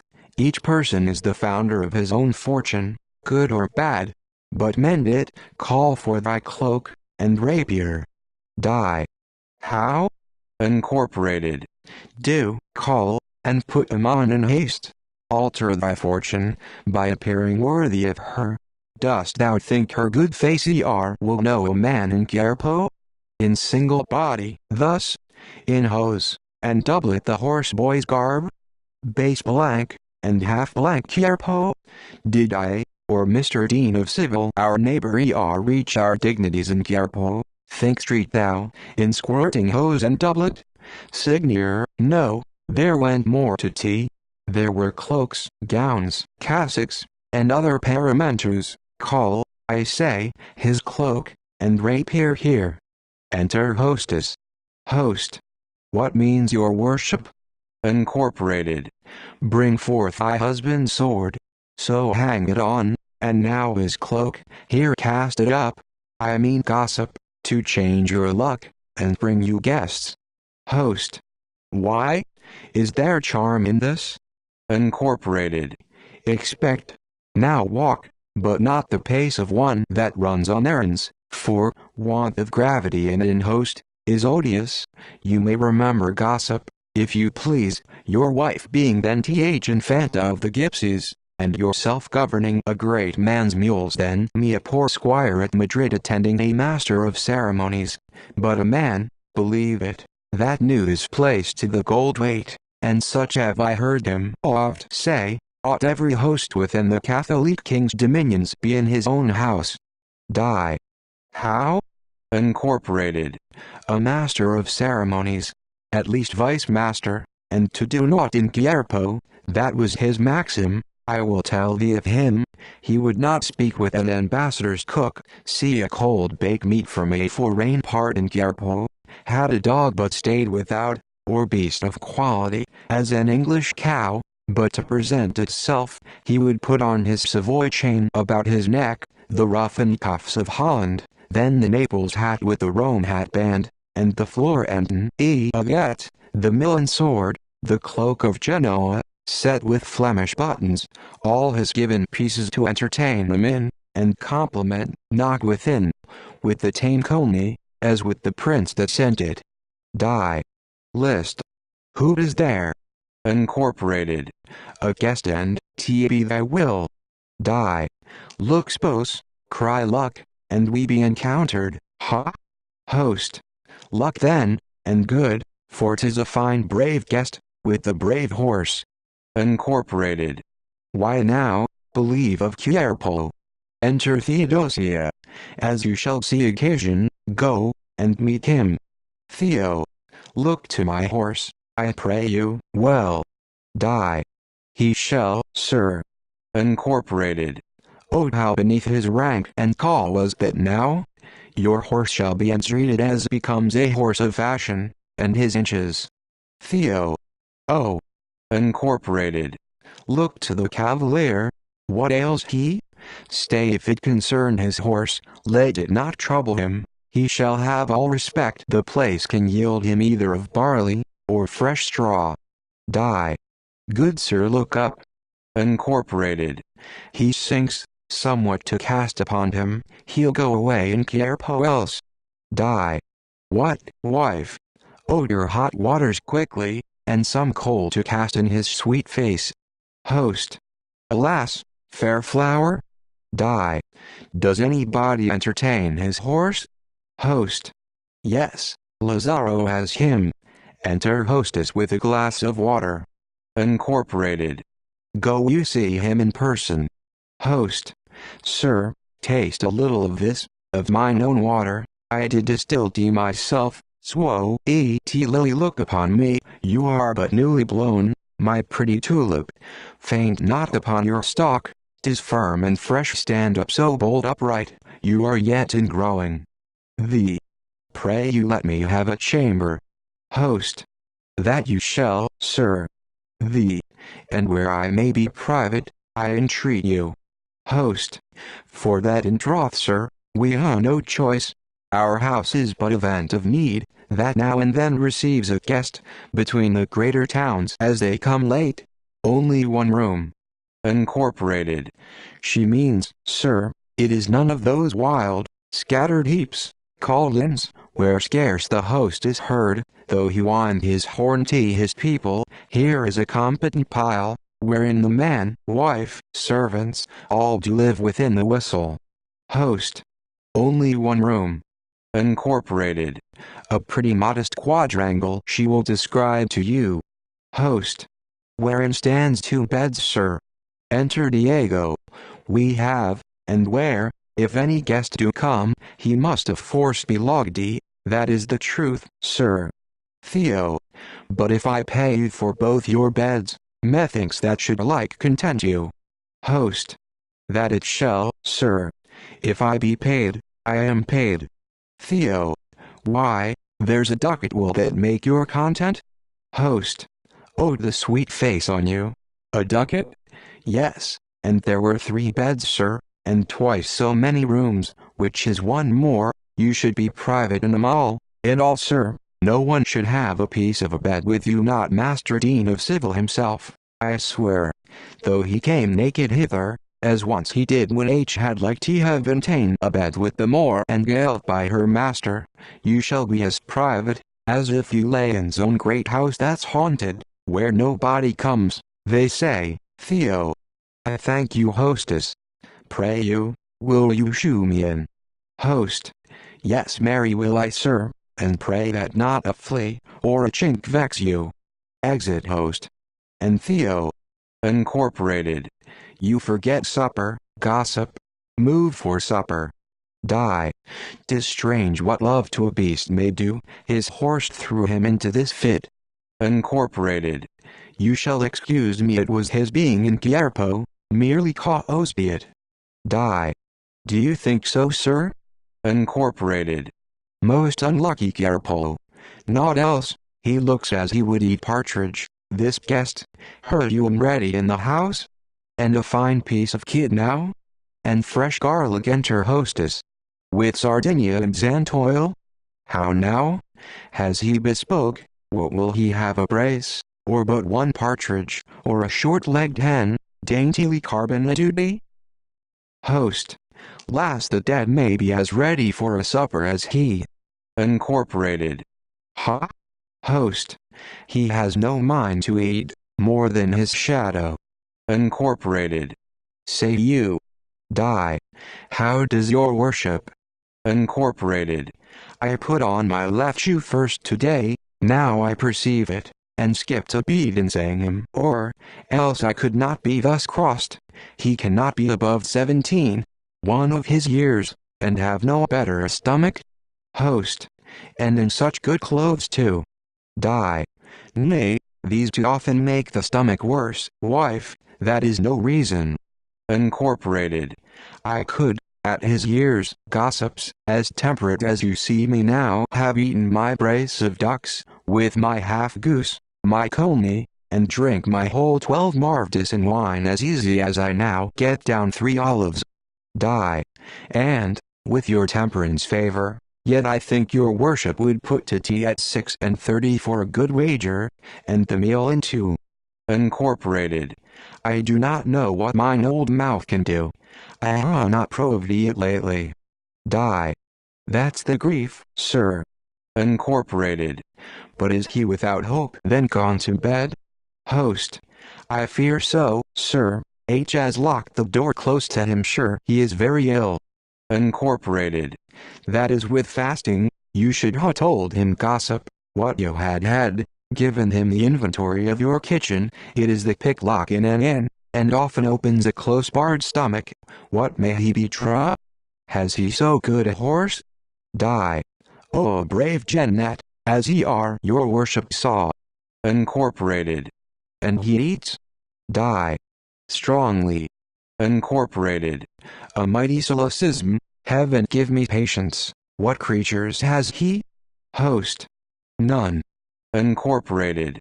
And so well clothed he, and so well mounted? Die. That's all my wonder, sir, who he should be. He is at Tirdy and Ordy for the constable's son of Spain. Incorporated. My wonders more he should want appetite. Well, good night to both my gossips. I will for this time put off the thought of supping. In the morning remember him of breakfast, pray you. Host. I shall, sir. Die. A hungry time, sir. Incorporated. We that live like mice on others' meat, must watch when we can get it. Exit Incubo. Host. Yes, but I would not tell him. Our fair guest says, though he eats no supper, he will pay for one. Die. Good news. We'll eat it, spouse. Tea his health. 'Twas politically done to admit no shares. Enter Filippo. Fee. Look to the mules there. Where's mine host? Die. Here, sir. Another fairy. Host. Bless me. Fee. From what sweet hostess? Are you afraid of your guests? Host. From angels, sir. I think there's none but such come here tonight. My house had never so good luck afore for brave, fine guests, and yet the ill luck on't is I cannot bid you welcome. Fee. No? Host. Not lodge you, sir. Fee. Not hostess? Host. No, in troth, sir, I do tell you because you may provide in time. My beds are both ta'en up by a young cavalier that will and must be private. Die. He has paid, sir, for all our chambers. Host. Which is one, and beds which I already ha told you are two. But, sir, so sweet a creature, I am very sorry I cannot lodge you by him. You look so like him, you are both the loveliest pieces. Fee. What train has he? Die. None but himself. Fee. And will no less than both beds serve him? Host. H has given me a ducat for him. Fee. Oh, you give me reason, hostess. Is he handsome, and young, do you say? Host. Oh, sir, the delicate street flesh and finest clogs withal, and such a horse, with such a saddle. Fee. She's in love with all. The horse and him, and saddle, and clogs. Good woman, thou justifiest by sex. Love Street, all that's brave. Enter Incubo. Sure though I lie th ground, I'll stay here now and have a sight of him. You'll give me house room, fire, and fresh meat, for money, gentle hostess, and make me a pallet? Incorporated. Sir, she shall do reason. I understood you had another guest, gossips. Pray you let his mule be looked to, have good straw, and store of bran, and gossip, Do you hear? Let him not stay for supper. What good fowl have you? This gentleman would eat a pheasant. Host. Lass, sir. We ha no such. Incorporated. I kiss your hands, fair sir. What have you then? Speak what you have. I'm one sir here for the Catholic king, an officer to enquire what guests come to these places. You sir appear a person of quality, and 'tis fit you be accommodated. Why speak you not? What have you, woman? Are you afraid to vent that which you have? Phil. This is a most strange man. T appoint my meat. Host. The half of a cold hen, sir, and a boiled quarter of kid, is all house. Incorporated. Why all's but cold. Let him see it forth, cover, and give the eye some satisfaction. A traveler's stomach must see bread and salt. His belly is nearer to him than his kindred. Cold hen's a pretty meat, sir. Fee. What you please. I am resolved to obey. Incorporated. So is your kid, with pepper, garlic, and the juice of an orange. She shall with salads help it, and clean linen, dispatch. What news at court, sir? Fee. Faith, new tires most of the ladies have, the men old suits, only the king's fool has a new coat to serve you. Incorporated. I did guess you came from thence, sir. Fee. But I do know I did not. Incorporated. I mistook, sir. What hear you of the archdukes?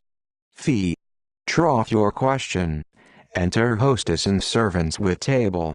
Incorporated. Of the French business, what? Fee. As much. Incorporated. No more? They say the French. Oh, that's well. Come, I'll help you. Have you no giblet now? Or a broiled rasher? Or some such present dish to assist? Host. Not any, sir. Incorporated. The more your fault. You never should be without such aids. What cottage would lack a pheasant at such a time as this? Well, bring your hen and kid forth quickly. Fee. That should be my prayer to escape his inquisition. Incorporated. Sir, the French, they say, are divided about their match with us. What think you of it? Fee. As of naught to me, sir. Incorporated. Nay, it's as little to me too, but I love to ask after these things, to know the affections of states and princes, now and then for bettering. Fee. Of your own ignorance. Incorporated. Yes, sir. Fee. Many do so. Incorporated. I cannot live without it. What do you hear of our Indian fleet? They say they are well returned. Fee. I had no venture with them, sir. Had you? Enter hostess and servants with meat. Incorporated. Why do you ask, sir? Fee. 'Cause it might concern you. It does not me. Incorporated. Oh, here's your meat, come. Fee. Thanks, I welcome it at any price. Incorporated. Some stools here, and bid mine host bring wine. I'll try your kid, if he be sweet. He looks well. Yes, he is good. I'll carve you, sir. Fee. You use me too princely, test, and carve too. Incorporated. I love to do these offices. Fee. I think you do. For whose sake? Incorporated.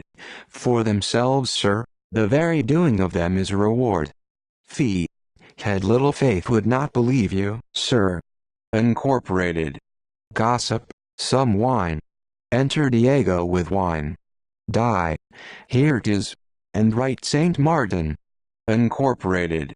Measure me out a glass. Fee. I love the humanity must be in this place. Incorporated. Sir, I salute you here. Phil.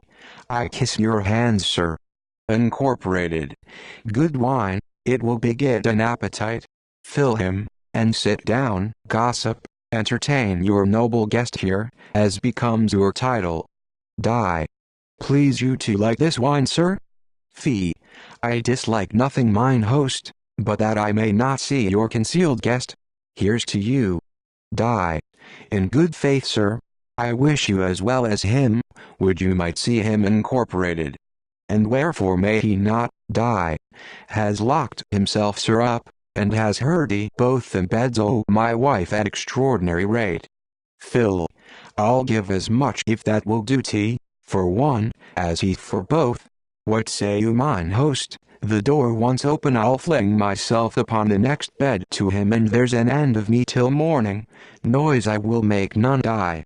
I wish your worship well, but incorporated. His honor is engagged, and my she gossip hath passed her promise, hath she not? Die. Yes, truly, incorporated. That toucheth to the credit of the house. Well, I will eat a little, and think. How say you, sir, unto this brawn, o, hen? Fee. I ha more mind to get this bed, sir. Incorporated. Say you so? Why then give me udgeon, and drink to me. Mine host, fill him his wine. Thou art dull, and dost not praise it. I eat but to teach you the way, sir. Phil. Sir, find but the way to lodge me in this chamber. I'll give mine host 2 ducats for his bed, and you, sir, 2 reals. Here's to you, incorporated. Excuse me, I am not mercenary. Gossip, pledge him for me. I'll think a little more, but ev and 1 bit and then talk on. You cannot interrupt me. Die.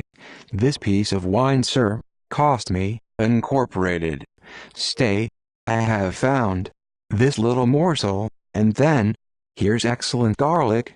Have you not a bunch of grapes now, or some bacon to give the mouth a relish? Die. Wife, do you hear? Incorporated. It is no matter. Sir, give mine host your ducats. Die. How, sir? Incorporated. Do you receive 'em? I will save the honesty of your house, and yours too, gossip, and I will lodge the gentleman, shew the chamber. Die. Good sir, do you hear? Incorporated. Shew me the chamber. Die. Pray you, sir, do not disturb my guests. Incorporated. Disturb? I hope the Catholic king, sir, may command a lodging without disturbing in his vassal's house, for any minister of his, employed in business of the state. Where is the door? Open the door. Who are you there? Within? In the king's name. Theodosia within. Theo. What would you have? Incorporated. Your key, sir, and your door open. I have here command to lodge a gentleman, from the justice, sent upon the king's affairs. Theod. Kings and necessities must be obeyed. The key is under the door. Incorporated. How now, sir, are you fitted? You say curdy? Fee. Your 2 reals are grown a piece of 8. In C. Excuse me, sir. Fee. 'Twill buy a hen, and wine, sir, for tomorrow. Exit Phil.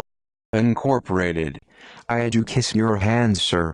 Well, this will bear my charge yet to the galleys where I am owing a ducat, whither this night by the moon's leave I'll march, for in the morning early, they put from Port St. Mary's.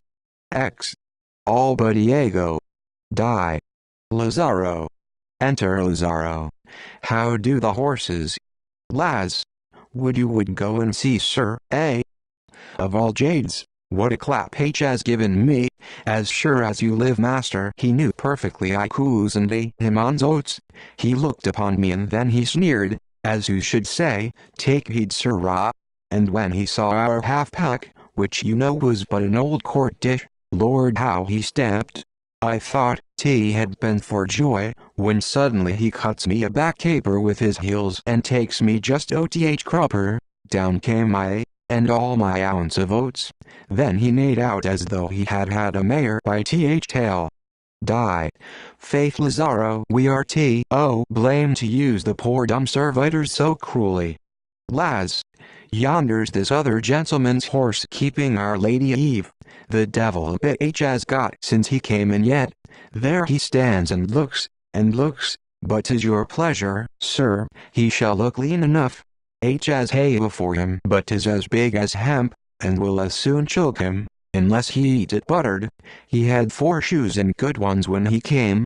'Tis a strange wonder with standing still he should cast 3. Die. O Lazaro! The devil's in this trade. Truth never knew it, and to the devil we shall travel, Lazaro, unless we mend our manners. Once every week I meet with such a knock to mollify me, sometimes a dozen to awake my conscience, yet still I sleep securely. Laz, certain master, we must use better dealing. Die. Faith, for mine own part, not to give ill example to our issues, I could be well content to steal but 2 girths, and now and then a saddle cloth, change a bridle only for exercise. Laz, if we could stay there were some hope on's master, but the devil, as we are drunk so early we mistake whole saddles, sometimes a horse, and then it seems to us too every poor jade has his whole peck, and tumbles up to his ears in clean straw, and every bottle shoes at the least a dozen, when the truth is, sir, there's no such matter, not a smell of provender, not so much straw as would tie up a horse tail, nor anything rack, but 2 old cobwebs and so much rotten hay as had been a hen's nest. Die.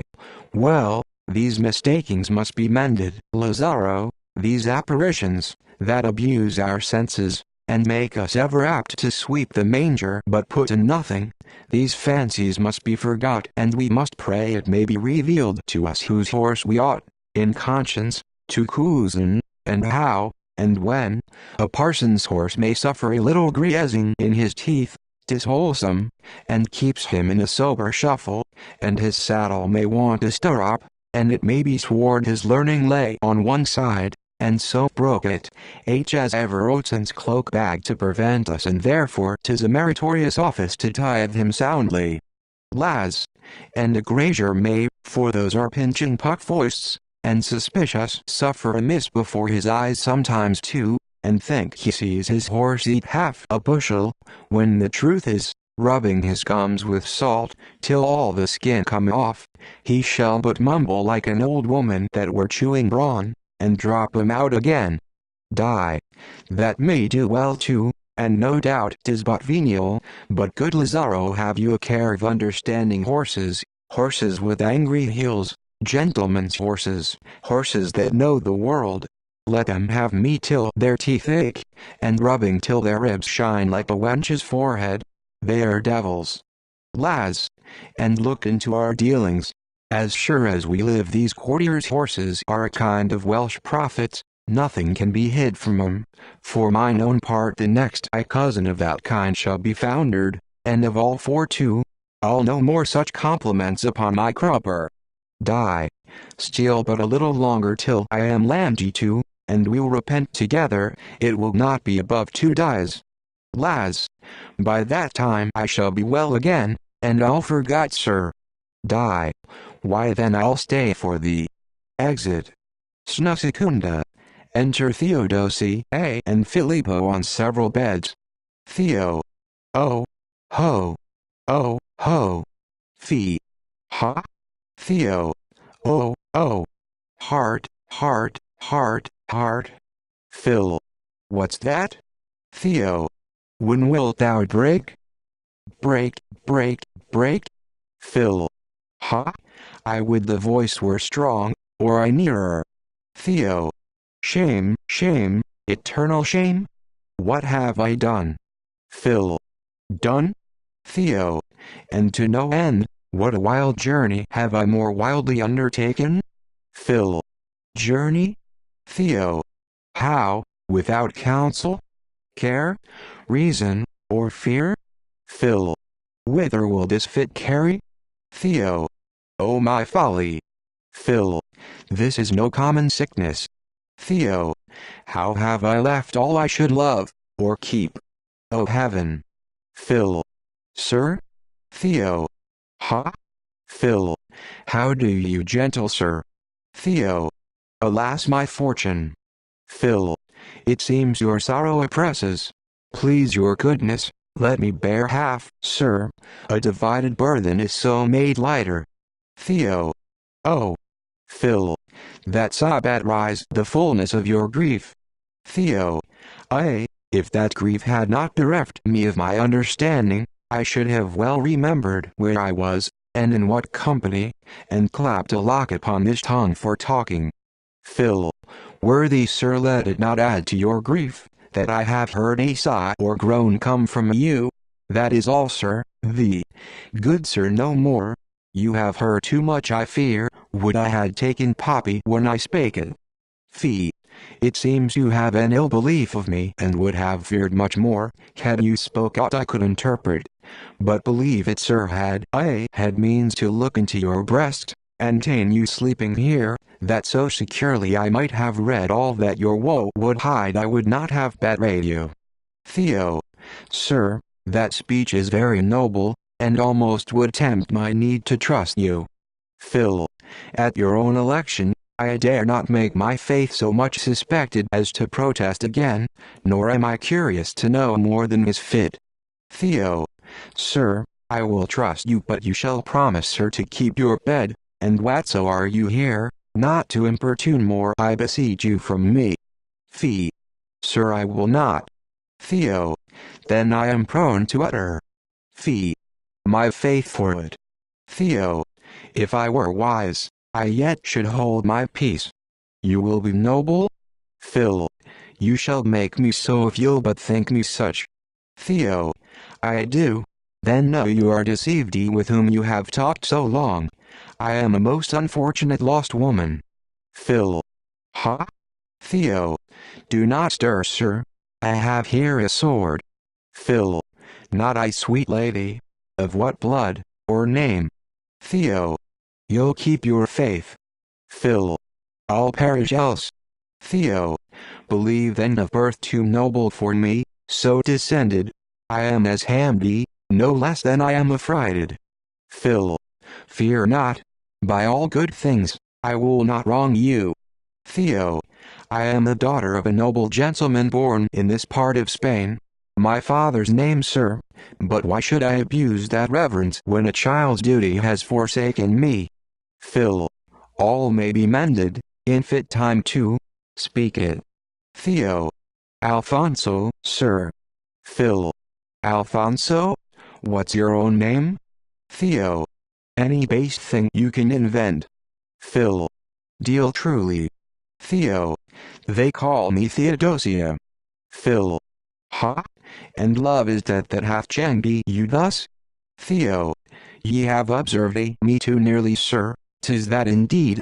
'Tis love, sir, and love of him. O heavens, why should men deal thus? Why should they use their arts to cozen us, that have no cunning, but our fears about us? And never that too late to, no dissembling or double way, but to aiding, too much loving? Why should they find new oaths, to make more wretches? Phil. What may his name be? Theo.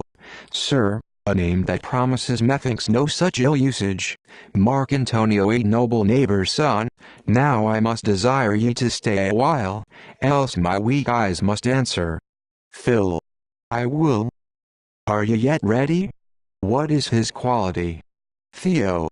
His best a thief, sir, that he would be known by his heir to Leonardo, a rich gentleman, next of a handsome body, had heaven made him a mind fit to it. To this man my fortune, my more than purblind fortune, gave my faith, drawn to it by as many shews of service and signs of truth, as ever false tongue uttered. Heaven pardon all. Phil.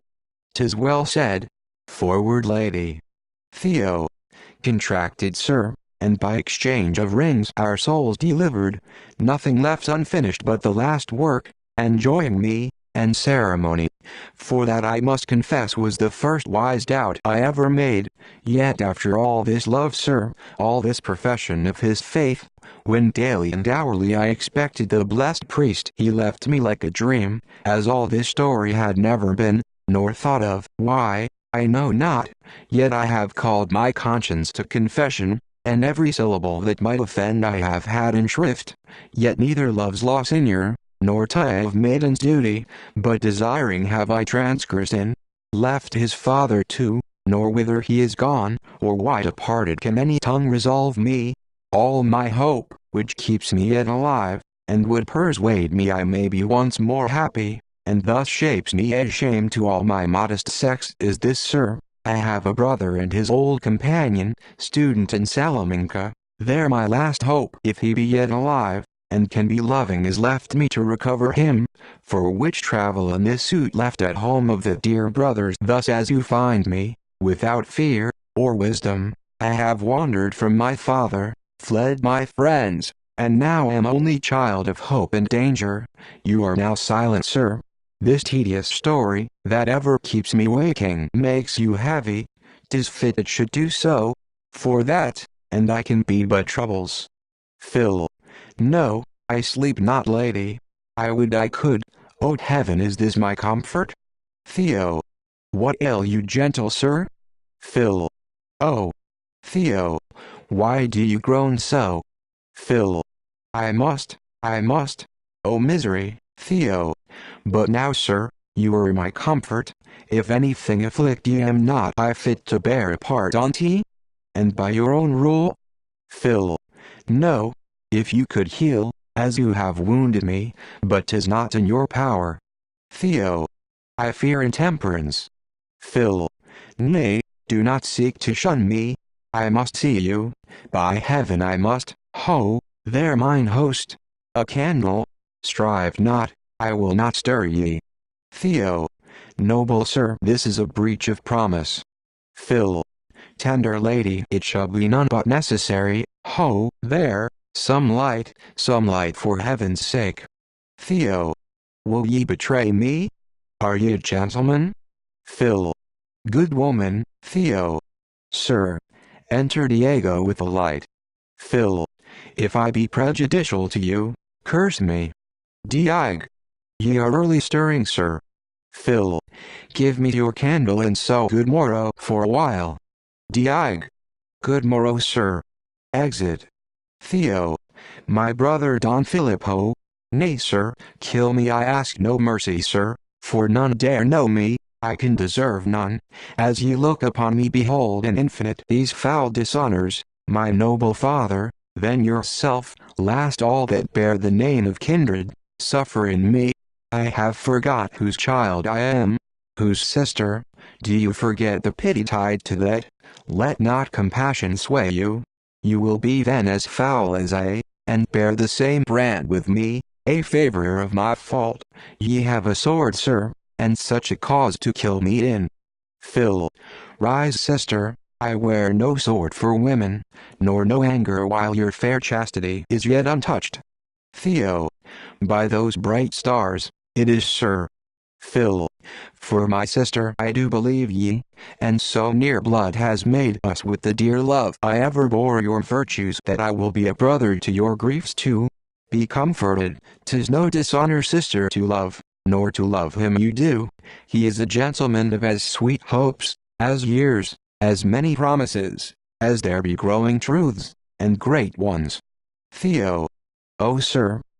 Phil. Do not despair. Theo. Can ye forgive? Phil. Yes, sister, though this be no small error, a far greater. Theo. And think me still your sister? Phil. My dear sister. Theo. And will you counsel me? Phil. To your own peace too, ye shall love still. Theo. How good ye are. Phil.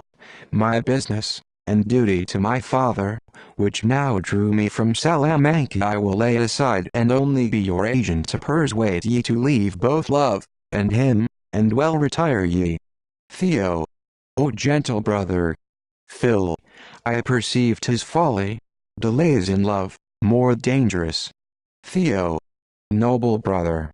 Phil.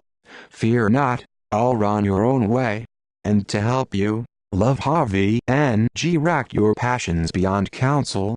I'll hazard mine own fame. Whither shall we venture? Theo.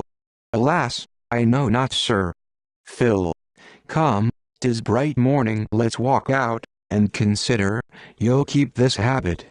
Theo. I would, sir. Phil. Then it shall be. What must I call ye? Come, do not blush. Pray speak, I may spoil all else. Theo. Pray call me Theodoro. Enter Diego. Diag. Are you ready? The day draws on apace. Once more good morrow. Theo. Good morrow, gentle host. Now I must thank ye, Phil. Who dost thou think this is? Die. Were you a wench, sir, I think you would know before me. Phil. Mine own brother. Diag. By Th Massey, your noses are akin. Should I then have been so barbarous to have parted brothers? Fee. You knew it then. Diag. I knew 'twas necessary you should be both together. Instinct signor is a great matter in host. Theo.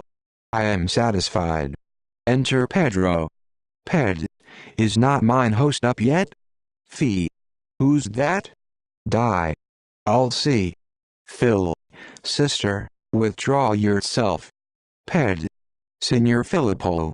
Phil. Noble Don Pedro, where have you been this way? Ped. I came from Port St. Mary's, whence the galleys put this last tide, and bound for Barcelona, I brought Mark Antony upon his way. Fee. Mark Antony? Ped. Who is turned soldier, and entertained in the new regiment, for Naples. Fee. Is it possible? Ped. I assure you. Fee. And put they in at Barcelona? Ped. So one of the masters told me. Fee. Which way go you, sir? Ped. Home. Fee. And I for civil. Pray you, sir, say not that you saw me, if you shall meet the question, I have some little business. Ped. Were it less, sir, it shall not become me, to lose the caution. Shall we breakfast together? Fee. I'll come to you, sir. Sister, you hear this? I believe your fortune begins to be propitious to you. We will hire mules of mine host here, if we can, himself to be our guide, and straight to Barcelona. This was as happy news, as unexpected stay you till I rid him away. Theo. I will. Exeunt. Actus secundus. Sna prima. Enter Alfonso and a servant. Alf. Knock at the door. Sir. 'Tis open, sir. Alf. That's all one, knock when I bid you. Sir. Will not your worship enter? Alf. Will not you learn more manners, sir, and do that your master bids ye? Knock ye, knave, or I'll knock such a round peal about your pate. I enter under his roof, or come to say God save ye to him, the son of whose base dealings has undone me? Knock louder, louder yet. I'll starve, and rot first, this open air's every man's. To sir. Within. Come in, sir. Enter two servants. Alf. No, no, sir, I am none of these commencers, none of those visitants. Bid your wise master come out, I have to talk unto him. Go, sir. To sir. Your worship may be welcome. Alf. Sir, I will not, I come not to be welcome. Good my 3 ducats, my pickeldy sprat a day, and no oil to tea, and once a year a cotton coat. Leave prating and tell your master I am here. To sir. I will, sir. This is a strange old man. Exit. Alf. I welcome to him. I'll be first welcome to a pest house. Sirrah, let's have your valor now cast ye up, and quiet when an occasion calls. 'Tis wisdom in ye, a serving man's discretion. If you do draw, enter Leonardo, and Don Zanchio, carried by 2 servants in a chair. Draw but according to your entertainment, 5 nobles worth of fury. Leo. Signor Alfonso, I hope no discontent from my will given, has made ye shun my house. I ever loved ye, and credit me amongst my fears 'tis greatest to minister offences. Alf. O good signor, I know ye for Italian breed, fair tongued, spare your apologies, I care not for 'em, as little for your love, sir. I can live without your knowledge, eat mine own, and sleep without dependences, or hopes upon ye. I come to ask my daughter. Leo. Gentle sir. Alf. I am not gentle, sir, nor gentle will be till I have justice. My poor child Rester your caper-cutting boy has run away with. Young Senor Smoothface, he that takes up wenches with smiles, and sweet behaviors, songs, and sonnets, your high-fed Jeannette, that no hedge can hold, they say you bred him for a stallion. Zinch. Fie, Seigneur, there be times, and terms of honor to argue these things in, decidements able to speak ye noble gentlemen, ways punctual into the life of credit, ye are too rugged. Alf. I am too tame, sir. Leo. Will ye hear but reason? Alf. No, I will hear no reason. I come not hither to be popped off with reason. Reason then. Zinch. Why, Seigneur, in all things there must be method. Ye choke the child of honor, else discretion. Do you conceive an injury? Alf. What then, sir? Zinch. Then follow it in fair terms. Let your sword bite when time calls, not your tongue. Alf. I know, sir, both when and what to do without directions, and where, and how. I come not to be tutored. My cause is no man's but mine own. You, Seigneur, will ye restore my daughter? Leo. Who detains her? Alf. No more of these slight shifts. Leo. Ye urge me, Seigneur, with strange injustice, because my son has erred. Zinch. Mark him. Leo. Out of the heat of youth, dost ye follow I must be father of his crimes? Alf. I say still, leave off your rhetoric, and restore my daughter.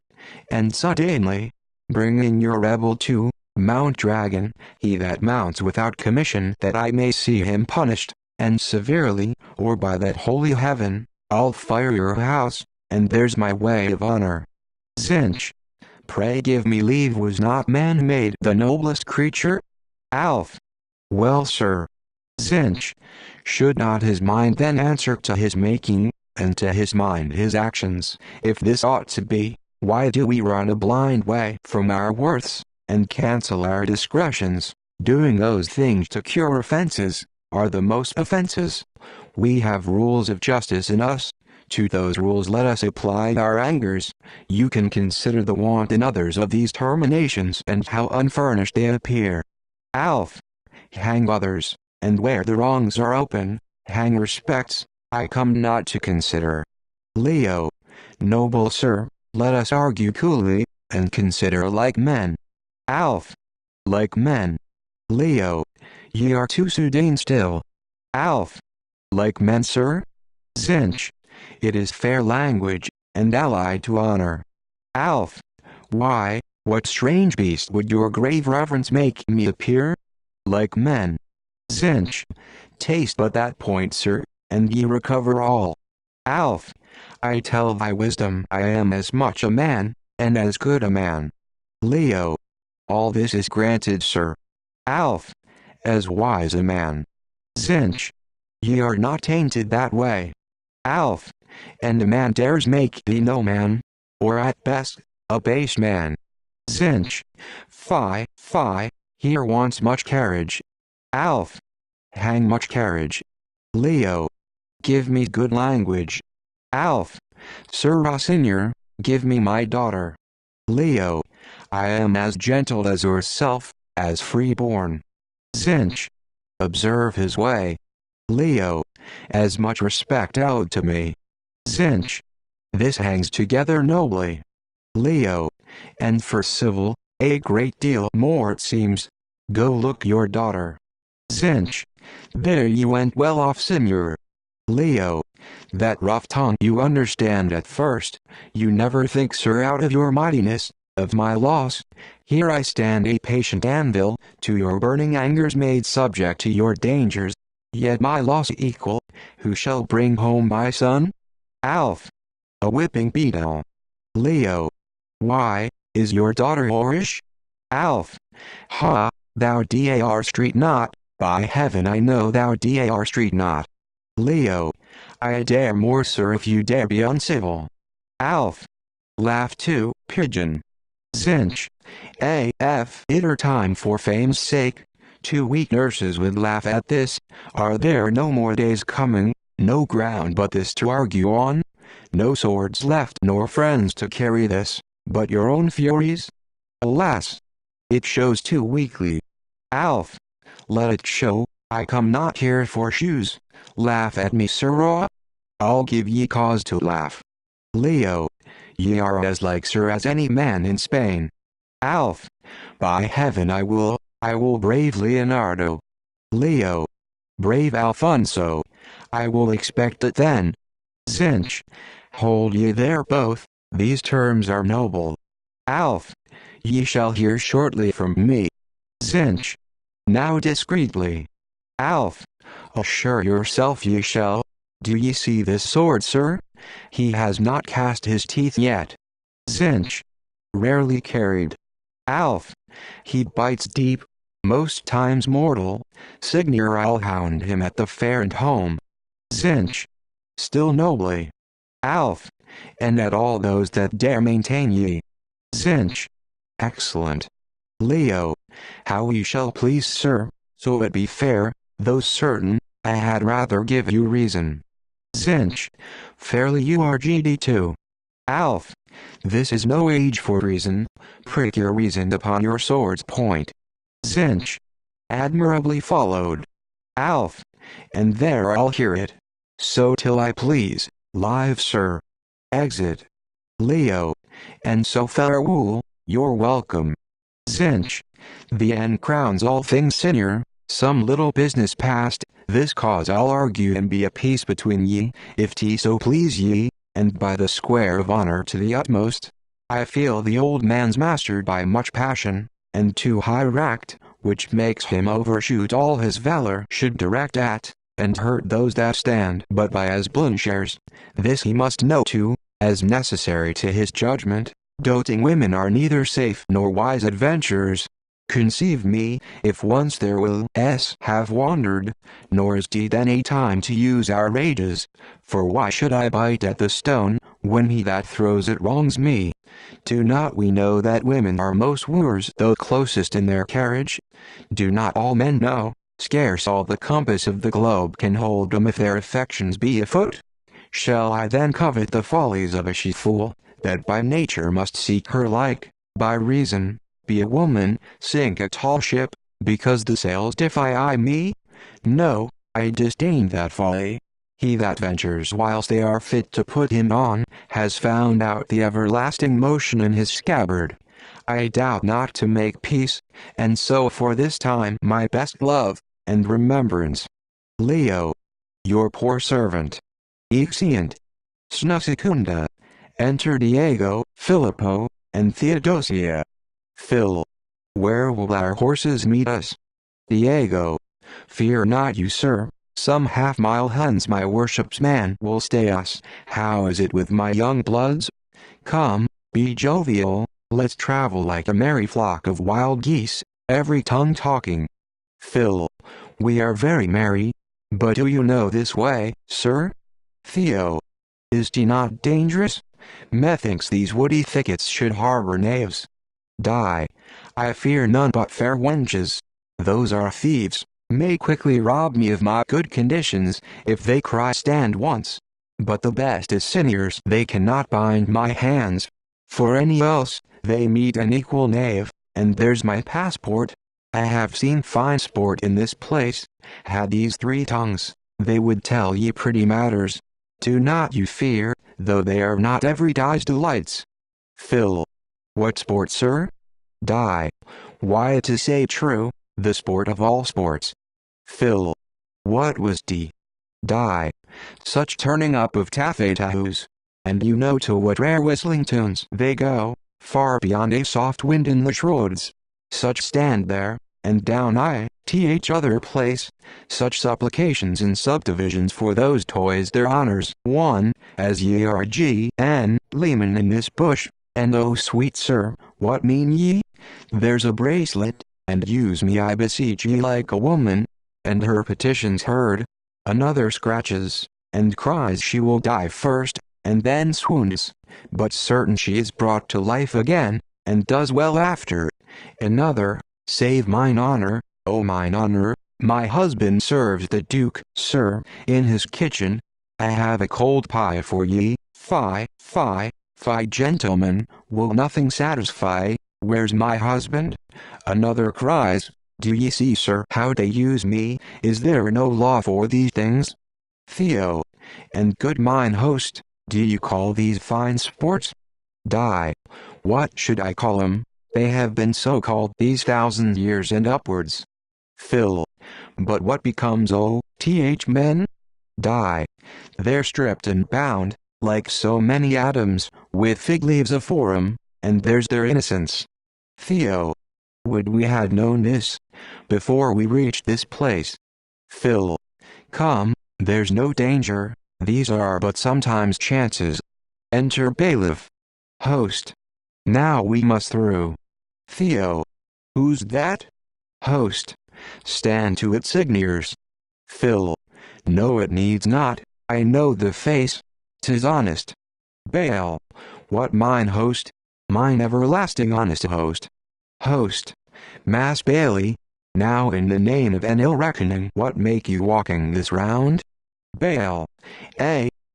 Of this round, and of all business too, through woods and rascals, they have rounded me away 12 ducats, besides a fair round cloak. Some of 'em knew me, else they had cased me like a conny too, as they have done the rest, and I think roasted me, for they began to baste me soundly. My young sonniers, you may thank heaven, and heartily, and hourly, you set not out so early. Ye had been smoked else by this true hand. Why, had sirs, finely smoked ye, had ye been women, smocked too. Theo. Heaven defend us. Bail. Nay, that had been no prayer, there were those that run that prayer out of breath, yet failed to. There was a friar, now ye talk of prayer, with a huge bunch of beads, like a rope of onions, I am sure as big, that out of fear and prayer, in half an hour, wore 'em as small as bugles, yet he was flayed too. Phil. At what hour was this? Bail. Some 2 hours since. Theo. Do you think the passage sure now? Bail. Yes, a rope take 'em, as it will, and bless 'em, they have done for this day sure. Phil. Are many rifled? Bail. At the least 12, and they're left bound. Theo. How came you free? Bail. A courtesy they use out of their rogue ships, to bequeath to one, that when they give a sign from far which is from out of danger, he may presently release the rest. As I met you, I was going, having the sign from yonder hill to do it. Theo. Alas, poor men. Phil. Mine host, pray go untie him. Die. Let me alone for cancelling. Where are they? Bail. In every bush, like blackbirds, you cannot miss 'em. Die. I need not stalk unto 'em. Exit. Bail. No, they'll stand ye, my busy life for yours, sir. You would wonder to see the several tricks and strange behaviors of the poor rascals in their miseries. One weeps, another laughs at him for weeping, a third is monstrous angry, he can laugh and cries, go to, this is no time. He laughs still, a fourth exhorts to patience, him a fifth man curses for tameness, him a friar schools, all hoot the friar, here one sings a ballad, and there a little curate confutes him, and in this linsey-woolsey way, that would make a dog forget his dinner, or an old man fire, they rub out for their ransoms. Amongst the rest, there is a little boy robbed, a fine child, it seems a page. I must confess my pity, as 'tis a hard thing in a man of my place to shew compassion, stirred at him, so finely and without noise he carries his afflictions, and looks as if he had but dreamt of losing. Enter host and Leocadia, and others as robbed. This boy's the glory of this robbery, the rest but shame the action. Now ye may hear 'em. Host. Come lads, 'tis holy day. Hang clothes, 'tis hot, and sweating agues are abroad. 1. It seems so, for we have met with rare physicians to cure us of that malady. Host. Fine footing, light and deliver. Now my boys. Master Friar, how does your holiness? Bear up, man. What a cup of neat sack now and a toast. Ha, Friar, a warm plaster to your belly, father, there were a blessing now. Friar. Ye say you're mine, sir. Host. Where my fine boy?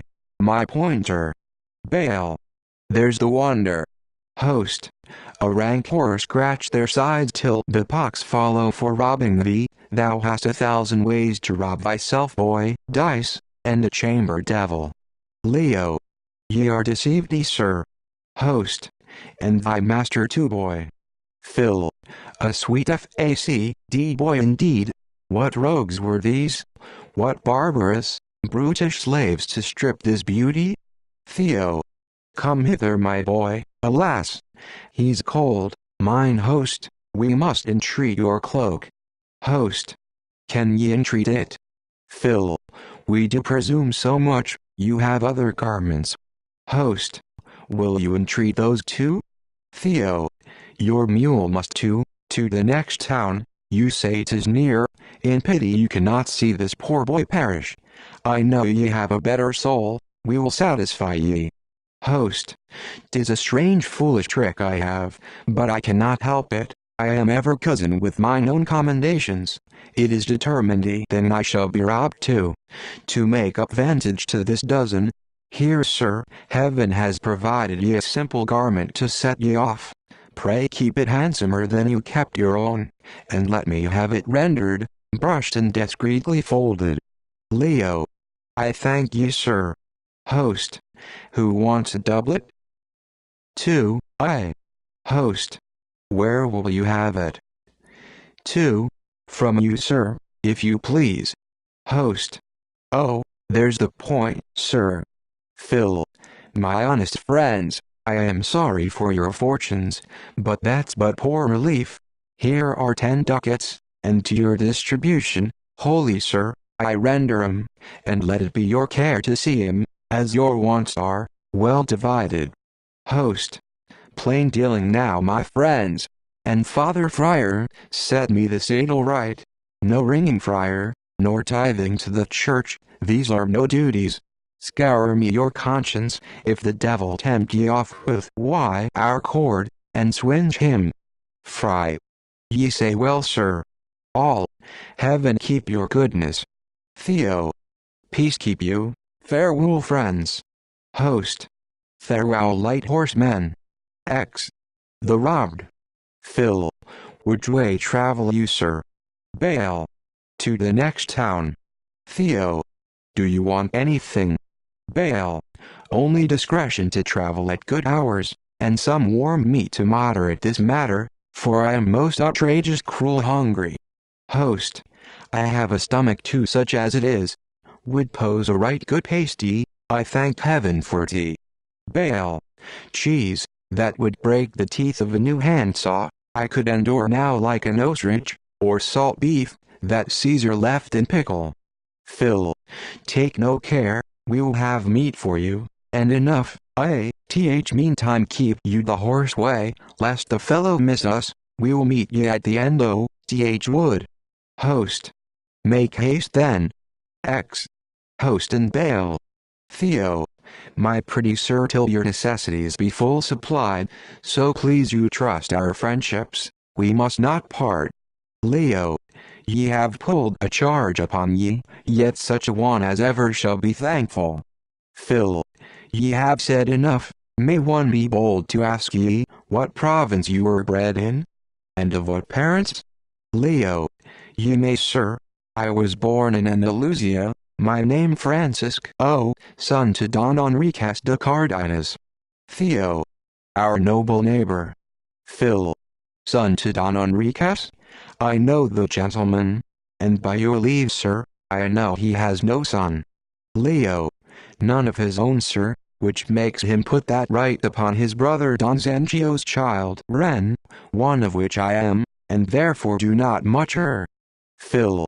Still ye do, sir, for neither has Don Zangio any son, a daughter, and a rare one is his heir, which though I ever was so blessed to see, yet I have heard great good of. Theo. Urge no further, he is ashamed, and blushes. Phil. Sir, if it might import you to conceal yourself, I ask your mercy, I have been so curious. Leo. Alas! I must ask yours, sir. For these lies, yet they were useful ones. For by the claiming such noble parents, I believed your bounties would shew more gracious. The plain truth is, gentlemen, I am Don Zanchio's steward's son, a wild boy, that for the fruits of his unhappiness, is fain to seek the wars. Theo. This is a lie too. If I have any ears. Phil. Why? Theo. Mark his language, and ye shall find it of too sweet a relish for one of such a breed. I'll pawn my hand, this is no boy. Phil. No boy? What would you have him? Theo. I know, no boy. I watched how fearfully, and yet how suddenly he curd his lies, the right wit of a woman. Now I am sure. Phil. What are ye sure? Theo. That 'tis no boy. I'll burn indeed. Phil. Now I consider better, and take counsel. Methinks he shows more sweetness in that face, than his fears dare deliver. Theo. No more talk on tea, there hangs some great weight by it. Soon at night I'll tell ye more. Phil. Come sir, what ye are you are with us, embrace your liberty, and our helps in any need you have. Leo. All my poor service shall be at your command, sir, and my prayers. Phil. Let's walk apace. Hunger will cut their throats else. Exeunt. Snutertia. Enter Roderigo, Mark Antonio, and the shipmaster, 2 chairs set out. Rod. Call up the master. Mast. Here, sir. Rod.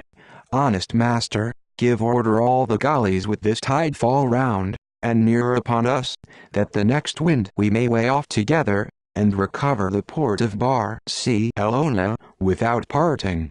Mast. Your pleasure's done, sir. X. Rod. Signor Mark Antonio, till meat be ready, let's sit here and prepare our stomachs with discourses. C. What you please, sir. Rod. Pray ye answer me to this doubt. Mark. If I can, sir. Rod.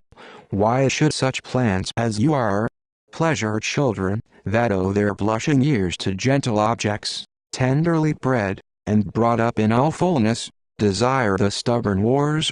Mark.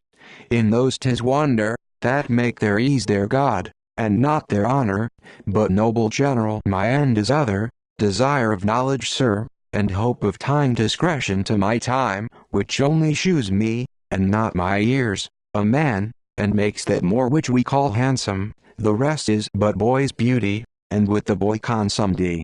Rod. Ye argue well, sir. March. Nor do I wear my youth, as they wear breeches, for object, but for use, my strength for danger, which is the liberal part of man, not dalliance. The wars must be my mistress, sir. Rod. O Signor, you'll find her a rough wench. March. When she's won once, she'll show the sweeter, sir. Rod. You can be pleased, though sometimes to take a tamer. March. 'Tis a truth, sir, so she be handsome, and not ill-conditioned. Rod. A soldier should not be so curious. Mark. I can make shift with any for a heat, sir. Rod. Nay, there you wrong your youth too, and however you are pleased to appear to me, which shews well, Signor, a tougher soul than your few years can testify, yet, my young sir, out of mine own experience when my spring was, I am able to confute ye, and say, why I had rather come to th shock of eyes, and boldly march up to your mistress' mouth, than to the cannons. March. That's as their ladings, sir. Rod. There be trenches fitter and warmer for your ears, and safer than where the bullet plays. March. The ours it I doubt, sir. Rod. You'll easily find that faith. But come, be liberal, what kind of woman could you make best wars with? March. They are all but heavy marches. Rod. Fie, Mark Antonio, beauty and no more reverence? March. In the sex, sir, I honor it, and next to honor, love it, for there's only beauty, and that sweetness that was first meant for modesty, sever it and put it in one woman, it appears not, 'tis of too rare a nature, she too grows to mingle with it. Rod. This is a mere heresy. C. which makes 'em ever-mending. For that gloss that cozens us for beauty, is but bravery, an outward shew of things well set, no more, for heavenly beauty, is as heaven itself, sir, too excellent for object, and what is seen is but the veil then, airy clouds. Grant this it may be seen, 'tis but like stars and twinklings. Rod. 'Twas no small study in their libraries brought you to this experience, but what think ye of that fair red and white, which we call beauty? March. Why, 'tis our creature, sir, we give it 'em, because we like those colors, else 'tis certain a blue face with a motley nose would do it, and be as great a beauty, so we love it, that we cannot give, which is only beauty, is a fair mind. Rod. By this rule, all our choices are to no ends. Mark. Except the dull end, doing. Rod. Then all to you seem equal? Mark. Very true, sir, and that makes equal dealing. I love any that's worth love. Rod. How long love ye, senor? Mark. Till I have other business. Rod. Do you never love steadfastly one woman? March. 'Tis a toil, sir, like riding in one road perpetually, it offers no variety. Rod. Right, youth, he must needs make a soldier, nor do you think one woman can love one man? March. Yes, that may be, though it appear not often. They are things ignorant, and therefore apted to that superstition of doting fondness, yet of late years, senor, that world's well mended with them. Fewer are found now that love at len, gth, and to the right mark, all stir now, as the time stirs.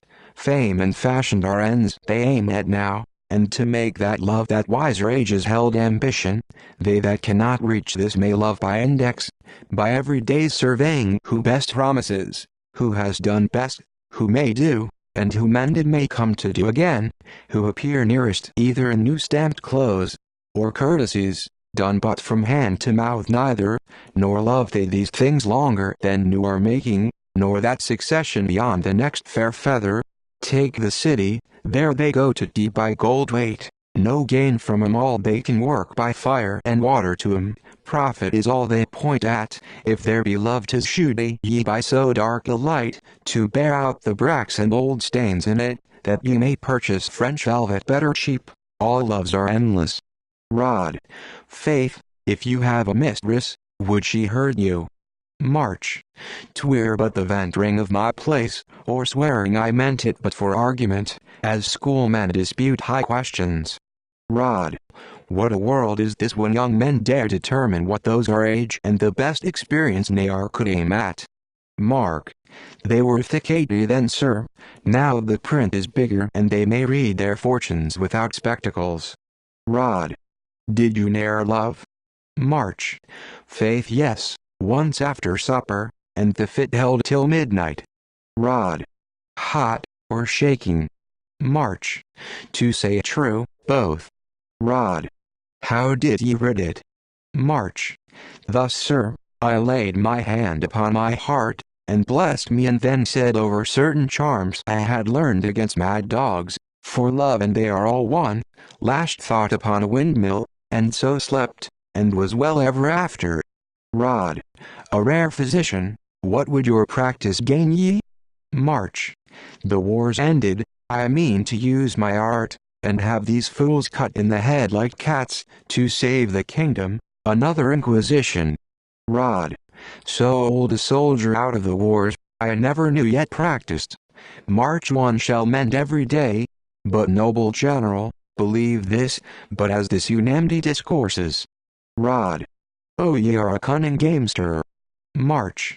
Mirths and toys to cozen time withal, for oh my troth, sir, I can love, I think, well too, well enough, and think as well of women as they are, pretty fantastic things, some more regardful, and some few worth a service. I am so honest, I wish 'em all in heaven, and you know how hard, sir, 'twill be to get in there with their great farthingals. Rod. Well, Mark Antonio, I would not lose thy company for the best galley I command. Mark. Faith, general, if these discourses please ye, I shall fit ye once every day. knock within. Rod, thou canst not please me better. Hark, they call below to dinner. Ye are my cabin guest, my bosoms, so you please, sir. Mark, your poor servant. Exeunt. Snuckhorda. Enter second host, and his wife. Host, let 'em have meat enough, woman, half a hen. There be old rotten pilchards, put 'em off too. 'Tis but a little new anointing of 'em, and a strong onion, that confounds the stink. Host, they call for more, sir. Host, knock a dozen eggs down, but then beware your wenches. Host, more than this too? Host, words, and make 'em porridge. Pop 'em up, wench, but they shall pay for cullieses. Host, all this is nothing. They call for kid and partridge. Host, well remembered. Where's the falconer's half-dog he left? Host, it stinks, sir, past all hope that way. Host, run it o'er with garlic, and make a Roman dish on't. Host, pray ye be patient, and get provision in. These are fine gentlemen, and liberal gentlemen. They have earned a war, no mangy mulators, nor pinching posts, that feed upon the parings of muskmelons and radishes, as big and tough as rafters. Will ye be stirring in this business? Here's your brother, mine old host of Osuna, as wise as you are, that is, as knavish. If ye put a trick, take heed ye do not find it. Host, I'll be wagging. Host, 'tis for your own commodity. Why, wenches, serve. Anon, forsooth. Within. Hostess, who makes a fire there? And who gets in water? Let Oliver go to the justice, and beseech his worship we may have 2 spits going. And do you hear, Druce? Let him invite his worship, and his wives' worship, to the left meat tomorrow. Enter bailiff. Bail. Where's this kitchen? Hostess, even at the next door, senior. What, old Don? We meet but seldom. Bail. Prithee be patient, hostess, and tell me where the meat is. Host, faith, master Baili, how have ye done? And how, man? Bail. Good sweet hostess, what shall we have to dinner? Hostess, how does your woman? And a fine woman she is, and a good woman. Lord, how you bear your ears. Bail. Is 't veal or mutton, beef, bacon, pork, kid, pheasant, or all these, and are they ready all? Host, the hours that have been between us two, the merry hours, Lord. Bail. Hostess, dear hostess, do but hear. I am hungry. Hostess, ye are merrily disposed, sir. Bail. Monstrous hungry, and hungry after much meat. I have brought hither right worshipful to pay the reckoning, money enough too with them, desire enough to have the best meat, and of that enough too. Come to the point, sweet wench, and so I kiss thee. Hostess, ye shall have anything, and instantly ye are. You can lick your ears, sir. Bail. Portly meat, bearing substantial stuff, and fit for hunger. I do beseech ye, hostess, first, then some light garnish, 2 pheasants in a dish. If ye have leverets, rather for way of ornament, than appetite they may be looked upon, or larks. For fish, as there is no great need, so I would not wish ye to serve above 4 dishes, but those full ones. Ye have no cheese of Parma? Hostess. Very old, sir. Bail. The less will serve us, some 10 pound. Hostess. Alas, sir, we have not half these dainties. Bail. Peace, good hostess, and make us hope ye have. Hostess. Ye shall have all, sir. Bay. That may be got for money. Enter Diego, the host, and a boy. Host. Diego. Where's your master? Bring me your master, boy. I must have liquor fit for the myrmidons. No dashing now, child, no conjurings by candlelight. I know all. Strike me the oldest sack, a piece that carries point blank to this place, boy, and batters. Hostess, I kiss thy hands through which many a round reckoning and things of moment have had motion. Hostess. Still mine old brother. Host. Die. Set thy cellar open, for I must enter, and advance my colors. I have brought dons indeed wench, dons with ducats, and those dons must have dainty wine, pure Bacchus that bleeds the life-blood. What is your cure ended? Bail. We shall have meat man. Host. Die. Then we will have wine man, and wine upon wine, cut and drawn with wine. Hostess. Ye shall have all, and more than all. Bay. All, well then. Host. Die. Away, about your business, you with her for old acquaintance sake, to stay your stomach. Exit hostess and bailiff.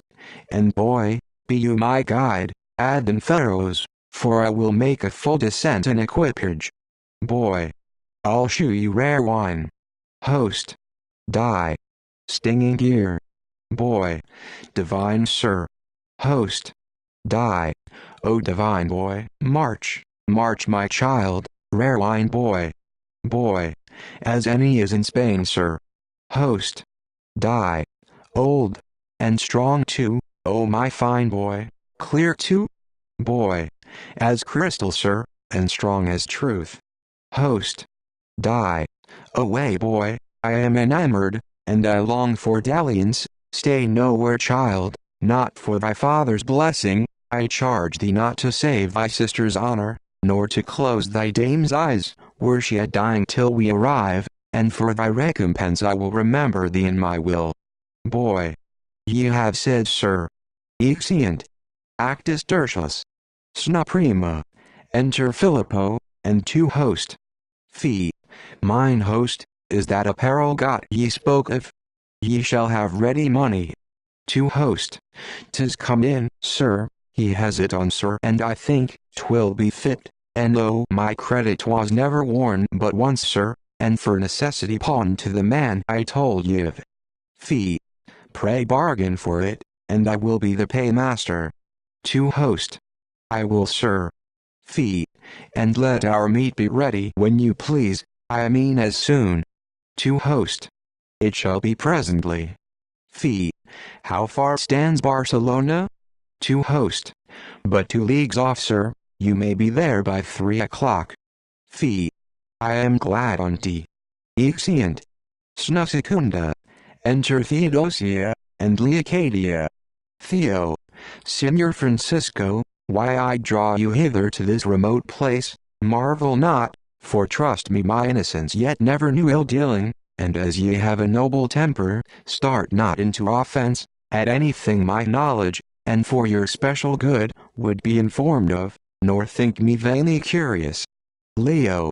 Worthy sir, the courtesies you and your noble brother, even then when few men find the way to do 'em, I mean and want, so freely showered ye upon me, so truly, and so timely ministered, must, if I should, suspect those minds that made 'em, either proclaim me an unworthy taker, or worse, a base believer.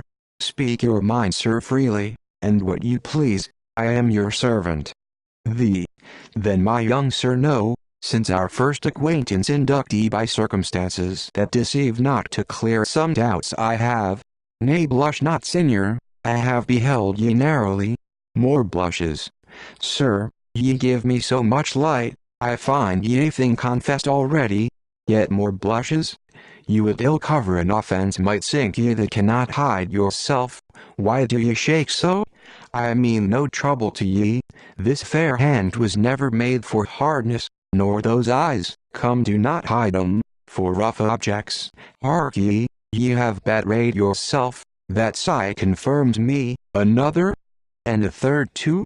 Then I see these boys' cloths do but pinch ye, come, be liberal, ye have found a friend that has found you, disguise not that low in soul that labors to be open, now you must weep, I know it, for I see your eyes down laden to the lids, another manifest token that my doubts are perfect, yet I have found a greater.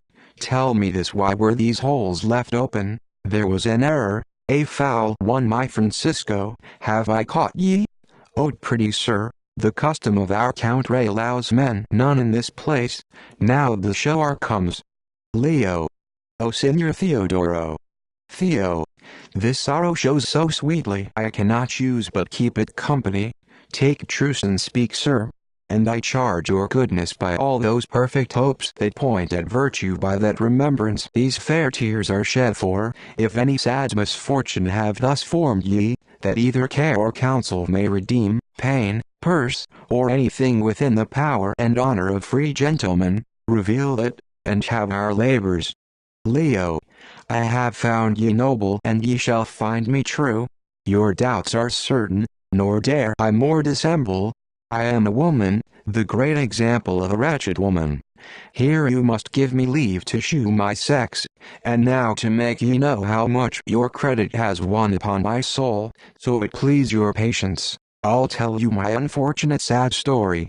Theo, sit down and say on, lady. Leo, I am born, sir, of good and honest parents, rich and noble, and not to lie, the daughter of Don Zanchio. If my unhappy fortune have not lost me, my name called Leocadia, even the same your worthy brother did the special honor to name, for beautiful, and without pride I have been often made believe so, senior.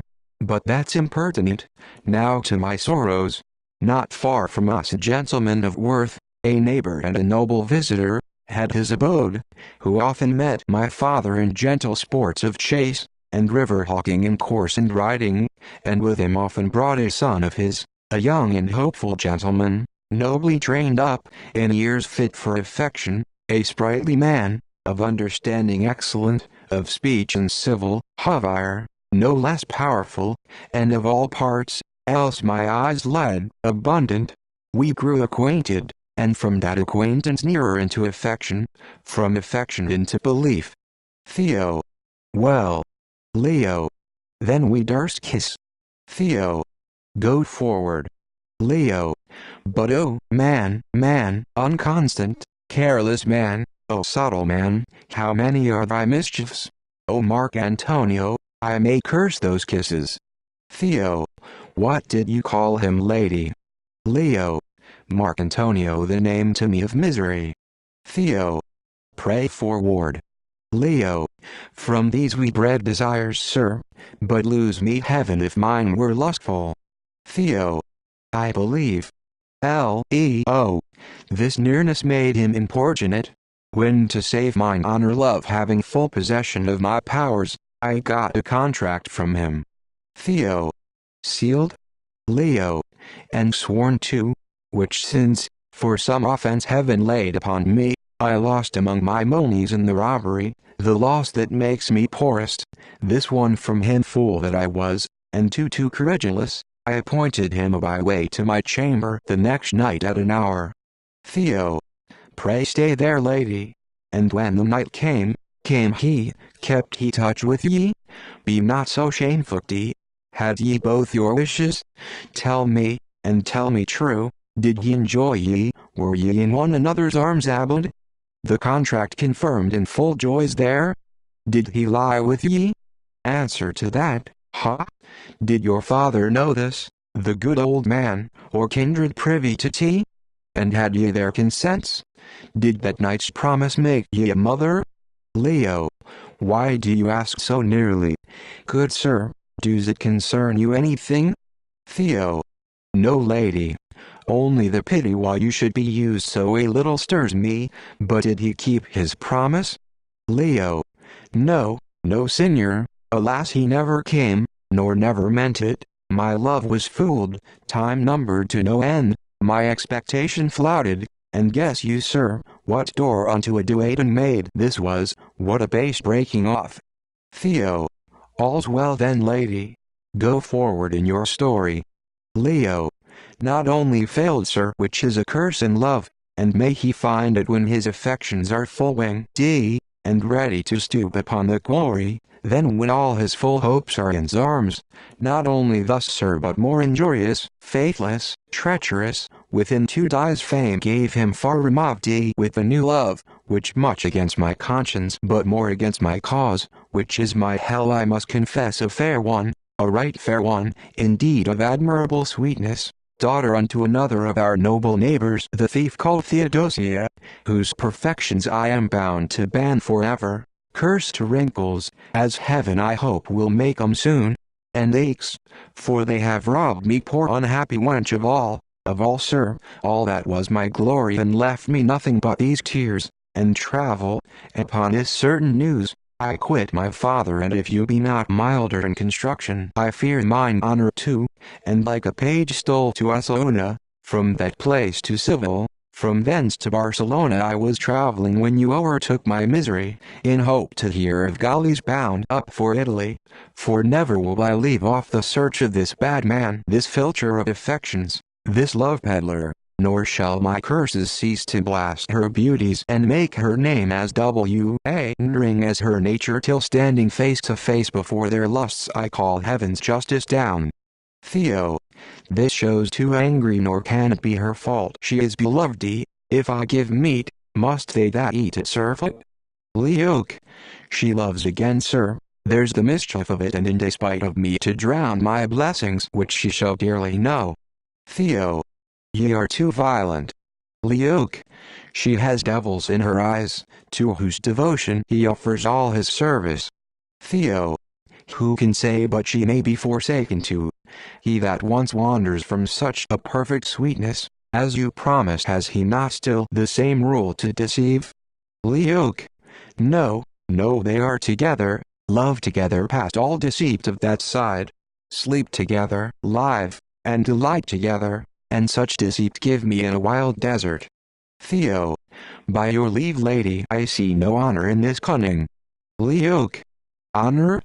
True, none of her part honor, she deserves none, 'tis seized with wandering ladies such as she is, so bold and impudent. Theo. I could be angry extremely angry now beyond my nature and, 'twere not for my pity, what a man is this to do these wrongs, believe me lady I know the maid, and know she is not with him. Leoc. I would you knew she were in heaven. Theo. And so well know her that I think you are cozened. Leoc. So I say sir. Theo. I mean in her behavior for trust my faith so much I dare adventure for her credit she never yet delighted to do wrong. Leoc. How can she then delight in him? Dare she think? Be what she will, as excellent as angels my love so fond, my wishes so indulgent that I must take her prunings, at that she has teared upon. No sir, I hold my beauty wash but these sorrows from it, of a sparkle as right and rich as hers, my means as equal, my youth as much unblown, and for our worths and weight of virtue, Theo. Do not ask her so far, Leo. By heaven she is cork, and clouds, light, sir, vapor but I shall find her out, with all her witchcrafts, her paintings, and her pouncings, for 'tis art and only art preserves her, and mere spells that work upon his powers. Let her but shew me a ruined cheek like mine, that holds his color and writes but 16 years in spite of sorrows, and unbathed body, smiles, that give but shadows, and wrinkle not the face. Besides she is little, my dame, that makes no object. Theo.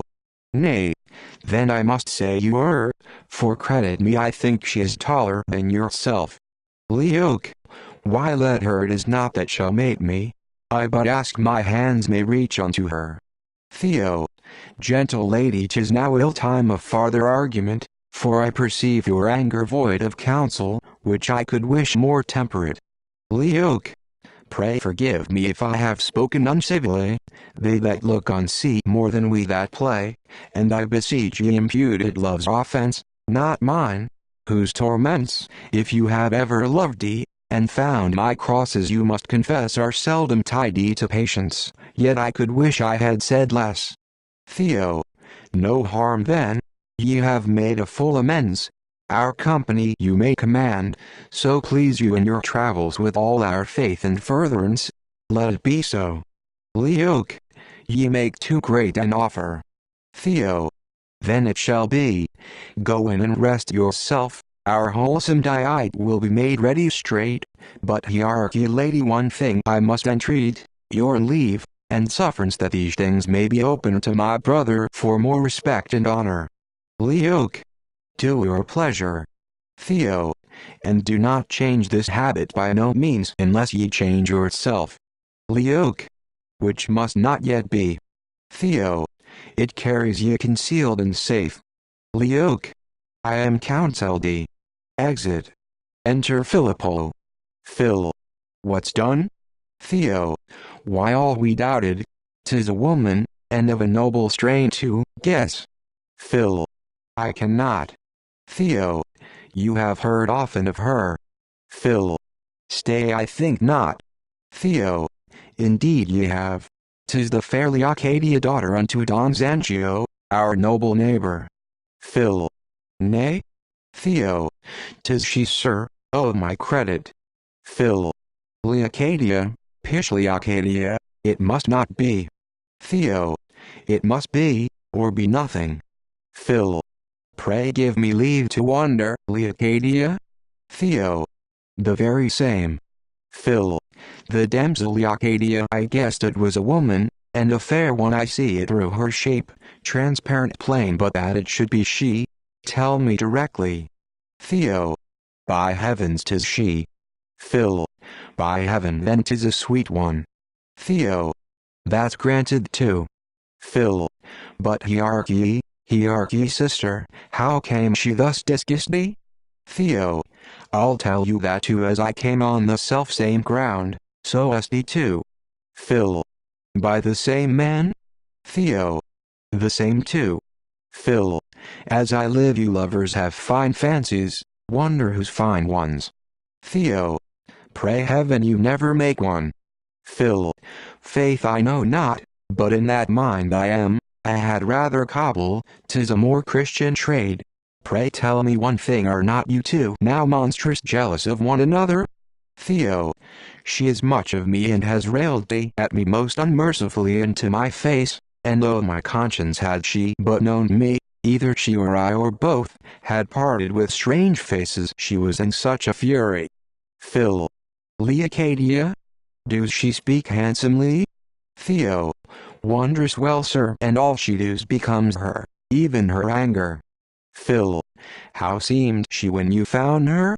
Theo, had you seen how sweetly fearful her pretty self betrayed herself, how neat her sorrow showed, and in what handsome phrase she put her story, and as occasion stirred her how she started though roughly, yet most aptly into anger, you would have wondered. Phil, does she know ye? Theo, no, nor must not by no means. Phil, how stands your difference? Theo, I'll tell ye that some fitter time, but trust me my Mark Antonio has too much to answer. Phil, may I take knowledge of her? Theo, yes, she is willing. Phil, pray use her as she is, with all respect then, for she is a woman of a noble breeding. Theo, ye shall not find me wanting. Phil, which way bears she? Theo, our way, and to our end. Phil, I am glad on't. Hark ye, she keeps her shape? Enter Leocadia. Theo, yes, and I think by this time has mewed her old. Phil, she is here, by heaven, a rare one, an admirable sweet one, what an eye of what a full command she bears, how gracious all her aspect shows. Bless me from the favour I am not well oth Sudayan. Leoke, noble friends, your meat and all my service waits upon ye. Phil, ye teach us manners, lady, all which service must now be mine to you, and all too poor to. Blush not, we know ye, for by all our faiths with us your honor is in sanctuary and ever shall be. Leoke, I do well believe it. Will ye walk nearer, sir? Exit. Theo, she shows still fair, younger in every change, and clearer, neater. I know not, I may fool myself, and finally nourish the wolf to eat my heart out. Certain as she appears now, she appears a wonder. A thing amazes me, what would she do then in a woman's helps, in ornaments apt for her and deckings to her delicacy? Without all doubt she would be held a miracle, nor can I think he has forsaken her. Say what she please, I know his curious eye, or say he had, Put case he could be so boy blind and foolish, yet still I fear she keeps the contract with her not stolen as she affirms, nor lost by negligence. She would lose herself first, 'tis her life, and there all my hopes are dispatched.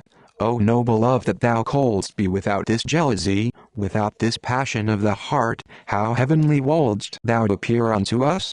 Come what may come, I'll see the end on't, and since chance has cast her naked into my refuge, all I can she freely shall command, except the man. Exit. Snutertia. Enter Leonardo, and Don Pedro. Leon. Don Pedro, do you think assuredly the galleys will come round to Barcelona within these 2 days? Ped. Without doubt. Leo. And think ye he will be with them certainly? Ped. He is, sir, I saw him at their setting off. Leo. Must they needs touch there for water, as you say? Ped. They must, sir, and for fresh meat too, few or none go by it.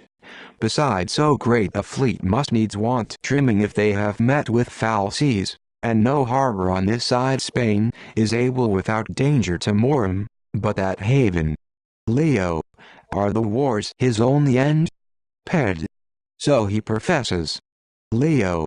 Bears he any command amongst them? Ped. Good regard withal, which quickly will prefer him. Leo. Pray, sir, tell me, and as you are a gentleman be liberal. Ped. I will, sir, and most true. Leo. Who saw ye with him? Ped. None but things like himself. Young soldiers and gentlemen desires to seek honor. Leo. Was there no woman there, nor none disguised that might be thought a woman in his language? Did he not let slip something of suspicion touching that wanton way? Ped. Believe me, sir, I neither saw, nor could suspect that face that might be doubted woman's, yet I am sure aboard him I see all that passed, and 'tis impossible among so many high-set bloods there should be a woman, let her close herself within a cockle, but they would open her. He must not love within that place alone, and therefore surely he would not be so foolish had he any, to trust her there.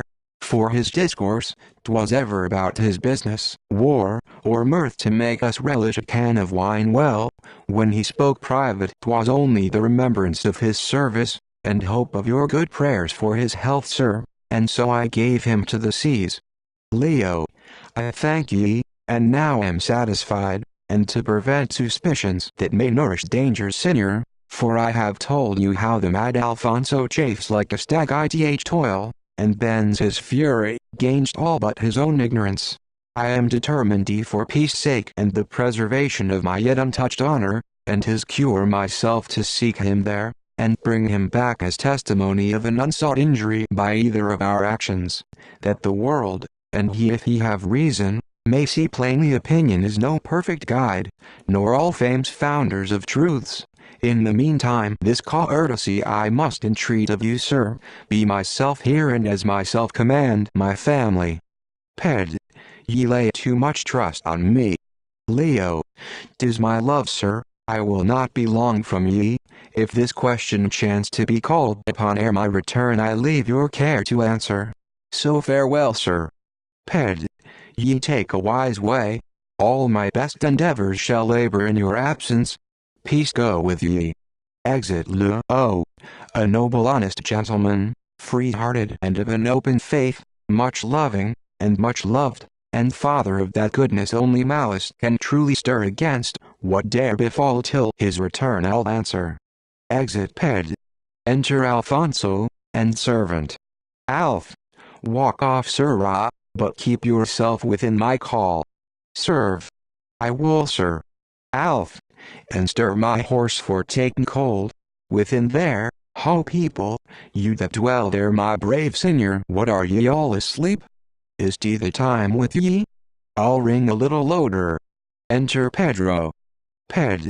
Sir, who seek ye? Alf. Not you, sir. Where's your master? Ped. I serve no man in way of pay, sir. Alf. Where's the man OTH house then? Ped. What would you have with him, sir? Alf. Do you stand here, sir, to ask men questions when they come? Ped. I would, sir, being his friend, and hearing such alarms, know how men come to visit him. Alf. Ye shall, sir. Pray tell his mightiness here is a gentleman by name Alfonso, would entreat his conference about affairs of state, sir. Are ye answered? Enter Sancho carried. Ped. I must be, sir. Sanch. Stay, set me down, stay, senor, you must stay, and ye shall stay. Alf. Meaning me, sir? Sanch. Yes, you, sir, you I mean you.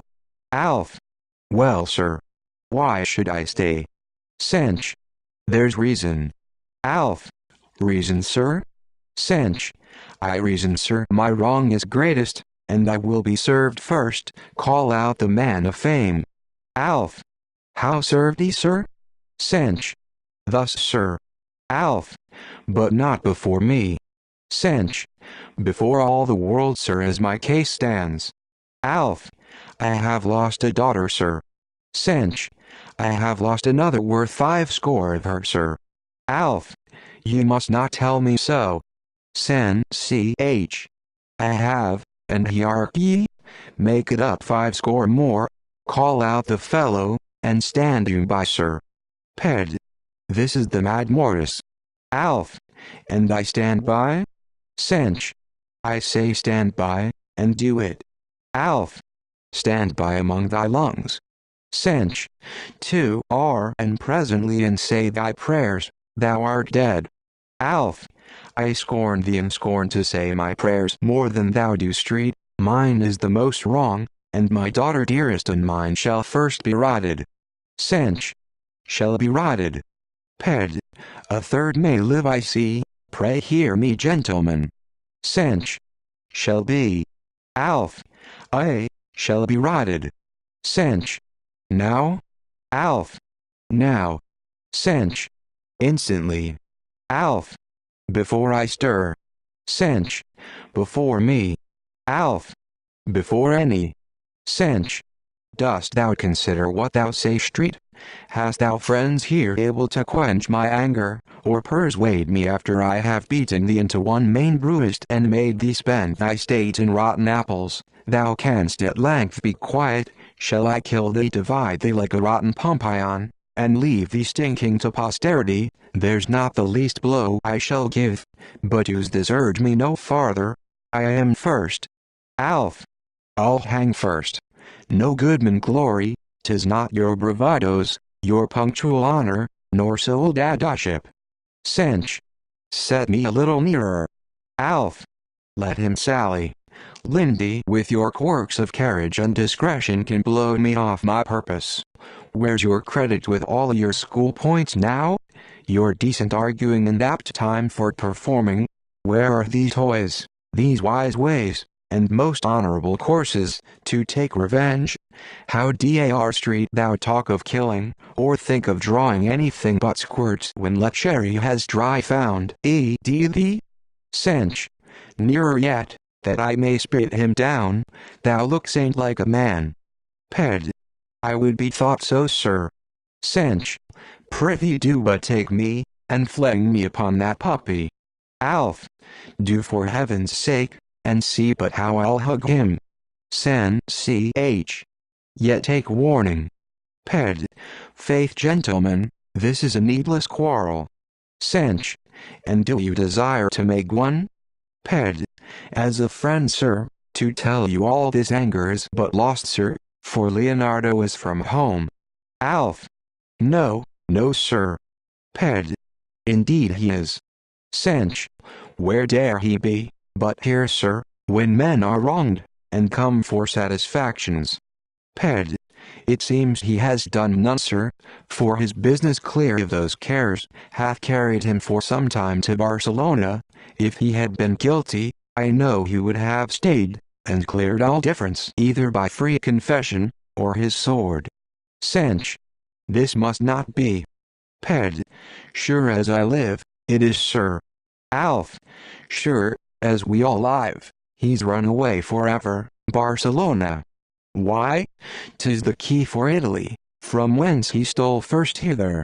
Sanch. And having found his knaveries too gross to be forgiven, and to open, he has found the same way back again. I believe to the good grass gentleman, for his own ease, has taken 1/0th fillies. Is not his stuff sold? Alf, I fear his worship's shoes too. To escape us, I do not think he has a dish within doors, a louse left of his lineage. Ped. Ye are too wide, sir. Alf, or one poor wooden spoon. Ped. Come in and see, sir. Alf, I'll see his house on fire first. Ped. Then be pleased, sir, to give better censure. Cinch. I will after him, and search him like concealed land, but I'll have him, and though I find him in his shrift, I'll kill him. Alf. I'll bear ye company. Cinch. Pray have a care then, a most especial care, indeed a fear, ye do not anger me. Alf. I will observe ye, and if I light upon him handsomely. Cinch. Kill but a piece of him, leave some Alfonso for your poor friends. Ped. I fear him not for all this. Alf. Shall we first go home, for it may prove a voyage, and dispose of things there, heaven knows what may follow. Cinch. No, I'll kill him in this shirt I have on. Let things govern themselves, I am master of my honor at this time, and no more, let wife, and land, lie lay till I return.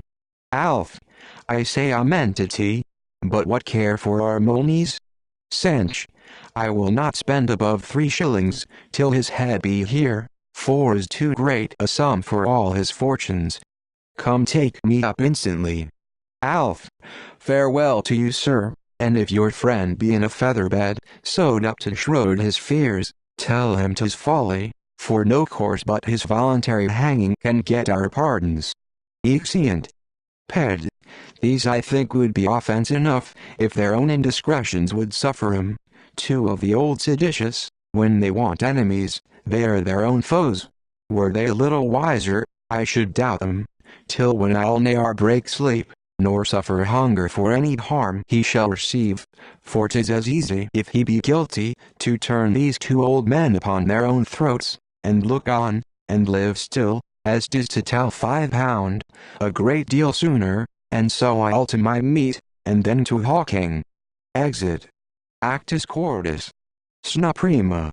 Enter Mark Antonio, and a gentleman. Mark. Sir, this is compliment. I pray you leave me. Gent. Sir, it is not. Mark. Why? I would only see the town. Gent. And only that I come to shew you. Mark. Which I can see without you. Gent. So you may plainly, not safely, for such difference as you have seen betwixt the sea and earth when waves rise high, and land would beat them back as fearful of invasion, such we find when we land here at Barcelona. Mark. Sir. Gent. Besides our general of the galleys, fearing your hasty nature, charged ye me not return without you safe. Mark. Oh, sir, that Roderigo is noble, and does mistake my temper. There is not in the world a mind less apt to conceive wrongs, or do 'em. Has he seen me in all this voyage, in the which he pleases? Eugenia, with divers attendants, to call me friend, let slip a hasty word. Light, sir. Yonder is a lady va-il-d, for properness beyond comparison, and sure her face is like the rest. We'll see tea. Gent. Why? You are hasty, sir, already. Know you what 'tis you go about? Mark. Yes, I would see the woman's face. Gent. By heaven you shall not do tea, you do not know the custom of the place. To draw that curtain here, though she were mean, is mortal. Mark. Is it? Earth must come to earth at last, and by my troth, I'll try it, sir. Gent. Then I must hold you fast. By all the faith that can be blocked in man, 'tis an attempt more dangerous than death, 'tis death and shame. I know the lady well. Mark. Is she a lady? I shall the more desire to see her, sir. Gent. She is Alonso's wife, the governor, a noble gentleman. Mark. Then let me go, If I can win her, you and I will govern this town, sir, fear it not, and we will alter these barbarous customs then, for every lady shall be seen daily, and seen over too. Gent, come, do not jest, nor let your passions bear you to such wild enterprises. Hold you still, for as I have a soul, you shall not duty. She is a lady of unblemished fame, and here to offer that affront were base. Hold on your way, and we will see the town, and overlook the ladies. Mark, I am schooled, and promise you I will. But good sir, see, she will pass by us now. I hope I may salute her thus far off. Gent. Foot, are you mad? 'Twill be as ill as th other. One attend. What's the matter? What would that fellow have? Gent. Good sir, forbear. One. Attend. It seems you are new landed. Would you beg anything here? Mark. Yes, sir, all happiness to that fair lady, as I hope. Gent. Mark Antonio. Mark. Her face, which needs no hiding, I would beg a sight of. Gent. Now go on, for 'tis too late to keep this from a tumult. 1. Attend. Sirrah, you shall see a fitter object for your eyes, than a fair lady's face. You, for heaven's sake, raise not a quarrel in the streets for me. 1. Attend. Slip in then, this is your door. You, will you needs quarrel then? 1. Attend. We must, or suffer this outrage. Is not all your mind, sirs, speak? All. Yes. You.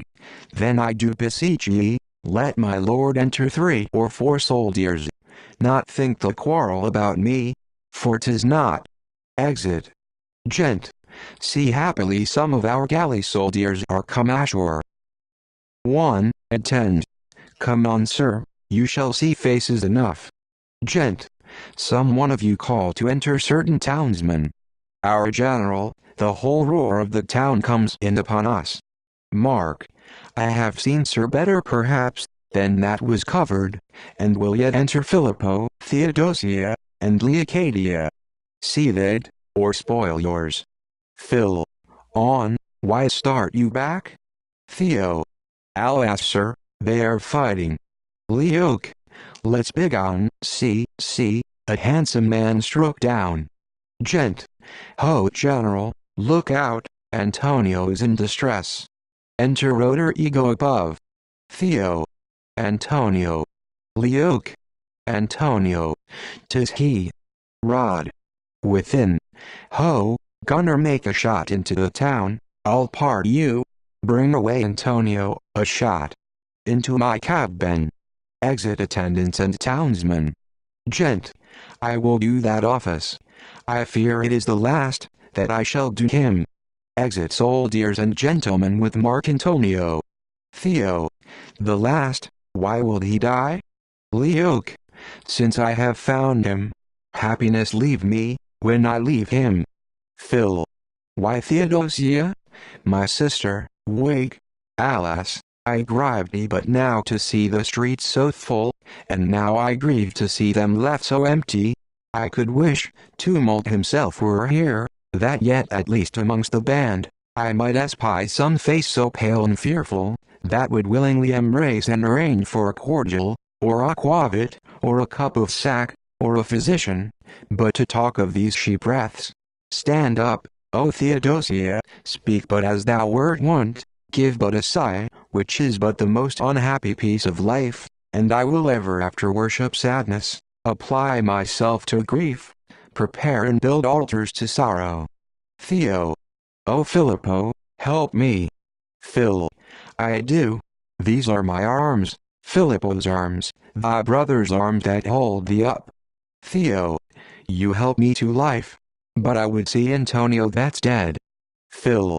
Thou shalt see anything. How dost thou? Theo. Better, I thank you. Phil. Why that's well. Call up thy senses, and uncloud thy covered spirits. How now? Theo. Recovered. But Antonio, where is he? Phil. We will find him. Art thou well? Theo. Perfectly well, saving the miss of him. And I do charge you here, by our alliance, and by the love which would have been betwixt us, knew we no kindred, by that killing fear, mingled with 20,000 hopes and doubts, which you may think, plucked in a lover's heart, and in a virgin's too, when she wants help, to grant me your assistance, to find out this man alive, or dead, and I will pay you in service, tears, or prayers, a world of wealth, but other treasure, I have none, alas. You men have strong hearts, but we feeble maids have tender eyes, which only given me to blind themselves, crying for what they see. Phil. Why dost thou charge me thus? Have I been found slow to perform what I could but imagine thy wishes were? Have I at any time tendered a business of mine own, beyond a vanity of thine? Have I not been as if I were a senseless creature, made to serve thee without power of questioning? If so, why fear'st thou? Theo. I am satisfied. Phil. Come, then let's go. Where's Leocadia? Theo. I know not, sir. Phil. Where's Leocadia? Theo. I do not know. Phil. Leocadia, this tumult made the streets as dead as night, a man may talk as freely. What's become of Leocadia? Theo. She's run away. Phil. Begone, and let us never more behold each other's face, till we may, both together, fasten our eyes on her. Accursed be those tender cousining names of charity, and natural affection, they have lost me only by observing them. What cost travel, and fruitless wishes may in vain search through the world, but never find again. Theo. Good sir, be patient, I have done no fault worthy this banishment. Phil. Yes, Leocadia, the lady so distressed, who was content to lay her story, and to lay her heart as open as her story to yourself, who was content that I should know her sex, before dissembled and to put herself into my conduct, whom I undertook safely to guard, is in this tumult lost. Theo. And can I help it, sir? Phil. No, would thou couldst, you might have done, but for that zealed religion you women bear to swoonings, you do pick your times to faint when somebody is by, bound or by nature, or by love, or service to raise you from that well-dissembled death. Inform me but of one that has been found dead in her private chamber by herself, where sickness would no more forbear, than here, and I will quit the rest for her. Theo. I know not what they may do, and how they may dissemble, but by my troth, I did not. Phil. By my troth, would I had tried, would I had let thee ling, and followed her. Theo. I would you had done so rather, than been so angry. Where's Antonio? Phil. Why dost thou vex me with these questions? I'll tell thee where. He's carried to the galleys, there to be chained, and row, and beat, and row with knotted ropes, and pitzels. If he swooned, he has a dose of biscuit. Theo. I am glad he is alive. Phil. Was ever man thus troubled? Tell me where Leocadia is. Theo. Good brother, be not so hasty, and I think I can. You found no error in me, when I first told you she was a woman, and believe me, something I have found out, which makes me think, nay, almost know so well, that I durst swear she followed her Antonio. Phil. What do we enter the governor, 2 attendants, and the townsman? Then lingering here, we will aboard the galleys and find her. Governor, made he a shot into the town? 1. Attend. He did, sir. Governor, call back those gentlemen. 1. Attend. The governor commands you back. Phil. We will obey him, sir. Governor, you gave him cause to shoot. I know, he is so far from rash offense, and holds with me such curious friendship. Could not one of you have called me while 'twas doing such an uproar before my door, too? 1. Towns. By my troth, sir, we were so busy in the public cause, of our own private falling out, that we forgot it. At home we see now you were not, but as soon as the shot made us fly, we ran away as fast as we could to seek your honor. Governor, 'twas gravely done, but no man tells the cause or chance, or what it was that made you differ. 1. Towns. For my part, sir, if there were any that I knew of, the shot drove it out of my head. Do you know any neighbors? All. Not we, not we. Governor, not we. Nor can you tell. 1. Attend. No other cause, but the old quarrel betwixt the town and the galleys. Governor, come nearer, gentlemen. What are your names? Phil. My name Filippo. Theo. And mine Theodoro. Governor, strangers you are, it seems. Phil. Newly arrived. Governor, then you are they begun this tumult. Phil. No, sir. Speak, one of you. 1. Attend. They are not, I can quit them. Theo. Yet we saw a part, and an unhappy part of this debate, a long-sought friend of ours struck down for dead, and borne unto the galleys. His name is Mark Antonio. Phil. And another of our company, a gentleman of noble birth, besides accompanied with all the gifts of nature, ravished hence we know not how, in this dissension. Governor, get you home all, and work, and when I hear you meddle with a weapon any more but those belonging to your trades, I'll lay you where your best customers shall hardly find you. Exit townsman. I am sorry, gentlemen, I troubled you, being both strangers, by your tongues, and looks, of worth, to make ye some part of amends. If there be anything in this poor town of Barcelona that you would command me. Theo. Sir, this wounded gentleman, if it might please you, if your power and love extend so far, I would be glad to wish might be removed into the town for cure. The galleys stay not, and his wound I know cannot endure a voyage. Governor, sir, he shall, I warrant you. Go call me hither, sirrah, one of my other servants. Exit 1. Attendant T. Phil. And besides, the gentleman we lost, Signor Francisco, shall be rendered too. Enter a servant. Governor. And he, sir, too. Go, sirrah, bear this ring to Roderigo, my most noble friend, the general of the galleys. Tell him this. Exit servant. Whispers to his servant. Theo. Now we shall have them both. Phil. Blessed be thy thoughts for apprehending this, blessed be thy breath for uttering it. Governor, come, gentlemen, you shall enter my roof, and I will send for surgeons, and you shall see your friends here presently. Theo. His name was Mark Antonio. Governor. I know it, and have sent word so. Phil. Did you not forget Francisco's name? Governor. Nor his. We are truly welcome to talk about it more, were but to say the same word often over. You are welcome. Exeunt. Snusicunda. Enter Mark Antonio, carried, Leocadia following, and the servant. 2 soldiers carrying him. Serve. This is the house, sir. March. Enter it, I pray you, for I am faint, although I think my wound be nothing. Soldiers. Leave us now, I thank you. 1. Sold. Heaven send you health, sir. Serve.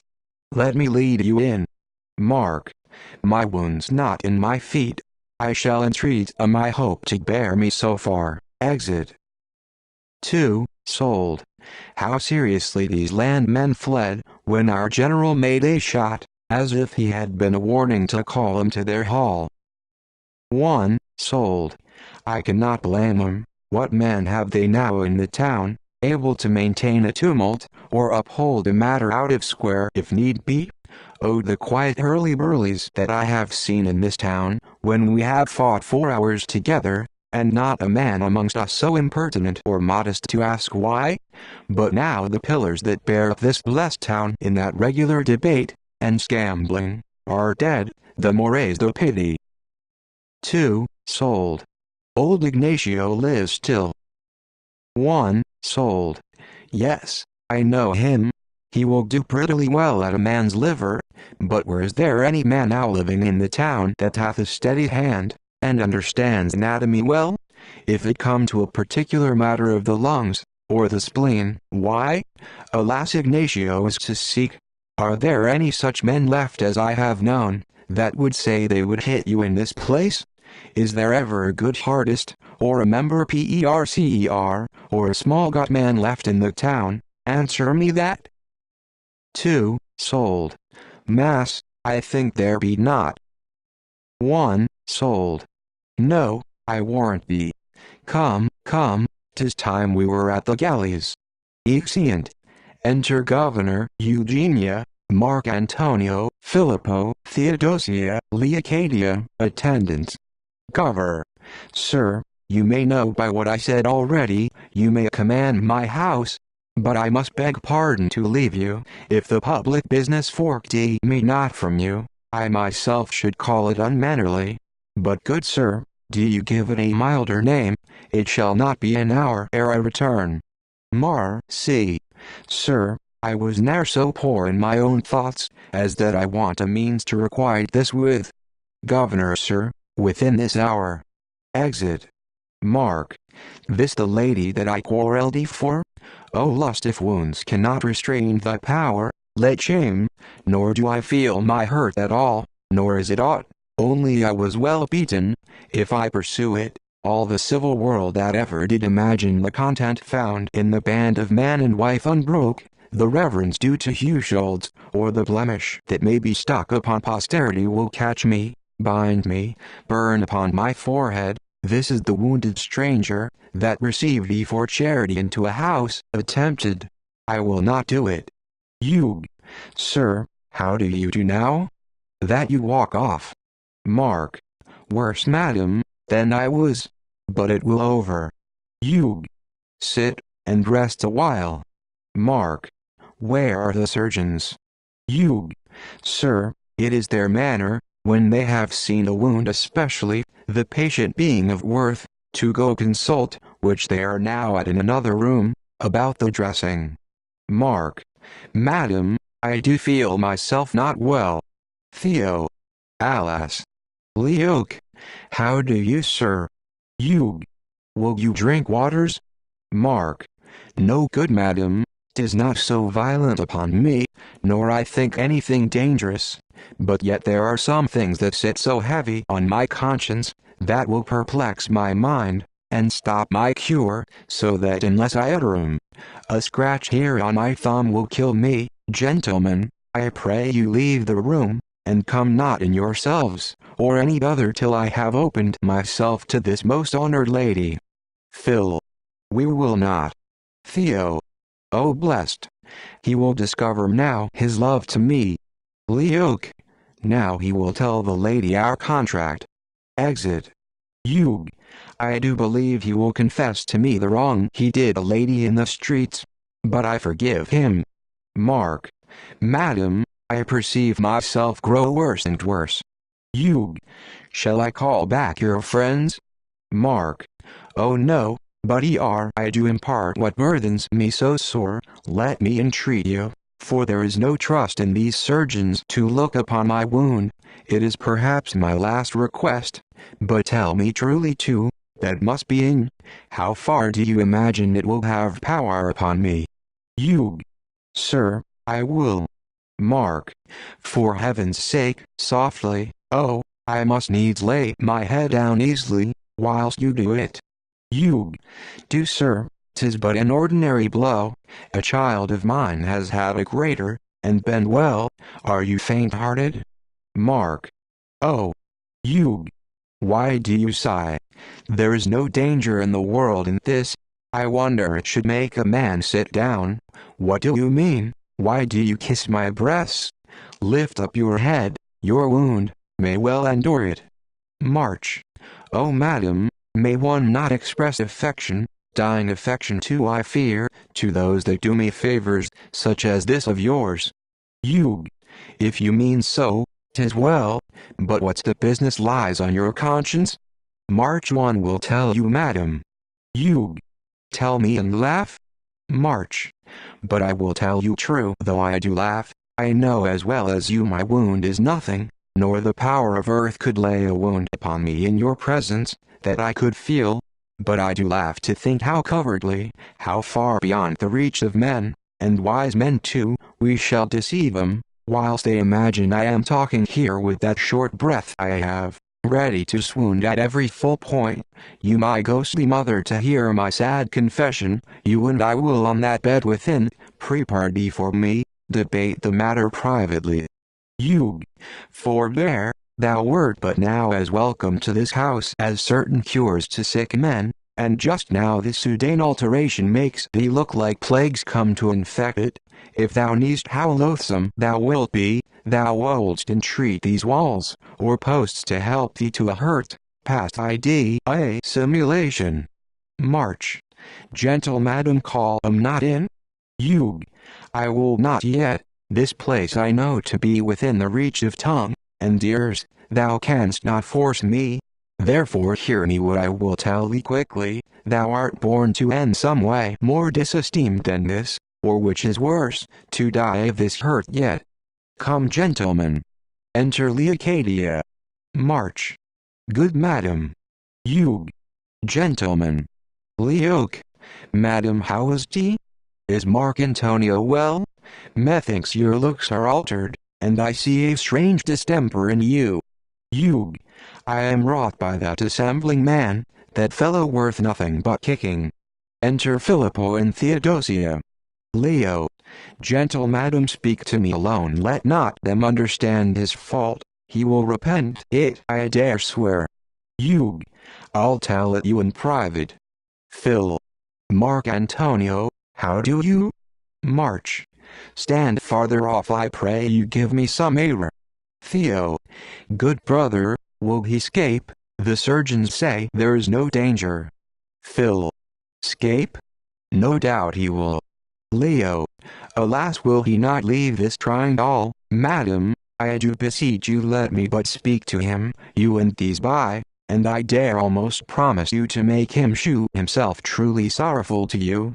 Besides, a story I shall open to you, not put in so good words but in itself so full of chance, that you will easily forgive my tediousness, and be well pleased ye with that so much afflicts me.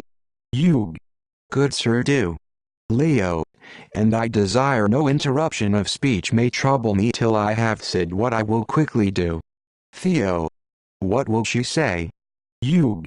Come, gentlemen, I pray you lend your ears, and keep your voices. Leo. Signor Mark Antonio, how do you do? March. Oh, the surgeons. Leoc. Let me tell you who know as well as you do dissemble, it is no time to do so, leave the thoughts of this vain world, forget your flesh and blood, and make your spirit an untroubled way to pass to what it ought. March. Why are not in earnest? Why I can walk, sir, and am well. Leoc.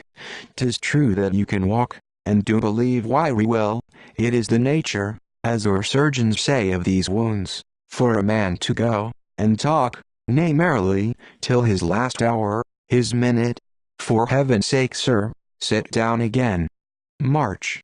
Alas, where are the surgeons? Leoc.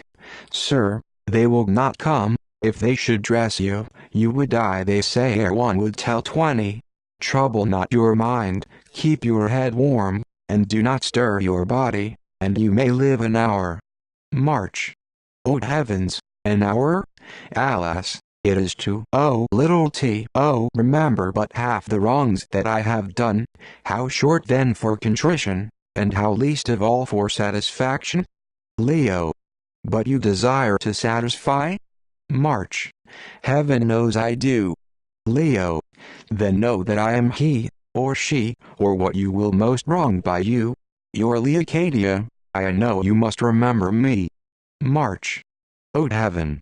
That lost her friends, that lost her father's house, that lost her fame in loosing of her sex, with these strange garments, there is no excuse to hinder me, it is within your power to give me satisfaction, you have time left in this little piece of life to do it, therefore I charge you for your conscience' sake, and for our fame, which I would fain have live when both of us are dead, to celebrate that contract, which you have both sealed and sworn yet ere you die, which must be hastily heaven knows. March. Alas, the sting of conscience to death ward for our faults. Draw near all and hear what I unhappy man shall say. First, madam, I desire your pardon. Next, I feel my spirits failed me. Gentlemen, let me shake hands with you, and let's be friends, for I have done wrong upon wrong so thick I know not where, that every man methinks should be mine enemy. Forgive me both. Lastly, 'tis true, oh, I do feel the power of death seize on me, that I was contracted by seal and oath to Leocadia. I must speak fast, because I fear my life will else be shorter than my speech would be. But 'tis impossible to satisfy you, Leocadia, but by repentance, though I can dyingly and boldly say I know not your dishonor, yet that was your virtue, and not mine, you know it well, but herein lies th impossibility. O Theodosia, Theodosia, I was betroth thee to Theodosia before I ever saw thee. Heaven forgive me, she is my wife this half hour whilst I live. Theo. That's I, I'm Theodosia. Hear me a little now, who have not suffered disgrace at all methinks, since you confess what I so long have sought for. Here is with me Filippo to my brother. March 1, am glad. All happiness to him. Come, let me kiss thee, beg pardon of that maid for my offense, and let me farther, with the dying breath, tell in thine ear the rest of my desires. I am afraid they will all four turn women if we hold longer talk. Leoc. Alas, there is no hope for me. That's Theodosia and that her brother. I am only sorry I was beholding to him. I will search over the world, as careless of my fortunes as they of me, till I can meet the curse to make these almost killing sorrows worse. Exit. Theo. Sir, as I live she lied me, only to draw a just confession from you, which she hath a happy one for me. Ask of this lady, ask of my brother. Sir, she did dissemble, your wound is nothing. Phil. Leocadia's gone. Exit. Theo. Rise up, and stir yourself, 'tis but amazement and your imagination that afflicts you. Look you, sir, now. March 1, think 'tis so indeed. Theo. The surgeons do not come, because they swear it needs no dressing. You shall talk with them within, for your own fancy. March. Where's your brother, and Leocadia? Within belike. March 1, feel myself methinks as well as ever. Keep then your mind so too. I do forgive the fault you did to me, but here as one must not be wronged hereafter. March. Neither shall she when I make jests of oaths again, or make my lust play with religion, when I leave to keep true joys for her, and yet within myself true sorrow for my past deeds may I want grace, when I would fain repent, and find a great and so dane punishment. Exeunt. Actus Vicina Prima. Enter Filippo, Diego, and Incubo. Phil. Where is mine host? Did not he see him neither? Die. Not I faith, sir. Phil. Nor the mulator? Incorporated.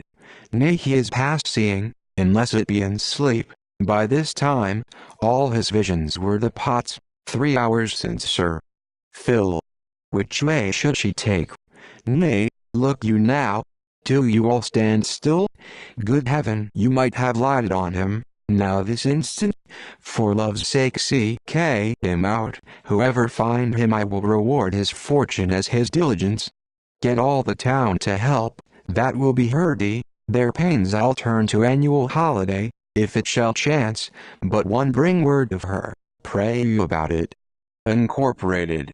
Her, sir? Who do you mean? Phil. I had forgot myself, the page I meant that came along with us. Die. He you gave the clothes to? Phil. IGA the clothes to, rascal? Die. Nay, good sir. Fee. Why dost thou mention or upbraid my courtesy, slave? Die. For your honor, sir. Fee. Wretch. I was honored, that she would wear 'em. He. I would say, death. Go, get, and find 'em out, or never see me. I shall betray my love ere I possess it, some star direct me, or ill planet strike me. Exit Phil. Incorporated. Best to divide. Die. All this way. Incorporated. And I this. Die. As you, find him for real. Incorporated. 'Tis done. Die. My course is now directly to some pie house. I know the page's compass. Incorporated. I think rather the smock's idle, town, the sure harbor at his years to put in. Die. If I do find the hungry haunt, I take him by the teeth now. Incorporated. I by the tail, yet I as you. Die. No more. _XUNT. Enter Filippo. Fee. Dear Leocadia, where canst thou be fled thus like a spirit hence? And in a moment? What cloud can hide thee from my following search if yet thou art a body? Sure she hath not ta'en any house? She did too late leave one where all humanity of a place received her, and would, if she had stayed, have helped to right the wrong her fortune did her. Yet she must be interred somewhere, or be found. No street, lane, passage, corner, turn, hath scapt the enquiry. If her despair had ravished her to air she could not yet be ratified so but some of us should meet her, though their eyes perhaps be leaden, and might turn, mine would strike out a lightning for her, and divide a mist as thick as ever darkness was, nay see her through a quarry. They do lie grossly that say love is blind. By him, and heaven they lie, he has a sight can pierce through ivory, as clear as it were horn, and reach his object. Enter Incubo. Incorporated. Sir, he's found. Fee. Ha? Where? But reach that happy note again and let it relish truth, thou art an angel. Incorporated. He's here. Fast by, sir, calling for a boat to go aboard the galleys. Fee. Where? Hold thee. Exit. Incorporated. He might ha kept this now, I had not tissue for tea, if he had had the wit tea have gone from's word. These direct men, they are no men of fashion. Talk what you will, this is a very smelt. Exit. Snuttertia. Enter Leonardo with the surgeon. Leo. Upon your art, sir, and your faith to assist it shall I believe you then his wounds not mortal? Surg. Sir, 'tis not worth your question, less your fear. Leo. You do restore me, sir. I pray you accept this small remembrance of a father's thanks for so assurety a benefit. Surg. Excuse me. Leo. Sir, I can spare it, and must not believe but that your fortune may receive tea, except you ldha methink you live not by your practice. Sir. I crave your pardon, sir. You teach me manners. Leo. I crave your love and friendship, and require as I have made now, both myself and business a portion of your care. You will but bring me under the person of a called assistant to his next opening, where I may but see him, and utter a few words to him in private, and you will merit me, for I am loath since here I have not to appear myself, or to be known unto the governor, or make a tumult of my purpose. Surg. Neither I hope will be your need, sir. I shall bring you both there, and off again without the hazard. Exeunt. Snuckhorda. Enter Filippo, and Leocadia. Ph. Will you not hear me? Leo. I have heard so much will keep me deaf forever. No, Mark Antonio, after thy sentence, I may hear no more, thou hast pronounced me dead. Fee. Appeal to reason, she will reprieve you from the power of grief, which rules but in her absence. Hear me say a sovereign message from her, which in duty, and love to your own safety, you ought hear. Why do you strive so? Whither would you fly? You cannot wrest yourself away from care. You may from counsel, you may shift your place but not your person, and another clime makes you no other. Leo. Oh. Fee. For passion's sake, which I do serve, honor, and love in you. If you will sigh here. If you would vary a sigh to tears, or outcry, do it here. No shade, no desert, darkness, nor the grave shall be more equal to your thoughts than I, only but hear me speak. Leo. What would you say? Phi. That which shall raise your heart, or pull down mine, quiet your passion, or provoke mine own.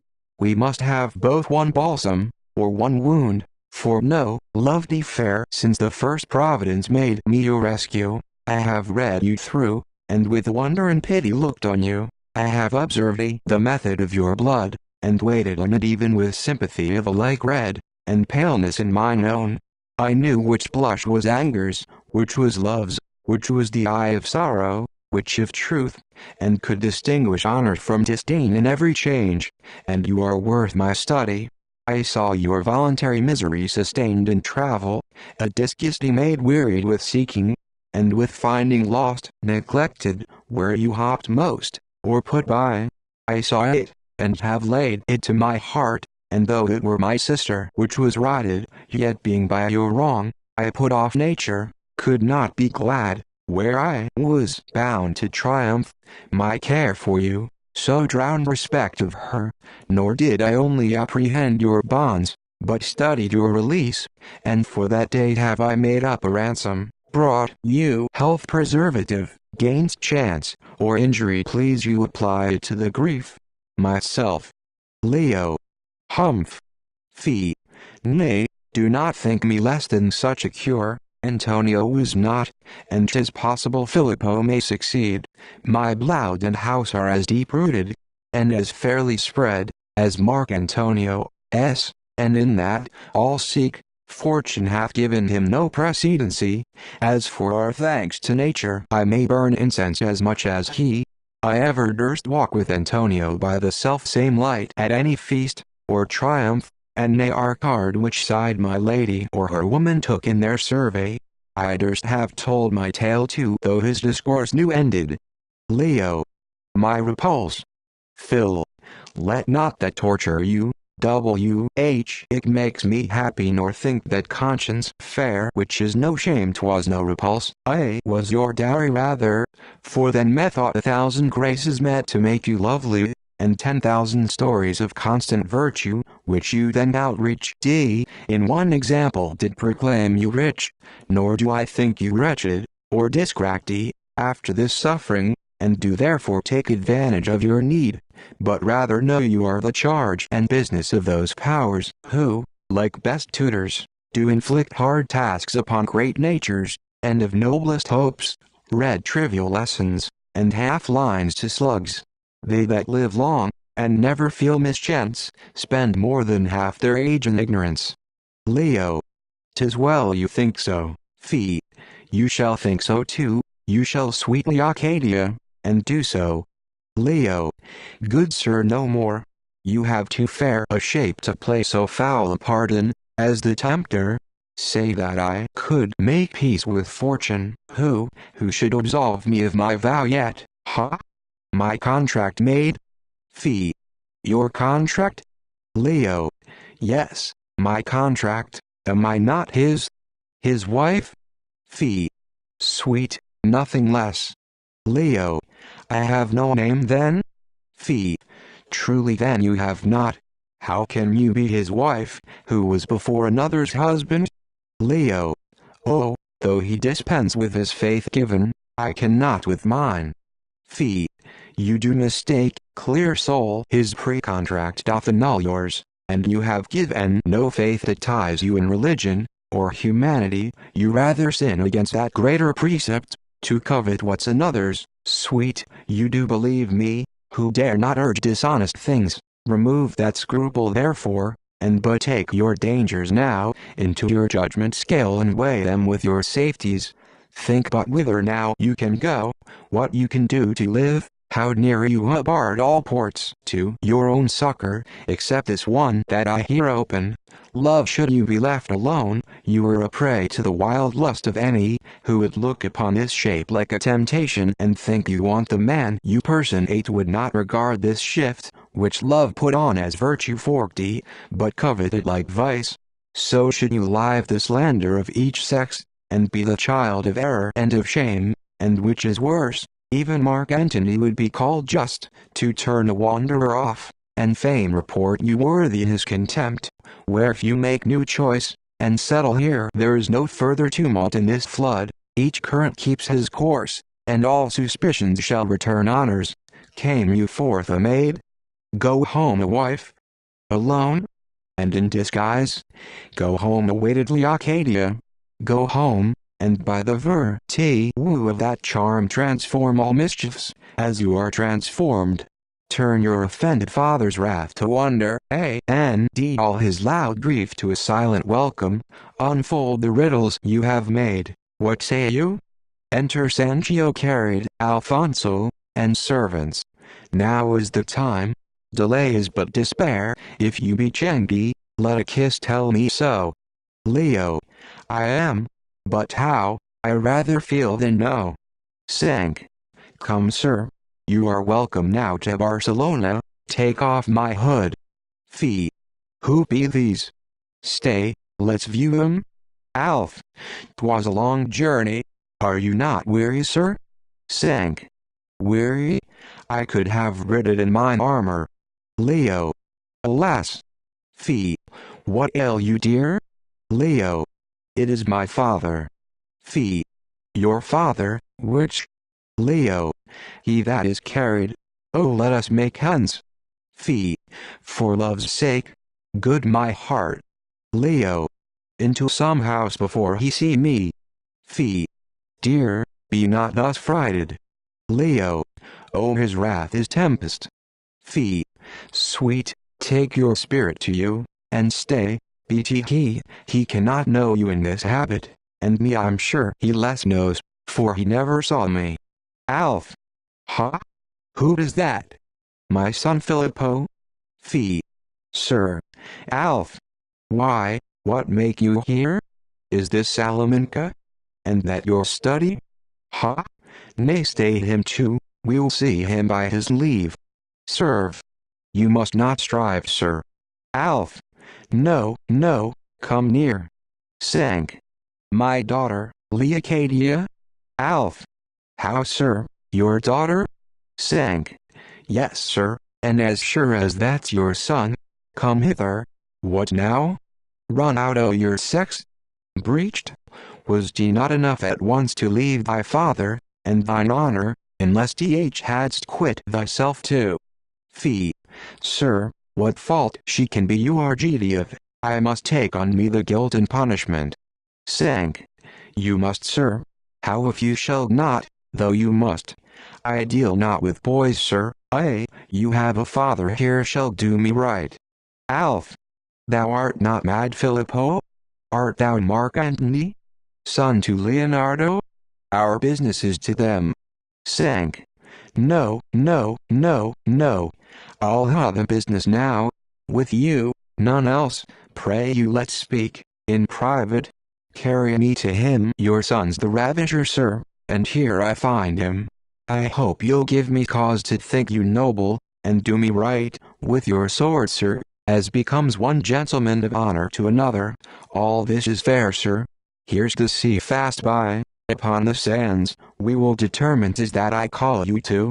Let's make no dies on tea. I'll lead your way to the seaside, rascals. Phil. Sir, I would beseech your stay. He may not follow you. San. No, turn. I'll kill him here then. Slaves, rogues, blocks. Why do you not bear me to him? You've been acquainted with my motions, logs, so long and yet not know to time 'em. Fee.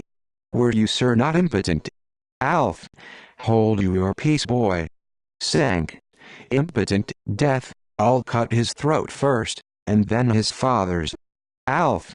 You must provide you then a sharper razor than is your tongue, for I not fear your sword. Sank. Heart bear me to either of them.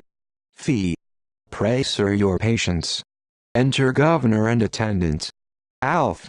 My curse light on thee if thou stay him. Fee. Hold. Governor, why? What's the matter, gentlemen? What tumult is this you raise? I.Th. Street? Before my door? Know you what is to draw a weapon here? Sank. Yes, and to use it, bear me up to him. Rogues thus, at a traitor's heart. Alf. Truer than nine. Governor, strike, strike. Some of the people disarm 'em, kill 'em if they resist. Fee. Nay, generous sir, let not your courtesy turn fury now. Governor, lay hold upon 'em, take away their weapons, I will be worth an answer, ere we part. Fee. 'Tis the governor, sir. Alf. I yield myself. Cinch. My sword? What think'st thou of me? Pray thee tell me. One attend. As of a gentleman. Cinch. No more? One attend. Of worth, and quality. Cinch. And I should quit my sword. There were small worth or quality in that, friend. Pray thee learn thou more worth and quality than to demand it. Governor, force it I say. One attend. The governor, you hear, commands. Cinch. The governor shall pardon me. Fee. How, Leocadia gone again? Exit fee. Cinch. He shall friend ith point of honor. By his leave, so tell him, his person and authority I acknowledge, and do submit me to it. But my sword, he shall excuse me, were he 15 governors, that and I dwell together, and must yet till my hands part, assure him. Governor, I say, force it. Cinch. Stay, hear me. Hast thou ever read Carenza? Understand'st thou honor, noble governor? Governor, for that we'll have more fit dispute. Cinch. Your name, sir? Governor, you shall know that too, but on colder terms, your blood and brain are now too hot to take it. Cinch. Force my sword from me? This is an affront. Governor, bring 'em away. Cinch. You'll do me reparation. Exeunt. Enter Filippo. Fee. I have forever lost her, and am lost, and worthily, my lameness hath undone me. She's gone hence, as handy of me, yet I seek her. Will she be ever found to me again, whom she saw stand so poorly, and dare nothing in her defense, here? When I should have drawn this sword out like a meteor, and have shot it in both our parents' eyes, and left them blind unto their impotent angers. Oh, I am worthy on whom this loss and scorn should light to death without the pity that should wish me better, either alive, or in my epitaph. Enter Leonardo, Mark Antonio. Leo. Well, son, your father is too near himself and hath too much of nature to put off any affection that belongs to you. I could have only wished you had acquainted her father, whom it equally concerns. Though I had presumed on me, it might have opened an easier gate, and path to both our joys. For though I am none of those flinty fathers that when their children do but natural things, turn rock and offense straight, yet Mark Antonio, all are not of my quarry. March.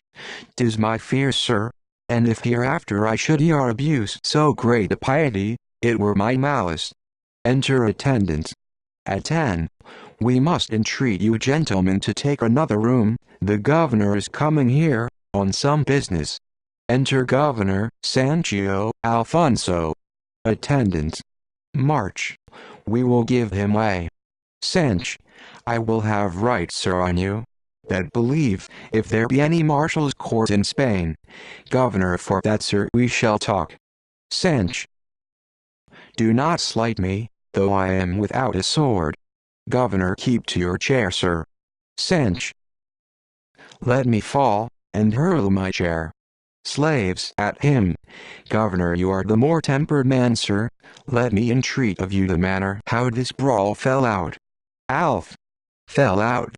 I know not how, nor do I care much, but here we came, sir, to this town together, both in one business, and one wrong, and gaggedy, to seek one Leonardo, an old Genoese. I ha' said enough there. Would you more? False father of a false son, called Mark Antonio, who had stole both our daughters, and which father conspiring with his son in treachery, it seemed, to fly our satisfaction, was, as we heard, come private to this town here to take ship for Italy. Leo, you heard more than was true then, by the fear, or falsehood, and though I thought not to reveal myself, pardon my manners indeed to you for some important reasons, yet being thus charactered and chalangy, no I dare appear, and no to who dares threaten. March 1 say he is not worthy the name of man, or any honest preface, that dares report or credit such a slanderer. Do you sir say it? Alf. I do say it. Governor Hold. Is this your father, Signor Mark Antonio? You have ill requited me thus to conceal him from him would honor him, and do him service. Enter Eugenia. Leon. 'Twas not his fault, sir. Eug. Where's my lord? Governor Sweetheart. Eug. Know you these gentlemen? They are all the fathers unto our friends. Governor, so it appears, my dove. Sench. Sir, I say nothing. I do want a sword. Until I have a sword I will say nothing. Eug. Good sir, command these gentlemen their arms, and treat them as your friends, not as your prisoners. Where be their swords? Governor, restore each man his weapon. Sench. It seems thou hast not read Carranza, fellow. I must have reparation of honor, as well as this. I find that wounded. Governor, sir, I did not know your quality. If I had, 'tis like I should have done you more respects. Sench. It is sufficient, by Carranza's rule. Eug. I know it is, sir. Sench. Have you read Carranza, lady? Eug. If you mean him that writ upon the duel, he was my kinsman. Sench. Lady, then you know by the right noble writings of your kinsman, my honor is as dear to me, as the king's. Eug. 'Tis very true, sir. Sench. Therefore I must crave leave to go on now with my first dependence. Eug. What have you more? Governor, none here, good signor. Sench. I will, refer me to Carranza still. Eug. Nay, love, I prithee let me manage this. With whom is he, sir? Sench. With that false man Alfonso. Eug. Why, he has th advantage, sir, in legs. Sench. But I in truth, in hand and heart, and a good sword. Eug. But how if he will not stand you, sir? Alf. For that, make it no question, lady, I will stick my feet in earth down by him, where he dare. Sench. Oh, would thou wouldst. Alf. I'll duty. Sench. Let me kiss him. I fear thou wilt not yet. Eug. Why, gentlemen, if you'll proceed according to Carranza, methinks an easier way were 2 good chairs, so you would be content, sir, to be bound, cause he is lame. I'll fit you with like weapons, pistols and poniards, and end it. If the difference between you be so mortal, it cannot be ta'en up. Sench. Ta'en up? Take off this head first. Alf. Come bind me in a chair. Eug. Yes, do. Gate. What mean you, dove? Eug. Let me alone, and set them at their distance. When you are done, lend me 2 poniards. I'll have pistols ready quickly. Exit. Enter Filippo. Fee. She is not here, Mark Antonio. Saw you not Leocadia? March. Not I, brother. Fee. Brother, let's speak with you. You were false unto her. March 1 was, but have asked pardon. Why do you urge it? Fee. You were not worthy of her. March. Maybe I was not, but 'tis not well, you tell me so. Fee. My sister is not so fair. March. It skills not. Fee. Nor so virtuous. March. Yes, she must be as virtuous. Fee. I would fain, March. What, brother? Fee. Strike you. March 1 shall not bear strokes, though I do these strange words. Fee.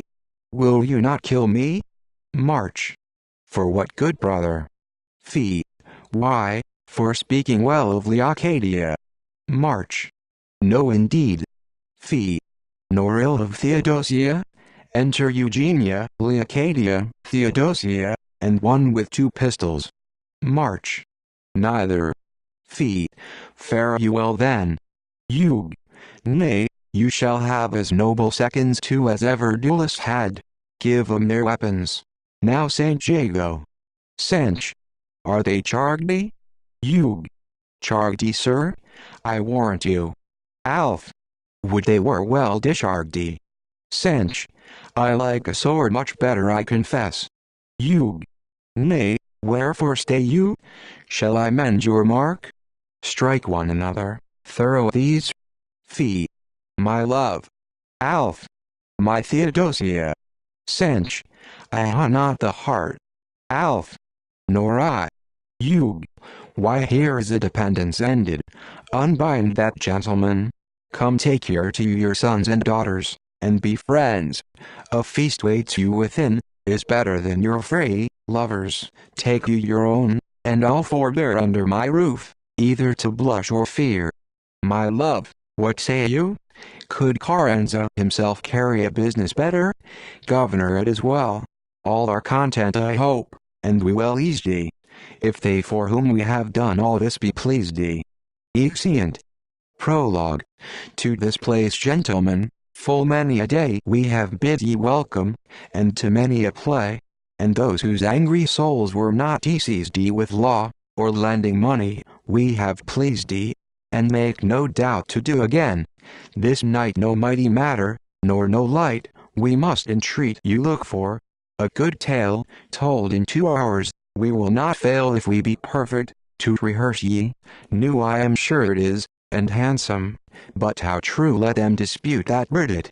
10 to 1 we please the women, and I would know that man follows not their example. If ye mean to know the play well, travel with the scene, for it lies upon the road. If we chance tire, as ye are good men, leave us not. I.Th. Meyer, another bait may mend us. If you grow a little galled or weary, cry but ho, and we'll stay for ye. When our journey ends every man's pot, I hope, and all part friends. The double marriage. A tragedy. The persons represented in the play. Ferrand, the libidinous tyrant of Naples. Virolet, a noble gent, studious of his country's freedom. Brisonet, Camillo, 2 honest gentlemen, confederates with Virolet. Ronvier, a villain, captain of the guard. Villio, a court fool. Castruccio, a court parasite. Pandolfo, a noble gentleman of Naples, father to Virolet. The Duke of Cess, an enemy to Ferrand, proscribed and turned pirate. Ascanio, nephew and successor to Ferrand. Boy, page to Virolet. Master. Gunner. Boatswain. Chirurgeon. Sailors. Doctor. Citizens. Guard. Soldiers. Servants. Women. Juliana, the matchless wife of Virolet. Martia, daughter to the Duke of Cess. The scene Naples. The principal actors were Joseph Taylor, Robert Benfield, John Underwood, George Birch, John Lowen, Rich. Robinson, Nick. Tooley, Rich. Sharp. Actus Primus. Sna Prima. Enter Virolet, and Boy. Ver. Boy. Boy. Sir? Ver. If my wife seek me, tell her that designs of weight, too heavy for her knowledge, exact my privacy. Boy. I shall, sir. Ver. Do then, and leave me to myself. Boy. 'Tis a raw morning, and would you please to interpret that for duty which you may construe boldness, I could wish to arm yourself against it, you would use more of my service. Ver. I have heat within here, a noble heat, good boy. To keep it off, I shall not freeze. Deliver my excuse. Enter Juliana. And you have done your part. Boy. That is prevented, my lady follows you. Ver. Since I must be crossed then, let her perform that office. Boy. I obey you. Exit. Ver. Prithee to bed. To be thus fond more tedious than if I were neglected. July. 'Tis the fault then of love and duty, which I would fall under, rather than want that care which you may challenge as due to my obedience. Ver. I confess this tenderness argues a loving wife, and more deserves my heart's best thanks, than anger. Yet I must tell ye sweet, you do exceed in your affection, if you would engross me to your delights alone. July 1. Am not jealous, if my embraces have distasted you, as I must grant you every way so worthy that 'tis not in weak woman to deserve you, much less in miserable me, that want those graces. Some more fortunate are stored with. Seek any whom you please, and I will study with my best service to deserve those favors that shall yield you contentment. Ver. You are mistaken. July. No, I am patient, sir, and so good morrow. I will not be offensive. Ver. Hear my reasons. July. Though in your life a widow's bed receives me, for your sake I must love it. May she prosper that shall succeed me in it, and your ardor last longer to her. Ver. By the love I bear, first to my Count raise peace, next to thyself to whom compardy, my life I rate at nothing, stood here a lady that were the choice abstract of all the beauties nature ever fashioned, or art gave ornament to, compardy to thee, thus as thou art obedient and loving, I should contemn and loathe her. July 1. Do believe. How I am blessed in my assurity belief. This is unfeigned. And why this sadness then? Ver. Why, Juliana, believe me, these my sad and dull retirements, my often, nay almost continued fasts, sleep banished from my eyes, all pleasures, strangers, have neither root nor growth from any cause that may arrive at woman. Shouldst thou be, as chastity forbid, false to my bed, I should lament my fortune, perhaps punish thy falsehood, and then study to forget thee, but that which like a never-emptied spring, feeds high the torrent of my swelling grief, is what my Count Ray suffers. There's a ground where sorrow may be planted, and spring up, through yielding rage, and womanish despair, and yet not shame the owner. July 1. Do believe it true, yet I should think myself a happy woman, if, in this general and timely mourning, I might or give to you, or else receive a little lawful comfort. Ver. Thy discretion in this may answer for me. Look on Naples the Count Ray where we both were born and bred, Naples the paradise of Italy, as that is of the earth, Naples, that was the sweet retreat of all the worthiest Romans, when they had shared the spoils of the whole world. This flourishing kingdom, whose inhabitants for wealth and bravery, lived like petty kings, made subject now to such a tyranny, as that fair city that received her name from Constantine the Great, now in the power of barbarous infidels, may forget her own. To look with pity on our miseries, so far in our calamities we transcend her. For since this Ergonian tyrant, Ferrand, seized on the government, there's nothing left us that we can call our own, but our afflictions. July. And hardly those. The king's strange cruelty equals all presidents of tyranny. Ver. Equal, say you? He has outgone, the worst compardy to him, nor Pietro Eris, nor Dionysius, Caligula, nor Nero can be mentioned. They yet as kings, abused their regal power. This as a merchant, all the Count Ray's fat, he wholly does engross unto himself. Our oils he buys at his own price, then sells them to us, at dear rates. Our plate and jewels, under feigned pretense of public use, he borrows, which denied his instruments force. The races of our horses he takes from us, yet keeps them in our pastures. Rapes of matrons, and virgins, are too frequent, never man yet thanked him for a pardon. For religion, it is a thing he dreams not of. July 1. Have heard, how true it is, I know not, that he sold the bishopric of Tarent to a Jew, for 13,000 ducats. Ver. I was present, and saw the money paid.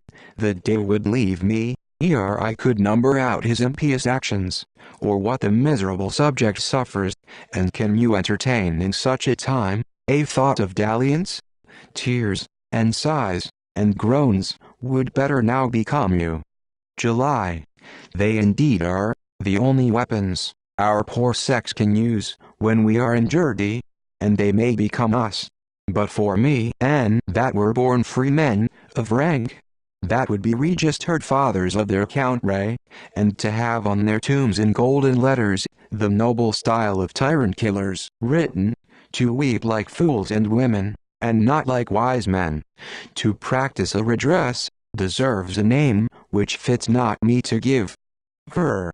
Thy graver proof, if what thou dost desire, were possible to be effected, might well argue it, as wise as loving, but if you consider, with what strong guards this tyrant is defended, ruffins, and male contents drawn from all quarters, that only know, to serve his impious will, the citadels built by him in the neck of this poor city, the invincible strength, nature by art assisted, gave this castle, and above all his fear, admitting no man to see him, but unarmed, it being death for any to approach him with a weapon.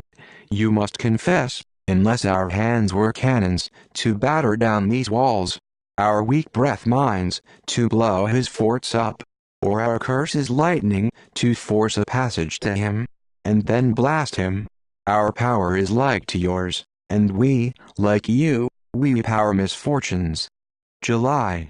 Walls of brass resist not a noble undertaking, nor can vice raise any bulwark to make good the place where virtue seeks to enter. Then to fall in such a brave attempt were such an honor that Brutus, did he live again, would envy. Were my dead father and you, and my brothers, nay, all the ancestors I am derived from, as you, in being what you are all these, I had rather wear a mourning garment for you, and should be more proud of my widowhood, you dying for the freedom of this country, than if I were Assurdy, I should enjoy a perpetuity of life and pleasure with you, the tyrant living. Ver. Till this minute, I never heard thee speak, O more than woman, and more to be beloved can I find out a cabinet, to lock a secret in, of equal trust to thee? All doubts, and fears, that scandalize your sex, be far from me, thou shalt partake my near and dearest counsels, and further them with thine. July 1 will be faithful. Ver.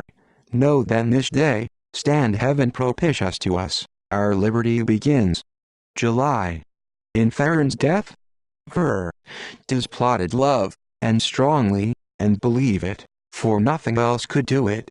'Twas the thought how to proceed in this design and end it, that made strange my embraces. July. Cursed be she, that's so indulgent to her own delights, that for their satisfaction, would give a stop to such a glorious enterprise. For me, I would not for the world, I had been guilty of such a crime. Go on and prosper. Go on, my dearest lord, I love your honor above my life. Nay, yours, my prayers go with you, which I will strengthen with my tears.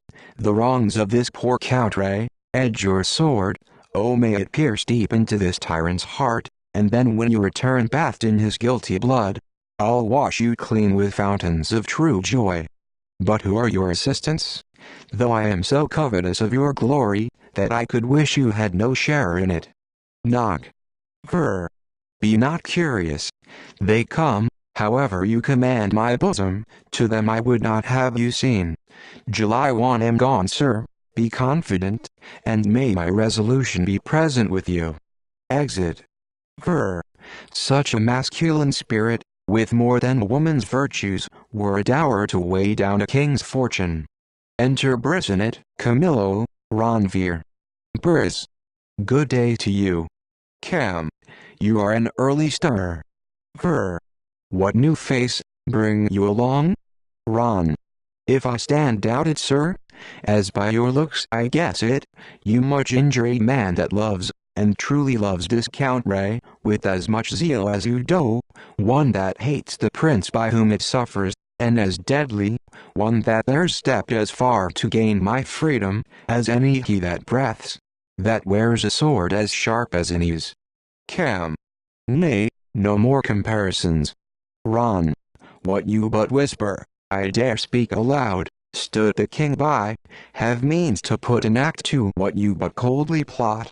If this deserve then suspicion in the best, the boldest, wisest, pursue your own intents, I'll follow mine, and if I not outstrip you, Briz, be assured sir, a conscience like this can never be allied to treachery. Cam. Who durst speak so much, but one that is like us, a sufferer, and stands as we affected? Ver.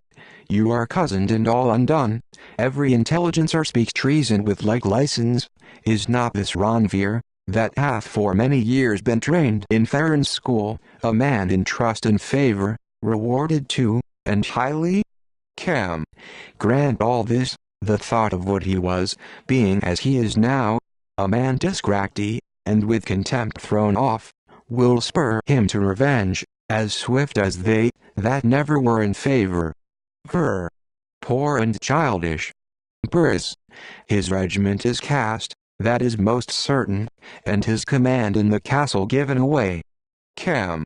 That on my knowledge. Ver.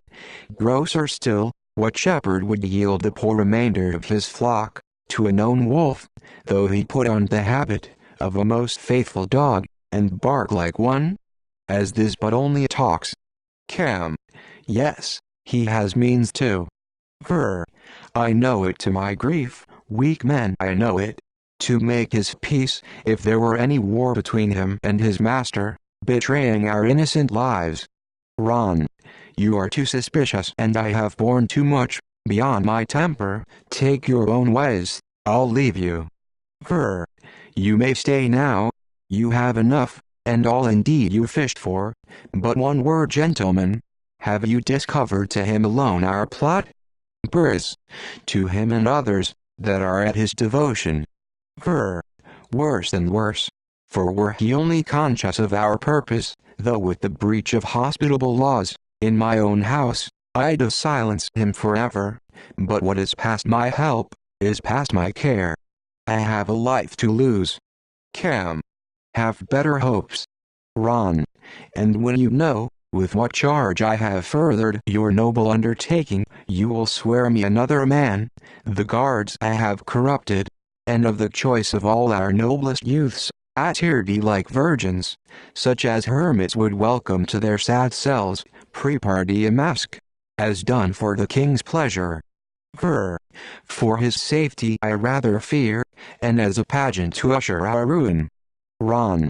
We as torchbearers will wait on these, but with such art and cunning, I have conveyed ye sharp poniards in the wax, that we may pass, though searched ye through all his guards without suspicion, and in all his glory, oppress him, and with safety. Cam. 'Tis most strange. Ver.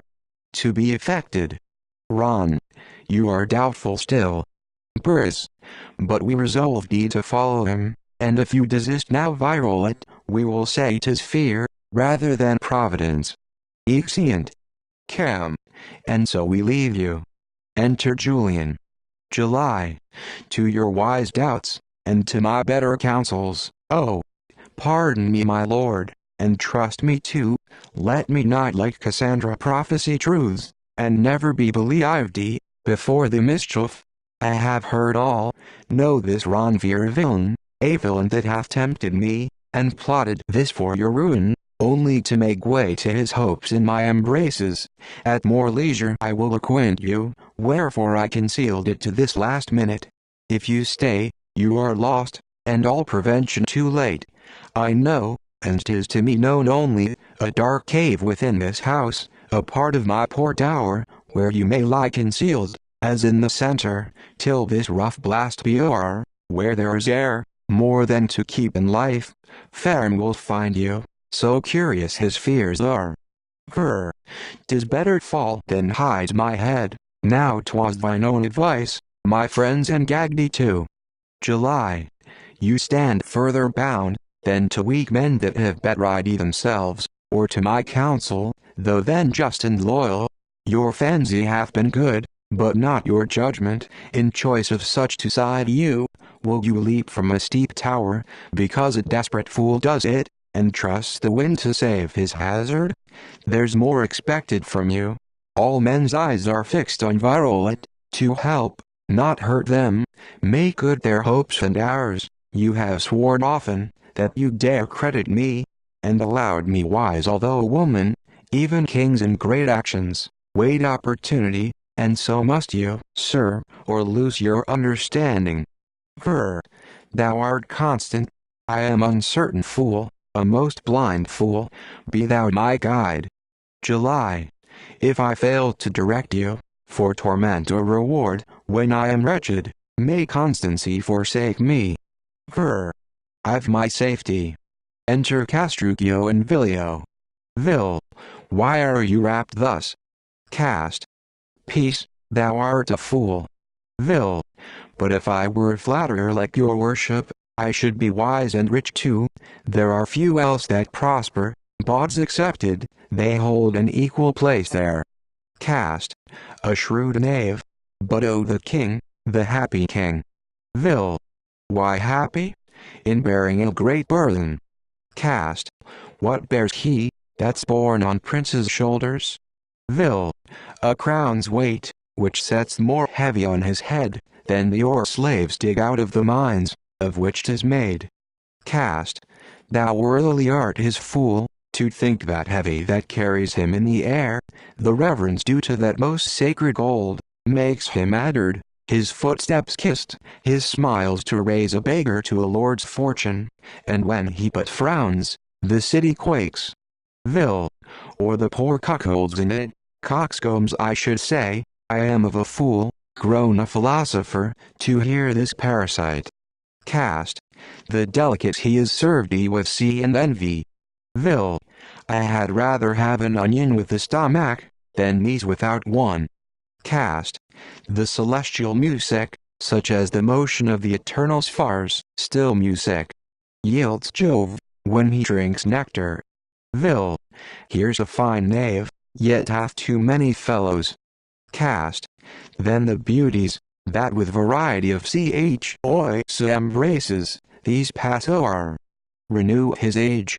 Vil, help him to crouch rather, and the French cringe, they are excellent surgeons that way.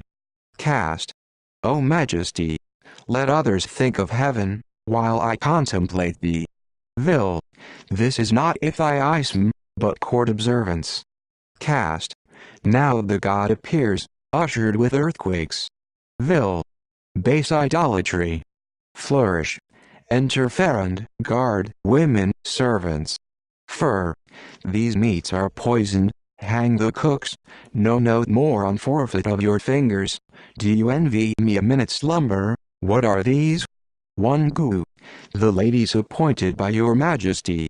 Fur, to the purpose, for what appointed? One goo, for your grace's pleasure.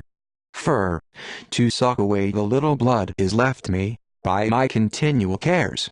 I am not apt now, enjoy them first, taste of my diet once, and your turn served ye, for 50 crowns apiece their husbands may redeem them. Woe! Great sir, mercy! Fur, I am deaf, why stare you? Is what we command to be disputed? Who's this? Bring you the dead tea upbraid me to my face? Cast, hold emperor, hold mightiest of kings, I am thy vassal, thy footstool that durst not presume to look on thy offended face. Fur, Castruccio rise. Cast, let not the lightning of thy eye consume me, nor hear that musical tongue, in dreadful thunder, that speaks all mercy. Vil, here's no flattering rogue. Cast, ferend, that is the father of his people, the glory of mankind. Fur, no more, no word more, and while I tell my troubles to myself, be statues without motion or voice, though to be flattered is an itch to greatness, it now offends me. Vil, here's the happy man, but speak who dares. Fur, when I was innocent, I yet remember I could eat and sleep, walk unaffrighted, but now terrible to others. My guards cannot keep fear from me, it still pursues me. Oh, my wounded conscience, the bed I would rest in, is stuffed with thorns, the ground strewed o'er with adders, and with as picks where ye are I set my foot, but I am in, and what was got with cruelty, with blood, must be defended, though this life's a hell, I fear a worse hereafter. Ha! Enter Ranveer and guard. Ran. My lord. Fur. Welcome Ranveer, welcome my golden plummet with which I sound mine enemies' depths and angers, hast thou discovered? Ran. As you could wish sir, the plot, and the contrivers, was made one of the conspiracy. Fur. Is Veroladin? Ran. The head of all, he only scented me, and from his fear, that I plied false is fled, the rest I have in fetters. Fur. Death and hell. Next to my mortal foe the pirate sus, I aimed at him. He's virtuous, and wise, a lover of his freedom and his country's dangerous to such as govern by the sword, and so to me, no tract which way he went, no means to overtake him. Ran. There's some hope left, but with a rough hand, to be seized upon. Fur. What is he? Ran. If any know, or where he is, or which way he is fled, it is his wife, her with his father I have apprehended, and brought among the rest. Fur. 'Twas wisely ordered, go fetch them in, and let my executioners exit Ranveer. Appear in horror with the rack. Vil. I take it Seigneur, this is no time for you to flatter, or me to foolin. Cast. Thou art wise in this, let's off, it is unsafe to be near Jove. When he begins to thunder. Vil. Good morality. Exit. Fur. I that have peered into the hearts of men, forked them to lay open with my looks secrets, whose least discovery was death, will rend for what concerns my life, the fortress of a weak woman's faith. Enter Ranveer, guard, executioners, with the rack, Camillo, Brisonet, Pandolfo, Juliana. Ca. What eerie we suffer, the weight that loads a traitor's heart, sit ever, heavy on thine. Briz. As we are caught by thee, fall thou by others. Ran. Pish poor fools, your curses will never reach me. July. Now by my virolet's life, father, this is a glorious stage of murder. Here are fine properties too, and such spectators, as will expect good action, to the life. Let us perform our parts, and we shall live. When these are rotten, would we might begin once. Are you the master of the company? Troth you are tedious now. Fur.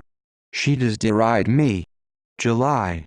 Thee and thy power, if one poor syllable could win me an assurance of thy favor, I would not speak it. I desire to be the great example of thy cruelty, to wet which on, no ferend, I alone can make discovery, where my Viola is, whose life, I know thou aim'st at, but if tortures compel me to tea, may hope of heaven forsake me, I dare thy worst. Fur. Are we contemned? July.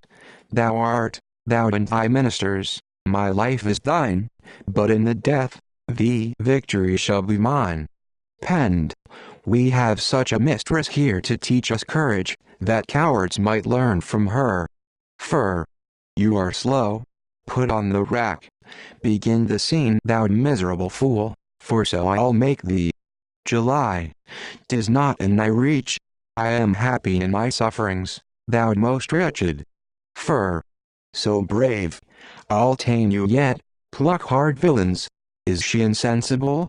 No sigh nor groan? Or is she dead? July. No tyrant, though I suffer more than a woman, beyond flesh and blood. 'Tis in a cause so honorable, that I scorn with any sign that may express his sorrow to shew I do repent. Fur. Confess yet, and thou shalt be safe. July. 'Tis wrapped up in my soul, from whence thou canst not force it. Fur. I will be 10 days a killing thee. July. Be 20,000, my glory lives the longer. Ron. 'Tis a miracle, she tires th executioners, and me. Unloose her, I am conquered, I must take some other way. Reach her my chair, in honor of her invincible fortitude. Ron. Will you not dispatch the rest? When I seem merciful, assure thyself, Ronvir, I am most cruel. Thou wonder of thy sex, and of this nation, that hast chained thee my severity to mercy, not to thyself alone, but to thy people, in which I do include these men, my enemies. Unbind them. Penned. This is strange. For your intent against my life, which you dare not deny, I only ask one service. Cam. Above hope. There rides a pirate near, the Duke of Cess, my enemy in this countries, that in bonds holds my dear friend Ascanio. Free this friend, or bring the pirate's head. Besides your pardon, and honor of the action, your reward is 40,000 ducats. And because I know that Virolet is as bold as wise, be he your general, as pledge of your faith, that you will undertake it, let this old man, and this most constant matron stay with me, of whom, as of myself, I will be careful. She shall direct you where her husband is. Make choice of any ship you think most useful. They are rigged for you. Excellent guard, with Juliana and penned. Briz. We with joy accept it. Cam. And will proclaim King Ferrant merciful. Exeunt. Ron. The mystery of this, my lord? Or are you chandy in your nature? I'll make thee private to it.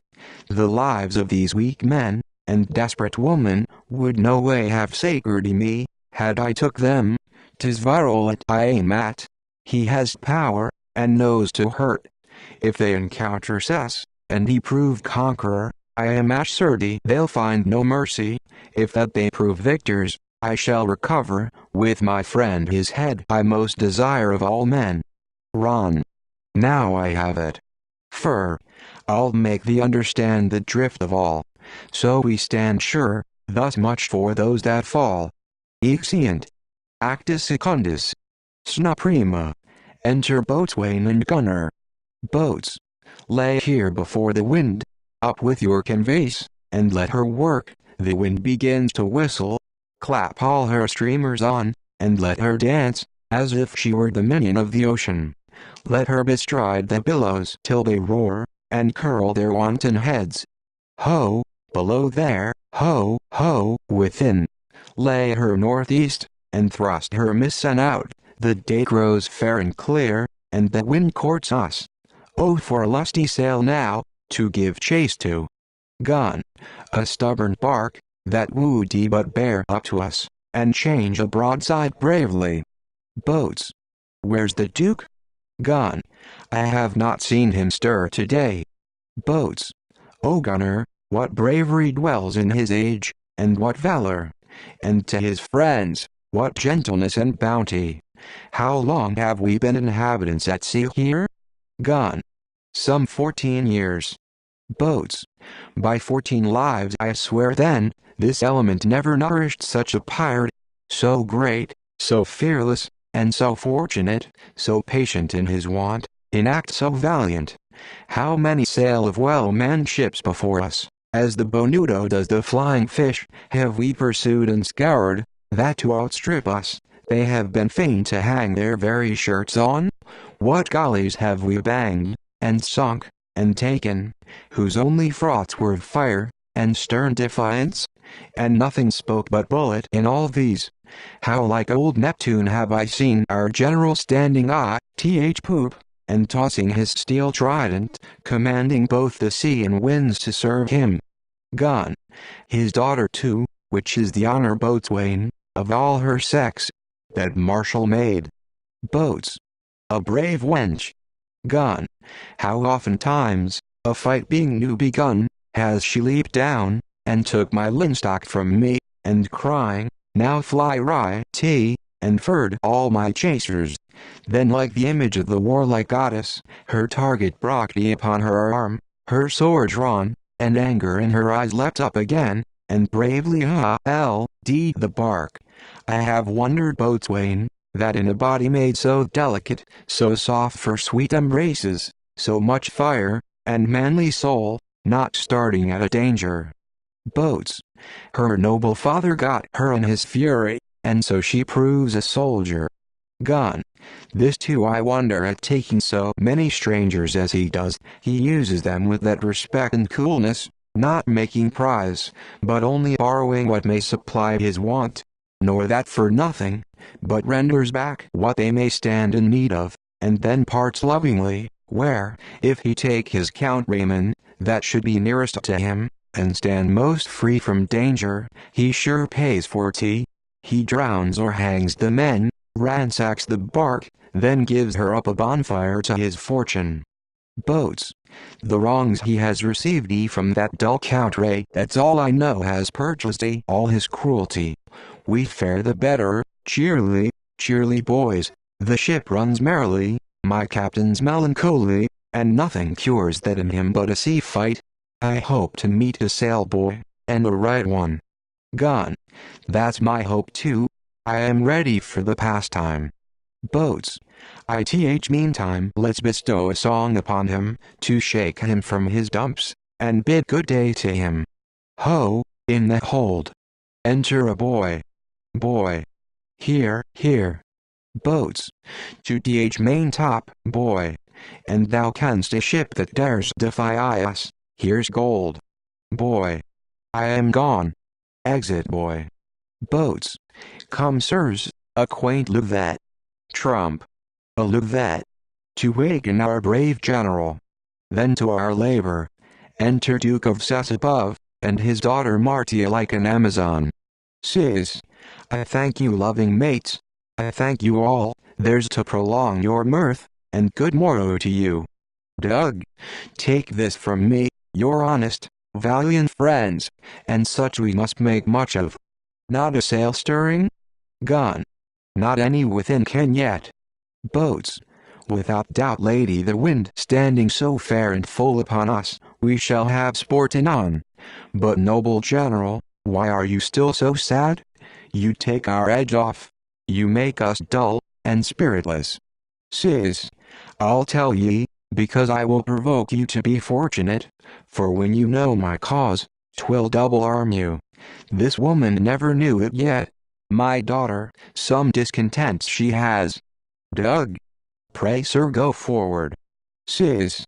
These 14 years, I have stored it here at sea, where the most curious thought could never find it. Boats. Call up the master, and all the mates. Enter below the master and sailors. Sis. Good morrow. Mast.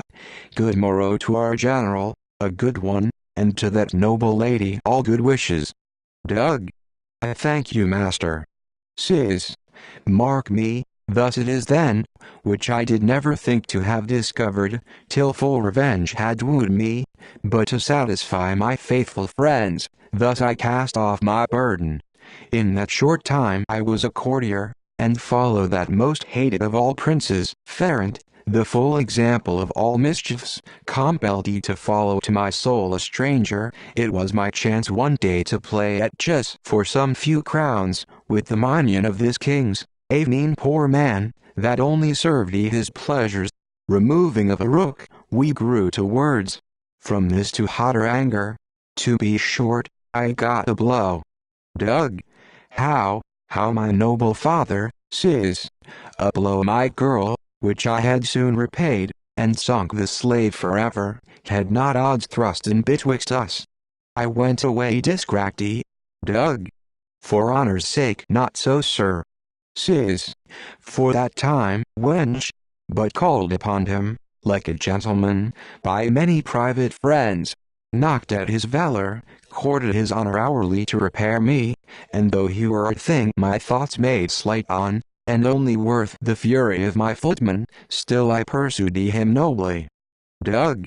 Did he escape you? My old brave father, could you sit down so coldly? Sis. Have patience, and know all. Pursued him fairly, till I was laughed at, scorned, My wrongs made me games. By him unjustly wronged, should be justice, the slave protected. Yet at length I found him, when he supposed all had been buried, and what I had received, durst not be questioned. And then he fell, under my sword he fell, forever sunk, his poor life, like the air, blown in an empty bubble, burst, and left him, no noble wind of memory to raise him. But then began my misery, I fled, the king's frowns following, and my friends' despair, no hand that durst relieve. My count Ray fearful, basely and weakly fearful of a tyrant, which made his bad rule worse, stood still and wondered, their virtues bedridden. Then my girl, a little one, I snatched thee from thy nurse, the model of thy father's miseries, and some small wealth was fit for present carriage, and got to sea, where I professed my anger, and will do, whilst that base ungrateful Count Ray, and that bad king, have blood or means to quench me. Now ye know all. Master, we know all, and admire all. Go on, and do all still, and still be fortunate. Dot. Had you done less, or lost this noble anger, you had been worthy then men's empty pities, and not their wonders. Go on, and use your justice, and use it still with that fell violence it first appeared to you. If you go less, or take a doting mercy to protection, the honor of a father I disclaim in you, call back all duty, and will be prouder of th infamous and base name of a whore, than daughter to a great duke and a coward. Sis, mine own sweet martyr, no, thou know'st my nature, it cannot, must not be. Doug. I hope it shall not. But why, sir, do you keep alive still young Ascanio, Prince of Rossana, King Ference's most beloved one, you took 2 months ago? Why is not he flung overboard, or hanged?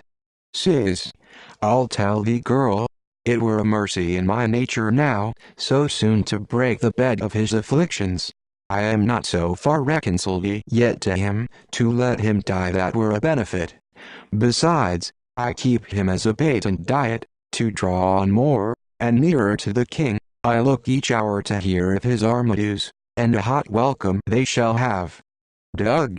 But hark you, if you were overswayed with odds, sis, I find you, I would not yield. No girl, no hope of yielding, nor fling myself 1 hour into their mercies, and give the tyrant hope to gain his kingdom. No, I can sink wench, and make shift to die. 1,000 doors are open, I shall hit one. I am no niggard of my life, so it go nobly. All wives are equal, and all ours. I care not. Doug. Now you speak like my father. Mast. Noble general, if by our means they inherit aught but bangs, the mercy of the Maynard light upon us.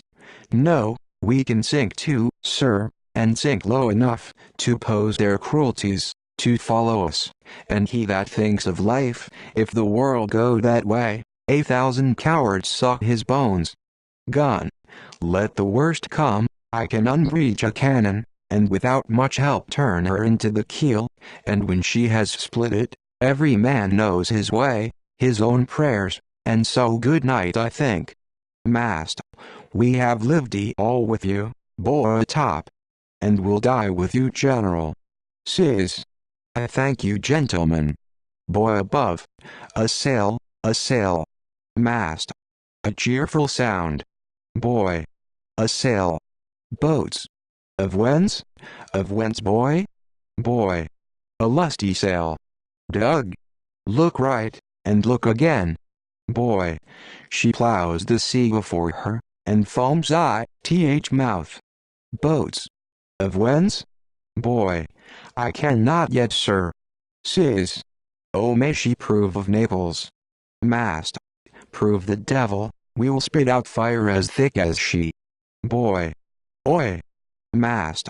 Brave boy. Boy. Of Naples, Naples, I think of Naples, master, methinks I see the arms. Mast. Up, up another, and give more certain signs. Exit sailor. Sis. All to your business, and stand but right and true. Boats. Hang him that halts now. Boy. Sh as us in chase. Mast. We'll spare her our main topsail, he shall not look us long, we are no starters. Down with the foresail too, we'll spoon before her. Mard. Gunner, good noble gunner, for my honor load me but these two minions in the shape there, and load them right, that they may bid fair welcome, and be they nigh, and level as thy heart is. Gun. Madam, I'll scratch 'em out, I'll piss 'em out else. Sail. Above. Ho. Sis. Of whence now? Sail. Of Naples, Naples, Naples. I see her top flag, how she quarters Naples. I hear her trumpets. Sis. Down, she's welcome to us. Exit mast. Boats. Gun. Sail. Every man to his charge, man her eye, bow well, and place your rakers right, daughter be sparing. Mard. I swear I'll be above, sir, in the thickest, and where most danger is, I'll seek for honor. They have begun, hark how their trumpets call us. Hark how the wide-mouthed cannons sing amongst us. Hark how they sail, out of our shells for shame, sir. Sis.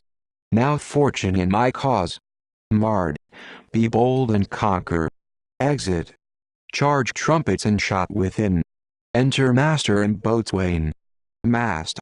They'll board us once again, they're tough and valiant. Boats. Twice we have blown them into air like feathers, and made 'em dance. Mast. Good boys, fight bravely, manly. They come on yet, clap in her stern, and yoke 'em. Enter gunner. Gun. You should not need, I have provision for 'em. Let 'em board once again, the next is ours. Stand bravely to your pikes, away, be valiant. I have a second course of service for 'em, shall make the bowels of their bark ache. Boy, the Duke fights like a dragon. Who dares be idle? Exit. Charge trumpets, pieces go off. Enter master, boatswain following. Mast. Down with them, stow 'em in. Boats. Cut their throats, 'tis brotherhood to fling 'em into the sea. The Duke is hurt, so is his lovely daughter Martia. We have the day yet. Enter gunner. Gun. Pox fire 'em, they have smoked us, never such plums yet flew. Boats. They have rent the ship, and bored 100 holes. She swims still lustily. Mast. She made a brave fight, and she shall be curd and make a braver yet. Gun. Bring us some cans up, I am as hot as fire. Enter boy with 3 cans. Boat. I am sure I am none coolest. Gun. My cannons rung like bells. Here's to my mistress, the dainty sweet brass minion. Split their foremast, she never failed. Mast. Ye did all well, and truly, like faithful honest men. Boats. But is she rich, master? Trumpets flourish. Enter Cess, Martia, Virolet, sailors. Mast.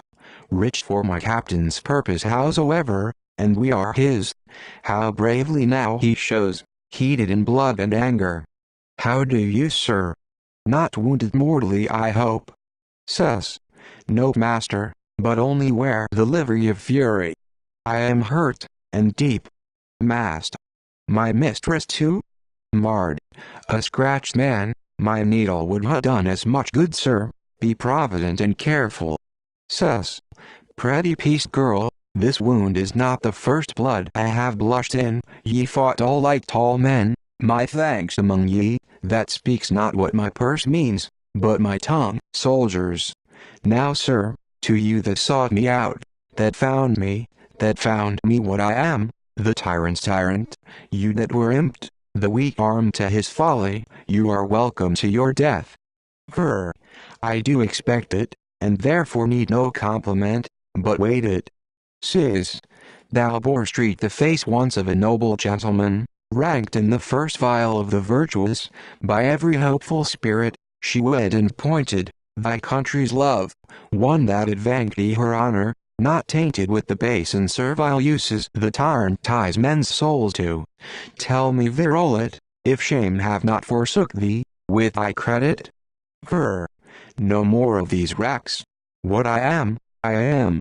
I hope not to go free with poor confessions, nor if I shew ill, will I seem a monster, by making my mind prisoner. Do your worst. When I came out to deal with you, I cast it, only those base inflictions fit for slaves, because I am a gentleman. Sus. Thou art none. Thou waste while thou studst good, art now a villain. An agent for the devil. Ver. That tongue lies. Give me my sword again, and stand all armed. I'll prove it on ye all, I am a gentleman, a man as fair in honor. Rate your prisoners, how poor and like a pedagogue at shoes. How far from nobleness. 'Tis fair, you make hills, but to defame your victory with foul language. Sis. Go fling him overboard. I'll teach you, sirrah. Ver. You cannot teach me to die. I could kill you now with patience, in despising all your cruelties, and make you choke with anger. Sis. Away, I say. March. Stay, sir, H has given you such bold language, I am not reconciled to him yet, and therefore he shall not have his wish observed so nearly, to die when he please. I beseech you stay, sir. Sis.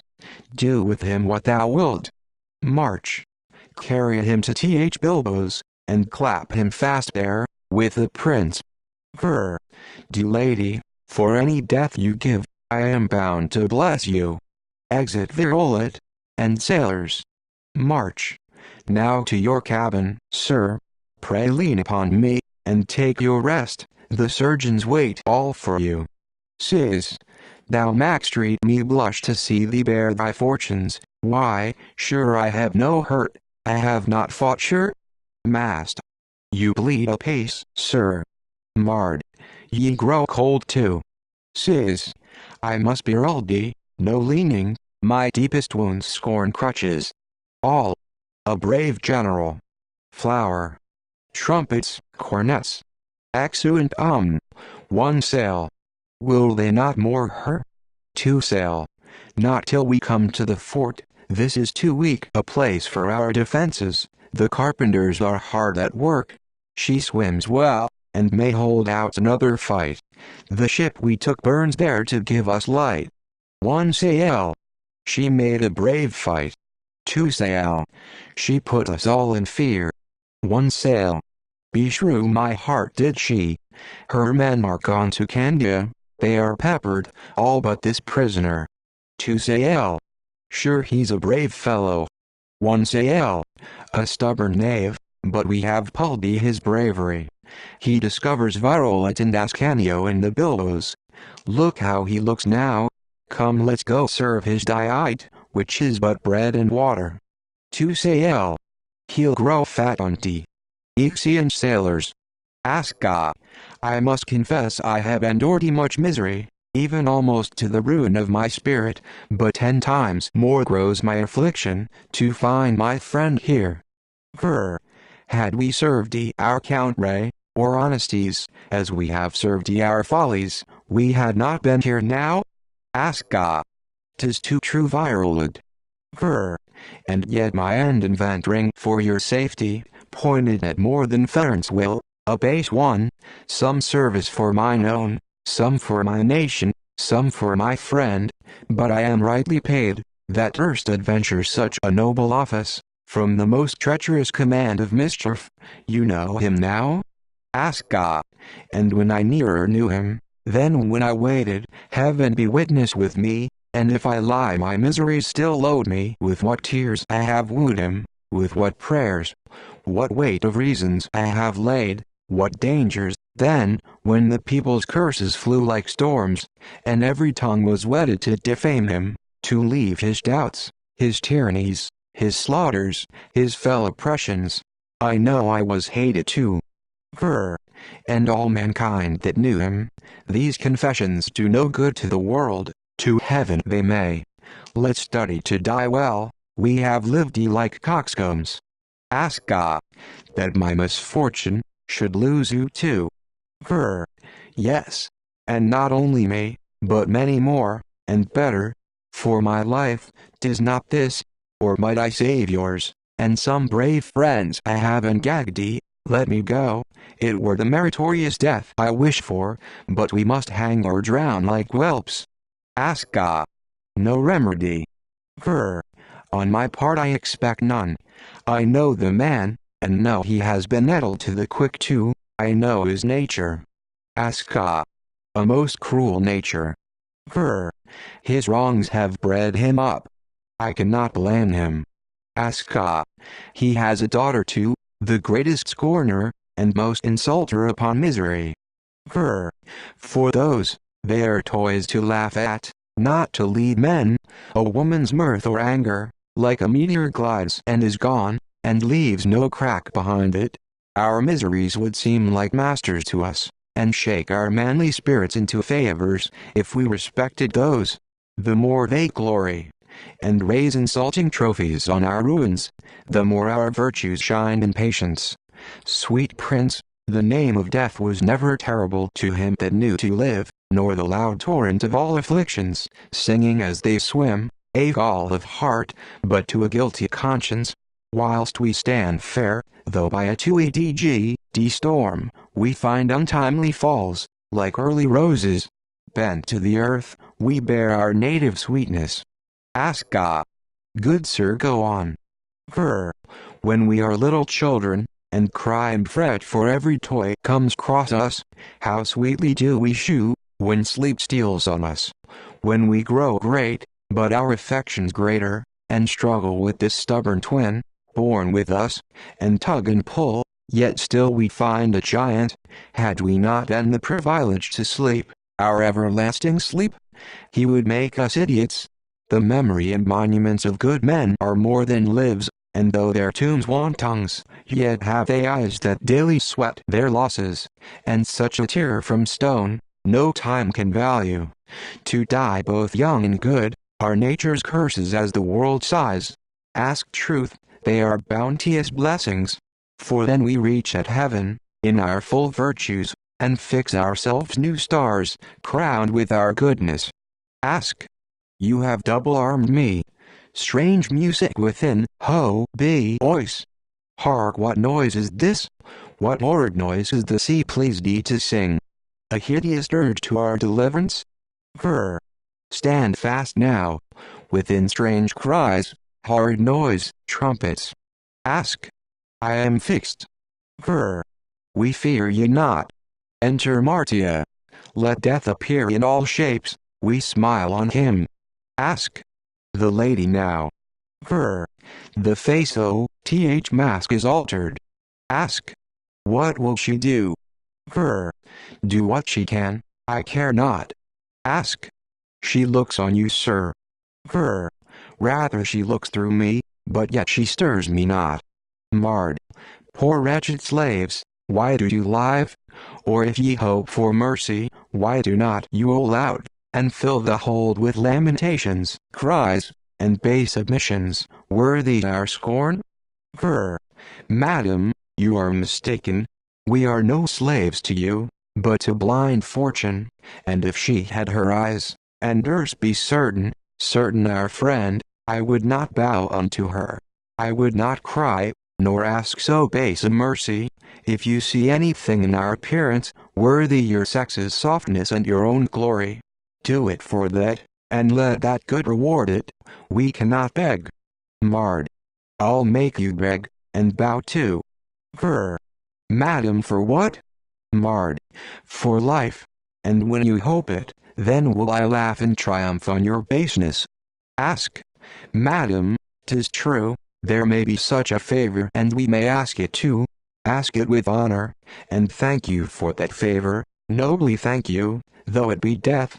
But when we beg a base life, and beg it of your scorn, why are cozendy woman, your handsomeness may do much, but not this way, but for your glorious hate, marred.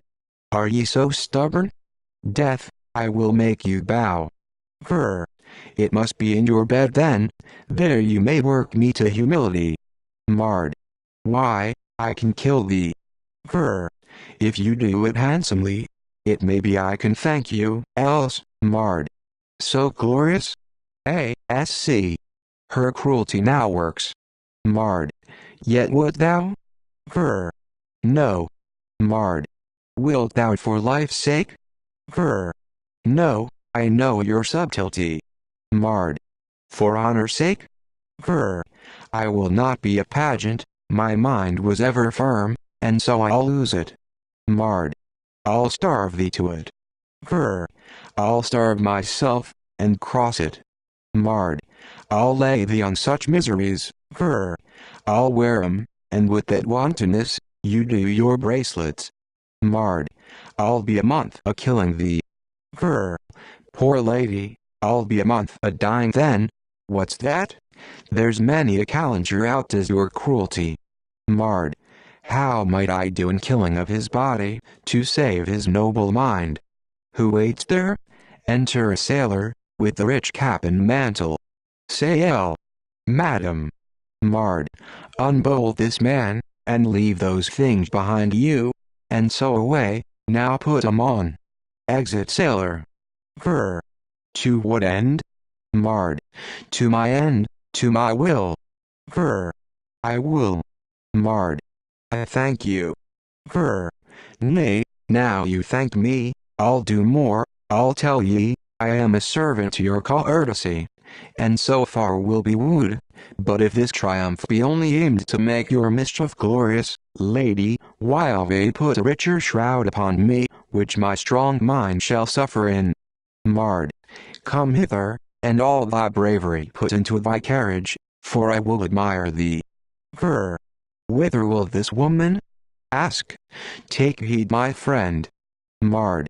Look as thou scornest my cruelty, I know thou dost. Ver. I never feared nor flattered. Mard. No, if thou hadst died, and I had gloried. I suffer now, and thou which art my prisoner, hast nobly won the free power to despise me. I love thee, and admire thee for thy nobleness, and, for thy manly sufferance, am thy servant. Ver. Good lady, mock me not. Mard. By heaven I love thee, and by the soul of love, am one piece with thee. Thy mind, thy brave, thy manly mind, that like a rock, stands all the storms of fortune, and beats them roaring back. They cannot reach thee, that lovely mind I dote on, not the body. That mind has robbed me of my liberty, that mind has darkened all my bravery, and into poor despised things turned my angers. Receive me to your love, sir, and instruct me, receive me to your bed, and marry me. I'll wait upon you, bless the hour I knew you. Ver. Is this a new way? Mard. If you doubt my faith, first take your liberty, I'll make it perfect, or anything within my power. Ver. I love you, but how to recompense your love with marriage? Alas, I have a wife. Mard. Dear the N I am, that will adventure so much for your safety? Forget her father's wrongs, quit her own honor, pull on her, for a stranger's sake, all curses? Ver. Shall this prince have his freedom too? Else all I love is gone, all my friends perish. Mard. He shall. Ver. What shall I do? Mard. If thou despise my courtesy, when I am dead, for grief I am forsaken, and no soft hand left to assuage your sorrows. Too late, but too true, curse your own cruelties. Ask God. Be wise. If she be true, no thwart is left else, to guide us from this labyrinth of mischief, nor no way for our friends. Ver. Thus then I take you, I bind ye to my life, my love. Mard. I take you, and with the like bond tie my heart your servant. Double you are now almost at harbor, within this hour, in the dead watch, I'll have the longboat ready, and when I give the word, be sure you enter, I'll see ye furnished both immediately, and like yourself, some trusty man shall wait you, the watch I'll make mine own, Only my love requires a stronger vow, which I'll administer before we go. Ver. I'll take it to confirm you. Mard. Go, in there are the keys, unlock his fetters, and arm ye nobly both. I'll be with you presently, and so this loving kiss. As can be constant lady. Exeunt. Enter the Duke of Sus by torchlight, master and surgeon with him. Surg. You grow so angry, sir, your wound goes backward. Sis. I am angry at the time, at none of you, that sends but one poor subject for revenge. I would have all the court, and all the villainy, was ever practiced under that foul fair tyrant, and all to quench my wrath. Mast. Be patient, your grace may find occasion every hour, for certain they will seek you to satisfy, and to the full, your anger. Sis. Death, they dare not. They know that I command death, feed his hunger, and when I let him loose. Surg. You'll never heal, sir, if these extremes dwell in you. You are old, and burn your spirits out with this wild anger. Sis. Thou Leah, I am not old, I am as lusty and full of manly heat as them, or thou art. Mast. No more of that. Sis. And dare seek out a danger, and hold him at the sword's point, when thou tremblest and creepest into thy box of salves to save thee. O master, I have had a dreadful dream tonight. Methought the ship was all on fire, and my lovely daughter, to save her life, leapt into the sea, where suddenly a stranger snatched her up, and swam away with her. Mast. 'Twas but the heat. Fight, sir. Boatswain within, and sailor. Boats. Look out, what's that? Sail. The longboat as I live. Boats. Ho, there longboat. Sis. What noise is that? Oi. Mast. I hear, sir. Exit master. Boats. The devil or his dam. Hail the Rudgeon boys. Sail. The longboat. Ho, the longboat. Sis. Why, the longboat. Where is the longboat? Boats. She is stolen off. Enter master. Sis. Who stole her? O my prophetic soul. Mast. Your daughter's gone, sir? The prisoners and 6 sailors, rogues. Sis. Mischief, 6,000 plagues sail with them, they are in her yet, make out. Mast. We have nae our boat. Enter gunner. Gun. Who knew of this trick? Sis. Weigh anchors and away. Boats. We ha no wind, sir, they'll beat us with their oars. Sis. Then sink 'em, gunner, oh sink 'em, sink 'em, sink 'em, claw 'em, gunner, as ever thou hast loved me. Gun.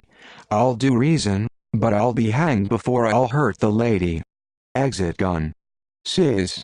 Who knew of this? Trump. A piece or two go off. Mast. We stand all clear. Sis. What devil put this base trick into her tail? My daughter, and run away with rogues. I hope she's sunk, a piece or two, or torn to pieces with the shot. Rots find her, the leprosy of horror stick ever to her. Oh, she has ruined my revenge. Enter gunner. Gun. She is gone, sir. I cannot reach her with my shot.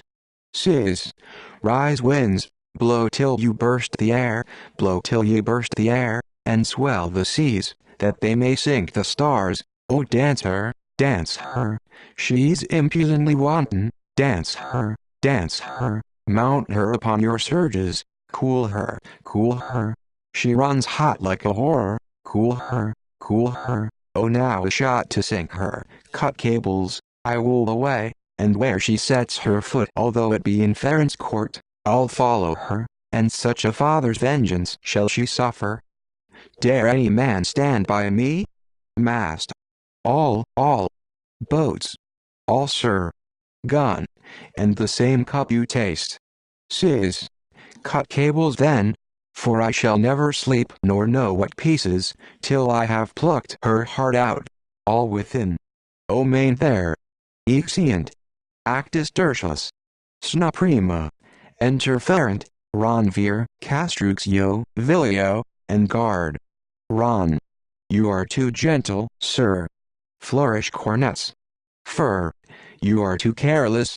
The creatures I have made, no way regard me. Why should I give you names, titles of honor, rob families to fill your private houses? For your advancement, draw all curses on me, wake tedious winter nights, to make them happy that for me break no slumber? Ron. What we can, we dare do. Fur. Why is your sovereign's life then, in which you live, and in whose fall your honors, your wealth, your pomp, your pride, and all must suffer, no better guarded? O my cruel stars, that mark me out a king, raising me on this pinnacle of greatness, only to be the nearer blasting. Vil. What think you now, Castruccio? Is not this a merry life? Cast. Still thou art cozendy. It is a glorious royal discontentment, how bravely it becomes him. Fur. To be made the common butt, for every slave to shoot at. No peace, no rest I take, but their alarms beat at my heart. Why do I live, or seek then, to add a day more to these glorious troubles?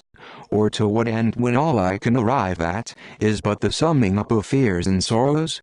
What power has my command, when from my bosom Ascanio, my most dear, and lovely Ascanio, was snatched, spite of my will, spite of my succor, and by mine own proud slave, reading D most miserable, and still that villain lives to nip my pleasures, it being not within my power to reach him. N. Time may restore all this, and would you hear whose counsel never failed you? Fur. Tell me no more, I faint beneath the burthen of my cares, and yield myself most wretched. Ron. On my knees I beg it, mighty sir, vouchsafe me hearing. Fur. Speak, speak, and I thus low, such is my fortune, will hear what thou canst say. Vil. Look but on this, has not a man that has but means to keep a hawk, a greyhound, and a hunting nag, more pleasure than this king? Cast. A dull fool still, make me a king, and let me scratch with care, and see who will have the better. Give me rule, command, obedience, pleasure of a king, and let the devil roar. The greatest corrosive a king can have, is of more precious tickling, and handled to the height, more dear delight, than other men's whole lives. Let 'em be safe too. Vil. Think of the mutinous people. Cast. Hang the people, give me the pleasure, let me do all, enjoy their wives and states at my discretion, and peg 'em when I please, let the slaves mumble. Vil. But say they should be vexed, and rise against thee? Cast. Let 'em rise, let 'em rise. Give me the bridle here, and see if they can crack my girths. Ah, Vilio, under the sun there's nothing so voluptuous as riding of this monster, till he found her. Fur. Who's that so loud? Cast. I am dumb. Is not this rare? King's looks make Pythagoreans. Is not this a happiness, Vilio? Vil. Yes, to put to silence a fawning sycophant.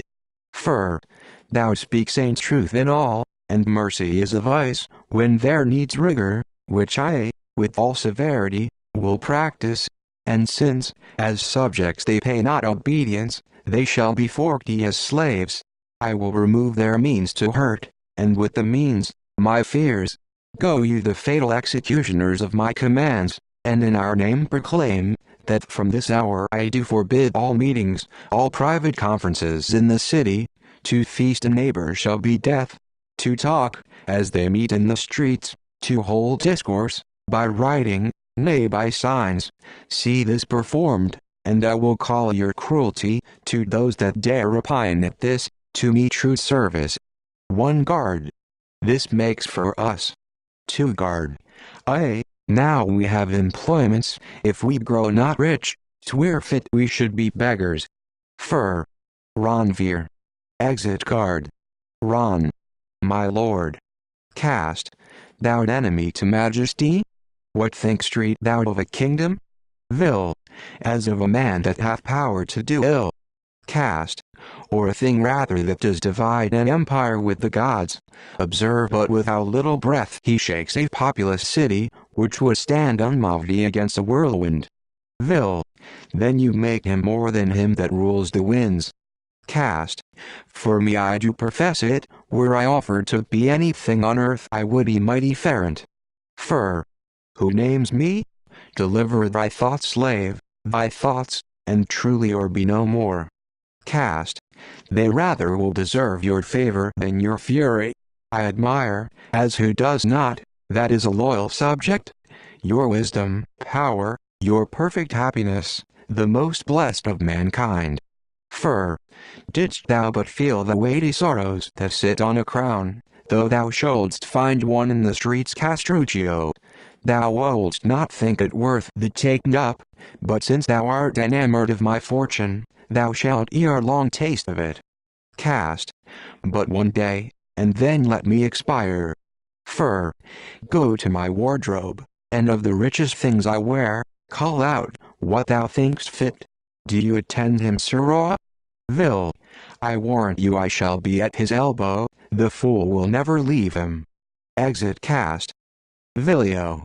Cast. Made forever. A shout within. Fur. What shout is that? Draw up our guards. Enter Virolet, Ascanio, and a servant. Ron. Those rather speak joy than danger.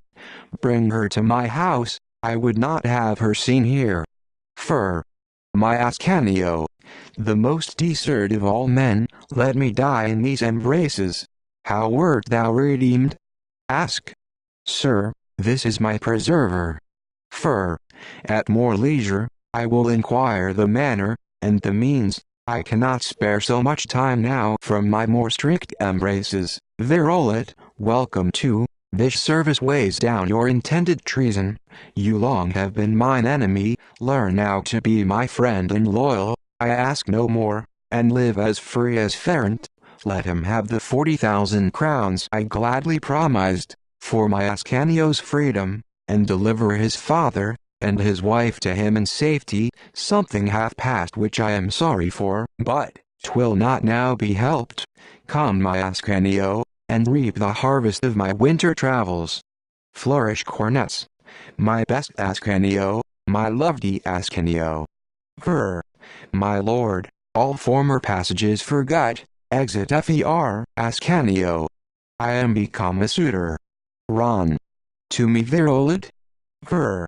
To you, yet will not beg the courtesy, but largely pay you for it.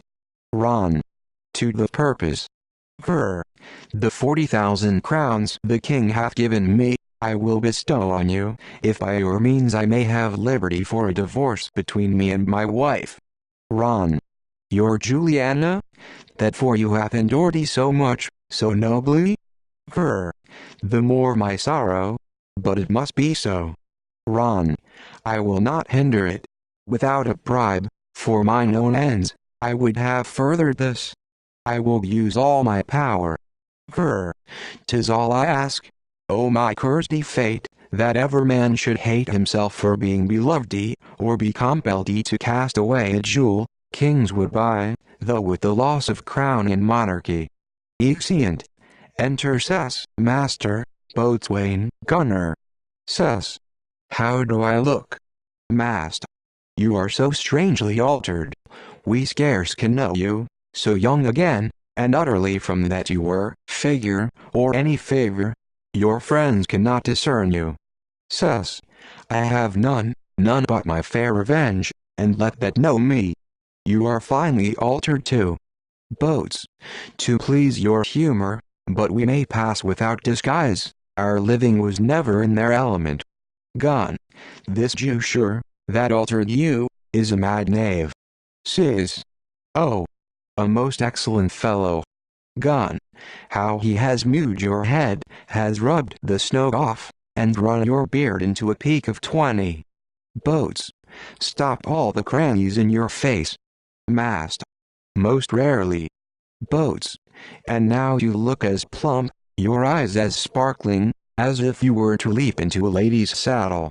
Has he not set your nose or eye? Sis. The better. Boats. I think it'd be the better, but 'tis a right sure, north and by east. Aye, there's the point it stands in, now half a point to the southward. Says, I could laugh, but that my business requires no mirth now, thou art a merry fellow. Boats. I would a Jew, sir, could steer my head right, for I have such a swimming in tea, ever since I went to sea first. Mast. Take wine and purge it. Boats. I have had 1,000 pills of sack, 1,000 pottle pills. Gun. Take more. Boats. Good doctor, your patient is easily persuaded. Mast. The next fair open weather methinks this Jew, if he were truly known to foundered courtiers, and decayed ladies that have lost their fleeces on every bush, he might pick a pretty living. Boats. The best of all our gallants, should be glad of him, for if you mark their marches, they are tender, soft, and tender, then but observe their bodies, and you shall find them cemented by a surgeon, or some physician for a year or two, and then to tub again, for a new pickle. This Jew might live a Gentile here. And 2 citizens at both doors, saluting afar off. Says, what are these? Stand close and mark. Boats. These are no men, are motions. Says, what sad and ruthful faces. Boats. How they duck. This senseless, silent courtesy methinks, shoes like 2 Turks, saluting one another, upon 2 French porters' backs. Says, they are my Count Raymen, and this, some forked infliction from the tyrant. What are you? Why is this? Why move thus silent as if you were wandering shadows? Why so sad? Your tongues sealed up. Are ye of several countries? You understand not one another? Gun. That's an Englishman, he looks as though he had lost his dog. Says, your habits shew ye all Neapolitains, and your faces deliver you oppressed things.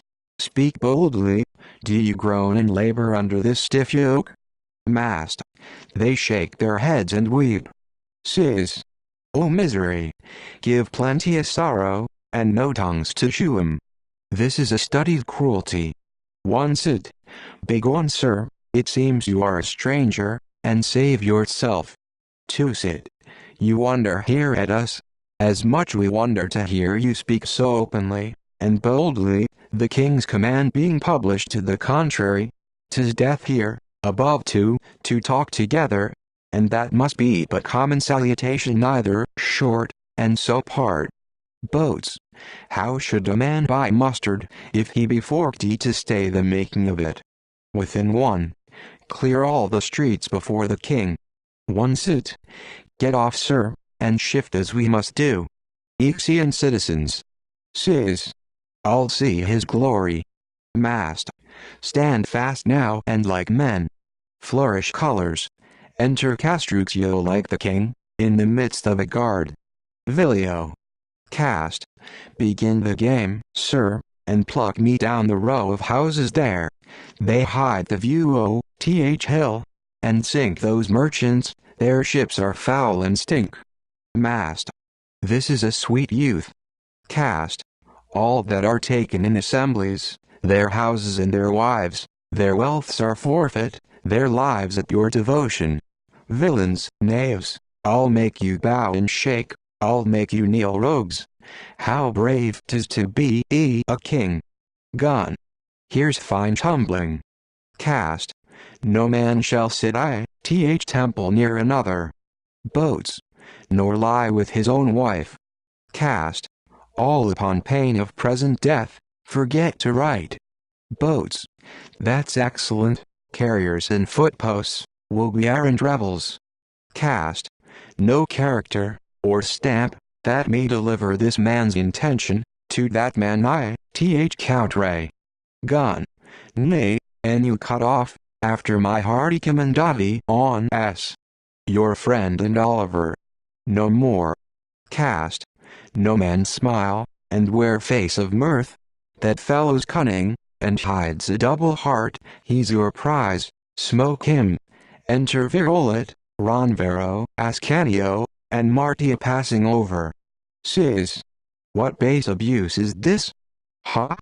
'Tis her face sure, my prisoners with her too? By heaven, wild whore, now is my time. Mast. Do what you will. Sis. Stay whole yet, my Count Ray shall be served first. Let her go, we'll have an hour for her to make her tremble. Now shew ourselves, and bless you with your valors. Guard. Here's a whole plump of rogues. Verolid, and they off again. Sis. Now for your Count Ray. Cast. Away with them and hang them. Shew no mercy, I say no mercy. Sis. Be it so upon 'em. Guard. Treason, treason, treason. Boats. Cut the Scylla vs to Giggets. Gun. Down with the bull beefs. Sis. Hold, hold, I command you. Look here. Cast. A miserable thing, I am no king, sir. Sis. Sirrah, your fool's face has preserved your life. Wear no more king's coats, you have scapped a scouring. Boats. I street not the king. Sis. No, 'tis a prating rascal, the puppy makes him mirth. Cast. Yes, sir, I am a puppy. Boats. I beseech you, let me hang him, I'll duty in my belt straight. Cast. As you are honorable, it is enough you may hang me. Gun. I'll hang a squibbat's tail that shall blow both his buttocks, like a petard. Cast. Do anything, but do not kill me, gentlemen. Enter citizen. Boats. Let's flee him, and have him fly blown. Sit. Away, and save your lives. The king himself is coming on. If you stay, you are lost forever. Let not so much nobleness wilfully perish. Sus. How near? 2. Sit. He's here behind you.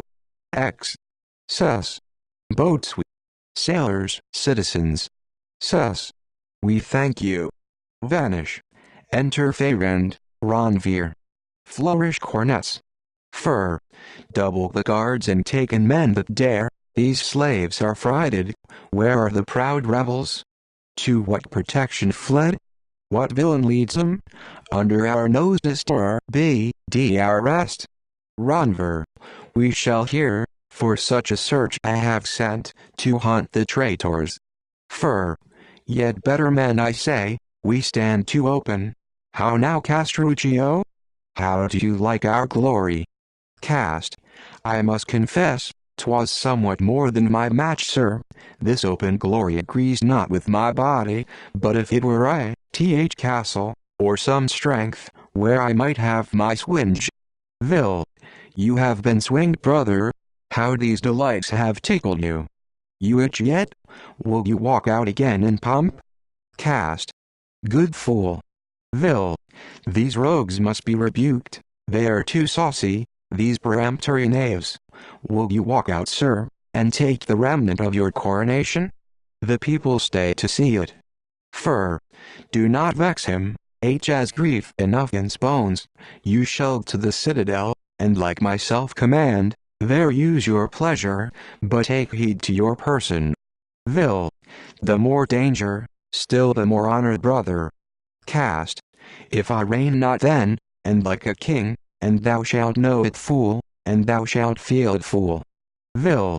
Fools still are free men, I'll sue for protection, till thy reign's out. Fur. The people have abused the liberty I late allowed, I now proclaim it straighter, no men shall walk together nor salute, for they that do shall die. Ronver. You hit the right, sir. That liberty cut off, you are free from practice. Fur. Renew my guards. Ronver. I shall. Fur. And keep strict watches. 1 hour of joy I ask. Ron. You shall have many. Axu and Flor. Cor. Pandolfo and Juliana, led by 2 of the guard, as not yet fully recovered. 1. Guard. You are now at liberty, in your own house, lady, and here our charge takes end. Penned. 'Tis now a custom. We must even woo those men deserve worst of us, and so we thank your labors. There's to drink, for that, and mischief are your occupations, and to mean well to no man, your chief street harvest. 2. Guard. You give liberally. We hope, sir, ye belong, to be oftener acquainted with your bounty, and so we leave you. Penned. Do, for I dote not on ye. July. But where's my husband? What should I do here? Or what share have I in this joy, called liberty, without his company? Why did you flatter me, and tell me he was returned, his service honored? One guard. He is so, and stands high in the king's favor, his friends redeemed, and his own liberty, from which yours is derived, confirmed, his service, to his own wish, rewarded. So farewell, lady. X. Guard. Penned. Go persecute the good, and hunt ye hellhounds, ye leeches of the time, suck till ye burst slaves. How does my girl? July. Weak yet, but full of comfort. Penned.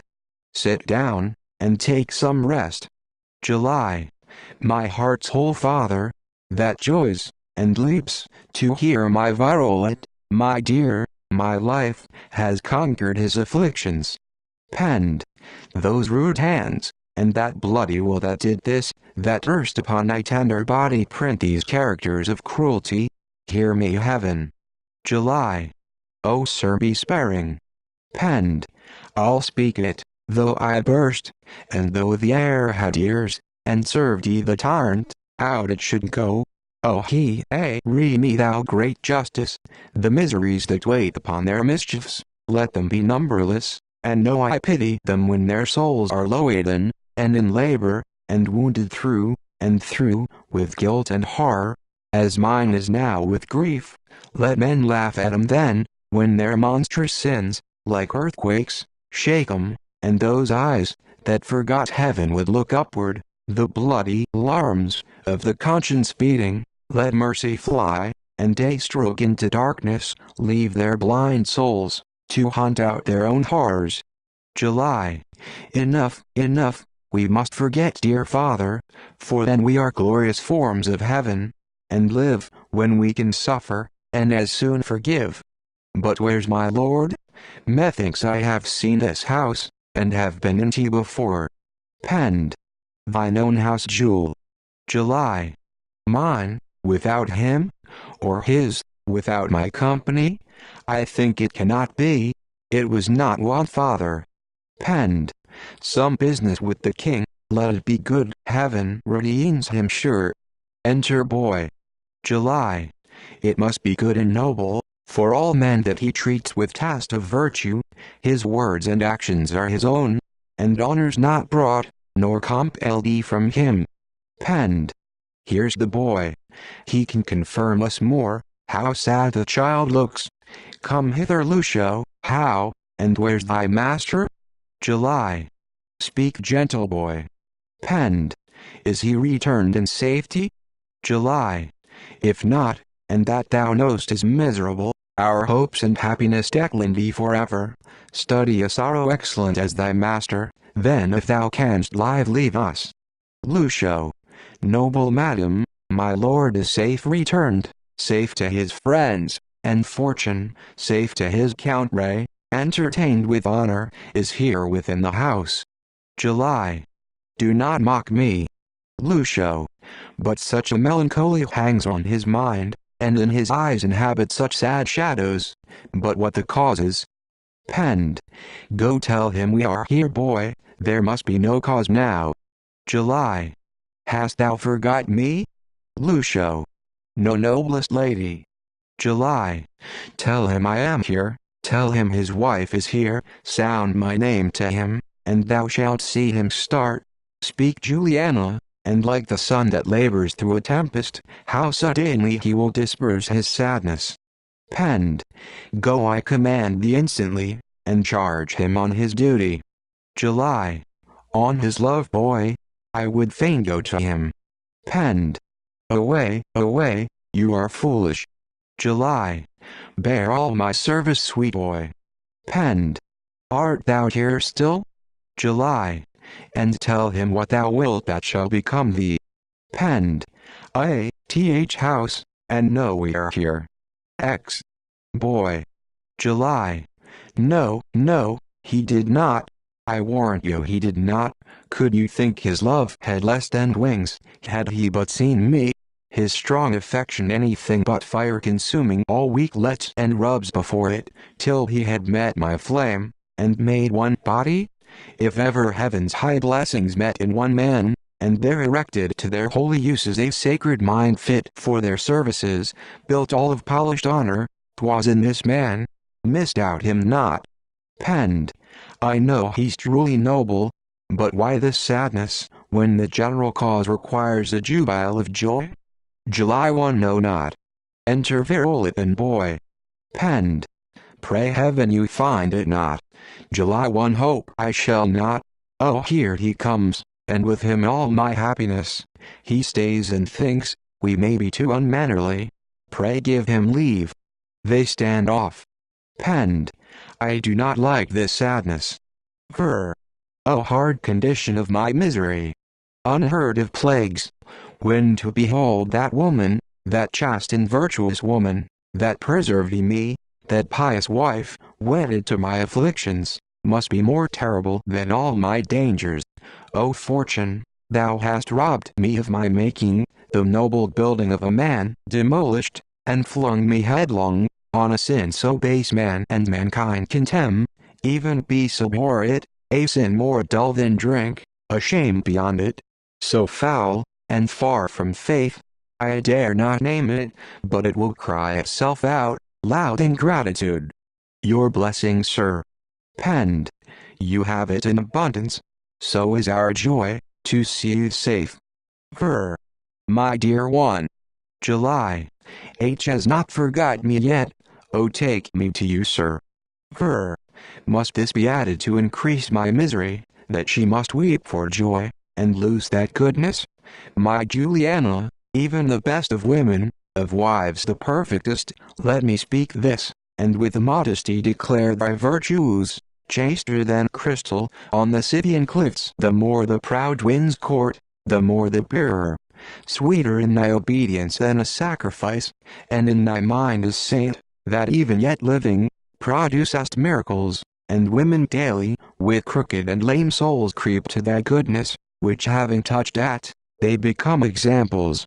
The fortitude of all their sex is fable compardy to thine, and they that filled up glory and admiration in the age behind us, out of their celebrated urns, are started to stare upon the greatness of thy spirit, wondering what new martyr heaven has begot, to fill the times with truth, and ease their stories, being all these, and excellent in beauty, for noble things dwell in the noblest buildings. Thou hast undone thy husband, made him wretched, a miserable man, my Juliana, thou hast made thy Virolet.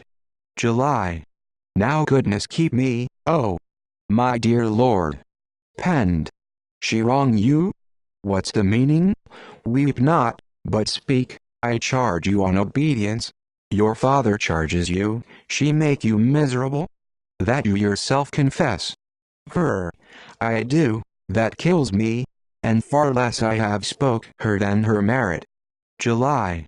It is some sin of weakness, or of ignorance? For sure my will. Ver. No, 'tis a sin of excellence. Forgive me heaven, that I profane thy blessings. Sit still, I'll shew you all. Exit Virolet. Penned. What means this madness? For sure there is no test of right man in it. Grieves he our liberty, our preservation? Or has the greatness of the deed he has done, made him forget, for whom, and how he did it, and looking down upon us, scorn the benefit? Well, Virolet, if thou be proud, or treacherous. July. He cannot, sir, he cannot. He will shew us, and with that reason ground his words. Enter Virolet, Martia, Ronvir. Penned. He comes. What mask is this? What admirable beauty? Pray heaven his heart be true. July. A goodly woman. Ver. Tell me, my dear, and tell me without flattery, as you are nobly honest, speak the truth, what think you of this a lady? July. She is most excellent. Ver. Might not this beauty tell me it's a sweet one, without more setting off, as now it is, thanking no greater mistress than mere nature, stagger a constant heart? Penned. She is full of wonder, but yet virulent. Ver. Pray by your leave, sir. July. She would amaze. Ver. Oh, would she so? I thank you. Say to this beauty, she have all additions, wealth, noble birth. Penned. Oh, hold there. Ver. All virtues, a mind as full of candor as the truth is, and a loving lady. July. She must needs, I am bound in conscience to confess, deserve much. Ver. Nay, say beyond all these, she be so pious, that even on slaves condemned she shore her benefits, and melt their stubborn bolts with her soft pity. What think you then? Penned. For such a noble office, at these years, I should dote myself. Take heed, boy. July. If you be he, that have received ye these blessings, and this the lady, love her, honor her, you cannot do too much, to shew your gratitude. Your greatest service will shew off too slender. Ver. This is the lady, lady of that bounty, that wealth, that noble name, that all I spoke of, the Prince Ascanio and myself, the slaves redeemed, brought home, still guarded by her goodness, and of our liberties you tasked the sweetness, even you she has preserved ye to, lengthen your lives. July. And what reward do you purpose? It must be a main one. If love will do it, we will all so love her, serve her. Ver. It must be my love. July. Ha. Ver. Mine, my only love, my everlasting love. Penned. How? Ver. Pray have patience. The recompense she asked, and I have rendered, was to become her husband. Then I vowed it, and since I have made it good. Penned. Thou durst not. Ver. Done, sir. July. Be what you please, his happiness yet stays with me, you have been mine, O my unhappy fortune. Penned. Nay, break and die. July. It cannot yet.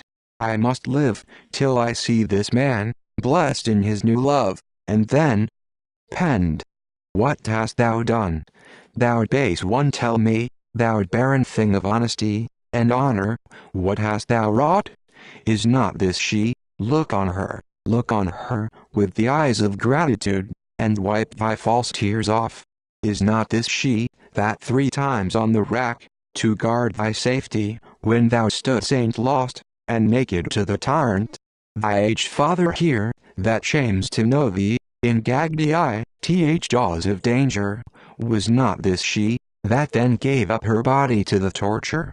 That tender body, that the wind sings through, and 3 times, when her sinews cracked and tore toward thee, the beauties of her body turned to ruins. Even then, within her patient heart, she locked thee, then hid thee from the tyrant, then preserved thee, and canst thou be that slave? Martia.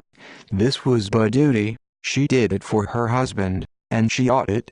She has had the pleasure of him, many an hour, and if 1 minute's pain cannot be suffered, mine was above all these, a noble venture. I speak it boldly, for I lost a father. He has one still, I left my friends, he has many, exposed ye my life, and honor to a cruelty, that if it had seized on me, racks and tortures, alas, they are triumphs to it. And had it hit, for this man's love, it should have she wed a triumph. 'Twas lost, I freed him, Rosanna lost before him, his fortunes with him, and his friends behind him. Twice was I racked myself for his deliverance, in honor first and name, which was a torture the hangman never heard of. Next at sea, in our escape, where the proud waves took pleasure to toss my little boat up like a bubble, then like a meteor in the air he hung, then catched and flung him in the depth of darkness, the cannon from my incensed father's ship, ringing our knell, and still as we peeped upward, beating the raging surge, with fire and bullet, and I stood fixed for this man's sake, and scorned it, compare but this. 'Tis too true, oh my fortune, that I must equally be bound to either. July. You have the better and the nobler lady, and now I am 40, a lover of her goodness. And so far have you wrought for his deliverance, that is my lord, so lovingly and nobly, that now methinks I stagger in my title. But how with honesty? For I am a poor lady, in all my duteous service but your shadow, yet would be just. How with fair fame and credit, I may go off? I would not be a strumpet. Oh my dear sir, you know, oh truth, thou knowest too. July. Nor have the world suspect, I fell to mischief. Law. Take you no care for that, here's that has done it, a fair divorce, 'tis honest too. Penned. The devil, honest?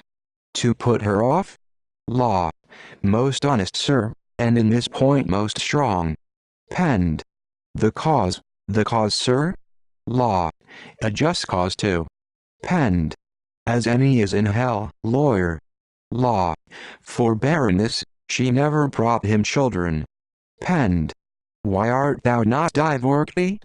Thou canst not get 'em, thy neighbors, thy rank neighbors.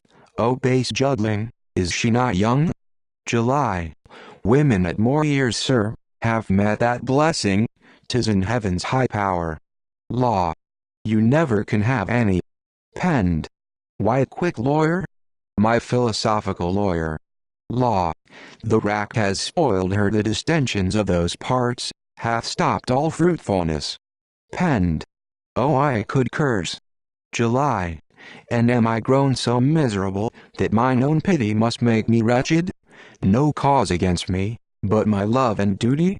Farewell sir, like obedience, thus I leave you, my long farewell.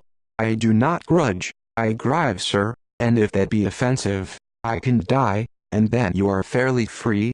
Good lady, love him, you have a noble, and an honest gentleman, I ever found him so, the world has spoke him, and let it be your part still to deserve him.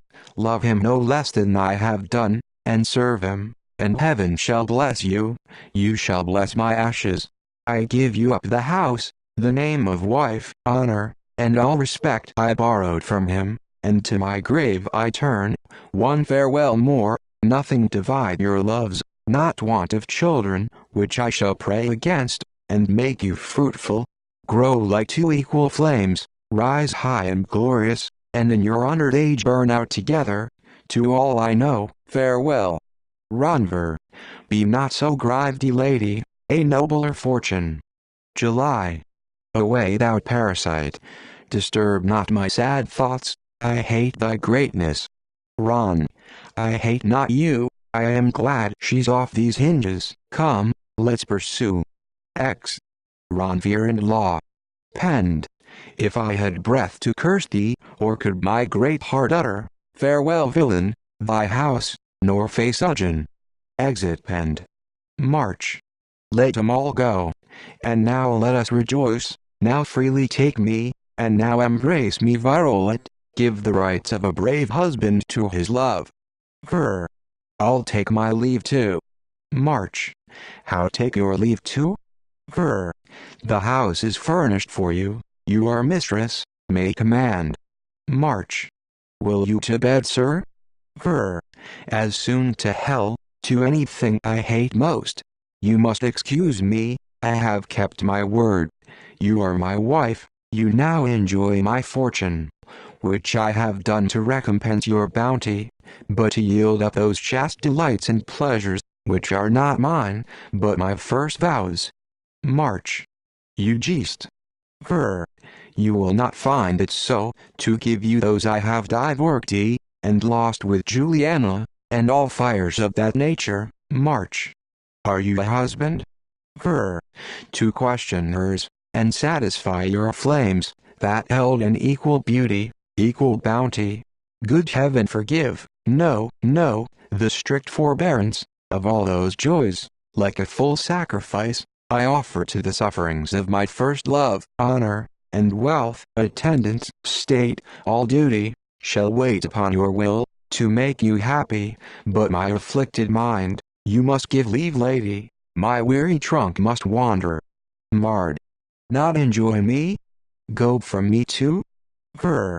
Forever thus I leave you, and how so weary I fare, live you still happy. Exit Viral. March. Since I am scorned, I'll hate thee, scorn thy gifts too, thou miserable fool, thou fool to pity, and such a rude, demolished thing, I'll leave thee, in my revenge. For foolish love, farewell now, and anger, and the spite of woman enter, that all the world shall say, that read this story, my hate, and not my love, begot my glory. Exit Martia. Actus Quartus. Sna prima. Enter Sus. Boatswain, master, gunner. Sus. He that fears death, or tortures, let him leave me. The stops that we have met with, crown our conquest. Common attempts are fit for common men, the rarest spirits. Can we be daunted? We that have smilty at sea at certain ruins, which men on shore but hazarded would shake at, we that have lived free, in despite of fortune, laughed at the outstretched arm of tyranny, as still too short to reach us. Shall we faint now? No, my brave mates, I know your fiery temper, and that you can, and dare, as much as men, calamity, that severs worldly friendships, could ne'er divide us. You are still the same, the constant followers of my banished fortunes, the instruments of my revenge, the hands by which I work, and fashion all my projects. Mast, and such we will be ever. Gun, slight sir, cram me into a cannon's mouth, and shoot me at proud Farron's head, may only he fall with me, my life I rate at nothing. Boatswain, could I but get within my sword's length of him, and if then he scape me, may th account of all his sins be added unto mine. Mast, 'tis not to die, sir, but to die unrevengy, that staggers me, for were your ends served ye, and our count ray free, we would fall willing sacrifices. Sus. To rise up, most glorious martyrs. Boats. But the reason why we wear these shapes? Sus. Only to get access. Like honest men, we never shall approach him, such are his fears, but thus attired ye like Switzers, and fashioning our language to our habits, bold, bloody, desperate, we may be admitted among his guard. But if this fail I'll try 1,000 others, outdo Proteus in various shapes, but I will reach his heart, and seal my anger on thee. Enter Ronvier and the guard. Mast. The Lord Ronvier. Boats. Shall we begin with him? Sus. He is not ripe yet, nor fit to fall, as you see me begin, with all care imitate. Gun. We are instructed. Boats. Would we were at it once. Ron. Keep a strict watch, and let the guards be doubled. This last night the king had fearful dreams. Sus. 'Tis a good omen to our attempts. Ron. What men are these? What seek you? Sus. Employment. Ron. Of what nature? Sus. We are soldiers. We have seen towns and churches set on fire, the kennels ruined in blood, holy virgins ravished, the altars ransacked, and the holy relics, yea, and the saints themselves, made lawful spoils, unto the conquerors. But these good days are past, and we made beggars, by this idle peace, for want of action. I am, sir, no stranger to the government of this state. I know the king needs men, that only do what he commands, and search no farther. 'Tis the profession of all our nation, to serve faithfully, where th are best paid. And if you entertain us, I do not know the thing you can command, which we will not put in act. Ron. A goodly personage. Mast. And if you have an enemy, or so that you would have dispatched. Gun. They are here, can fit you. Boats. Or if there be an itch, though to a man. Sus. You shall tie our consciences in your purse strings. Ron. Gentlemen, I like your freedom. I am now in haste, but wait for my return. I like the rascals, they may be useful. Sus. We'll attend you, sir. Ron. Do, and be confident of entertainment. I hope you will deserve it. Exit Ron. And guard. Sus. Oh, no doubt, sir. Thus far we are prosperous. We will be his guard, till tyranny and pride find full reward. Exeunt. Enter Pandolfo, and Juliana. Pend. My blessing? No. A father's heavy curse, pursue, and overtake him. July. Gentle sir. Pend. My name, and family, and in myself rather than live in him. July. Dear sir, forbear, a father's curses, hit far off, and kill two, and like a murdering piece aims not at one, but all that stand within the dangerous level. Some bullet may return upon yourself too, though against nature, if you still go on in this unnatural course. Pend. Thou art not made of that same stuff as other women are. Thy injuries would teach patience to blaspheme, yet still thou art a dove. July 1. No, not malice, but like an innocent, suffer. Pend. More miraculous.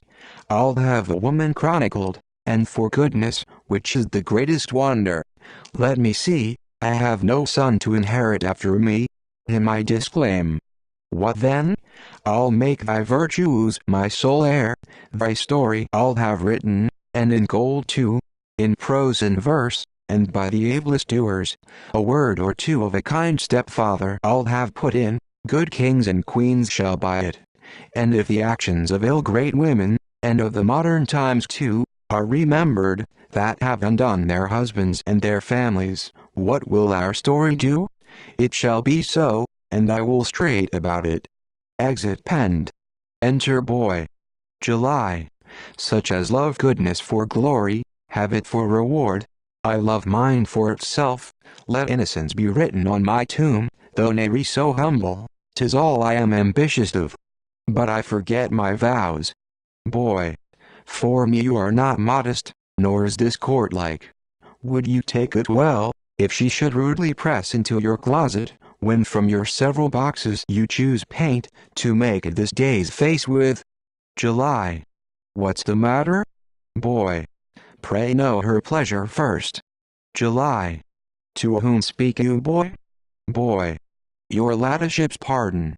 That proud lady thief, that stole away my lord from your embraces, wrinkles at 22 on her cheeks for tea, or mercury unallayed, make blisters on it would force a visit. July. And dare you deny her, or any else that I call mine? No more, attend her with all reverence and respect. The want in you of manners, my lord may construe in me for malice. I will teach you how to esteem and love the beauty he dotes on. Prepare a banquet.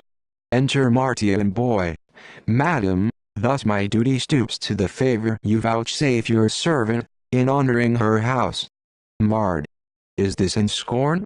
July. No, by the life of Violet. Give me leave to swear by him, as by a saint I worship, but am to know no farther. My heart speaks that my servants have been rude, and this boy, doting upon my sorrows, hath forgot his duty, in which, that you may think I have no share, sirrah, upon your knees, desire her pardon. Boy. I dare not disobey you. Mard. Pray rise, my anger never looks so low. I thank you, and will deserve it, if we may be private. I came to see and speak with you. July. Be gone. Exit boy. Good madam, sit. Mard. I rob you of your place then. July. You have deserved a better, in my bed. Make use of this too. Now your pleasure, lady. If in your breast there be a worthy pity, that brings you for my comfort, you do nobly, but if you come to triumph on your conquest, or tread on my calamities, 'twill wrong your other excellencies. Let it suffice, that you alone enjoy the best of men, and that I am forsaken. Mard. He the best? The scum and shame of mankind. July. Virulent lady? Marred. Blessed in him? I would my youth had chosen consuming favors, bedrid age for my companions, rather than a thing to lay whose baseness open, would even poison the tongue that speaks it. July. Certainly from you at no part he deserves this, and I tell you, durst I pretend but the least title to him, I should not hear this. Marred. He's an impudent villain, or a malicious wretch, to you ungrateful, to me beyond expression barbarous. I more than hate him. From you he deserves a death most horrid. From me, to die forever, and know no end of torments. Would you have comfort? Would you wash off the stain that sticks upon you, in being reversed? Would you redeem your fame, shipwreck thee in his base wrongs? If you desire this, it is not to be done with slavish suffering, but by a noble anger, making way to a most brave revenge, we may call justice. Our injuries are equal, join with me then, and share the honor. July 1. Scarce understand you, and know I shall be most unapt to learn to hate the man I still must love and honor. March. This foolish dotage in soft-hearted women, makes proud men insolent, but take your way, I'll run another course. July. As you are noble, deliver his offense. Marred. He has denied the rights due to a wife. July. O me most happy, how largely am I paid for all my sufferings. Most honest Virulent, thou just performer of all thy promises. I call to mind now, when I was happy in those joys you speak of, in a chaste bed, and warranted by law too, he oft would swear, that if he should survive me, which then I knew he wished not, never woman should taste of his embraces. This one act makes me again his debtor. Marred. And was this the cause my youth and beauty were contemned? If I sit down here, well. July 1. Dare thy worst, plot what thou canst, my piety shall guard him against thy malice. Leave my house and quickly, thou wilt infect these innocent walls. By virtue I will inform him of thy bloody purpose, and turn it on thine own accursed head. Believe thee I will. Exit Juliana. Marred. But 'tis not in thy power to hinder what I have decreed against him. I'll set myself to sail, and live a strumpet. Forget my birth, my father, and his honor, rather than want an instrument to help me in my revenge. The captain of the guard, blessed opportunity courts me. Enter Ronvere. Ron. Sad and troubled? How brave her anger shews! How it sets off her natural beauty! Under what happy star was Virulent born, to be beloved and sought to, by two incomparable women? Noblest lady, I have heard your wrongs and pity them, and if the service of my life could give me hope to gain your favor, I should be most proud to be commanded. Marred. 'Tis in you, my lord, to make me your glad servant. Ron. Name that means. March. 'Tis not preferment, jewels, gold, or courtship. He that desires to reap the harvest of my youth and beauty, must begin in blood, and right my wrongs. Ron. I apprehend you, madam, and rest assured 'tis done. I am provided of instruments to fit you. To the king, I'll instantly present you. If I fail, he shall make good your aims. He's less than man, that to achieve your favor, would not do deeds, fiends would fear to put their agents to. Exeunt. Enter Virulent Reading. Ver. Quod inventus facis, non essilus. 'Tis an axiom, now whether willingly I have departed with that I loved thee, with that, above her life loved thee me again, crowned me a happy husband, was full of children, her afflictions, that I begot, that when our age must perish, and all our painted frailties turned to ashes, then shall they stand and propagate our honors. Whether this done, and taking to protection a new strange beauty, it was a useful one. How to my lust? If it be so, I am sinful, and guilty of that crime I would fling from me. Was there not in it this fair course of virtue? This pious course, to save my friends, my Count Ray, that even then had put on a mourning garment, and wept the desolation of her children? Her noblest children? Did not she thrust me on, and to my duty clapped the spur of honor? Was there a way, without this woman, left me to bring them off? The marrying of this woman? If not, why am I stung thus? Why tormented? Or had there been a wild desire join thee with it, how easily, both these, and all their beauties might I have made mine own. Why am I touched thus, having performed the great redemption, both of my friends and family? Fairly done it, without base and lascivious ends. O heaven, why am I still at war thus? Why this mischief, that honesty and honor had propounded, aye, and absolved ye my tender will, and chid me, nay then unwillingly flung me on? Enter Juliana and the boy. Boy. He's here, madam. This is the melancholy walk he lives in, and chooses ever to increase his sadness. July. Stand by. Ver. 'Tis she. How I shake now and tremble. The virtues of that mind are torment to me. July. Sir, if my hated face shall stir your anger, or this forbidden path I tread in vex you, my love, and fair obedience left behind me, your pardon asked, I shall return and bless you. Ver. Pray stay a little, I delight to see you. May not we yet, though fortune have divided us, and set an envious stop between our pleasures, look thus one at another? Sigh and weep thus? And read in one another's eyes, the legends, and wonders of our old loves? Be not fearful, though you be now a saint, I may adore you, may I not take this hand, and on it sacrifice the sorrows of my heart? White seal of virtue. July. My lord, you wrong your wedlock. Ver. Were she here, and with her all severe eyes to behold us, we might do this. I might name Juliana, and to the reverence of that name, both thus. I might sigh Juliana, she was mine once, but I too weak a guard for that great treasure. And whilst she has a name, believe me lady, this broken heart shall never want a sorrow. July.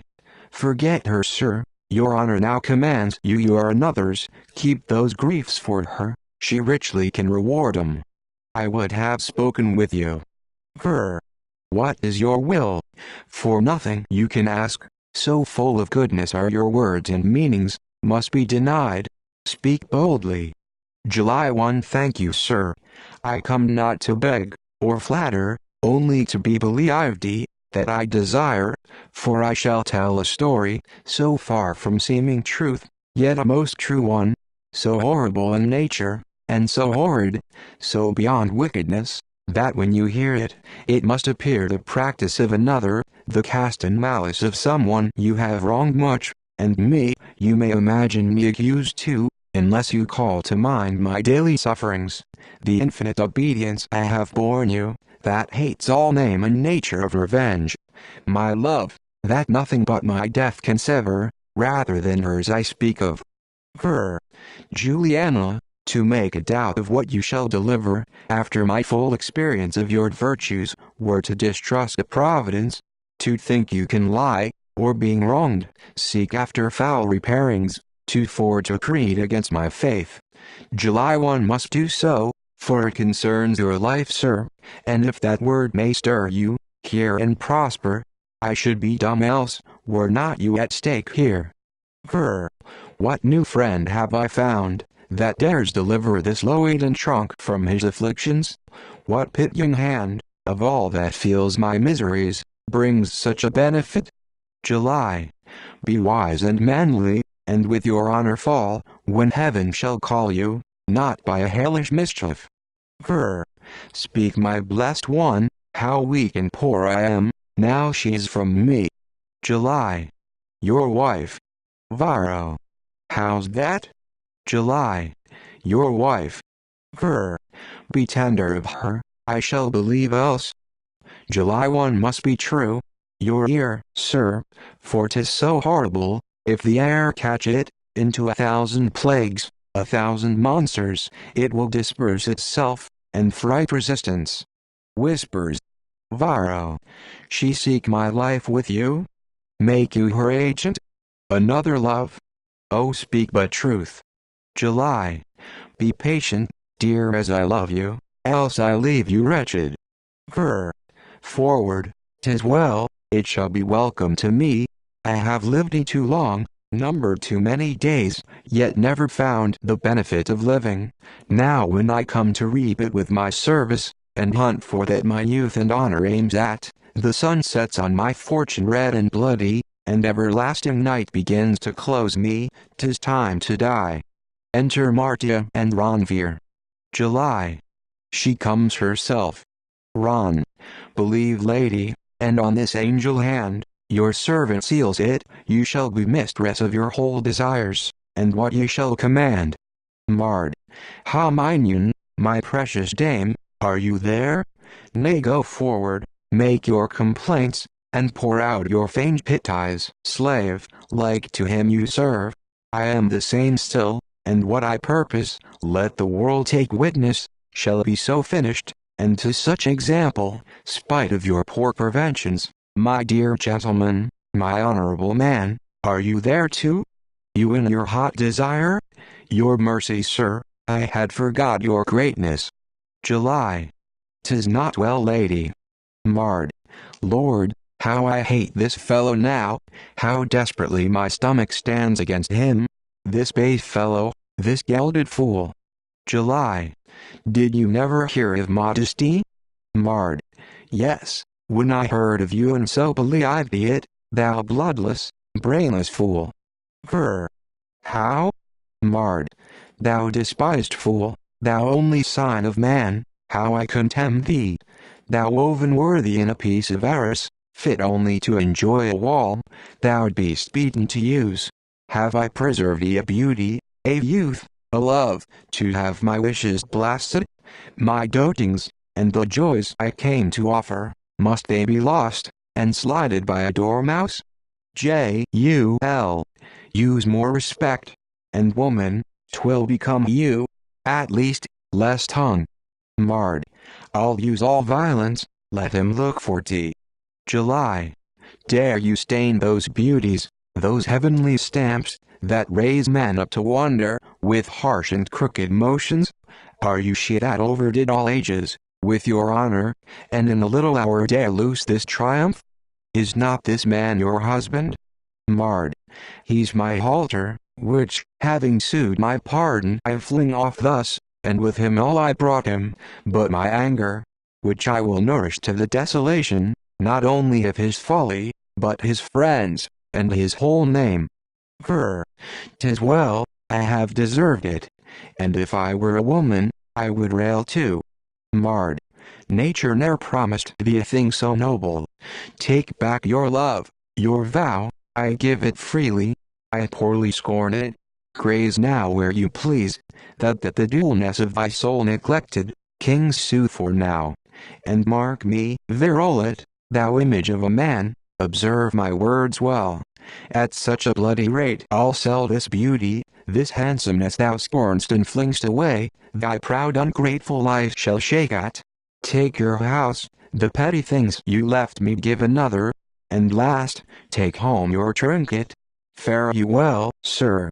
Ron. You have spoke like yourself, where a brave lady. Exeunt Ranveer and Martia. July. Why do you smile, sir? Ver. Oh my Juliana, the happiness this woman's scorn has given me, makes me a man again, proclaims itself in such a general joy, through all my miseries, that now methinks, July. Look to yourself, dear sir, and trifle not with danger that attends you, be joyful when we are free. Ver. Did you not hear her? She gave me back my vow, my love, my freedom. I am free, free as air, and though tomorrow her bloody will meet with my life, and sink it, and in her execution tear me piecemeal, yet have I time once more to meet my wishes, once more to embrace my best, my noblest, truest, and time that's warranted. July. Good sir, forbear it, though I confess, equal with your desires my wishes rise, as covetous of your love, and to as warm alarms spur my will to. Yet pardon me, the CLOTH church dividing us, and hanging like a threatening flame between us, we must not meet, I dare not. That poor disjointing, that only strong necessity thrust on you, not crime, nor studied cause of mine, how sweetly and nobly I will bind again and cherish, how I will recompense one dear embrace now, one free affection. How I burn to meet it. Look now upon me.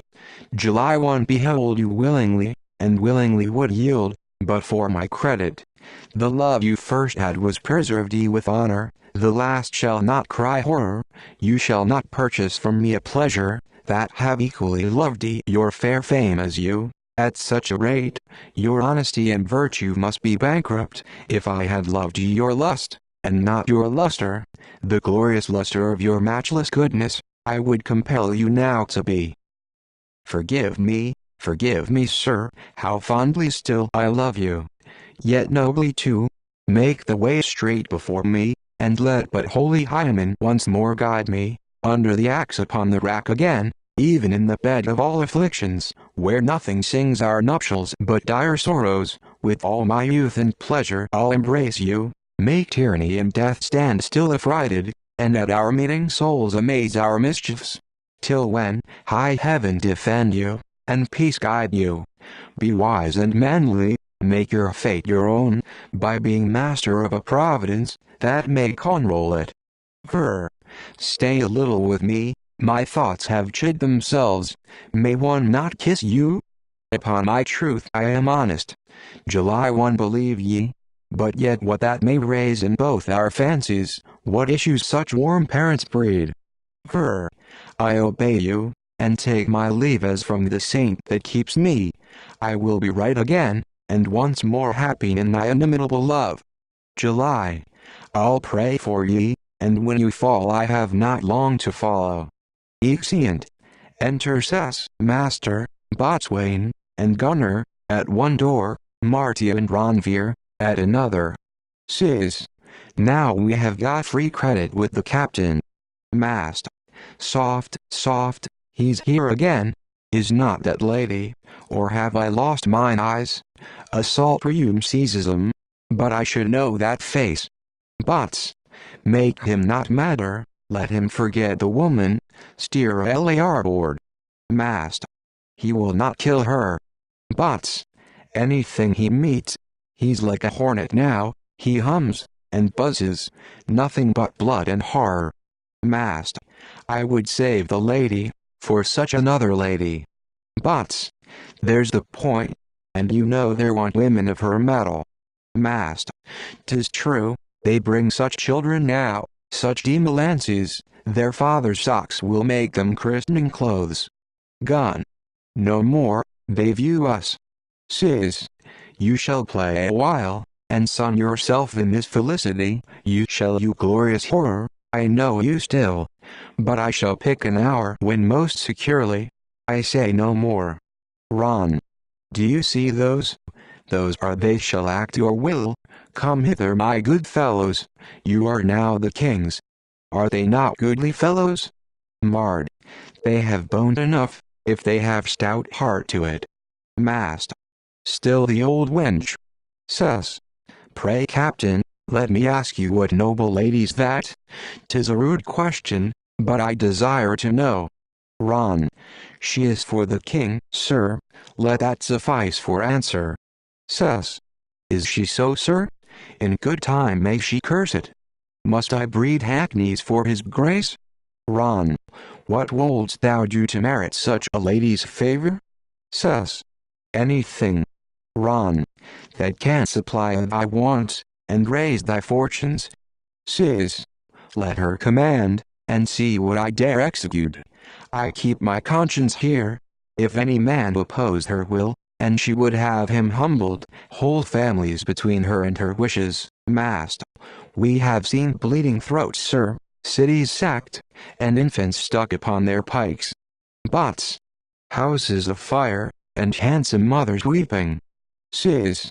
Which we have heaped upon the pile like sacrifices. Churches and altars, Priests and all devotions, tumbled together into one rude chaos. Gone. We know no fear, sir, but want of employment. Sus. Nor other faith but what our purses preach. To gain our ends we can do anything, and turn our souls into 1,000 figures, but when we come to do, marred. I like these fellows. Ron. Be ready and wait here within this hour. I'll shew you to the king, and he shall like ye, and if you can devise some entertainment to fill his mirth, such as your Count Ray uses, present it, and I'll see it grant ye. After this comic scene we shall employ you, for one must die. Sus. What is he, sir? Speak boldly, for we dare boldly do. Ron. This lady's husband. His name is Virulid. Sus. We shall dispatch it. Exit Martia, Ronvier.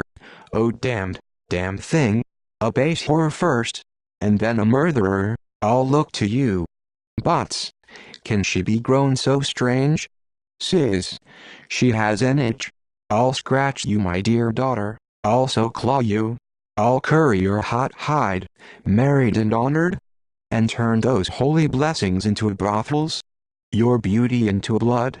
I'll hunt your hotness. I'll hunt you like a train. Mast. We did all pity her. Sis. Hang her. She is not worth man's memory. She's false and base, and let her fright all stories. Well, though thou be mine enemy, I'll right thee, and right thee nobly. Bots. Faith, sir, since she must go, let's spare as few as may be. Sis. We'll take all, and like a torrent sweep the slaves before us. You dare endure the worst? Mast. You know our hearts, sir, and they shall bleed the last, ere we start from ye. Gone. We can but die, and ere we come to that, we shall pick out some few examples for us. Sis. Then wait the first occasion, and like courteous, I'll leap the gulf before you, fearless leap it, then follow me like men, and if our virtues may buoy our Count Ray up, and set her shining in her first state, our fair revenge is taken, we have our noble ends or else our ashes. Exeunt. Actus Vicina Prima. Enter Ascanio, and Martia above. Marred.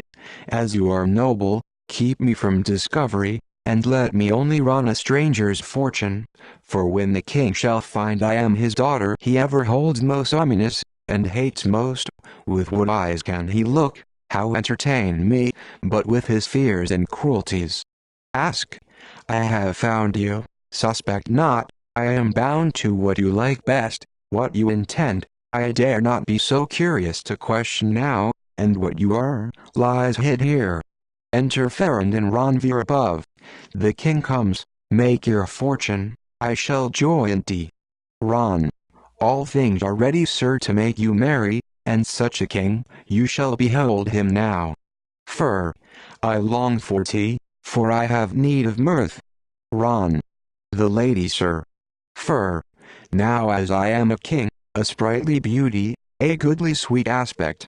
My thanks, Ronvier, my best thanks, on your lips I seal your wishes, be what you can. Imagine mine, and happy. And now sit down and smile. Come, my Ascanio, and let this monarch enter. Enter Cess, and Mr. Botsw, gunner, and sailors. Ron. These are the Switzers, I told your grace of. Fer. Goodly promising fellows, with faces to keep fools in awe, I like 'em. Go guard the presents well, and do your duties, tomorrow I shall take a farther view, sus. You shall, sir, or I shall lose my will. How the whore's mounted! How she sits thronedy! Thou blazing muddy meteor, that frightest the underworld with lustful flashes, how I shall dash thy flames! Away, no word more. X. Sus. And his company. Flourish corps. Enter Vilio, Castruccio, doctor, and a guard. Fer. Now, here he comes in glory. Be merry, masters, a banquet too? Me conveyed away. Ron. Oh, he must sit in state, sir. Ask how rarely he is ushered. Can he think now he is a king indeed? Ron. Mark but his countenance. Cast. Let me have pleasures infinite, and to the height, and women in abundance, many women, enter ladies. I will disport my grace, stand there and long for me. What have ye brought me here? Is this a feast fit for a prince? A mighty prince? Are these things, these preparations, ha? Duct. May it please your grace? Cast. It does not please my grace. Where are the marchpanes, the custards double royal, and the subtleties? Why, what weak things are you to serve a prince thus? Where be the delicates of earth and air? The hidden secrets of the sea? Am I a plowman, you pop me up with porridge? Hang the cooks. Fur. O most kingly, what a majestic anger. Cast. Give me some wine. Ask God. He cools Ugin now. Cast. Fool, where are my players? Let me have all in pomp. Let 'em play some love matter, to make the ladies itch. I'll be with you anon, ladies. You black eyes, I'll be with you. Give me some wine, I say, and let me have a mask of cuckolds enter, of mine own cuckolds, and let them come in, peeping and rejoicing just as I kiss their wives, and somewhat glorying. Some wine, I say, then for an excellent night's peace, to shew my glory to my loves, and minions, I will have some great castle burned. Vil. Argued brother, if that be to please these ladies, 10 to 1 the fire first takes upon your own, look to that, then you may shew a night piece. Cast. Where's this wine? Why shall I choke? Too ye long all to be tortordy? Duct. Here, sir. Cast. Why, what is this? Why, doctor. Duct. Wine and water, sir. 'Tis sovereign for your heat, you must endure it. Vil.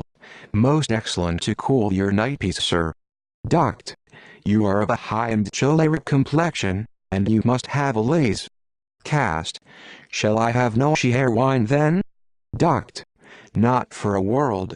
I tender your dear life, sir, and he is no faithful subject. Vil. No, by no means. Of this you may drink, and never hang, nor quarter, nor never whip the fool, this liquor's merciful. Cast. I will sit down and eat then, kings when are hungry, may eat I hope? Duct. Yes, but they eat discreetly. Cast. Come, taste this dish, and cut me liberally. I like sauce well. Duct. Fie, 'tis too hot, sir. Too deeply seasoned with the spice. Away we tht, you must acquaint your stomach with those diets are temperately nourishing. Cast. But pray stay, doctor, and let me have my meat again. Duct. By no means. I have a charge concerns my life. Cast. No meat neither. Do kings never eat, doctor? Duct. Very little, sir, and that too very choice. Vil. Your king never sleeps, brother. He must not sleep, his cares still keep him waking.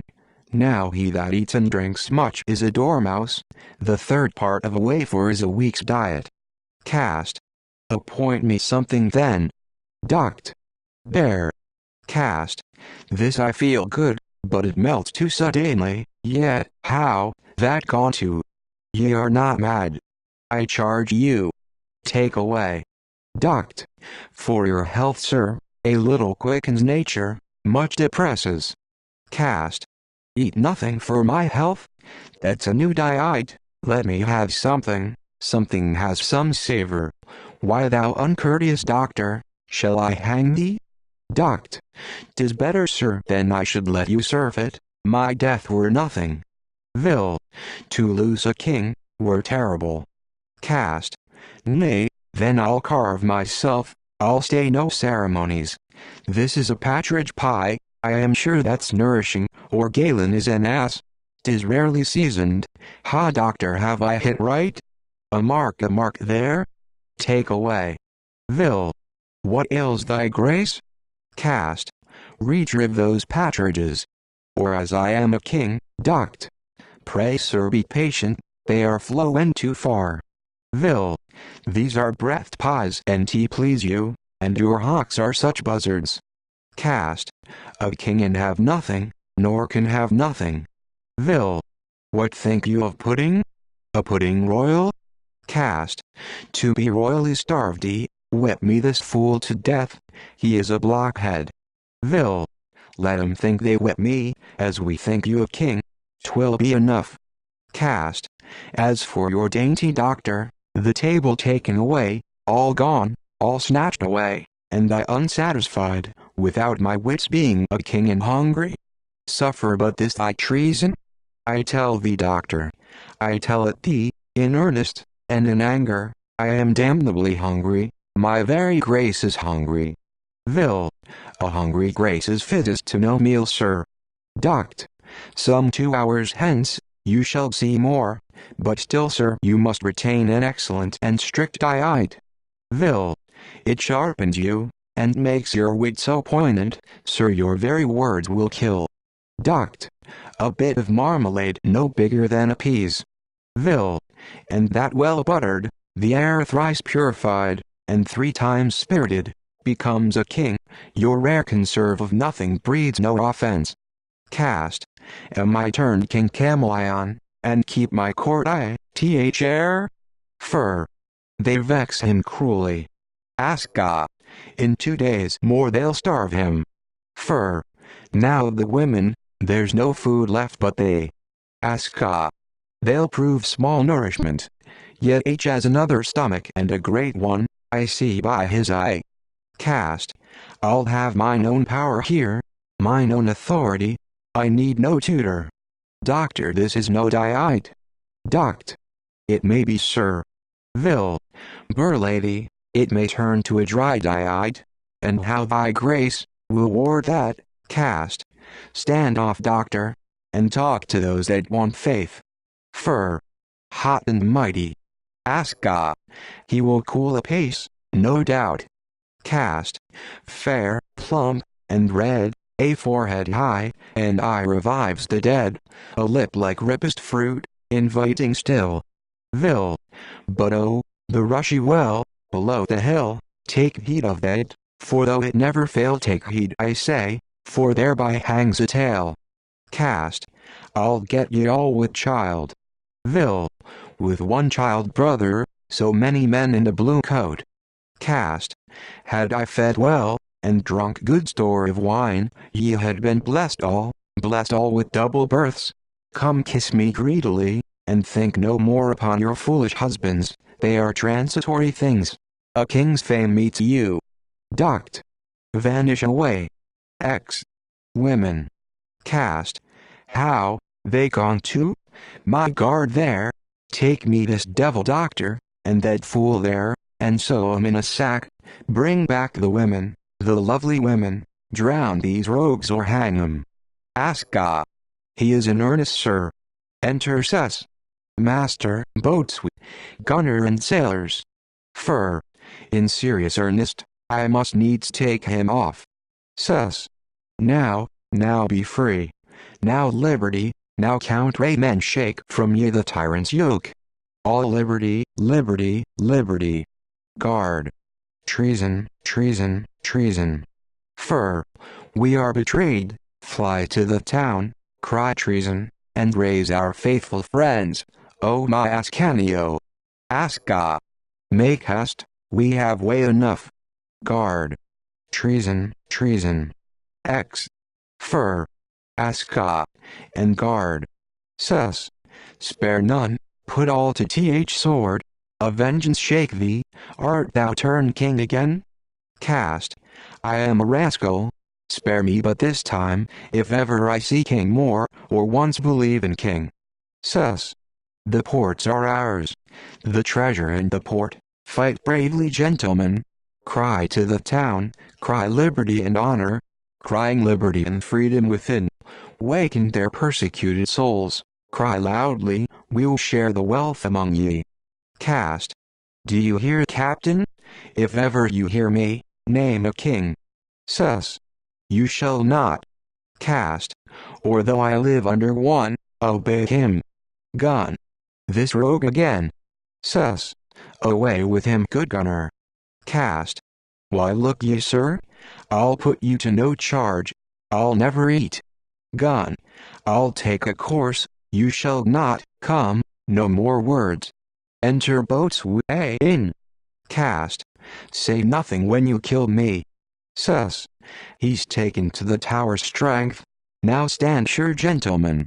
We have him in a pen. He cannot escape us. The rest OTH castle's ours. Liberty, liberty. What is this city up? Boatswain. They are up and glorious, and ruling like a storm they come. Their tents ring nothing but liberty and freedom. The women are in arms too. Sus. Let 'em come all. Honor and liberty. All. Honor and liberty. Exeunt. Enter Juliana. July. This woman threats, her eyes, even red with fury which like prodigious meteors, foretold asserty destruction, are still before me. Besides, I know such natures unacquainted with any mean, or in their love, or hatred, and she that dard all dangers to possess him, will check at nothing, to revenge the loss of what she held so dear. I first discovered her bloody purposes, which she made good, and openly professed them. That in you is but a cold affection. Charity commands so much to all. For Violet, methinks I should forget my sex's weakness, rise up, and dare beyond a woman's strength. Then do not counsel. He is too secure, and in my judgment, 'twere a greater service to free him from a deadly enemy, than to get him a friend. I undertook to cross her plots, opposed ye my piety, against her malice, and shall virtue suffer? No, Martia, Verti, thou here equally armed. I have cause, spite of thy masculine breeding, that would assure the victory. My angel, direct and help me. Enter Violet, like Ronvier. Ver. The state in combustion, part of the citadel forked, the treasure seized on. The guards corrupted, armed themselves against their late protected master. Farron fled too, and with small strength, into the castle's tower, the only Aventine that now is left him. And yet the undertakers, nay, performers, of such a brave and glorious enterprise, are yet unknown. They did proceed like men, I like a child, and had I never trusted so deep a practice unto shallow fools. Besides my soul's peace, in my Juliana, the honor of this action had been mine, in which, accursed, I now can claim no share. July. Ronvier. 'Tis he, a thing, next to the devil I most detest, and like him terrible. Martier's right hand, the instrument I fear too, that is put to her bloody will, into act. Have I not will enough, and cause too mighty? Weak women's fear, fly from me. Ver. Sure this habit, this likeness to Ronvier, which I have studied, either admits me safe to my design, which I too cowardly have halted after, and suffer to be ravished from my glory, or sinks me and my miseries together, either concludes me happy. July. He stands musing, some mischief is now hatching. In the full meditation of his wickedness, I'll sink his cursed soul. Guides my hand heaven, and to my tender arm give strength, and fortune, that I may do a pious deed. All ages shall bless my name, for all remembrance crown me. Ver. It shall be so. July. It shall not. Take that token, and bear it to the lustful arms of Martia. Tell her, for Violet's dear sake, I sent it. Ver. Oh, I am happy. Let me see thee, that I may bless the hand that gave me liberty. O courteous hand, nay, thou hast done most nobly, and heaven has guided thee. 'Twas their great justice. O blessed wound that I could come to kiss thee. How beautiful and sweet thou shew street. July. Oh. Ver. Sigh not, nor weep not, dear. Shed not those sovereign balsams into my blood, which must recover me. Then I shall live again, to do a mischief, against the mightiness of love and virtue. Some base unhallowed hand shall rob thy right of. Help me, I faint, so. July. O unhappy wench! How has my zeal abused me? You that guard virtue, were ye asleep? or do you laugh at innocence? You suffered this mistake? Oh my dear Violet, an everlasting curse followed that form I struck thee in, his name be ever blasted, for his accursed shadow has betrayed the sweetness of all youth, the nobleness, the honor, and the valor, withered forever the beauty and the bravery of all mankind. Oh my dull, devil's eyes! I do forgive you, by this, and this I do. I know you were cousin, the shadow of Ranveer, I know you aimed at, and not at me, but 'twas most necessary, I should be struck, some hand above directed you. For Juliana could not shew her justice without depriving high heaven of his glory, or any subject fit for her, but Violet, forgive me too, and take my last breath, sweet one, this the new marriage of our souls together.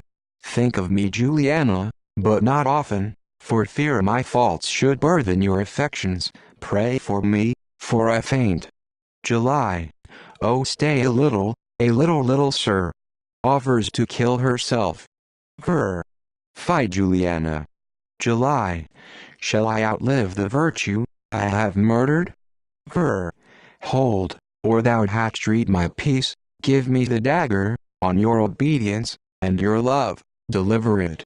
If you do thus, we shall not meet in heaven sweet, no guilty blood comes there. Kill your intentions, and then you conquer, there where I am going, would you not meet me, dear? July. Yes. And still love me? July. And still behold you. Live then till heaven calls you. Then ripe and full of sweetness you rise scented. Then I that went before you to prepare, shall meet and welcome you, and daily court you with hymns of holy love. I go out, give me your hand, farewell, in peace farewell, remember me, farewell. Dies. July.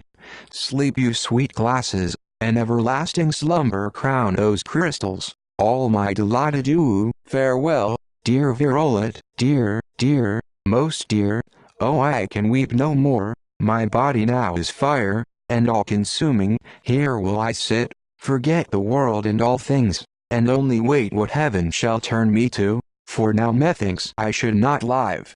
She sits down. Enter Pandolfo. P.A.N.D. Oh my sweet daughter, the work is finished now, I promised thee, here are thy virtues shewed, here registered, and here shall live forever. July. Blot it, burn it, I have no virtue, hateful I am as hell is. Penned. Is not this Violet? July. Ask no more questions, mistaking him I killed him. Penned. Oh my son, nature turns to my heart again, my dear son, son of my age, wouldst thou go out so quickly? So poorly take thy leave, and never see me? Was this a kind stroke, daughter? Could you love him, honor his father, and so deadly strike him? O withered timeless youth, are all of thy promises, thy goodly growth of honors come to this? Do I halt still world, and trouble nature, when her main peace is founder, and fail daily? Enter boy, and 3 servants. Boy. He does weep certain. What bodies that lies by him? How do you do, sir? Penned. Oh look there, Lucio, thy master, thy best master. Boy. Woe is me. They have killed him, slain him basely, O my master. Penned. Well, daughter, well. What heart have you to do this? I know he did you wrong, but 'twas his fortune, and not his fault, for my sake that have loved you, but I see now you scorn me too. Boy. Oh mistress, can you see there, and his cold body breathless, basely upon the earth? Penned. Let her alone, boy, she glories in his end. Boy. You shall not sit here, and suffer him you loved, ha! Good sir, come hither quickly, heave her up. Oh heaven, sir, oh God, my heart, is cold, cold and stiff too, stiff as a stake, she's dead. Penned. She's gone, ne'er bend her, I know her heart, She could not want his company. Blessing go with thy soul, sweet angels shadowed. Oh, that I were the third now, what happiness! But I must live, to see you laid in earth both, then build a chapel to your memories, where all my wealth shall fashion out your stories. Then dig a little grave besides, and all's done. How sweet she looks, her eyes are open smiling. I thought she had been alive. You are my charge, sir, and amongst you, I'll see his goods distributed. Take up the bodies, mourn in heart, my friends, you have lost two noble succors. Follow me, and thou sad Countray, weep this misery. Exeunt. Enter Sus. Boatswain, master, gunner, citizens, and soldiers, as many as may be. Sus. Keep the port strongly manned, and let none enter, but such as are known patriots. All. Liberty, liberty. Sus. 'Tis a substantial thing, and not a word, you men of Naples, which if once taken from us, all other blessings leave us. 'Tis a jewel worth purchasing, at the dear rate of life, and so to be defended. Oh, remember what you have suffered, since you parted with it, and if again you wish not to be slaves, and properties to Theron's pride and lust, take noble courage, and make perfect what is happily begun. 1. Sit. Our great preserver, you have enfranchised us from wretched bondage. 2. Sit. And might be known, to whom we owe our freedom, we to the death would follow him. 3. Sit. Make him king, the tyrant once removed ye. Sus. That's not my end. 'Twas not ambition that brought me hither, with these my faithful friends, nor hope of spoil, for when we did possess the tyrant's treasure, by force extorted from you, and employed, to load you with most miserable thraldom, we did not make it ours, but with it purchased the help of these, to get you liberty, that for the same price kept you in subjection. Nor are we Switzers, worthy Count Rayman, but Neapolitans. Now I me will, and though the reverend emblems of mine age, my silver locks are shorn, my beard cut off, partaking yet of an adulterate color, though 14 years you have not seen this face, you may remember it, and call to mind, there was a Duke of Sus, a much wronged prince, wronged by this tyrant Ferrand. 1. Sit. Now I know him. 2. Sit. 'Tis he, long live the Duke of Sus. Sus. I thank you. The injuries I received, I must confess, made me forget the love I owed this country, for which I hope, I have given satisfaction, in being the first that stirred, to give it freedom, and with your loves in furtherance, will call back, long banished peace, and plenty, to this people. 2. Sit. Lead where you please, we'll follow. 1. Sit. Dare all dangers. Enter Pandulph, the bodies of Violet, and Juliana upon a hearse. Sus. What solemn funeral's this? Pend. There rest a while, and if it be possible there can be added wings to your swift desire of just revenge. Here, if my tears will give way to my words, in brief a most sad story. Sus. Speak, what are they? I know thee well, Pandulph. Pend. My best lord, as far as sorrow will give leave, most welcome. This Violet was, and but a son of mine, I might say, the most hopeful of our gentry, and though unfortunate, never ignoble, but I'll speak him no farther. Look on this face, that in a savage would move pity, the wonder of her sex, and having said 'tis Juliana, eloquence will want words to set out her deservings. This blessed lady that did endure the rack, to save her husband, that husband, who, in being forked to leave her, endured 1,000 tortures. By what practice, I know not, but 'twas sure a cunning one are made, the last I hope, but sad examples of Theron's tyranny. Convey the bodies hence. Sus. Express your sorrow and your revenge, not yours, my worthy soldiers, that fertile earth that teems so many children, to feed his cruelty, in her wounded vom, can hardly now receive 'em. Boats. We are cold, cold walls shall not keep him from us. Gone. Were he covered with mountains, and room only for a bullet to be sent level at him, I would speed him. Mr. Let's scale this petty tower. At sea we are falcons, and fly onto the main top in a moment. What then can stop us here? 1. Sit. We'll tear him piecemeal. 2. Sit. Or eat a passage to him. Sis. Let discretion direct your anger. That's a victory, which is got with least loss, let us make ours such. And therefore friends, while we hold parley here, raise your scalado on the other side, but enter and wreak your sufferings. Exit sailors and soldiers. 1. Sit. In our wrongs, there was no mean. 2. Sit. Nor in our full revenge will we know any. Sus. Be appeased, ye good man, no sorrow can redeem them from death's prison. What his inevitable hand hath seized on, the world cannot recover.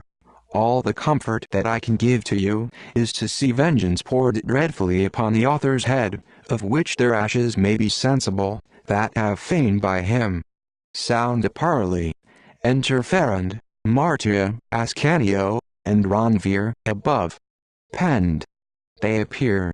Fur. 'Tis not that we esteem rebellious traitors worthy an answer to their proudest summons that we vouchsafe our presence, or to exchange one syllable with them, but to let such know, though circled round with treason, all points bent as to their centre at my heart, 'tis free from fear, villains, and in this weak tower Ferrand commands as absolute, as when he trod upon your necks, and as much as orange you.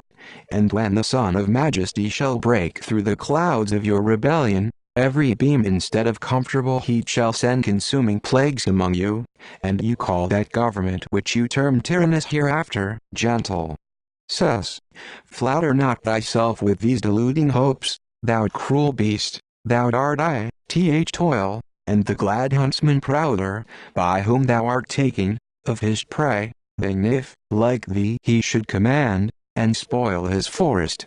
Fur. What art thou? Sus. To thy horror Duke of Sus. Fur. The Dival. Sus. Reserve thee for thy damnation. Fur. Why shakes my love? Marred. Oh, I am lost forever. Mountains divide me from him. Some kind hand prevent our fearful meeting, or lead me to the steep rock, whose rugged brows are bent upon the swelling main, there let me hide me, and as our bodies then shall be divided, may our souls never meet. Fur. Whence grows this, sweetest? March. There are 1,000 furies in his looks, and in his deadly silence more loud horror, than when in hell the torturati and tormentors contend whose shrieks are greater. Wretched me! It is my father. Sus. Yes, and I will own her, sir, till my revenge. It is my daughter, Ferrand. My daughter thou hast worthy. Fur. I triumph in it. To know she's thine, affords me more true pleasure, than the act gave me, when even at the height, I cracked her virgin zone. Her shame dwell on thee, and all thy family, may they never know a female issue, but a horror. Ascanio. Ronvier, look cheerful, be thou a man too, and learn of me to die, that we might fall, and in our ruins swallow up this kingdom, nay the whole world, and make a second chaos, and if from thence a new beginning rise, be it recorded this did end with us, and from our dust hath embryon. Ron. I lived with you, and will die with you, your example makes me equally bold. Ask, and I resolve to bear whate'er my fate appoints me. Sus. They are ours, now to the spoil. Boats. Pity the lady. To all else be deaf. Exeunt. Within, kill, kill, kill. Alarum flow. Trumpets. Retreat. Enter Sus with Ferrand's head, the citizens, master, boatswain, gunner, soldiers bringing in Ascanio, and Martia. Sus.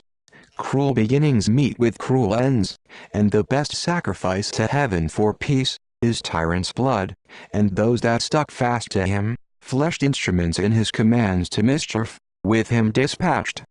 Boats. They are cut off. Sus. 'Tis well. All. Thanks to the Duke of Sus. Sus. Pay that to heaven, and for a general joy, give general thanks, for blessings ne'er descend from heaven, but when a grateful sacrifice ascends from men. To your devotion, leave me, there's a scene, which I would act alone, yet you may stay, for wanting just spectators, 'twill be nothing. The rest forbear me. Sit. Liberty, liberty, liberty. March on, would I were as far beneath the center, as now I stand above it. How I tremble! Thrice happy they that died, I dying live to stand the whirlwind of a father's fury. Now it moves toward me. Sus. Thou, I want a name, by which to style thee, all articulate sounds that do express the mischief of vile woman, that are, or have been, or shall be, are weak to speak thee to the height, which, parricide, for thou, in taking leave of modesty, hast killed thy father, and his honor lost. He's but a walking shadow to torment thee. To leave, and rob thy father, then set free his foes, whose slavery he did prefer above all treasure, was a strong defeasance to cut off, even the surest bonds of mercy. After all this, having given up thyself, like to a sensual beast, a slave to lust, to play the horror, and then, high heaven, it racks me to find out none to quench thy appetite, but the most cruel king, whom next to hell, thy father hated, and whose black embraces thou shouldst have fled from, as the whips of furies. What canst thou look for? Enter Pandulph, and bodies borne on the hearse. Marred. Death. And 'tis not in you to hurt me farther. My old resolution, take now the place of fear. In this I lived, in this I'll die, your daughter. Penned. Look but here. You had, I know, a guilty hand in this. Repented lady. Marred. Juliana dead? And virulent? Penned. By her unwilling hand. Marred. Fates, you are equal. What can now fall on me, that I will shrink at? Now unmoved I dare look on your anger, and not bend a knee to ask your pardon. Let your rage run higher than billows rise up by a violent tempest, and be, as that is, deaf to all entreaties. They are dead, and I prepare thee, for in their fall all my desires are summed up. Sus. Impudent too? Die in it rich. Boats. Stay, sir. Boats. Kills her. Sus. How dar street thou villain, snatch from my sword the honor of my justice? Boats. I never did you better service, sir, yet have been ever faithful. I confess that she deserved thee to die, but by whose hand? Not by a father's.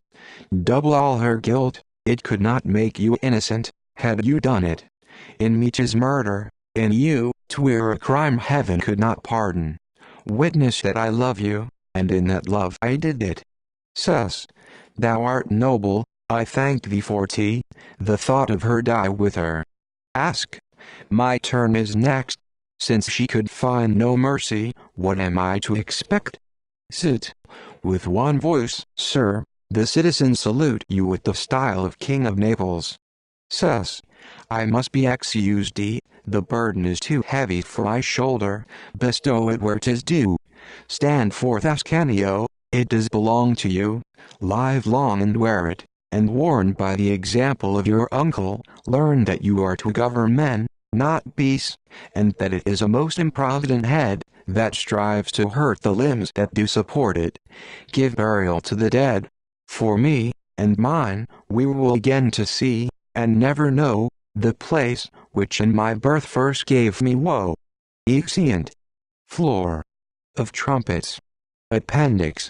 In the following references to the text, the lines are numbered from the top of the page, including titles, acts, stage directions, and but not, of course, the headline or mere rules, where, as in the list of persons represented, there are double columns, the right-hand column is numbered after the left. It has not been thought necessary to record the correction of every turned letter nor the substitution of marks of interrogation for marks of exclamation and vice versa. Full stops have been silently inserted at the ends of speeches, and each fresh speaker has been given the dignity of a fresh line. In the double-column folio, the speeches are frequently run on. Misprints in the quartos and the first folio are recorded when they appear to be interesting. A word or two from the printed text is attached to the variants recorded below in cases where the variant, by itself, would not be sufficiently clear. Altered punctuation is shown, usually, by printing the old punctuation between the preceding and following words. The Queen of Corinth. A equals first folio. B equals second folio. P equals 1. Equals not in A, except title. P equals 2 equals L 15. B Euphines. L 28. B marrying. P equals 3 equals L 12. B a genener. P equals 4 equals L 29. B U L 40. B gentleman. P equals 5 equals L 31. A servant. P equals 6 equals L 23. Colon added, as in A. L 38. Omit stage direction. P equals 7 equals L 38.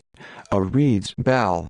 Good Euphines, where benefits are ill conferred, I had thought, and C. CP 8 LL 2830. P equals 8 equals L 28. B bell. P equals 10 equals L 30. A was from you due to me. P equals 11 equals LL 29 30. B he is. For P equals 12 equals L 5. B in my. L 34. A mine. P equals 13 equals L 7. B so seen is. P equals 15 equals L 12. A unto this. 1. 13. B knave. L 23.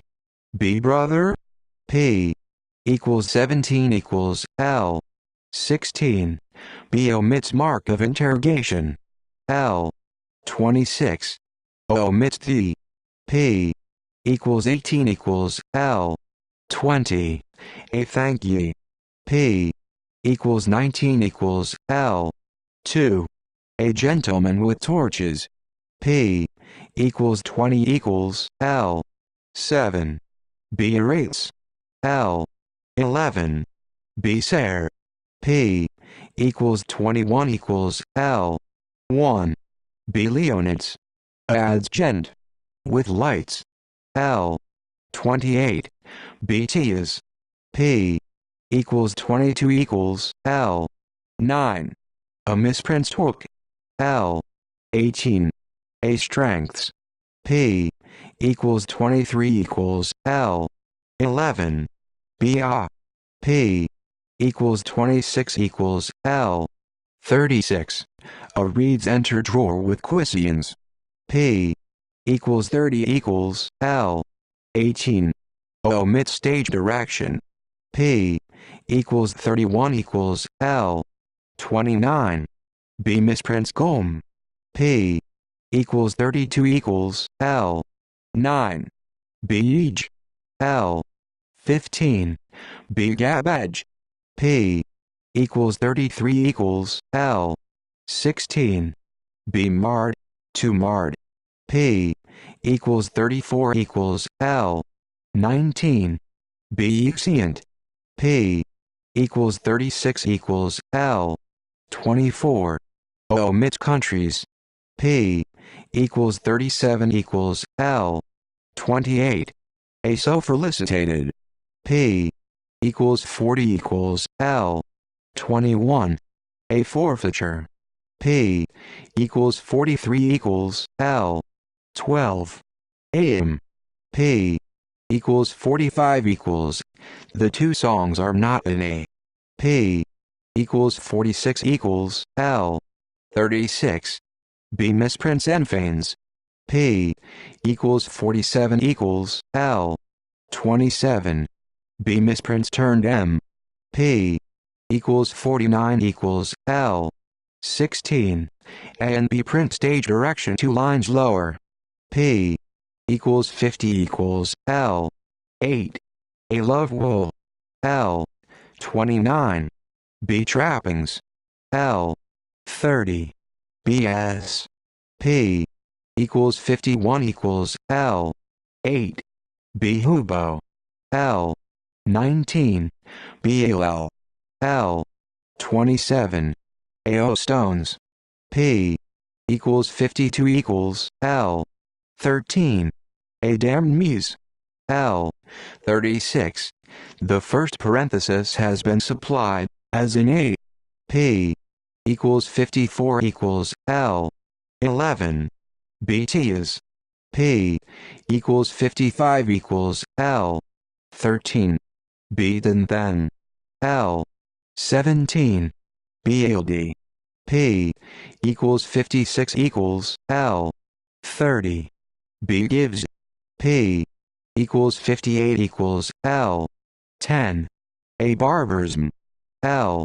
2 liters. The second parenthesis has been supplied, as in A. L. 32. The second parenthesis has been supplied, as in A. P equals 59 equals L. 4. A innocency. L. 7. A divides the line at Eve. L. 25. A misprints with L. L. 33. B misprints odd. P equals 60 equals L. 7. B is a 2. L. 9. A divides the line at thou. L. 24. O omits the. L. 25. B lay as. LL. 25. 26. B feet, she gives. L. 38. A imminent. P equals 61 equals L. 11. A be that. P equals 62 equals L. 9. B min. P equals 64 equals L. 27. A divides at hazard. L. 32. A divides at parts. P equals 65 equals LL. 5, 6. A divides at Neanthes and fit. L. 32. A Dan. P equals 66 equals LL. 13, 14. A divides at trust and discharge. L. 22. A divides at prosper. L. 27. A adds exit. P equals 67 equals L. 24. B near one like Beliza. Conan L. 25. A comma has been supplied after Sizzicles. P equals 68 equals L. 11. A divides at confirms. L. 15. B misprints that. L. 16. B reads. L. 26. B disparn. P equals 69 equals L. 11. B this. L. 16. A runaway. L. 19. O omits TS. P equals 71 equals L. 10. B misprints ook. L. 31. A ye would. P equals 72 equals L. 25. B the more. L. 32. BUU. L. 33. B displeasure B. P equals 73 equals L.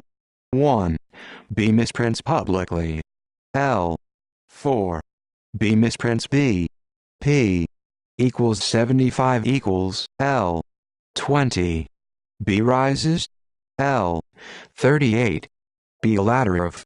P equals 76 equals L. 7. B sonnet. L. 20.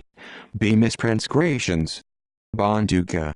P equals 79 equals, not an E, except title. P equals 80 equals, L. 25. Omits at. P equals 82 equals, L. 23. Be fearful? LL. 38, 39. Be Britain foxes. More L. 40. Be Britain, P equals 83 equals, L. 5. B misprints soar. L. 8. A Romaine. P equals 85 equals, L. 35. B you this. LL. 36, 37. BC. Although P equals 86 equals, L. 10. Omits his D. LL. 26, 27. Be Petilius. That P equals 87 equals, L. 25. B omits this line. P equals 88 equals, L. 20. B soul. P equals 89 equals, L. 7. Beyond. L. 38. B misprints hecatom's. P equals 90 equals, L. 23. B Mona. P equals 91 equals, L. 15. B misprints failing. L. 32. B sweet. A nothings. P equals 92 equals, L. 10. B sweet. L. 13. B misprints acasis. L. 20. B misprints oo. LL. 31, 32. B cools. Fling P equals 95 equals, L. 8. B misprints Bayitons. L. 27. A nor slaves. L. 28. B misprints BC. P equals 98 equals, L. 13. Omits observing Junius. L. 34. A brings. P equals 100 equals, L. 11. A sick persons. P equals 101 equals, L. 33. B misprints Asla. P equals 102 equals, L. 10. B have. P equals 103 equals, L. 22. A WLD shoe. P equals 104 equals, L. 7. A gallows. V. L. 17. BML. 26. B misprints remens. P equals 105 equals, L. 36. B misprints dang. P equals 106 equals, L. 7. B me. P equals 108 equals, L. 15. B think thou. L. 21. B whist. L. 38. B misprints utter. P equals 111 equals, L. 35. B misprints street P equals 112 equals, L. 12. B misprints Rome. P equals 112 equals, L. 39 and P 113, L. 14. Audate. P equals 113 equals, L. 22. Attempt him. L. 24. A his hidden. P equals 114 equals, L. 26. AIM. P equals 115 equals, L. 27. B at L. 37. A topless Perry 9. P equals 117 equals, L. 32. B end. L. 33. B2. P equals 118 equals, L. 13. A helloa. L. 26. B swallowed drusus. P equals 119 equals L. 38. AM. P equals 120 equals L. 1. Assault ITCHD. L. 6. B myself anger. L. 23. B misprints lawful. L. 37. AM must we shame. P equals 121 equals L. 20. B misprints whole. P equals 122 equals L. 3. B fate. P equals 123 equals L. 17. Omits excellent. L. 32. B the. P equals 124 equals L. 23. A have ye. P equals 125 equals L. 20. A nashnag. L. 22. A of ballads. P equals 126 equals L. 21. B you have. L. 30. B shall choke. P equals 128 equals LL. 25. 26. B he. That P equals 130 equals L. 21. Adds excellent. P equals 131 equals L. 9. B misprints battles. L. 12. B misprints scornful. P equals 133 equals L. 11. B bring all. P equals 134 equals L. 10. B district L. 21. B wither. P equals 135 equals L. 35. B grit. P equals 136 equals L. 5. Omit stage direction. L. 13. B foe. IL. 15. B misprints penance. P equals 137 equals L. 13. B soldiers. L. 29. B out.bravd. P equals 138 equals L. 9. B misprints cond. P equals 140 equals L. 6. A bloody fears. L. 36. B hour. P equals 142 equals L. 2. The I has dropped out in B. L. 16. Omit stage direction. L. 17. B misprints bend. P equals 143 equals L. 1. A romaine. Omit stage direction. L. 29. B marriage sons. P equals 145 equals L. 7. A sometimes. L. 10. B misprints soiders. P equals 147 equals L. 13. A life was. L. 14. B drawn, pursue it on. L. 22. Adds another ha. P equals 148 equals L. 12. B and. P equals 149 equals L. 10. Especially. P equals 150 equals L. 21. B misprints sufficient. L. 40. ATH camp. P equals 153 equals L. 14. B pet L. P equals 154 equals L. 36. A sangst. The night of the burning pestle. Equals the quarto of 1613.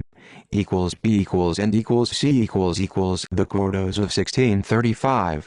Equals D equals the second folio. Equals A equals the night of the burning pestle. Quod si indicium subtle, videndus artibus illud ad libras and ad hac muserum dona vocaris, b ea odum and crasso irares ernatum. Ho rat. In epist.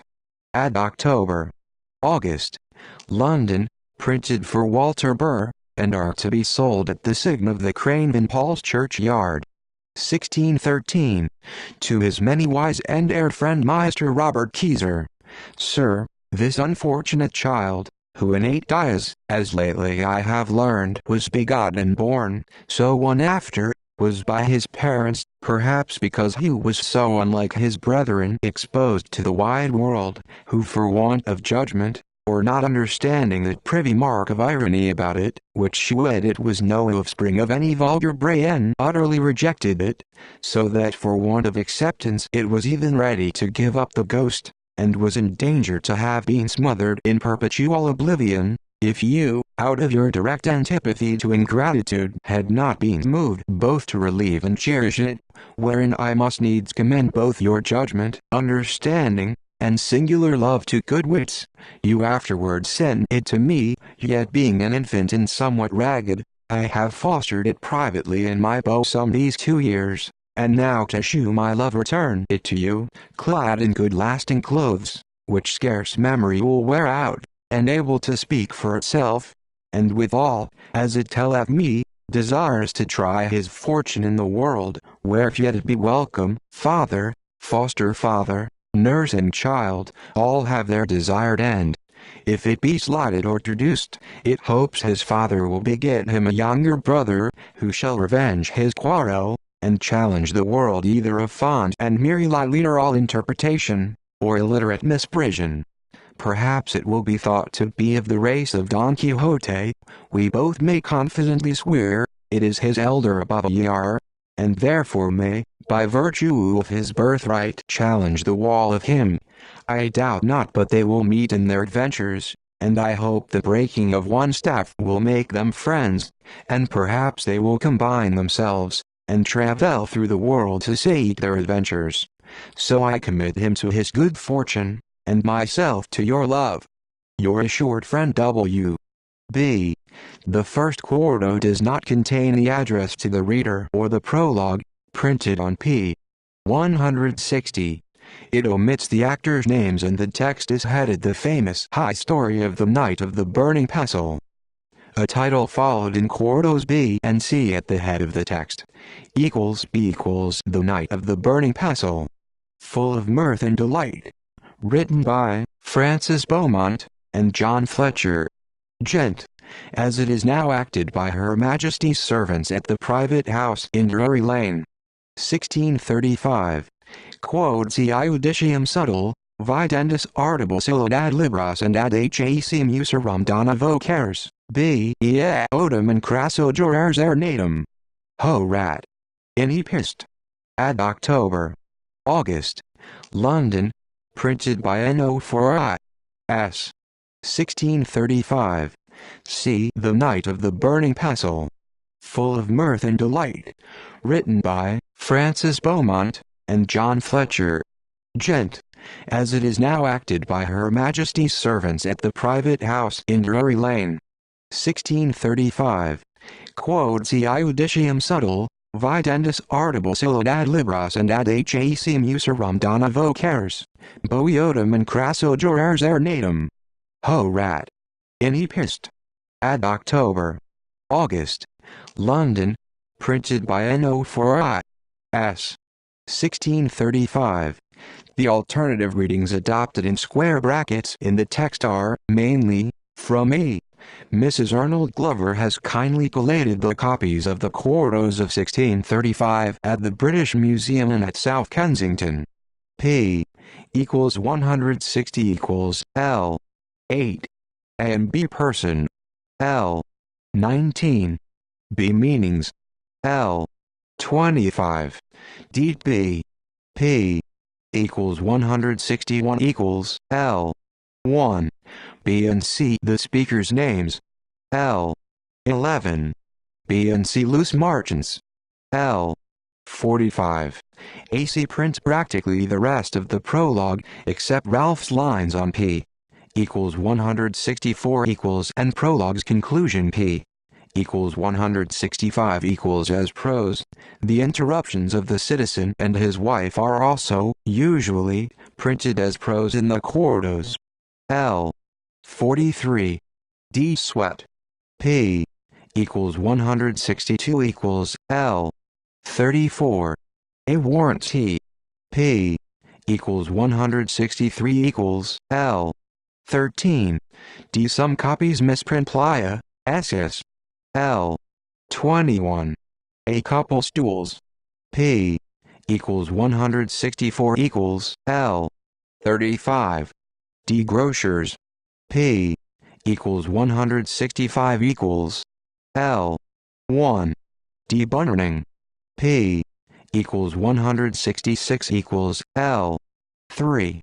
D my ma. L. 5. A and B his prentice. L. 13. D if self. P equals 167 equals L. 7. A and B it must be. P equals 169 equals LL. 18, 29. D mare. L. 24. Ans. L. 33. B D fro war 2. P equals 170 equals L. 3. A this place. L. 11. D Luke. P equals 171 equals L. 10. AU, if. P equals 172 equals L. 23. AD tobacco? Do you nothing. L. 18. AC fault faith. L. 20. O mitzvah. L. 26. D grocer. L. 36.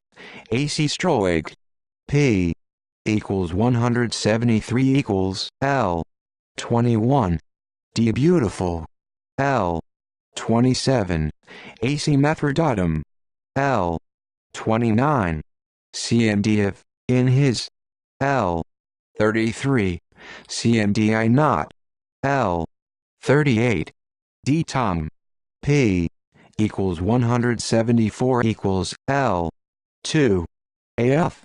BOTH. L. 25. AC damsels. L. 38. AIMEA.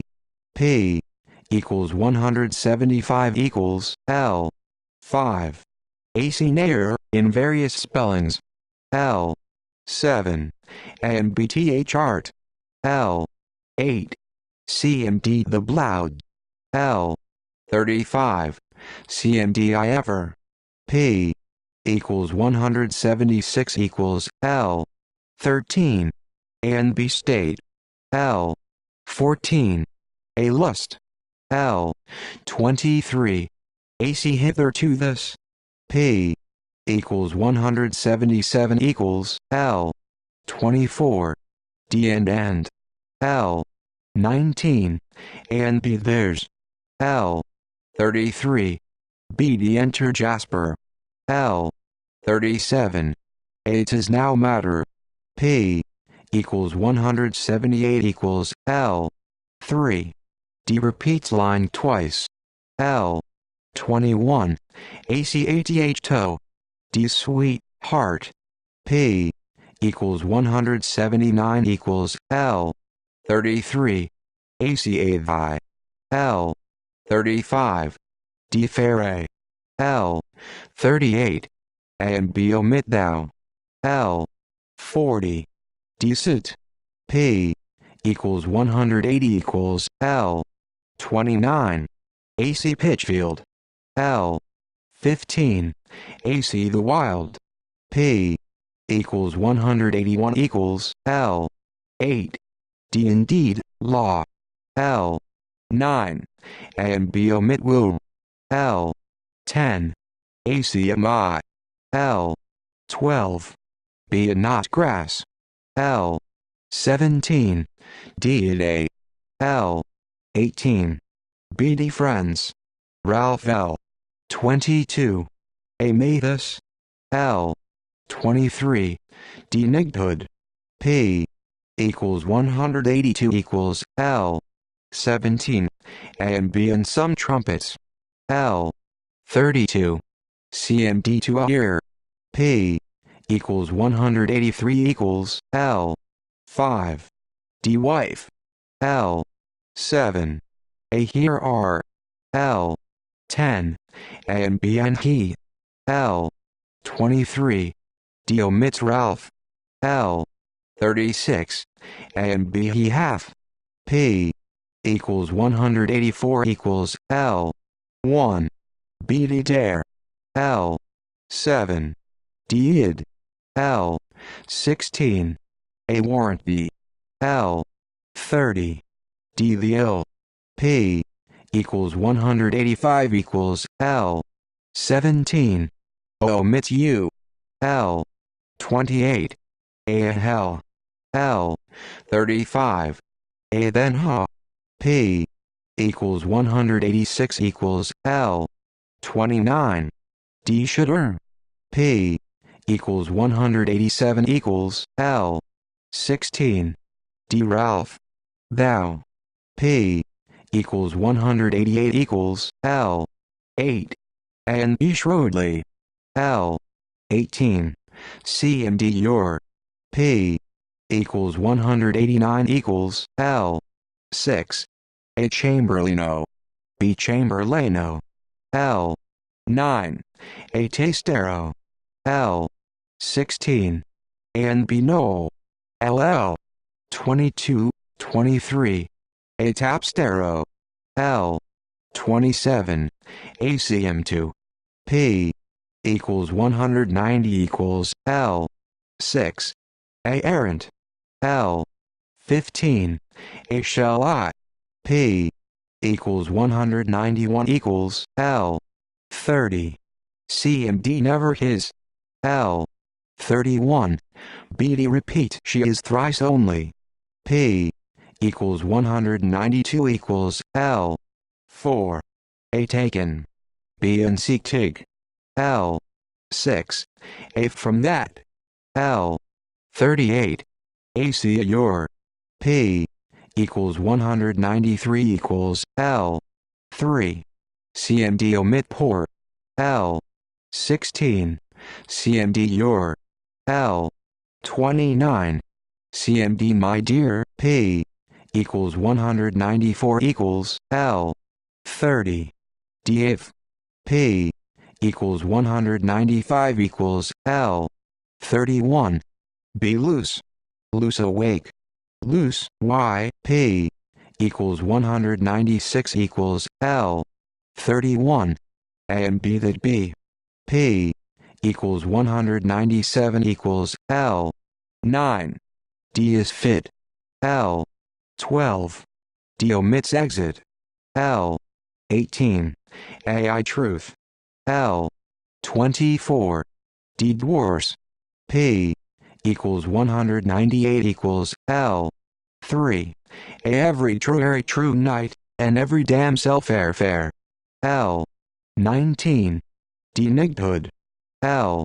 20. O omits your. L. 34. AR cascade. P equals 199 equals L. 1. CMD Urcan. L. 19. D if oft. L. 22. CMD bounds. L. 38. CMD near A. P equals 200 equals L. 8. A ladies gent. L. 24. A fight him. P equals 201 equals L. 13. D marry TOTGGHD. LL. 14, 15. D marry THOUGHAUHAIN. L. 17. D in. L. 22. A and B omit thanked. L. 30. A plot. B PLOs. P equals 202 equals L. 6. A and B behold that. L. 12. B and C all the adventurous. L. 16. A and B speak. L. 24. A ladies gent. P equals 203 equals L. 6. A and B Oregon L. 24. A and B showedst. L. 29. B. D the wise. D I hear. L. 31. A that I may give condign. L. 34. B D his den. P equals 204 equals L. 2. And B till mine. L. 18. D way. AC way. L. 30. BD 3. Night. P equals 205 equals L. 7. D wraith. L. 20. A for these. L. 25. AC stricken. L. 27. Attorney bull. L. 29. D here. LL. 33, 34. D done. Another P equals 206 equals L. 1. CMD half. L. 4. CMD tender. L. 8. D gentleman. L. 14. And B shall thou. L. 19. D scholar. L. 32. D on. Out at thee. L. 34. D I'll get a name aug. C I get. And beam M. L. 35. D such Islan. P equals 207 equals L. 7. And B fellow and fellow. L. 24. And beam. P equals 208 equals L. 38. AC Margaret. P equals 210 equals L. 9. D stand, fix. L. 16. And B flirt kill. L. 22. D urge. L. 30. CMD be weary. P equals 211 equals LL. 10, 14, 15. And B warranty. L. 22. CMD I'm. P equals 212 equals L. 25. AC needs must. L. 38. CMD shilling to. B shilling to. P equals 213 equals L. 12. And a boy. L. 18. D as your. L. 38. A appointed. P equals 214 equals LL.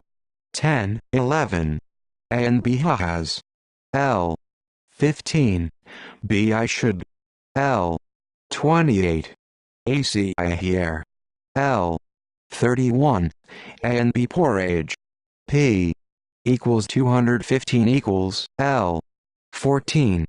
CMD may know. L. 19. ACIM. L. 20. D Bosly. L. 36. CMD of father. P equals 216 equals L. 1. D changes. AC changes. L. 16. And B deserve ye. 1. 38. D small. And B born. P equals 217 equals L. 5. AC Wiles. P equals 218 equals L. 37. D great. L. 38. CMD dinner. P equals 219 equals L. 11. DBNT. L. 13. CMD is that. L. 19. A let M. L. 25. Adds another now. L. 28. CMD not know. P equals 220 equals L. 6. CMD wraith. L. 18. D quickly, for I come amongst. B and C or if I come amongst. L. 21. And B exit boy. L. 35. AC counsel. L. 39. D flagrant. P equals 221 equals L. 13. A the bellowing buck. P equals 222 equals L 1. CMD Jasper and his L 9. B Dion L 10. A Tafar L 29. A of this L 37. AC found P equals 223 equals L 5. B the ghost L 6. BD now L 15 16. D Prithee call L 26. D scar for L 34. AC repeat rave before double L 38. D share P equals 224 equals L 6. AC stroke P equals 225 equals L 8. A not you should L 21. AC double your files L 26. D shop L 33. CMD is more P equals 226 equals L 10. A and B has L 16. BD boys L 28. BD full long not P equals 227 equals L 12. D missed mare P equals 228 equals L 1. CMD him talk P equals 229 equals L 1. A and B forgive him L 2. A B sad L 10. D rest L 15. A care of that L 37. BD means L 38. BD the Lord of May P equals 230 equals L 1. D for L 12. CMD death came B come and caught L 17. BD in more fields L 33. A not depart P equals 231 equals L 15. A I might see L 17. CMD you like loves pilgrimage equals A equals first folio equals B equals second folio P equals 232 equals L 1. B pilgrimage LL 239. Not in A L 21. B Barcelona P equals 233 equals L 14. A Hernandyan L 20. B omits prey P equals 234 equals L 13. B ought L 27. B Florentine P equals 235 equals L 24. B sweat P equals 237 equals L 19. A those do L 20. A that it is P equals 238 equals L 24. A eat P equals 244 equals L 1. B in L 25. B2 P equals 245 equals LL 24 25. B manger but L 31. B stirrup and P equals 246 equals L 7. Omitted in B L 24. B Theodosio P equals 247 equals L 1. B folly L 5. B sir L 12. BO L 28. B had I P equals 251 equals L 23. B sir I P equals 252 equals L 4. B havig P equals 254 equals LL 3 4. A answer 2 servants 1 Rowell 2 Ashton. Come in sir. L. 27. B omits words in brackets. L. 31. A omits ye. P equals 255 equals L. 32. B crimes. P equals 256 equals LL. 34, 35. A language senior. Alf. Give. P equals 257 equals L. 16. B sitter. P equals 258 equals L. 19. A adventures. L. 20. B wool. P equals 259 equals L. 2. A Diego host. Filippo. L. 38. A satisfy ye. P equals 260 equals L. 8. A they are. L. 35. B he. P equals 263 equals L. 23. B hour. A swing. P equals 264 equals L. 12. B Francislook. L. 20. B children. L. 24. O omits his L. 25. B Weaver. P equals 265 equals L. 7. B no number L. 29. A add stage direction within. L. 34. B Barilona. L. 35. A read stage direction within. P equals 266 equals L. 1. B Mar. L. 4. A pleasures children. P equals 267 equals L. 17. B mayor. P equals 268 equals L. 15. B length. L. 16. B as. L. 22. A appears. L. 33. A if ye. P equals 269 equals L. 23. B empty. Discourses. P equals 270 equals L. 2.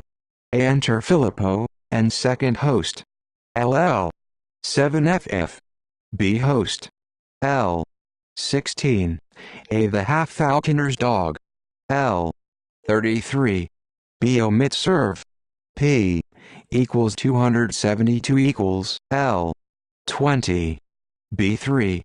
P equals 273 equals L. 5. A damned. P equals 275 equals L. 39. B omits the second man. P equals 276 equals L. 9. B Leo. P equals 277 equals L. 1. B what? A. L. 32. B rendering. L. 40. A ye shall. P equals 278 equals L. 33. B stop. P equals 279 equals L. 7. B shadows. L. 9. A dame that. L. 21. A spoke. P equals 282 equals L. 30. A would thou appear upon us? P equals 283 equals L. 9. B2. Few. L. 24. B him. P equals 284 equals L. 28. B lek. L. 36. B call. P equals 285 equals L. 31. B fame. L. 32. B sir. P equals 286 equals L. 2. B sing that. L. 9. B tune. L. 18. B I shall. L. 39. B cinch. Lindy. A.S. Lindy. P equals 287 equals L. 6. B foundered. L. 14. B Signet. P equals 288 equals L. 14. A Special. P equals 289 equals L. 2. A Seditions. L. 14. A Is It Not? L. 29. A And He Do's. L. 33. B Near. L. 35. B Valid. P equals 290 equals L. 6. Add stage direction Job. Bacon, ready to shoot off a pistol. L. 28. A Rod. Shiz, fame, above. P equals 291 equals LL. 21, 23. B Lord. Not. LL. 28, 30. B2. RLL. 34, 35. B Yet. CA adds stage direction fight. P equals 292 equals L. 7. A Governor Make. L. 15. A Add stage direction exit. L. 19. ACM. P equals 294 equals L. 15. A Conduct, when I. L. 19. A That Scale Religion. L. 20. A Woman. L. 40. A Adults. P equals 295 equals LL. 8, 9. A Think. NAP equals 296 equals L. 5. B Cove. L. 6. A Can Quiet. L. 34. B Attendant. L. 37. A Shall He Be. L. 38. A Servant, Rowell, Ashton. P equals 297 equals L. 3. Omit stage direction. P equals 298 equals L. 6. A Vera Man. L. 27. B Mayor. LL. 27, 28. B Poor. In P equals 301 equals L. 8. B Dissimulation. L. 30. B Repent I. P equals 302 equals L. 19. A How Do You? L. 39. A One Told 20. P equals 303 equals L. 3. B Too Little 2. L. 15. B Lee. L. 18. B Me It. P equals 304 equals L. 29. A Almost Killing Sorrows. P equals 305 equals L. 27. A Good God. L. 29. BC. P equals 306 equals L. 1. A Give. L. 9. A Find Him. L. 25. Exeunt. L. 36. Be Entered. P equals 307 equals L. 1. A Enter in Kubo, here instead of below. L. 25. A Wounds. P equals 309 equals L. 13. A Disguised. L. 19. B Must. L. 23. B You Health. L. 31. B Mark Antonio. P equals 310 equals L. 1. B Witch. L. 3. BL. L. 22. B Could Not Make. P equals 311 equals L. 5. B Tutu. L. 6. B Open Love. LL. 15, 16. B Mark Antony. Wood LL. 16, 17. B Off. NL. 25. B Viru. L. 28. B Ad. P equals 314 equals L. 23. A Curenza. L. 34. B Worley Ma. P equals 315 equals LL. 3, 4. B Death. Without. P equals 316 equals L. 23. A Sir I. P equals 317 equals L. 3. A Curenza. L. 18. BL. L. 28. A Truth and Hand. L. 38. A Curenza. L. 39. B2. P equals 319 equals L. 24. A Curenza. The Double Marriage. A equals first folio. B equals second folio. P equals 321 equals LL. 3 to end of page, not in A. L. 34. B matchless S. P equals 323 equals L. 24. A believe ye. P equals 324 equals L. 24. B government. L. 38. B force. P equals 325 equals L. 18. B mu. P equals 326 equals L. 9. B envy. LL. 33, 34. Be it. That P equals 327 equals LL. 17, 18. B spirit. With P equals 328 equals L. 14. B now I. L. 36. B enough, and P equals 330 equals LL. 7, 8. BU. So P equals 331 equals L. 2. Be happy king, no exclamation mark. L. 17. A fool. Instead of comma. L. 18. A vil. Grown. L. 27. B chase. P equals 332 equals L. 8. A tomb. L. 26. BI. L. 27. B if. P equals 333 equals L.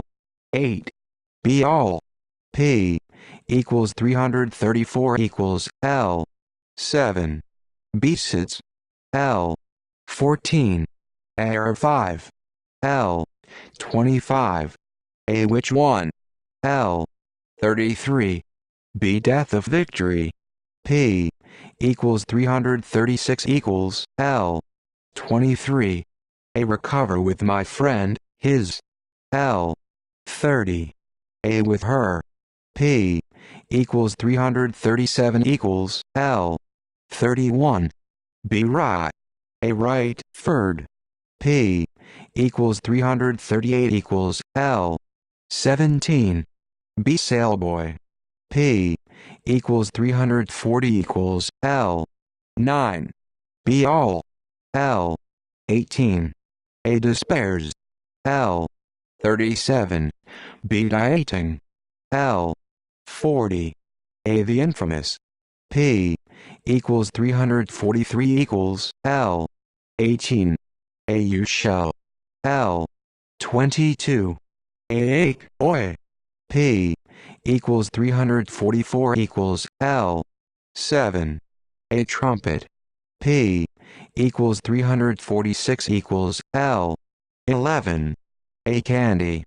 P equals 347 equals L. 34. A fair, but by. L. 36. A but to. P equals 348 equals L. 15. B hoes. P equals 349 equals L. 24. Biasca. P equals 350 equals L. 6. Aeon. Unbolt him. L. 19. I admire. P equals 351 equals L 11. B thou L 34. B self-sum L 39. A go in P equals 352 equals L 20. A angers L 35. A adds stage direction she claps on all her oars L 37. B omits mast P equals 353 equals L 21. A I hurt L 33. B omits the words in brackets P equals 354 equals L 2. A her come cut P equals 355 equals L 14. B Rome L 20. A it might L 31. B roar P equals 356 equals L 5. A so low 1 35. A of A P equals 357 equals L 5. A ha who LL 8 9. B deserve your LL 13 14. B feel VL 27. O omits our L 34. A all the men P equals 358 equals L 12. A my most loved D P equals 359 equals L 5. B disguise our L 8. BU is a maid knave LL 10 11.